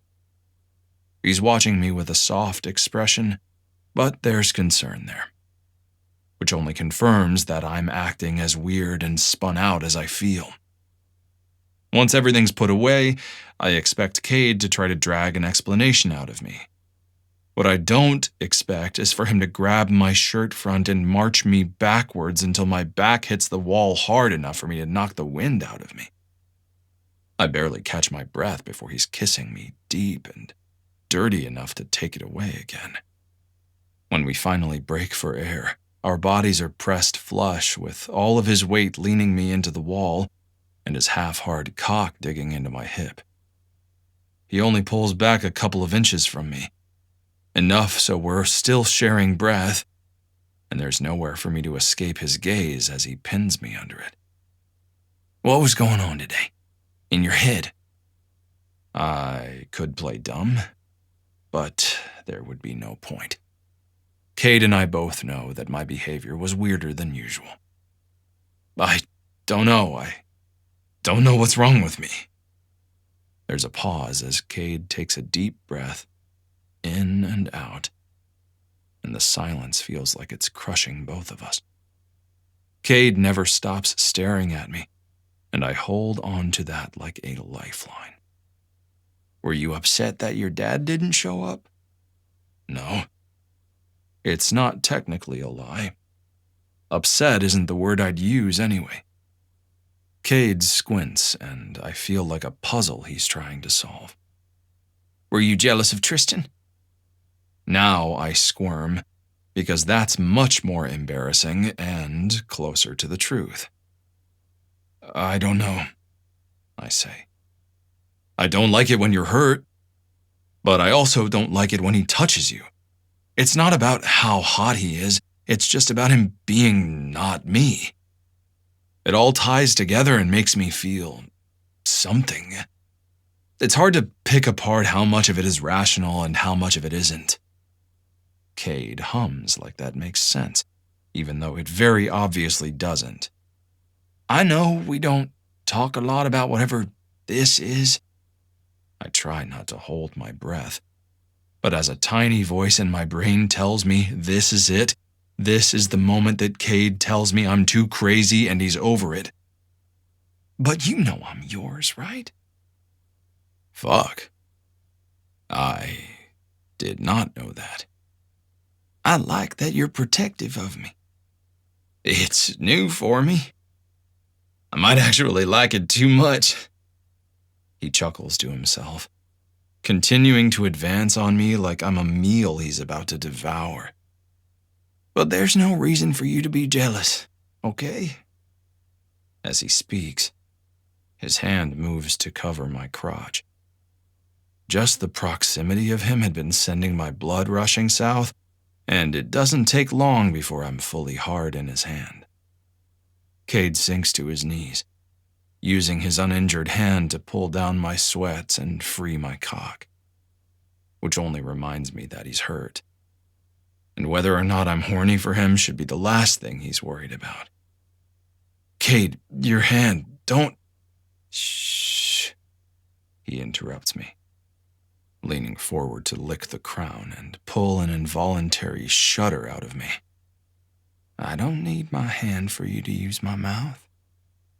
Show me who I belong to, baby. His eyes are wide, and his cheeks are flushed as he looks up at me. The sight of him on his knees for me, so open and trusting, does something to me that I can't describe. One of my hands cups the back of his head to hold him in place, my thumb stroking over the soft skin of his cheek. I start out slow, pushing between his lips into the wet, welcoming heat of his mouth, biting back a groan at the sensation. Cade's tongue runs over my shaft as I move, as if he's desperate to taste every inch of me. His fingers, except for the injured ones that stick awkwardly to the side, dig into my thighs. Desperation is rolling off him in waves, and it's feeding into my own desperation in an endless loop. My breath is heavy, and before I even realize it, I've gone from gently sliding in and out of his mouth to thrusting. I'm pushing in hard enough that the head of my cock is nudging the back of his throat with every thrust, and it's drawing these choked sounds out of him that make my balls draw up. I can feel my heartbeat in my throat. It feels like every inch of me is being buried into Cade's mouth right now, and I only want more. The room is filled with the sick sounds of it. My heavy grunts over his wet choking. Tears are streaming down his face, and there's spit and pre-cum hanging from his chin in strings that should repulse me. Instead, I reach out with my free hand and smear that spit across his face, making his red, blotchy skin shine with it. His fingers are still gripping onto my thighs for dear life. Every point of contact between us, however small, feels electric. It's the only reason I notice when one of his hands slips off my leg, reaching down to his own crotch. I can see a fucking wet patch over his hard cock, screaming evidence of how turned on he is right now, and it makes me feel feral. This is where we belong. This is because he belongs to me, covered in me, filled with me, tasting and smelling and drowning in me until we're so tightly woven together that no one can break through that connection to hurt either of us ever again. Cade groans, his body tensing, and the wet patch between his legs darkens and spreads. I lose control. With a growl, I thread my fingers through his hair and hold him tight, shoving myself deeper into his throat than I thought was possible. His throat spasms and constricts around me like he's begging me to stay there, and the sound of his choking reaches a fever pitch. I fall over the edge with him, unloading down his throat, watching his face darken as he struggles for air. There's a moment where I feel so sated I could collapse. All that restless anxiety that's been pulling me around today finally quiets. Knowing that Cade is going to be walking around coated with me, inside and out, sets me at ease. But then reality sets in. I jerk back, pulling my still hard cock out of his mouth so quickly I wince as I catch a snag of teeth. But he needs fucking oxygen. Cade takes huge, gulping breaths. His chest rises and falls, the air moving in and out with a wet sound that set my blood on fire a second ago, but now turns my stomach. I can't believe I just had the best orgasm of my entire life by choking Cade half to death. He looks fucking destroyed, and even now, the sight of his wrecked spit and cum-slick face and swollen lips is making my cock twitch. He can't even talk. He's still trying to catch his breath, swaying on his knees, looking up at me with heavy-lidded eyes. All because I needed to... To what? To claim him? Maybe I really am toxic. The thought hits my stomach like a stone. And for once, I welcome the numbness as it spreads through my mind. Chapter 31. Cade. When Silas steps back and his cock slips from my mouth, I sway like I'm fucking drunk on him. He's everywhere, the taste of him, the scent of him, the heat of him. All of it surrounds me like a warm blanket, and I feel like I could float away. I take my time, catching my breath and letting the world come back into focus as my blood refuels with oxygen. That was intense, but in the best possible way. Something about the contrast between the gentle hold he kept on my neck, with the ferocious way he fucked my throat, had me lit up from the inside, and if I could have talked, I would have begged and screamed for more. He was surrounding me, possessing me so completely I felt like I ceased to exist. It was the most freeing thing I've ever experienced. I was floating there, wrapped around him, and Silas was my one tether to the earth. Now that I'm coming back down, sensation and reality are trickling back into my body. My knees ache from kneeling on the cold concrete floor. My sprained finger throbs because I was not delicate once I started scrabbling at Silas's meaty quads for balance, and my throat feels like I swallowed broken glass. But it was totally worth it. My veins are effervescing with arousal and something more intense than just affection for this man who's come to own me, inside and out. I look down and realize from the wet patch on my sweatpants that I barely even noticed rubbing one out as I let him use me. I was so fucking turned on. That's it, I say, ignoring the dreamy, faraway tone of my voice that contrasts with how rough it is from the abuse my throat just took. Silas looks down at me sharply. No one has ever done sex as good as we do sex. We sex the best. Sex champions. Okay, I may be a little dickmatized, but I'm alright with that. It was incredible. Silas doesn't laugh, though. Instead, he gives me more of the intense, worried looks he's been giving me all afternoon, and I hate it.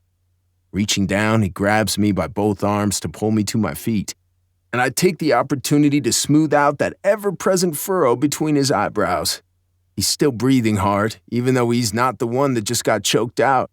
In fact, his breathing seems to be getting faster since we finished, instead of catching his breath and coming down like you'd expect.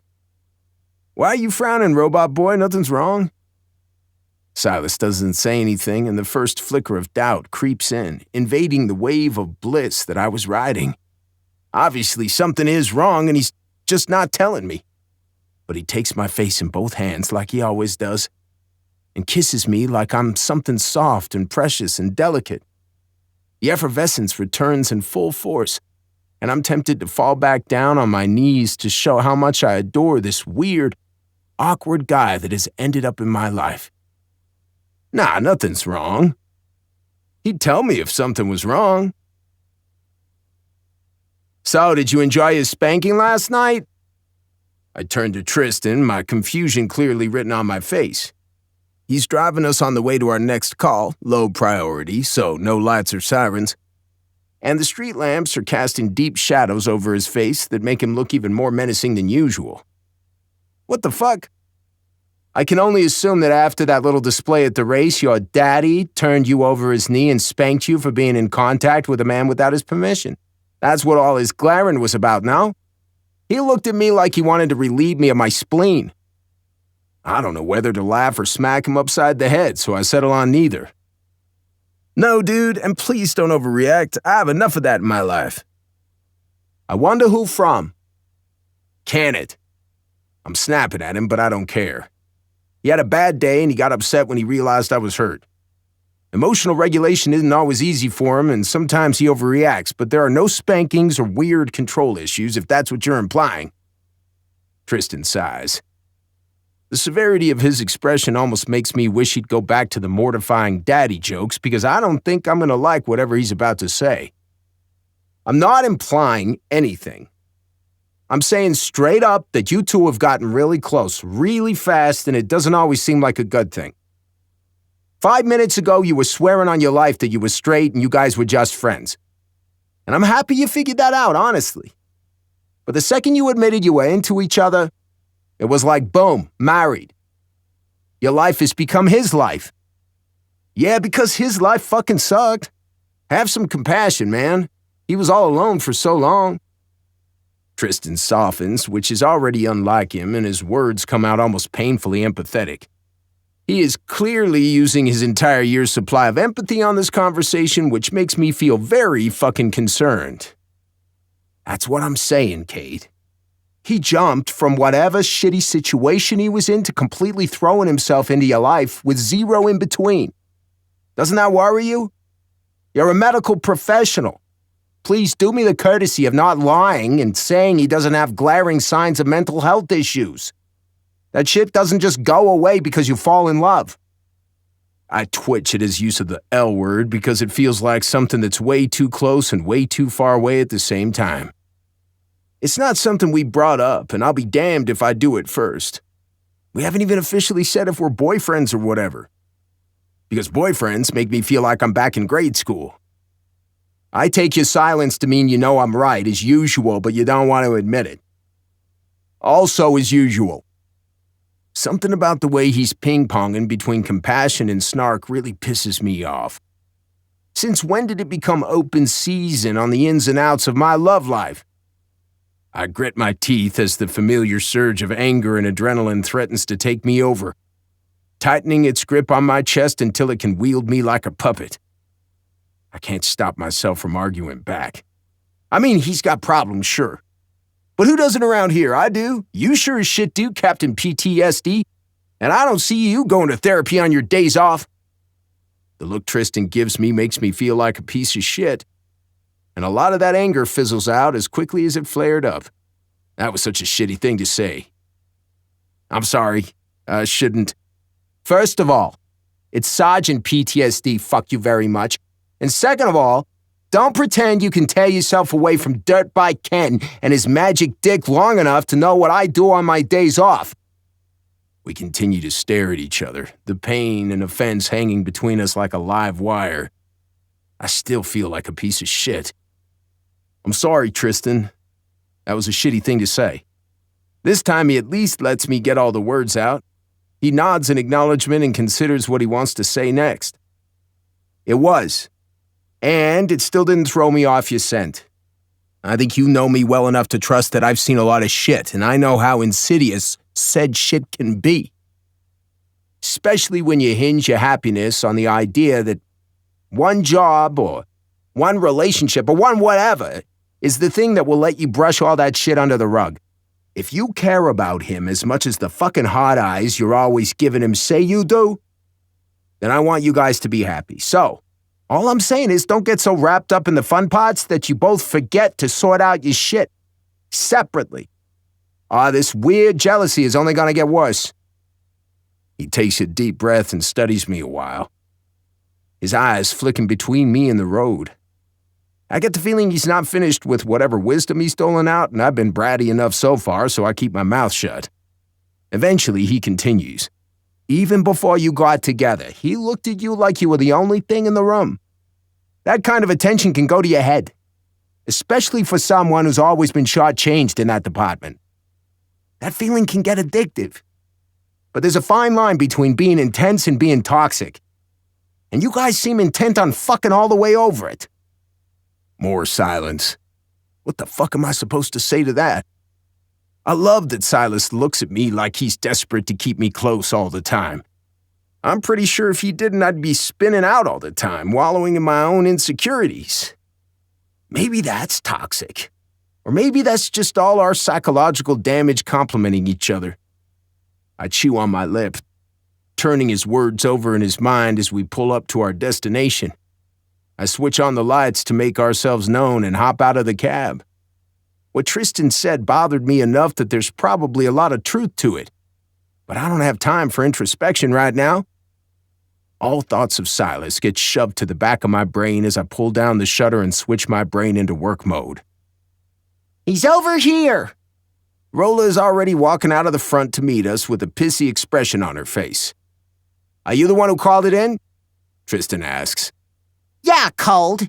He's been here every night this week drinking himself into the ground, but he can normally drag himself out of here. Tonight, he made it as far as the parking lot and now he refuses to get up. I didn't want to call the cops on him, though.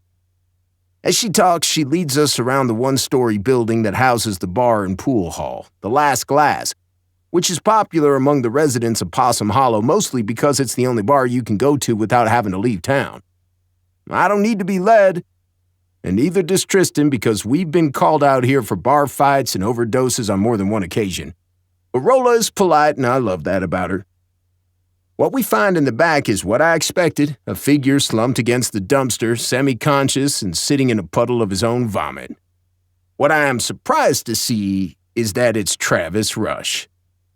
Shit, I mutter under my breath, pulling Tristan's attention to me as he keeps walking over. All he does is raise his eyebrows, and I know I have to spill. Silas will be embarrassed, but he's going to find out eventually, so I might as well save us the time so we can focus on his care. It's Silas's dad. Tristan's eyebrows shoot sky high, but he doesn't say anything about it as he crouches next to him to take vitals. I kneel down in front, getting in Travis's face and checking to see how conscious he is. Sir, can you hear me? Do you know your name? Travis. His eyes stay closed and his voice is rough, but at least he got that right. That's right, Travis. Do you know where you are? The bar. Bloodshot eyes open and take me in, slowly but steadily focusing on my face. I know you, he slurs. Yeah, you do. Good job. Can you remember my name? Although I've avoided him since he came back to town, and as far as I know, he's still in the dark about what me and Silas really mean to each other, he has seen me a couple of times in passing. Tristan continues to take vitals and jot everything down while I ask him questions and keep him focused. You're the Waters boy. Your daddy's a scumbag. Pot, kettle, but sure, whatever. I won't argue with you on that, sir. How much have you had to drink tonight? He waves me off, and it's a weird, terrifying echo of how Silas looked when I was trying to patch up his hand while he was upset with me. I never really realized how similar they look. Mostly because I avoid looking at Travis so I don't get overwhelmed with seething hatred, but there are more similarities than I thought. One of the only things Silas has said about his mom is that he looks like her, not Travis. Right now, taking in his wiry build and pale blue eyes, that sounds about right. But there are little things that connect them. Silas has the same nose as him, narrow and straight with the little dusting of freckles across the bridge. He also has the exact same set to his jaw when he's being stubborn. You're pretty dehydrated, Mr. Rush. How would you feel about coming with us to the hospital for some fluids? Tristan's voice makes me realize how long I must have paused for, lost in my thoughts. I'm not going to a hospital. I'm fine. He struggles to his feet, unsteady but at least not blacking out. Tristan and I manage to get him back to the ground, but he snatches his arms away from us as soon as he's seated. We go back and forth for a few minutes, but the old man isn't budging on the hospital front. And the more we talk, the more coherent he seems. I pull Tristan away for a sidebar. What do you think? He's definitely shit-faced, but he's alert and oriented, so we can't take him involuntarily. If he wants to AMA out, he can. I just don't want him to try to drive or wander down the highway until he meets a big rig face first. You think your boy would come get him?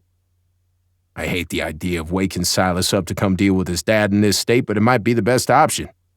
Ubers don't exactly hang around these parts in the middle of the night. Yeah, let's try. We have him sign that he's staying here against medical advice, and I send Rolla back inside, telling her to make sure no one serves him again tonight, which makes her snort. I also make sure she has his car keys tucked safely behind the bar so he doesn't get any dumb ideas while he's waiting for his ride. Can I call Silas to come give you a ride, Travis? I ask once everything else is settled. I expect a lazy nod or possibly more childish defiance.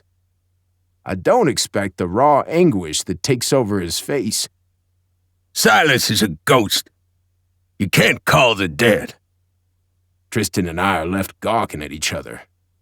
Kate, do you know what he's talking about? I have no fucking idea. Drunk people say a lot of shit, but this is weirder than anything I've heard before.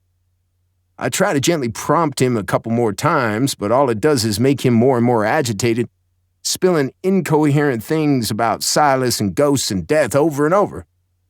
The fact that I spoke with Silas a few hours ago before he went to sleep is the only thing allowing me to stay rational and not worry that something fucking unthinkable has happened tonight. It doesn't stop the pit of what if from weighing down my stomach, though. If something happened to Silas, I wouldn't be called. I'm not his family. I shove the thought away along with all the other troubling shit that's invaded my mind tonight and focus on the task at hand. I don't know what Travis is talking about, but it's clear that if Silas shows up right now, he's gonna lose his shit and make everything a hell of a lot worse, and possibly say some shit to Silas that will haunt his nightmares forever. Fuck. I run my hands through my hair, trying to think, before eventually turning to Tristan. Okay, it's almost midnight. Let's go back to the station, leave him here with Rolla, and then when we clock out, I'll come back as a civilian and drag him home in my truck. Professionally, my hands are tied, but as his son's very pissed off at whatever, Tristan smirks when I equivocate over what word to use. I've no issue hog-tying him in the back of my truck and dragging his ass back to town. Hopefully, he'll pass out on the drive so we can get through the whole thing without waking Silas up and pulling him into this shit. Tristan nods. His arms are crossed over his chest, drawing attention to how fucking wide he is, and there's a hint of a murderous expression in his eyes. Tristan's always been a question mark in my life. There's a lot I don't know about him or what he's capable of, but times like this make me damn glad that he has my back.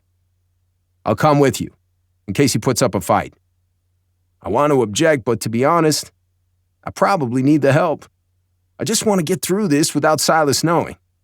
So instead, I sag with gratitude. Thank you. He claps me on the shoulder with one strong hand. Thank me by thinking about what I said before. I also accept sports cars. Chapter 32. Silas. I'm woken up by the sound of a crash downstairs, followed by muffled cursing. At first, I assume it's Dad finally dragging himself home, until I hear a familiar voice. Cade? Hauling myself off my mattress and rubbing the sleep from my eyes, I rush downstairs to see what's going on. I'm only wearing sweats, but if someone's breaking in, they can murder me shirtless. It's still dark downstairs, but there's enough light coming in from the porch to show Cade and a slightly bulkier figure, Tristan if I had to guess, dragging a third person into the entryway. Dad? Cade and Tristan both look up at me, but Dad remains slumped between them. The naked pity on both of their faces is something I'd love to never, ever see again. Hey, baby, Cade says in that soft voice he uses when he's worried about me. I don't know why he's being so delicate with me, but the use of the endearment has me flushing crimson anyway. Hopefully it's too dark for Tristan to notice. What happened? He got a little too sauced out at the last glass, but he wouldn't let us take him to the hospital, Tristan says, still in professional mode, while Cade watches me with sad eyes. Cade said you had work in the morning, so we thought we could pick him up when our shift finished and bring him home. Save him from waking you up to get a ride. It makes sense, but there's a shifty energy between them that makes me think that's not the whole story. Knowing Dad, it never is. Numbness sinks into me as I walk down the stairs, my steps heavy, and help them drag him in and deposit him on the couch. I turn to face them both, awkwardness hovering over the room like a cloud. Thanks, guys, I appreciate it. You should go home and get some sleep. Cade looks at me, with his head cocked to the side like a German shepherd. I know I'm being weird and formal with him right now, but I can't let him come any closer. I feel like if I do, I'll crumble. When he speaks, his tone is low and intimate, and he's stepping towards me. It sets off every warning bell I have. I want him to get away from Dad as quickly as possible, as if the Rush family bad luck could rub off on him just by standing too close. Silas, I can stay and help. You don't need to deal with this shit alone. I take a step back, out of his reach, and pretend I don't see his face fall. Tristan is watching the whole exchange with his eagle eye, and for a fraction of a second, I want to punch him in his stupid, expressionless face. It's fine, he'll sleep for the rest of the night, no big deal. And you're right, I have to get up early. You should go home and check on the girls. My voice sounds distant and tinny to my ears. The world is kaleidoscoping in and out of focus. I'm trying to maintain the mask of being normal, but it feels like all the cracks in that mask are showing and my crazy is leaking out of them. It only makes me shut down even more. I'm sure Cade would say I was peak robot right now if his feelings weren't so hurt. That's a problem for future Silas. Okay, he says, shrinking away. Call me if you need me, I guess. He and Tristan exchange a meaningful look before they turn to go, but I can't figure out what it means because I'm too busy focusing on how to breathe. In and out. Stand up straight, normal, neutral expression. It feels like my blood has been replaced with motor oil, thick and sludgy, dragging all my limbs down to the ground. I walk them to the door, and Cade kisses me briefly before they go. Even though I kiss him back, it does nothing to wipe the concern from his face. He's so worried about me. He's so fucking good, down to his bones. I could live 1,000 lives and I would never deserve someone as good and vibrant and alive as he is. When the door closes, there's an air of finality to it, and I can breathe again. In here it may be dank and miserable, but at least I know what to expect. I go through the motions of taking care of Dad. I prop him up on his side with a pillow so he doesn't choke on his own vomit in his sleep, putting a bucket near him in the hope that he'll find it. I leave water and aspirin within his reach. I'm about to head back to my room when I hear him moving. As I turn around, the moon illuminates Dad's face in a cold white light. He looks like a hunter crouched among the bushes, watching me with the same predatory intensity he used to save for race days. Usually, the drunker he gets, the louder he gets. This is the kind of focused quiet that steals the breath from my lungs in the worst possible way. I freeze, like a rabbit in his sightline. "Come here." He's quiet, but his voice seems to boom across the room to reach me anyway. The obedience he's carved into me moves my arms and legs without my consent, and before I know it, I'm sitting on the carpet in front of him. My knees are tucked up in front of me like a child, and I feel smaller and more fragile than ever as he looks me over. When his fingers reach out to rest on my knee, I manage not to flinch. I don't know why I want to anyway. It's not like he's ever truly hurt me. "I don't want you to worry, Silas," he says, as if I have any idea what he's talking about. "I know this has been bad for you. You're too much like your mother. I won't let you keep rattling around this house, getting crazier and crazier." He pauses, and I don't know what to say. There are a million things. I want to ask him why it always sounds like he blames Mom for how she was whenever he talks about it, as if it was something she could control. But thinking about it brings back these fragments of memories that make me feel like a scared little kid again, which makes me want to beg him to keep protecting me and never stop. Instead, I don't say anything, like always. His rough fingers wrap around my wrist, squeezing it tight enough to burn, and the sensation makes my throat feel thick. I swallow hard, but still can't find the right words.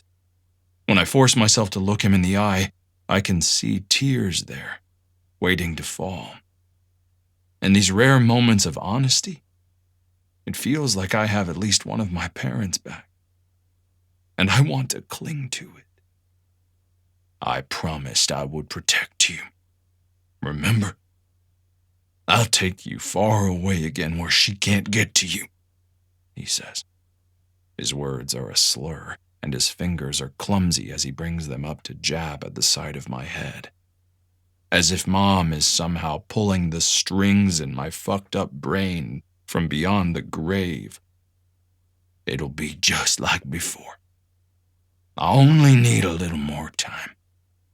I know you don't always like me, but I've kept you safe. I won't let her ruin your life like she ruined mine." Like she ruined mine. The words echo through me like a pulse. I know he's cracked when he talks about how being here is making me more like her. That's drunken hyperbole, and I ignore it as usual. But he's not wrong about the fact that I'm like her. Probably in more ways than I know. I have no idea what he sees when he looks at me, and the thought makes me shudder. What's worse is the image of Cade in 20 years, lying on this couch in my dad's place, mourning a life wasted spent trying to love someone who's too fucked up to be loved, poisoning yourself in the process until both of you wither on the vine and die. At least Dad's disaster of a life isn't my fault. I did my best to live up to what he wanted for me and to pay him back for everything he sacrificed to keep me alive. I may have let him down a lot, but I've tried. It's not too late for Cade to dodge that bullet. I know, Dad. I let myself lay my head on his hand where he still clutches at me. I wait for the usual numbness to take me over. But this time the numbness is outpaced by despair. My stomach twists, and my skin feels cold and clammy like a corpse. Every cell in my body throbs in pain at the thought of losing Cade, but I can't deny what's right in front of my eyes. I can't let Cade suffer through all of this. I'm able to blink back most of the tears, but one escapes and rolls down Dad's weathered skin where it presses against my face. Thank you, I say. I really mean it. You were so small, he whispers, his voice trailing off as sleep tugs at him. You weren't even crying, like a little corpse. You never cried after either. Silas, my little ghost. He finally drifts off. I want to cry properly to prove him wrong. I want to scream and wail and let out the pulsing knot of emotion that's lodged in my throat until I can figure out what I did to deserve this. But apart from that one tear, nothing else comes out. His words have eaten through my insides, leaving a husk behind. I sit there for a long time, listening to him breathe. Of all the memories that have been clamoring through my consciousness the past few days, there are some I've kept locked up. The edges of those memories are scratching at my brain now. They're begging to be let in. Maybe I should let them in. I tried to move on from the past, and the past continued to chase me, making me feel crazy and causing chaos in Cade's life. Maybe if I give in to it, whatever is going to happen will finally happen. Losing Cade might kill me, even if it's for the best. At least it'll be over with. Chapter 33. Cade. Everything that happened yesterday has fucking haunted me.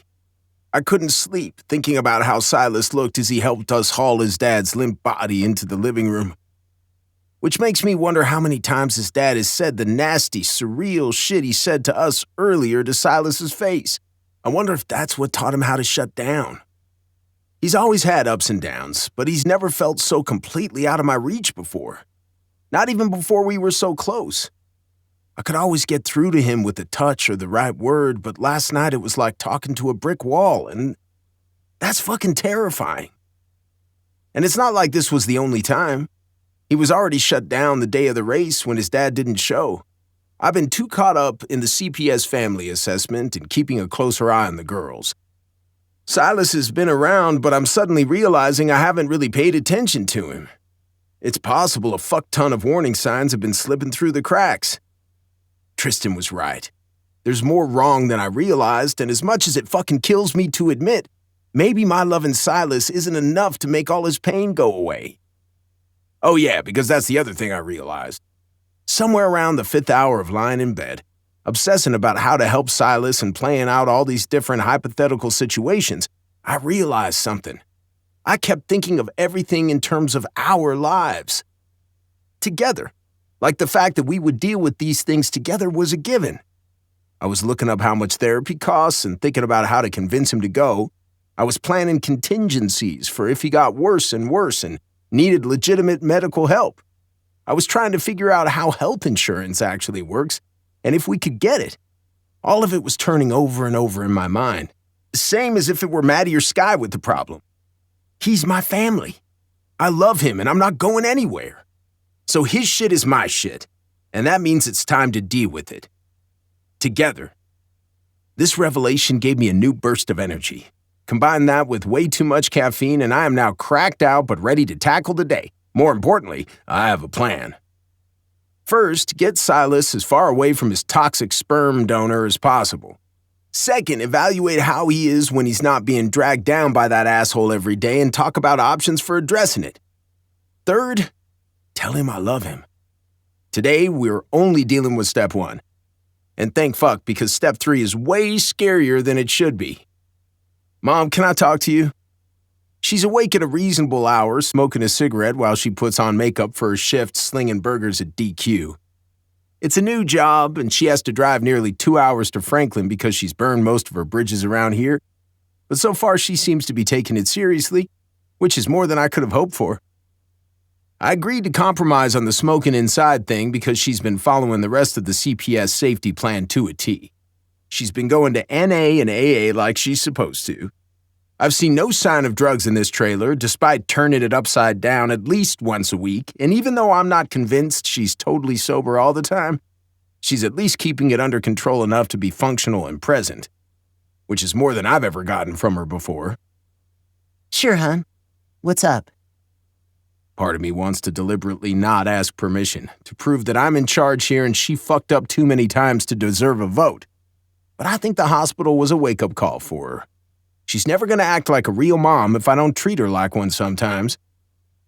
How would you feel if I asked Silas to move in with me? Here. She freezes, mascara wand in midair, and eyes me in the mirror. Oh, that's a big step. You sure you're ready for that? I nod, something settling in me as I do it. I'm used to bullshitting my way through a lot of situations. But in this case, it's not bullshit. This thing with Silas isn't going anywhere. I want to do whatever I can to make it work. Yep. I know there's not a lot of space, but he's got to get away from his dad. And between the three of us, we could probably start saving up to move someplace that isn't 30% toothpaste, you know? I love him. He belongs here with me. She looks at me. I feel like she wants to say something, but she's holding back to not piss me off. That's another thing that's new with her, although it's the one thing I'm not crazy about. Well, I think we both know I gave up the right to boss you around a long time ago, even if I don't always act like it. I never protected you like I should have when you were little. I was always too busy trying to make it to the next day in one piece. She sighs, looking me over one more time.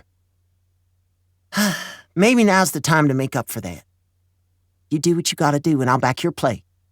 Deal? Thanks, Mom. I feel more emotional than I expected to, and I can tell from the shine in her eyes that she does too. We're both comfortable with big, loud emotions like anger and grief. But this kind of quiet support feels unfamiliar. It's like an ill-fitting second skin. But it's not something I want to shrug off yet. When she reaches out to touch my face, I get a glimpse of some alternate reality where all the pain and trauma of her childhood didn't boil over and leak into mine, and we were happy. Not that this is so bad. It was rough getting here, but right now I'm pretty happy with what I've got. And I think I'm doing a damn good job of giving Maddie and Sky a better chance at normalcy than me or Silas ever had. Thanks, Mom. I'm repeating myself, but I need her to know I really mean it. Of course, hon. I'll see you after work, okay? She leaves.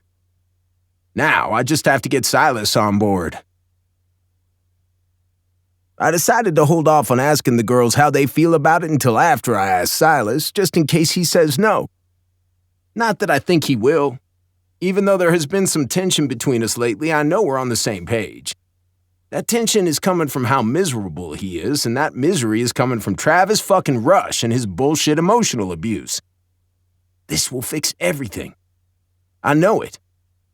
When I approach Silas's house, I don't see Travis's truck out front, which I take as a good omen. Silas isn't expecting to see me until tomorrow night. I know this could wait, but I feel like I'll burst if I don't talk to him about it now. Plus, the radio silence I've been getting from him via text is starting to freak me out. Pulling into the driveway, I try not to trip over my own feet with nerves as I park, hop out of the cab, and jog up to the front door. There's a long enough pause after I ring the doorbell that I think maybe Silas has gone out. But his truck is sitting in front of the garage, and this isn't a go-for-a-walk kind of neighborhood. Maybe he's napping. I buzz again and give him a minute. When the door finally opens, Silas looks worse than I'd feared. His movements are sluggish, like I did just wake him up in the middle of the afternoon, and his eyes are dim. He looks at me like he's not sure if he's dreaming still. Kate? Did I know you were coming over? I had a plan. I was going to go in, and then I had a whole speech sketched out with pros and cons, and a long lead-in about why he should consider moving in with me, but how I wouldn't pressure him if he wasn't ready. As soon as I see him looking so drawn and exhausted, my anxiety gets the better of me and the rational plan goes out the window. Instead, I word vomit on him, right there on his doorstep. Move in with me. He freezes. The look of shock on his face the only sign that he heard me. What? Move in with me. Leave your dad in this fucking house behind. It's killing you. And watching it happen is killing me. I know the trailer is a shithole and comes with a lot of noise and drama attached, but I want you there. So do the girls. The first time you stayed there was to take care of me, and I was so grateful. Now I'm begging you to move back in so I can take care of you. I want to tell him the rest of it too. That this is meant to be the start of our life together. That we belong together, no matter who is taking care of who. That we're a family. But those words are a lot harder to get out. I expect him to look shocked or maybe confused, but as I step closer to him and take his face in my hands, his expression crumbles into something closer to heartbroken. It's only for a second, though. He pulls his neutral robot mask back in place before I have the chance to kiss the misery off his face. Kate, I can't. Don't say that. Whatever it is, we'll figure it out, I promise. You don't owe your dad shit. Please, baby, you belong with me. With us. He takes my hands in his and gently pulls them away from his face. Kate, I'm leaving. I don't hear him. My breath hitches in my chest while my stomach bottoms out because Silas's words come at me too garbled to make sense. I'm leaving town to restart my career. In Canada. Dad arranged everything with some friend that owes him a favor or something. He tried to tell me last night when he was drunk, but he wasn't making sense. Today he explained it for real. He wants to leave tomorrow. But we have plans tomorrow, I say like a dumbass, like someone whose heart isn't tearing apart in their chest. Silas exhales, and his body sags so much that for a second, I think he might collapse to the ground. When he looks back at me, his eyes are vacant. His mouth keeps moving as he speaks, but his voice is toneless and dead. It's like he's not even in there anymore. Like I'm looking at the husk that used to hold Silas, but the essence of him is gone. I'm sorry, Kate. I was going to tell you. Dad says we don't have much time. Stepping into the doorway, I grab his shoulders hard enough to send him back a step. I want to shake him. I want to scream. I want to do anything that gets him to snap out of it and look like himself again, instead of this hollowed-out version that's about to blindly follow his dad to Canada and leave me alone forever. Silas, stop. This isn't what you want. You don't have to do anything he says. You can just stay here. Stay with me. Tell him no. I will help you tell him no. All he's ever done is make things harder for you and force you to do shit that you don't want to do. I'm trying to stay calm, but his eyes are still glazed over, and I can tell my words aren't penetrating whatever shell of numbness is wrapped around his brain right now. I pull him into a hug, squeezing tight enough to hurt. When I speak again, the words come out in a sob. Baby, please, don't go. I can fix everything as long as you stay. Don't leave me. Silas pulls back and untangles himself from my arms. I can feel tears on my face, but I'm so far past caring about my dignity, all I need is for him to listen to me. When he looks at me this time, I see a glimmer of the real Silas underneath all that blankness, and it almost gives me hope. Until he speaks. Look at me, Kate. You look after everyone in your life. You deserve so much more than getting saddled with me, too. Dad can... He swallows hard, and I can see the blood rush to his face like he's fighting off a surge of real emotion. Dad knows how to handle me. You shouldn't have to. I'm speechless. Of all the twisted-up logic in the world, I don't understand how he convinced himself this is what I deserve. I don't deserve to be abandoned by the person I would fucking die for. My mouth opens to tell him as much again and again until it gets through his thick skull when we're interrupted. Travis is home after all. What's going on, Silas? His voice makes my blood rush with anger, and adrenaline dumps into me so abruptly my fingers tingle with it. I see him saunter over, calm as anything, as if he isn't about to ruin his own son's life for the chance to squeeze a little more money out of him. You selfish, sadistic piece of shit! I hiss. What the fuck did you say to him?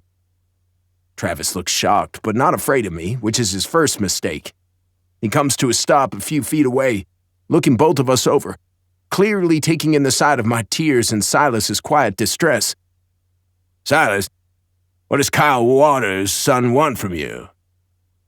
Silas's eyes dart between us, but he stays silent. This would have been a difficult conversation under the best circumstances, let alone like this. I don't care, though.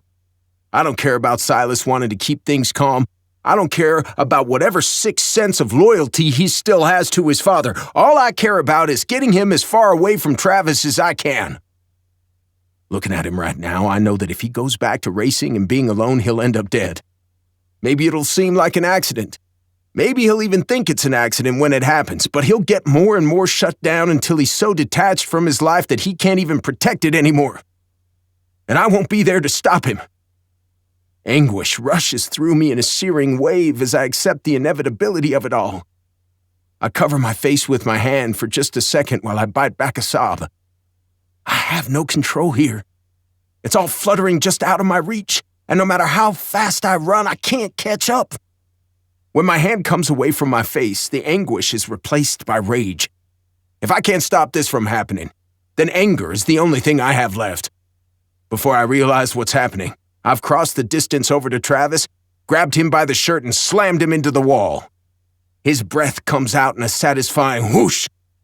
He's caught so off guard he barely puts up a fight, and the animal in me is ready to pound him until his face is nothing but blood and gore. I only get one punch in before Silas pulls me off him. I have all the physical advantages when it comes to fighting Travis, but Silas will always be stronger than me. He pins my arms to my side with his bulk, dragging me away from his dad while I kick and curse at him like a maniac. "Cade! Stop!" Silas pushes me a few feet away, putting himself between me and Travis, his arms outstretched. I can see Travis rubbing at his jaw, so I know I made contact. It's satisfying, but it's so much less than he deserves. "Silas, please, don't listen to him. He's the reason you can't go to a race without having a fucking panic attack. He's the one who got you banned in the first place. I'll leave him alone. Just let go, please. You don't have to see him anymore. I'll take care of you. I promise. Please, Silas." I'm begging and on the verge of crying again, but I don't care. I'll get down on my knees if I have to. I'll promise him anything if he lets me protect him from this. But Silas's robotic, impassive mask is back in place. He won't even look at me when he speaks again, continuing to stand between me and his father. "I need you to leave, Cade. Forget you ever knew me and go." My heart wrenches as I turn around, but I'm out of options. Silas has been torn between his old life and the one I'm offering him for a while now. And he finally made his choice. And I'm not it. Chapter 34. Silas. The devastation on Cade's face as he turns and runs away from me feels like the final nail in my coffin. I always thought it was a fight between Dad and Cade for where my loyalties lie. But the last 24 hours have shown me that the only thing I'll ever be loyal to is my own fucked up insecurities. Knowing that doesn't change anything. Just because I know that there's something wrong with my brain doesn't mean I'm not right. All I do is cause problems for Cade and force him to clean up my messes. It's better that we get a clean break before he wastes any more of his energy trying to save me. My old self, the self that excels at being numb and emotionless, takes over. I move around the house in a daze, mechanically packing up the house. It's not like we ever bothered to buy more furniture, so everything we own will still fit into Dad's truck. The numbness fills my head with white noise, helping me ignore the sound of Dad calling Cade and his family names while he ices his jaw. He keeps up his running commentary all night, and I keep ignoring him. Instead of sleeping, I spend my last night in this house staring at the same water stain as always. It feels like I should have something profound to say. Maybe I should say goodbye to Mom. I'm too tired to think of anything good, though, so I stay quiet. In the morning, I take a final look around the house that I grew up in while I wait for Dad to pull himself together. Hopefully this time we won't come back. I don't think I could bear it. Home. This is the place I've come closest to death. The idea of having a home is almost laughable. My family was fucked from the beginning. Dad was a hotshot rider, and Mom was just another pit bunny. When they experienced Cade's worst nightmare and found out they were having me, they had a shotgun wedding and he set her up in the house he inherited from his own miserable dead parents. Mom's parents were churchy. They didn't approve of her life to begin with, and apparently marrying a coked-out dirt bike rider was the last straw. I don't think she ever heard from them again. Dad knocked her up, married her, and then left her here alone. She wasn't even from this state, so she didn't have any friends. It was just an empty house and a baby on the way that she didn't know how to take care of, all while he was off living his dream. Even after I was born, he was barely around. It took him a long time to notice she was sick, I think. He calls it baby blues to this day, which is a very cute name for something that sounds like it destroys your mind from the inside out. When they first got together, she was the life of the party, according to Dad. She was non-stop energy and chaos. His wistful, liquor-fueled descriptions of her in those days kind of remind me of Cade. Then I was born. Then she just stopped. He told himself that all she needed was more time to adjust and went back on his tour. Every time he came home, she would be more depressed, and he would tell her to pull herself together. Then her behavior became erratic. He's never given me the details, but I can fill in the blanks. Still, he went back on tour. After one road trip, he walked into the house and thought both of us were dead. It turned out we were both close, but still hanging on. He got us to the hospital, and then used his money and influence to make the whole thing go down on paper as a horrible accident. That was what got him to stop touring and stay with us. 6 years later, Mom finished what she started and took her own life. But Dad's presence is probably the only reason she didn't take me with her. He's been making me pay for it ever since. I should be more grateful. He saved my life once, and then he gave up his career to protect me. But after 20 years of constant reminders, he's made it feel less like gratitude and more like a punishment. He can't punish a dead woman, but I'm right in front of him. My life has always been a bargaining chip to him. I'm used to it. It's not like he's the one who tried to kill me. In my cursed family, love never entered into the equation. All of that lives in this house. I was beginning to hope I could make new memories here with Cade, but that was a pipe dream. My family's shitty luck is too strong. All I can do is run as far away from him as possible before it smears over his life as well. Silas. Dad's trying to get my attention, obviously, which makes sense because I didn't even realize he was standing next to me. Yeah. His eyes are bright and clear. This is the first time I've seen him sober in a while, and the first time he's seemed happy in even longer than that. It should make me feel better about choosing to go with him, but I'm still too numb to feel anything. Digging up so many old memories has woken up the child that cowers inside me, the one who is still frightened and alone and desperate for affection. That's dangerous. Filling myself with numbness is the only way to escape. He keeps talking, oblivious to my growing internal void. How much do you think your creepy boss would give you for your truck? There's no point in paying for twice the amount of gas all the way to Canada, and we need the cash. My buddy is confident he can fast-track your Canadian motocross license application, but it still might be a minute before we've got winnings coming in. I think about the intense feeling of pride and warmth and home that I felt the day Cade and I picked out that truck. I think about taking Cassidy home in it. and how it put things in perspective and showed me how I felt about Cade. I remember taking him and the girls into the city after their dad tore through town.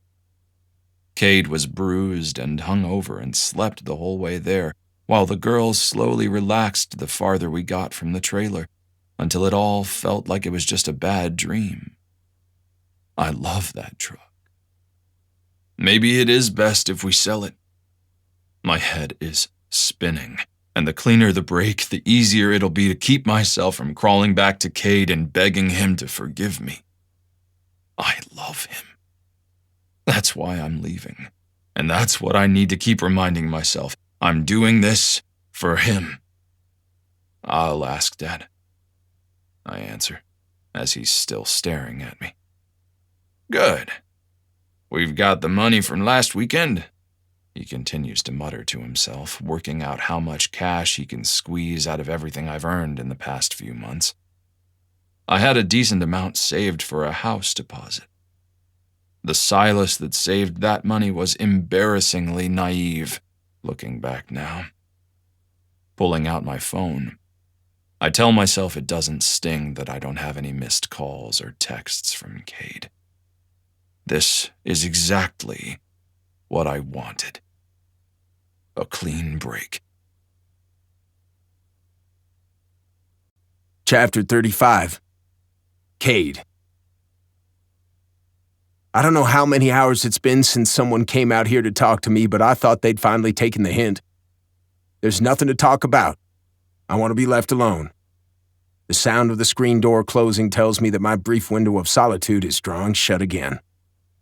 Another empty soda can topples to the ground with a satisfying ping. I keep doing what I've been doing since yesterday. Letting the sensations ground me. Focusing on the tiny details of the present to keep a leash on my brain and not let myself think about how my life just fell apart. The grass itches at my elbows, my skin prickling with irritation because I've been lying here too long. There's a glare reflecting off my remaining line of cans, letting me know that the sun is well and truly up for the day. The breeze carries the smell of the forest over to me, reminding me that I'm at home, and the weapon in my hand, pathetic as it is the one thing I can control. Ping. Another can goes down. Dirt and gravel crunches underfoot as whoever it is comes to a stop a few feet behind me. I thought you got rid of all the guns in the house after your dad left the first time. Wish. Mom must have called in reinforcements. Ping. There are only 2 cans left, but I still don't feel any better, so I'll have to scrounge up some more. There's a bottle of whiskey sitting next to me that's been burning a hole in my awareness for nearly 24 hours. And if I run out of things to shoot, there's nothing left to distract me from opening it. I did, I say, refusing to turn around and look at her. I'm not a moron. This is just a BB gun. Can barely knock these cans over, let alone hurt someone. It's designed to look like a rifle, and pushing the stock into my shoulder while I squeeze the trigger brings back some of the only happy memories I have of spending time with my dad as a kid. The thought of getting rid of it hurt more than I want to admit. I don't say any of that out loud, though. There's a long pause while Wish works out what angle she's going to take, but I ignore her. I don't have the energy to fight with her about this. Chris called me. She said something about you asking Silas to move in. And now Silas isn't answering the phone, and apparently you've been out here all night with a bottle of rotgut, popping cans and doing your finest impression of your father. She said you wouldn't even talk to the girls, Cade. She's really freaked out. Still not looking at her, I pick up the bottle sitting beside me and wave it in the air. Haven't even cracked the seal. You can call off the hounds, I'm not hurting anyone. With a deep sigh, Wish sinks down to take a seat next to me. She folds her legs underneath her, sitting close enough that I can feel her body heat, but not enough to touch me. Carefully, she picks up the bottle and moves it a little further away from me, as if that's any kind of deterrent. What happened? She asks. I don't want to talk about it. Ping. Tough. It's either me or I track Silas down and drag the answer out of him. The idea of her looking for him and seeing his empty house makes my stomach cramp. All the hurt that I've been walling up inside my brain surges back, and I finally twist to look at her. Good luck. He's in fucking Canada. His dad decided they were moving, so they left. And I don't like that the only things I can think of to do right now are shoot and drink, and I didn't exactly have stellar role models in that department. I decided the fucking BB gun was the lesser of two evils, so I'm gonna lie here and shoot cans until I don't want the fucking whiskey anymore. And if anyone mentions how much I look like my dad while I do it one more time, I'm gonna fucking lose it, I swear to God. My breath is heaving by the time my rant comes to an end, and Wish is staring at me with wide eyes. It takes more effort than it ever has before to keep myself calm when I continue. I'm fucking trying, okay? Thinking about it, she eventually nods. Wish tears apart strands of grass while she stares into the distance, letting the silence settle over both of us as my anger ebbs. Every time the wave of anger recedes, something like grief tries to push its way in, but I refuse to let it. I fight off both feelings with whatever numbness I can muster without chemical assistance and turn my attention back to the last can. Ping. It stopped being satisfying a while ago. Eventually, I'm the one that breaks the silence. I really thought we had a chance, Wish. I thought we were going to rise above all the shit we were born with and not turn into our parents. I laugh, but there's no humor in it. And look at us now. I'm here doing the same shit as Dad, and he's with Travis doing the same shit as him. We were never going to be different. This is in our blood. The full bottle of whiskey here says otherwise, Kate, she says. You're right. You are trying. It took a lot of strength to not drink yourself into a coma last night when you had every opportunity. Wish reaches out, running her fingers through my hair and pulling my attention to her eyes. It probably doesn't feel like it, but I bet Silas is trying too. After a lifetime of watching your mom, you know how impossible it can be to get away from someone who convinces you that their abuse is what you deserve? Anyone can see how much he loves you, just like we can see how his dad fucks with his head. Don't count him out just because he lost this one fight. Let him keep trying. From Canada? I arch an eyebrow at her. This situation feels so closed. It might as well be welded shut. Wish shakes her head at me, looking exasperated. You have a phone, dollface. I know your heart is broken, but if he's the one still trapped in hell, isn't it worth rising above all that to remind him he's still loved? Yeah, maybe. I start tearing out chunks of grass as well, turning away from her so she won't see whatever tortured expression I must be making at the thought. If I could rip Silas away from his old man, I would do it in a heartbeat. But he won't let me. Wish stays for a while longer, sitting in silence. It's not normal for either of us, but this is the one time we both run out of things to say. When she leaves, she kisses me on the head and takes the whiskey with her. I'm grateful, because I was running out of reasons not to open it. Pulling out my phone, I spend another half hour debating whether to send him a message, and then fuck knows how long writing it. After I hit send, I try to picture his face as he reads it. If I can't save him from Travis, at least I can leave him with a reminder that I want to. I can remind him that as far as I'm concerned, he deserves to be saved. Chapter 36. Silas. We've barely driven past Mishicot, and the weight of everything that's happened already feels like it's crushing me into the passenger seat. I thought we'd at least make it out of the county, if not the state, before I totally crumbled. But I can practically feel the will to live draining out of me like dirty bathwater. Looking out of the window, I stare at the remains of the high school that used to serve this district. They closed it because of a population drop in the 90s, I think, when they were saving money by merging some of the school districts together. Which happened around the same time everyone and their mom started batch cooking meth for a living. It doesn't take a high school diploma to figure out why the empty structure partially burned down soon as it was boarded up. I guess the money it would take to clean it up is better spent elsewhere. because it's been sitting here on the edge of town for as long as I can remember. An old building, gutted by looters and half-charred, left to crumble slowly over the years until it falls back into the dirt, like everything else around here. The sound of Dad's voice droning on and on about Canada is an obnoxious buzz in my ear. I'm trying to shut it out, but it's persistent. I think going cold turkey is getting to him because he's been sweaty and anxious for the last hour and will not shut the fuck up. My tongue feels thick, like my mouth is full of cotton and my eyelids are heavy. Even the act of moving my eyeballs to look at the school seems to take a Herculean effort, and by the time it's out of sight, I'm even more exhausted than before. There's a more insistent buzz layered over Dad's voice, and the accompanying vibration draws my attention downwards.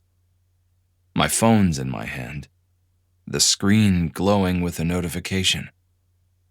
Cade. New message. My thumb shakes too hard for me to swipe properly, so it takes me a few tries. I don't know why. Silas.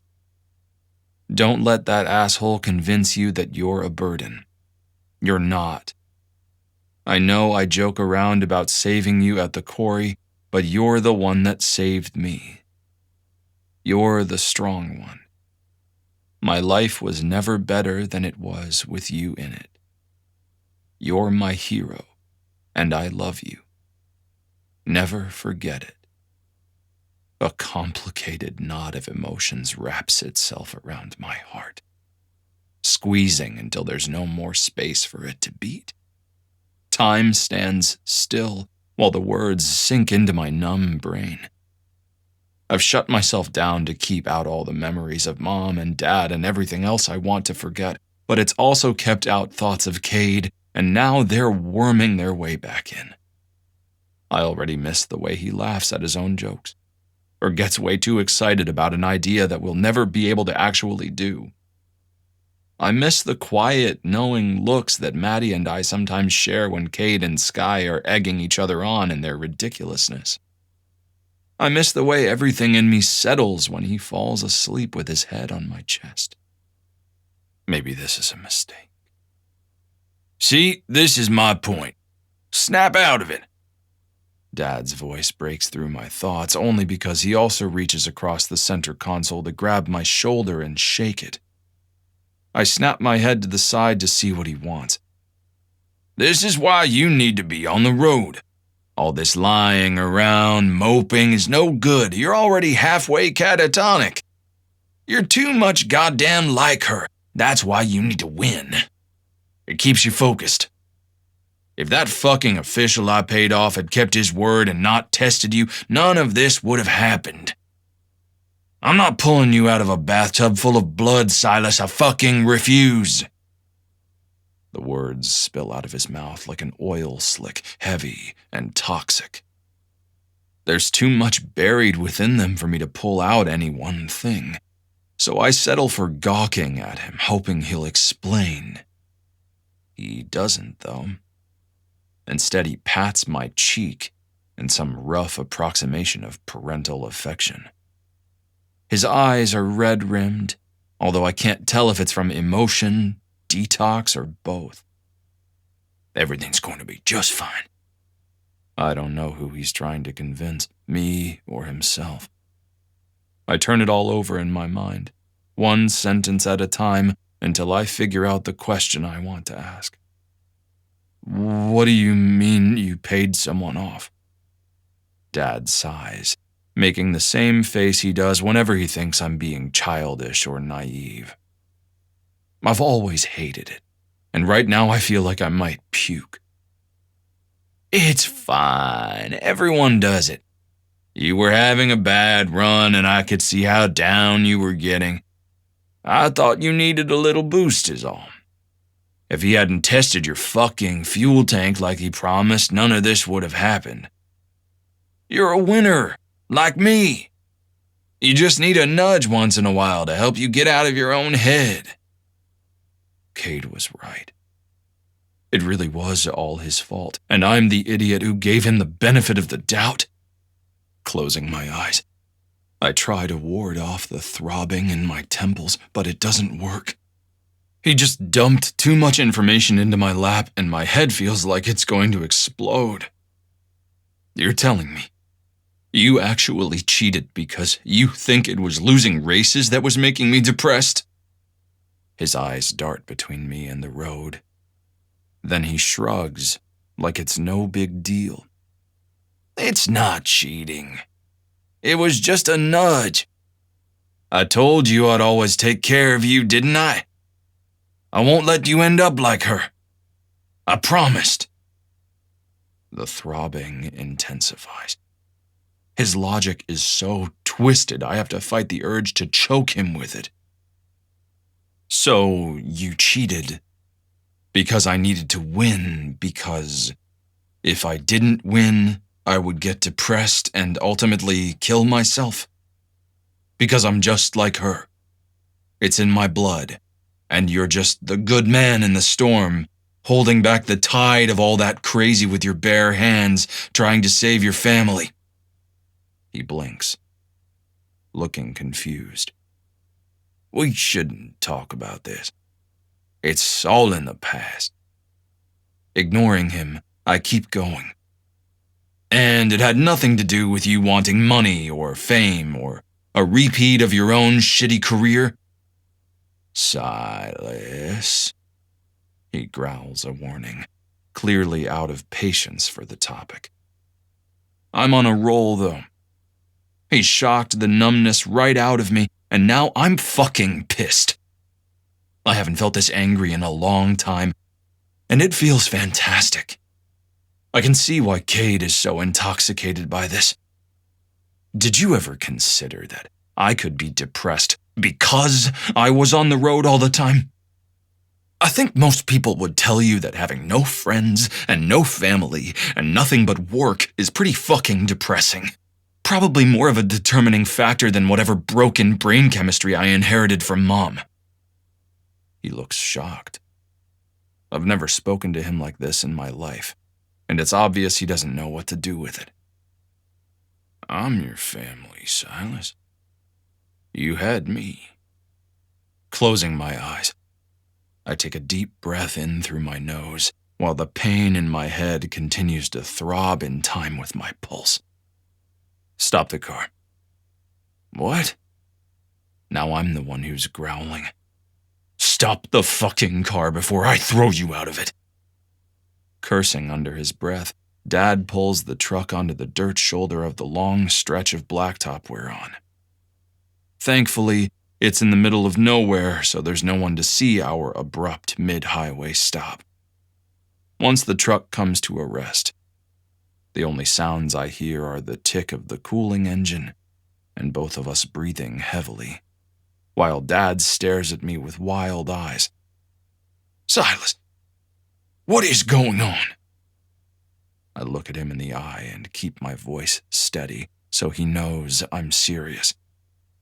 I'm not coming. What? Where? To Canada.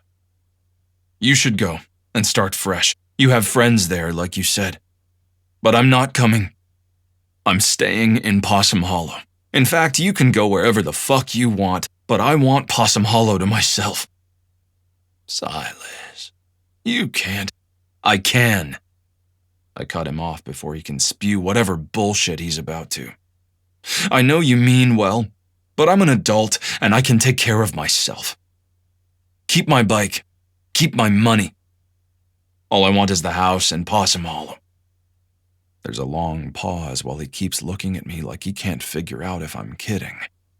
And the reality of the situation breaks in. I fucking hate him. But he's still my dad. He saved my life once. My whole body sags, and I look at him with whatever scrap of affection that still exists between us written on my face. Please, Dad. I know you hate it there, just like you hate babysitting me.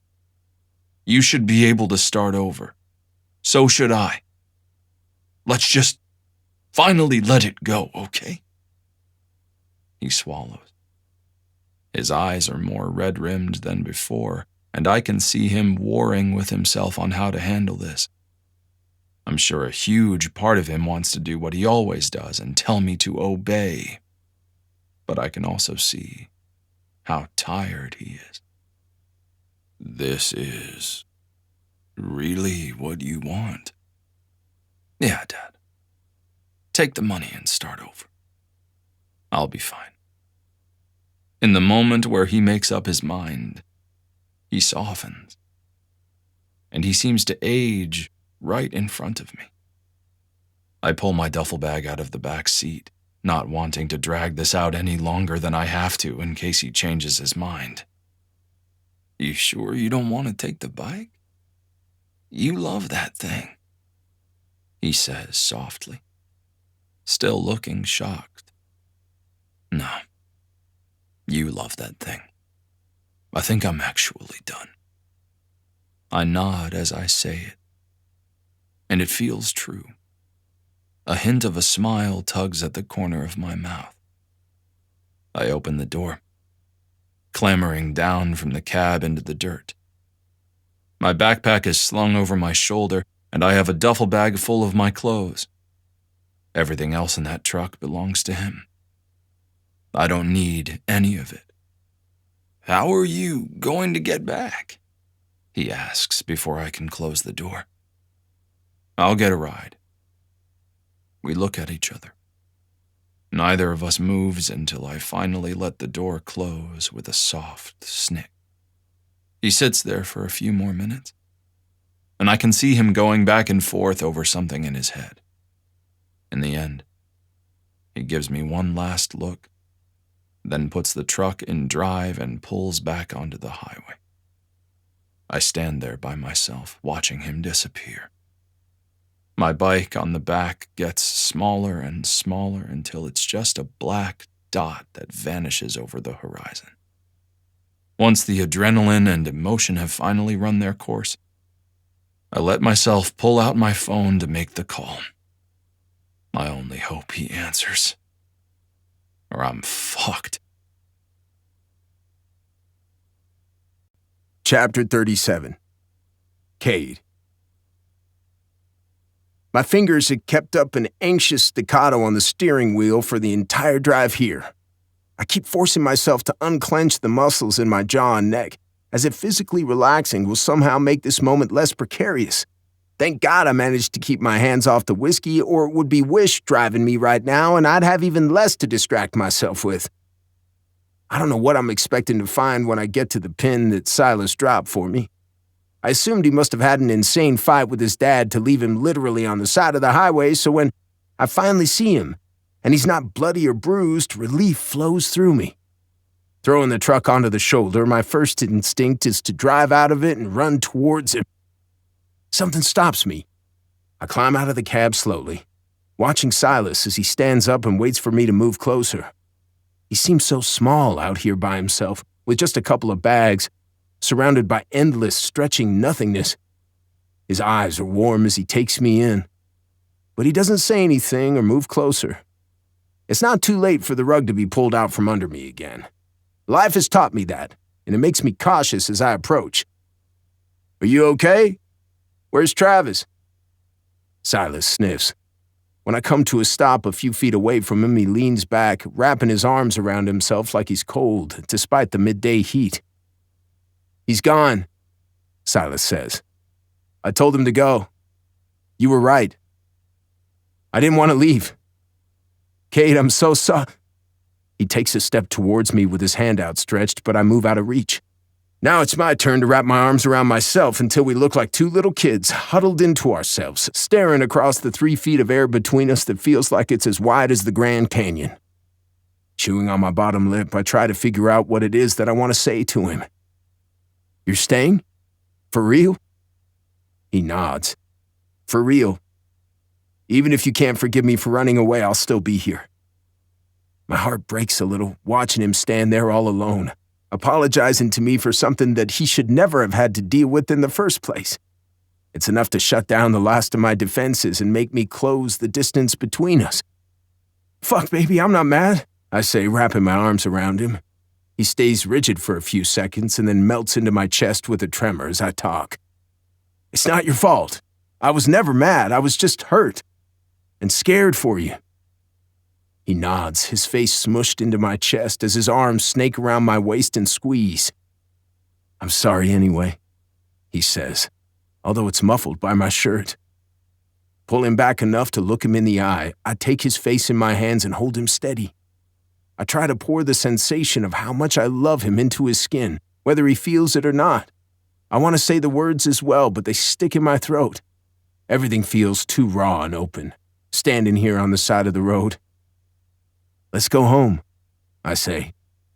He nods, looking exhausted, and follows me like a shadow as I lead him to the truck. We head for Possum Hollow, and I keep Silas's fingers laced with mine in between us for the entire drive. I want to ask him more about what happened, but I don't know where to start. I keep expecting him to speak, but he never does. Instead, he leans against the window and stares at the countryside, slowly retreating into himself in the way that I've come to fear so much. My mind spins through every possibility. I don't really care what happened between him and Travis as long as Travis is gone. What I care about is where his head is at, and whether the blankness I've seen consume him over the past few days is about to get better or worse. Worst-case scenarios present themselves in vivid technicolor in my head, no matter what I try to focus on. Letting Travis take Silas away from me was hard enough. The thought of actually having Silas, getting to love him the way I want and still watching him slip through my fingers because of something in his own mind, is fucking terrifying. I don't know if it's something I could come back from. With one hand on the wheel and the other gripping Silas, the only part of me that's free to fidget is my brain, and it goes wild. When we hit the edge of town, my lungs feel heavy and there's a steady panic creeping through my veins. I take us to his house instead of the trailer. Whatever this conversation is about to turn into, we don't need an audience for it. By the time I pull into the driveway and kill the engine, Silas looks half asleep. I feel like I'm about to tear into little pieces and scatter myself over the driveway like anxiety confetti. He reaches to open the passenger door, but I pull him towards me. Silas, I meant it when I said you are the best thing in my life. My tongue struggles to get my words out as I feel raw and vulnerable, but I push through. I love you so much it scares me. You scare me sometimes. I'm all in, but you have to tell me what we're up against. This thing, I cast around for the right word while Silas stares at me. This depression, did you get it from your mom? Is it because of how your dad treats you? I'm here no matter what, but right now I'm so fucking scared imagining the worst possible things. I need you to tell me anything you can so I know what to watch out for. I'm panting because all the pent-up anxiety from the last hour is just poured into the space between us like a poison fog. Silas didn't flinch or react to the words, though. Maybe he was expecting it. Eventually, he gives my hand a reassuring squeeze and answers. Before I got out of the truck today, Dad was rambling. He's been kind of a mess since he stopped drinking so suddenly, and he was saying so much shit it was hard to pick out what he meant by all of it. You were right, by the way. He was trying to cheat when they found the fuel additives that caused my suspension. I'm too distracted to gloat, but I definitely knew it. He said, I refused to pull you out of a blood-filled bathtub. It was part of the twisted justification for all his bullshit, but it stood out to me. So much of what he was saying came back to his obsession with the idea that I was just like Mom, and unless he kept me constantly distracted with work, I would end up killing myself. I never really thought about it before, but that's a lot of paranoia to carry around for 20 years. I always figured he brushed it off so easily because he didn't care, but maybe I didn't look hard enough.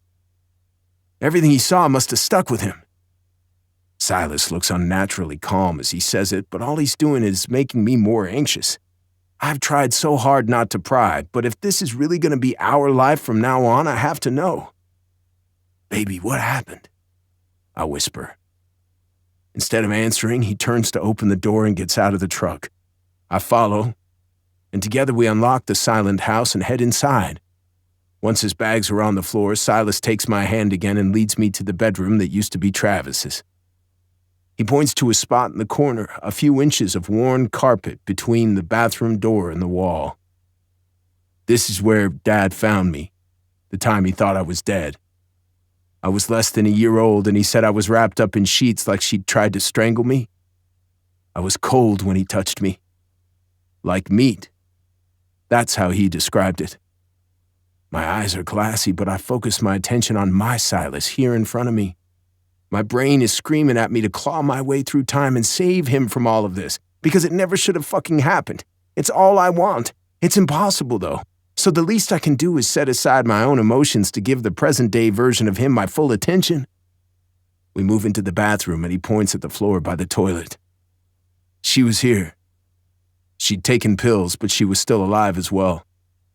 He took us both to the hospital, and once we came home, he quit touring and convinced himself that everything was going to be fine. 6 years later, she killed herself in that bathtub. He gestures toward it absently, and I'm rocked by a wave of nausea in response. By cutting her wrists. I was with her, but I don't remember. I always used to wonder why she wanted to take me with her the first time, but not the second. I guess I'll never know. Silas swipes at his face, even though it's bone dry. His fingers reach up to tug at his hair out of habit, but I don't think I can watch any more of this.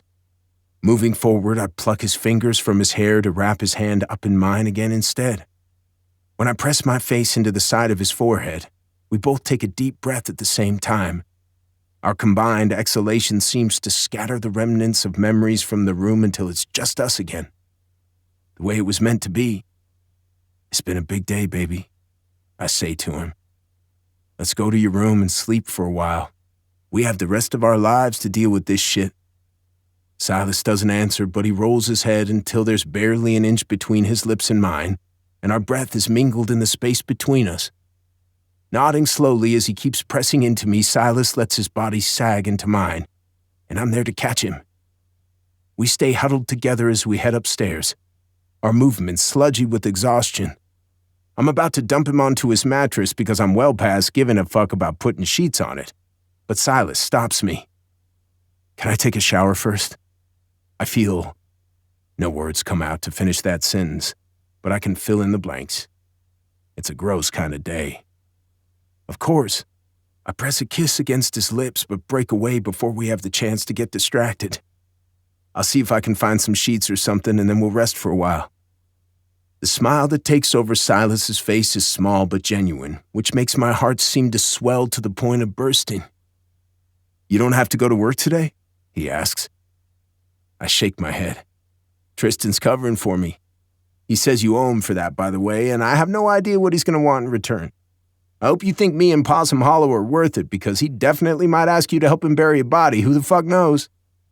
A warm chuckle spills out of Silas before he kisses me again. This time is a little deeper, his tongue tracing the seam of my lips. But I don't let us get derailed. Go, shower, I say, swatting him on the ass. I promise I'll still be here when you get out. He sways as he turns to go, nearly drunk with exhaustion, but he's still smiling. The tendrils of hope that have been steadily wrapping around my heart finally outnumber all the anxious ones, and I can breathe again. Right. Sheets. Bed. Silas. Chapter 38. Silas. By the time I step out of the shower and towel off, my mind feels like a battlefield. The familiar, almost comforting tug of numbness is there, telling me to wall off my brain and go to sleep. But for once, there are too many other thoughts and emotions vying for my attention. Part of me wants to melt into Cade's arms and cling to him, convinced that everything will work out as long as we're together. Part of me is buzzing with happiness that I finally made a decision for myself and went after what I really wanted. And part of me is already wrapped around the laundry list of practical things I need to deal with in order to survive, like begging for my job and truck back from Ford. Meanwhile, The small, lurking voice of fear is still asking me if I made a mistake, and if this isn't the first step I've taken towards ruining Cade's life by hitching his wagon to my broken one. And the smallest, most childlike part of my mind is wishing Dad were here. It's like I'm mourning the death of some potential future dad who woke up one day and suddenly said and did all the right things and cared about me the way I wanted him to. I know that was never going to happen. But now that he's gone, there really isn't a chance. You okay?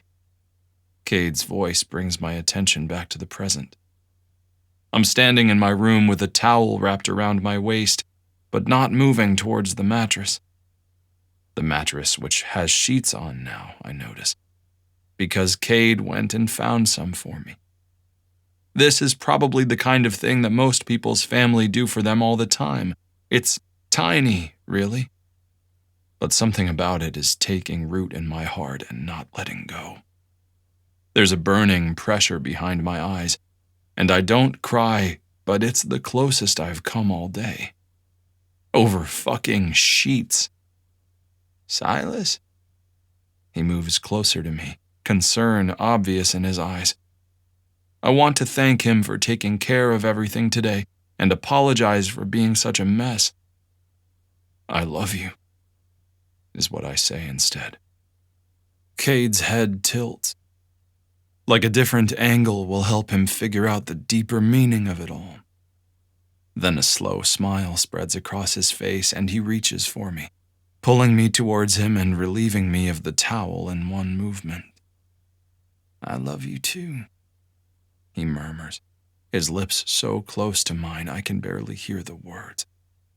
I don't need to hear them though, because when he kisses me, it's all right there.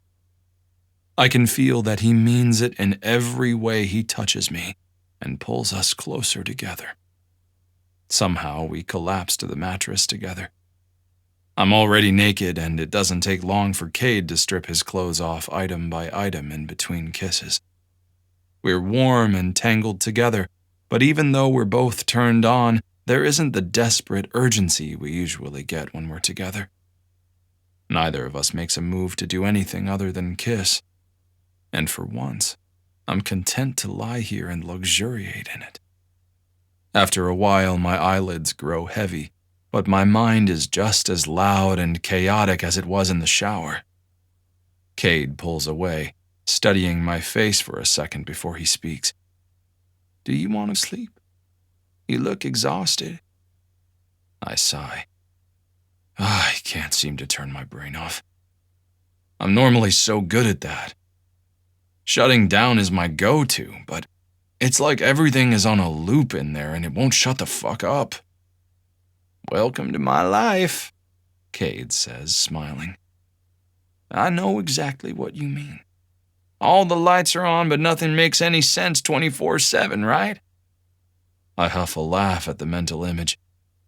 Pretty much. So what do you do? How do you turn down the volume? Well, there's a lot of unhealthy ways that I don't recommend, but the most effective way I've found is letting you rail me into blissful oblivion. Your magic dick shuts my brain right the fuck up. All those endorphins, baby, he says, grinning at me like an idiot and tracing his fingers over my semi-hard cock as he says it. I know he's being playful, but I'd never really thought about it like that before. It puts everything that I was worried about before in a totally different light. You mean that doesn't scare you? I ask. Cade frowns at me. What? When I lose control and get rough with you. You never said anything, but I was always worried you didn't want to hurt my feelings or whatever. There's a long pause while Cade squints at me, and I can almost see the wheels turning in his brain as he figures out how to phrase whatever he wants to say. You mean I've never said anything other than good stuff? Like, that was awesome, or, God, we're so good at sex we should start filming ourselves? I mean, I squirm, trying to figure out what I really do mean. Yes. No, I can't always tell when you're joking or being polite or trying to placate me or what. I know you'd tell me if you wanted me to stop doing something, but I don't know how much you put up with for my sake, not because you really want to. Panic is creeping into my voice. I can see how serious this conversation has become from his face, but I'm not sure where I went wrong. I'm never sure where I went wrong when it comes to this stuff. All I do is flounder and wait for things to fall apart.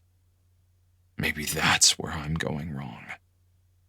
Oh, Silas, Cade says softly, rubbing his hand over his eyes before reaching out to cup my face. Our communication skills are a fucking dumpster fire. I can't believe you've been worried about this the whole time. I'm so sorry. The right words to answer with are there, but whenever I reach for them, they duck out of reach. Silence stretches between us, while we both come to terms with the idea that we have more to work on than we thought. Silas, I know we were both raised on breadcrumbs of affection and emotional stability, so this stuff feels like speaking in code sometimes, he says. But I need you to promise me that you'll at least try to talk to me about it. Whenever something's bothering you or you can't figure out how I feel, you have to say something. Otherwise, I won't be able to help you. It's the only way we'll be able to make things work when we have the combined emotional intelligence of a celery stick, okay? Nodding, the tension is already relaxing its grip on my body at the knowledge that Cade isn't really angry with me. If he sees this as something we can learn to cope with, then maybe we can. He kisses me quickly, slotting one of his legs in between mine and pulling me closer to him before he continues. There's one more thing I need you to promise me. We don't need to start today, because things have been crazy, but promise me that you will see a doctor about your mental health stuff. We can figure out the money. I can save on every ER bill by putting you back together with duct tape and super glue. I'll do the same thing with my bike. But I don't have emotional duct tape, and I don't know the first place to start. So I need you to see someone for real. Please. The vulnerability and fear in his eyes is unnerving. His fingertips dig into my skin everywhere he's clutching at me, and I can feel his sincerity dripping off of every word. Yeah, Cade. I can do that if you want. I wrap my fingers around his hip and give it a reassuring squeeze. I never thought about it before because it wasn't an option, but I guess there's nothing stopping us now. If it'll make you feel better, I'll do anything. I don't want you to end up like my dad, feeling like you have to watch over me. I didn't come back to burden you like that. Cade nods, and his breathing slows down as the panic spiral that was trying to take hold of him seems to dissipate. There's still a dark intensity in his eyes as he looks at me. I hate it. Thinking about what he said before, I realize I have the perfect way to get his brain to go offline. Like you said, I inch toward him until our faces are nearly touching. We can work on all of this later. The important thing is that we're here, and no one is going anywhere. Now, why don't you let me shut your brain up for a while, if you're interested? Cade's mouth opens underneath mine and he kisses me back greedily. Soft, hungry noises fill the air around us as we devour each other and the rest of the world stops spinning. This time, his cock hardens quickly where it's digging into my hip, and I'm already stiff and aching. My body wants nothing more than to bury myself inside him and reclaim him until he's covered in the taste and scent and feel of me. Dragging the head of my swollen cock against his skin pulls a groan from me. Wetness trails after, and my hand moves from palming his ass to tracing the line of his crease. Cade sighs when my fingertips graze his hole. We've done this enough times that it's become a routine, and both of our bodies know the steps well enough to pour through them like molten metal. My brain is already buzzing with happiness when Cade abruptly breaks off our kiss to look me over. "Not that I don't like where this is headed," he purrs, "but in the spirit of our shiny new communication skills." He trails off, and doubt creeps back into my mind as I wonder where he could possibly be going with this. "Tell me," I say, reining in the thrum of fear in my veins. "Why have you never bottomed?" I didn't want to ask in case it cracked open some horrific Pandora's box of trauma that you weren't ready to talk about, but I think we just established that tiptoeing around each other's feelings is causing us nothing but problems. He sucks his bottom lip into his mouth, chewing on it absently before rushing to add, "It's okay. I'm not complaining, to be clear. I think we can agree that since we unleashed it, my inner power bottom has been fucking unstoppable. That bitch does not quit. I just wanted to see if there was a reason, or if you wanted to try but were too shy to ask, or if I was missing something." It takes me a while to answer, mostly because I'm not sure what the answer is. "There's no specific reason, I guess," I say, watching the relief spread over Cade's face. "I never really thought about it. From the first time we hooked up and I saw what you looked like spread out underneath me, I was hooked. I wish you could see yourself like that, Cade. It's unbelievable." "Sloppy and desperate?" he asks, but there's a teasing lilt to his voice. "No, dumbass. You look free. You're totally uninhibited, and it's like I get to be the thing that wraps around you and keeps you safe." I don't know. That probably sounds stupid, I say, stumbling over my words as I realize that half of them don't make sense. "No, it's not stupid at all." His fingers are tracing patterns over my ribs, setting off little sparks of electricity that draw my attention back to my needy erection. "That's actually what it feels like. I don't want to stop you from experiencing that as well, though, just because I love it." I exhale, shaking my head. I don't think I contain that kind of wanton, uncomplicated happiness. But helping you feel that way makes me happy, so it shakes out in the end, right? Cade's face is still twisted up like he's not convinced. Then something sparks in his eyes, and the corner of his mouth curls into a smile. "Well, if you don't want to try bottoming, although I think you should because my dick is stupendous, but we can come back to that later, I have another idea of how to get you out of your head. There's something I've been wanting to try since the first time you bent over in front of me while wearing a jumpsuit." He punctuates his words by squeezing my ass hard enough to make me jump, and then lays a loud smack across my flank. "On your stomach, robot boy." I could ask questions, but I know what he's like once he gets an idea in his head. And honestly, I don't care what we do next. Whatever he wants to try is fine with me, as long as it makes him happy and I get to keep him close. Rolling over, I make myself comfortable and focus on unclenching my muscles one by one, releasing the knots and snarls of tension. Cade climbs up to straddle my hips.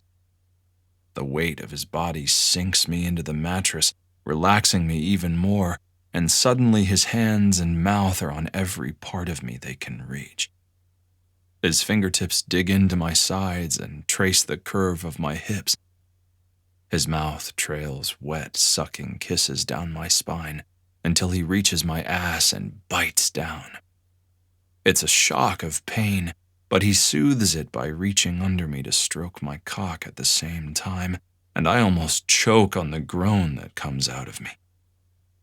There was no warning before the bite, and there's also no warning before Cade's fingers tease my cheeks apart to run his warm, wet tongue over my hole. It's unlike anything I've experienced before. And apart from a sharp intake of breath, my body goes still. Cade runs his nose along my skin. His fingers are pressing into me and his torso is draped over my legs, and I feel surrounded by his warmth, which holds me steady.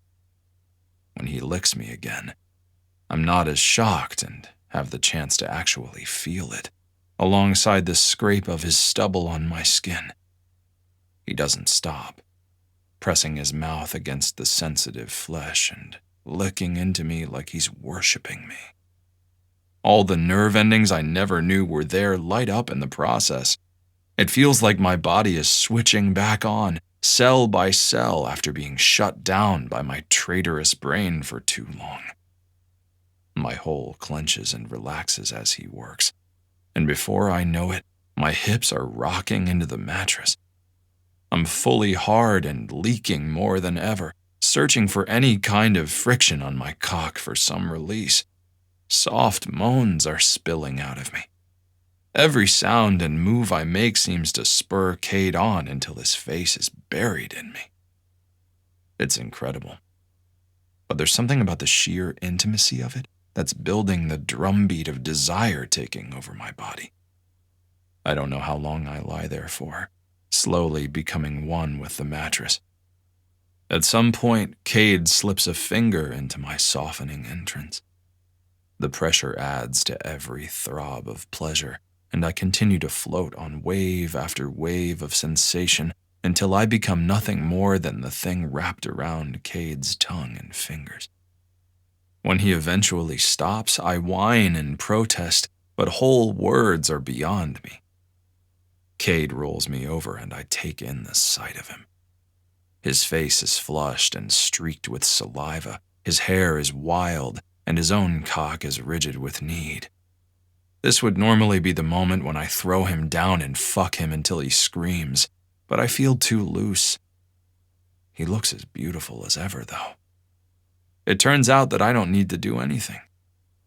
Moving with the frantic speed of a man who needs his hole filled, Cade straddles my hips as soon as I've rolled over and then leans over to the side. He's rummaging for something, and as soon as he straightens up, there's a tube in his hand and the familiar click of a cap that tells me he found lube earlier and kept it to hand. Thank God he was prepared. With sloppy movements, Cade smears his fingers and then reaches behind to prep himself. I normally love the feeling of him slowly stretching and softening around me, but right now, just watching him is tantamount to ecstasy. I put my hands on his hips to brace him, holding him upright as he fucks into himself more roughly than I ever would. His mouth is open, and the relief on his face is rapturous. As soon as he's ready, he lubes my cock before bringing me to his entrance. I want to hold him tight and push into him slowly, but he doesn't give me the chance. Cade has made it clear that he's in charge right now, and he uses that power to swallow my cock to the hilt in one smooth movement. As soon as I'm inside him, the edge of desperation leaves his movements. Cade relaxes, leaning back and rocking his hips, grinding himself down my length while I'm powerless to do anything but hold his hips and take whatever he gives me. After so much buildup, neither of us can wait much longer.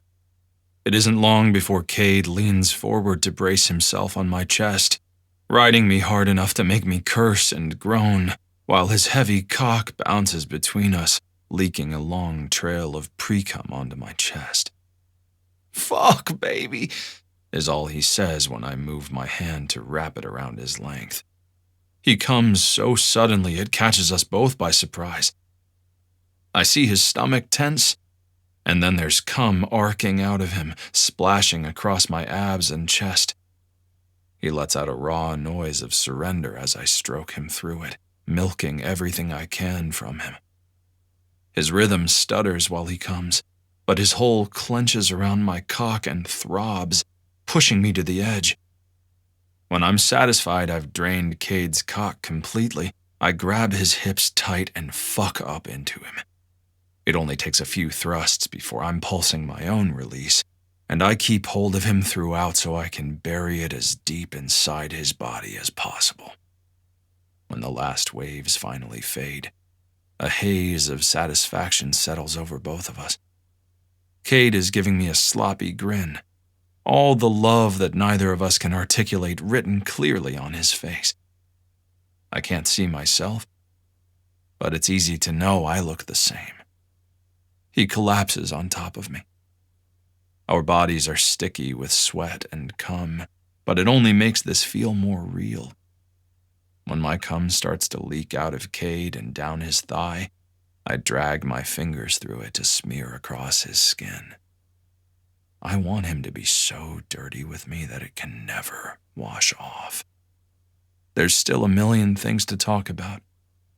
We have a whole future to plan, and a lot of stuff neither of us is equipped to deal with. But for now, Cade is here, and both our brains are finally quiet.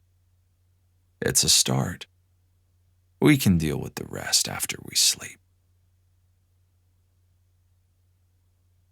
Epilogue. 3 months later. Cade. Hurry up, dude, the bus will drop off any second, I say, fighting to catch my breath between words. Silas's mouth is full, but I swear I can feel him smirk around my cock. I'm propped on the edge of the bathroom counter, because this was meant to be a shower quickie, but things got way out of hand. His fingers pump lazily into my hole, slick with the load he just filled me with, refusing to let any of it leak out. A fuck ton of things have changed in our lives since we first hooked up, but that never has. Silas has never wavered in his need to have me coated in him, inside and out. And I've never wavered in how much I love it. Normally, I would have exploded in his mouth as soon as he pulled out and knelt for me. But he's been teasing me and drawing it out with agonizing patience. I'm right on the edge, and this would be infuriating if we weren't on a tight schedule. You motherfucker, I say through gritted teeth as he laves his tongue over the crown of my cock but refuses to take me deeper. If I don't finish before they get here, I swear I will cut you off for a week. It's a lie, and we both know it. He plays along anyway. I hear a distant rumble and hope it's not a bus engine. All my attention stays focused on Silas and how incredible he looks on his knees for me. My eyes trace the long lines of his back muscles. They flex as he moves suddenly, swallowing me to the hilt and sending fireworks up my spine in the process. With a gasp, I finally release and empty myself into his mouth. He swallows like the greedy bitch he is sometimes, muscles still flexing and beautiful in the soft light. All I can do is lie back and admire the view while my orgasm continues to rock through me. When Silas finally pulls off, he shoots to his feet and smashes our mouth together with a feral intensity. I swear, one day he's gonna break my nose. I kiss him back just as fiercely, pushing my tongue into his mouth so I can taste myself on him. The sound of someone knocking on the door is what finally makes us tear apart. Maddie and Sky both have a key to Silas's house. Our house for emergencies, but they know better than to use it if they don't have to. That was the deal we all made. Mom tries to parent, Maddie and Sky try to be regular kids for once, and Silas and I try to have a life of our own that doesn't revolve around disaster management. Which means this house is only PG-13 when we have an appropriate amount of heads up. Fuck, I hiss. I told you we didn't have time for this. I cast around looking for any clothes I can pull on and find some mismatch of mine and Silas's on the floor that will do for now. Silas gives me a smug smile. Cocky is a new look for him, but it's delicious. It makes me want to devour every inch of him, but that's what made us late in the first place. I think they've survived worse than waiting on the doorstep for 30 seconds to be let in. Come on, the more time you spend whining, the longer they wait, he says. Silas also pulls on some clothes as we move, and by the time we get to the front door, we look more or less respectable. As soon as the latch clicks, Maddie and Sky walk in and dump their bags on the ground, giving us a rushed hello on their way to raid the fridge. They treat this place like it's theirs, because it basically is. Mom has continued to work with CPS to keep custody, and so far she's doing a good job. The trailer is where they live, but whenever she's at work and they're not in school, they come here so they know they're safe.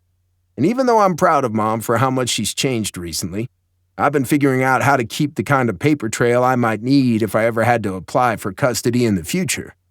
I hope it never comes to that, but until recently, hope hasn't been on my side. Silas.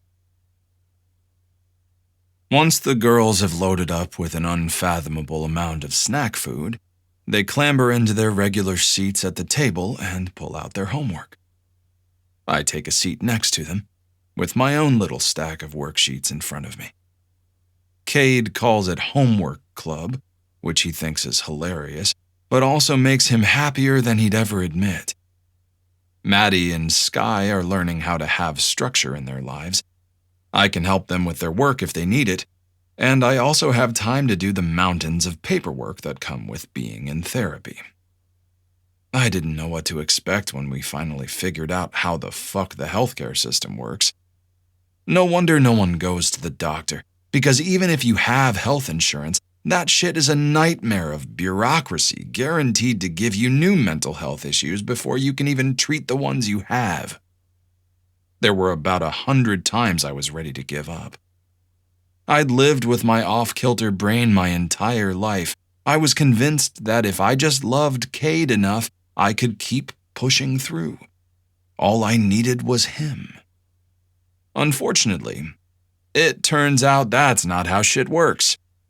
The longer we were happy, with a house and jobs and no dads around to tear us down, the more frustrating it got that I didn't automatically feel and act normal. It was better, sure, but I was still fucked. I still had bouts of intense melancholy or paranoia, and the nightmares about Cade dying only got worse. Cade breaking his neck on the track instead of Anthony Turner. Cade dying in the bathtub instead of my mother. Cade burning to death in the trailer when his mom falls asleep with a cigarette. I was doing well enough that I was completely aware of how fucked up and worthless these nightmares were, but nothing made them any better. So I let Cade keep pushing me until we figured out the healthcare bullshit enough to get a doctor and a therapist, which has somehow ended up with me having endless piles of homework. Around the table, Sky is doing some kind of quiz on verbs, Maddie is writing an essay on American history, and I am filling in a worksheet about distress tolerance. All under Cade's soft, happy gaze. Honestly, even if it weren't helping, I'd do the stupid therapy just to make him happy. But it does help, so I try to keep my bitching to a minimum. The first time I saw Cade after I moved back, I remember thinking that I would slit my wrists to be able to have a little bit of the sunshine he carries around with him. It might have been a sign that my brain chose to phrase it that way. It turns out, all I have to do is the opposite. I'll do anything to protect Cade and the girls, even if that means I have to go against all my twisted instincts and protect myself first. This is the end of Stupid Dirty, a Podium Audio production. If you enjoyed this audiobook, we would love for you to rate and review it. For more LGBTQ romance, check us out at podiumaudio.com and sign up for our newsletter. We promise we won't spam you. Also, consider joining our community of listeners, fans, and trolls on social media. We're active on Instagram, Facebook, TikTok, X, and Reddit. We'd love to connect. You've been listening to Stupid Dirty, Book 1 of Possum Hollow, produced by Jennifer Lopes, written by Erin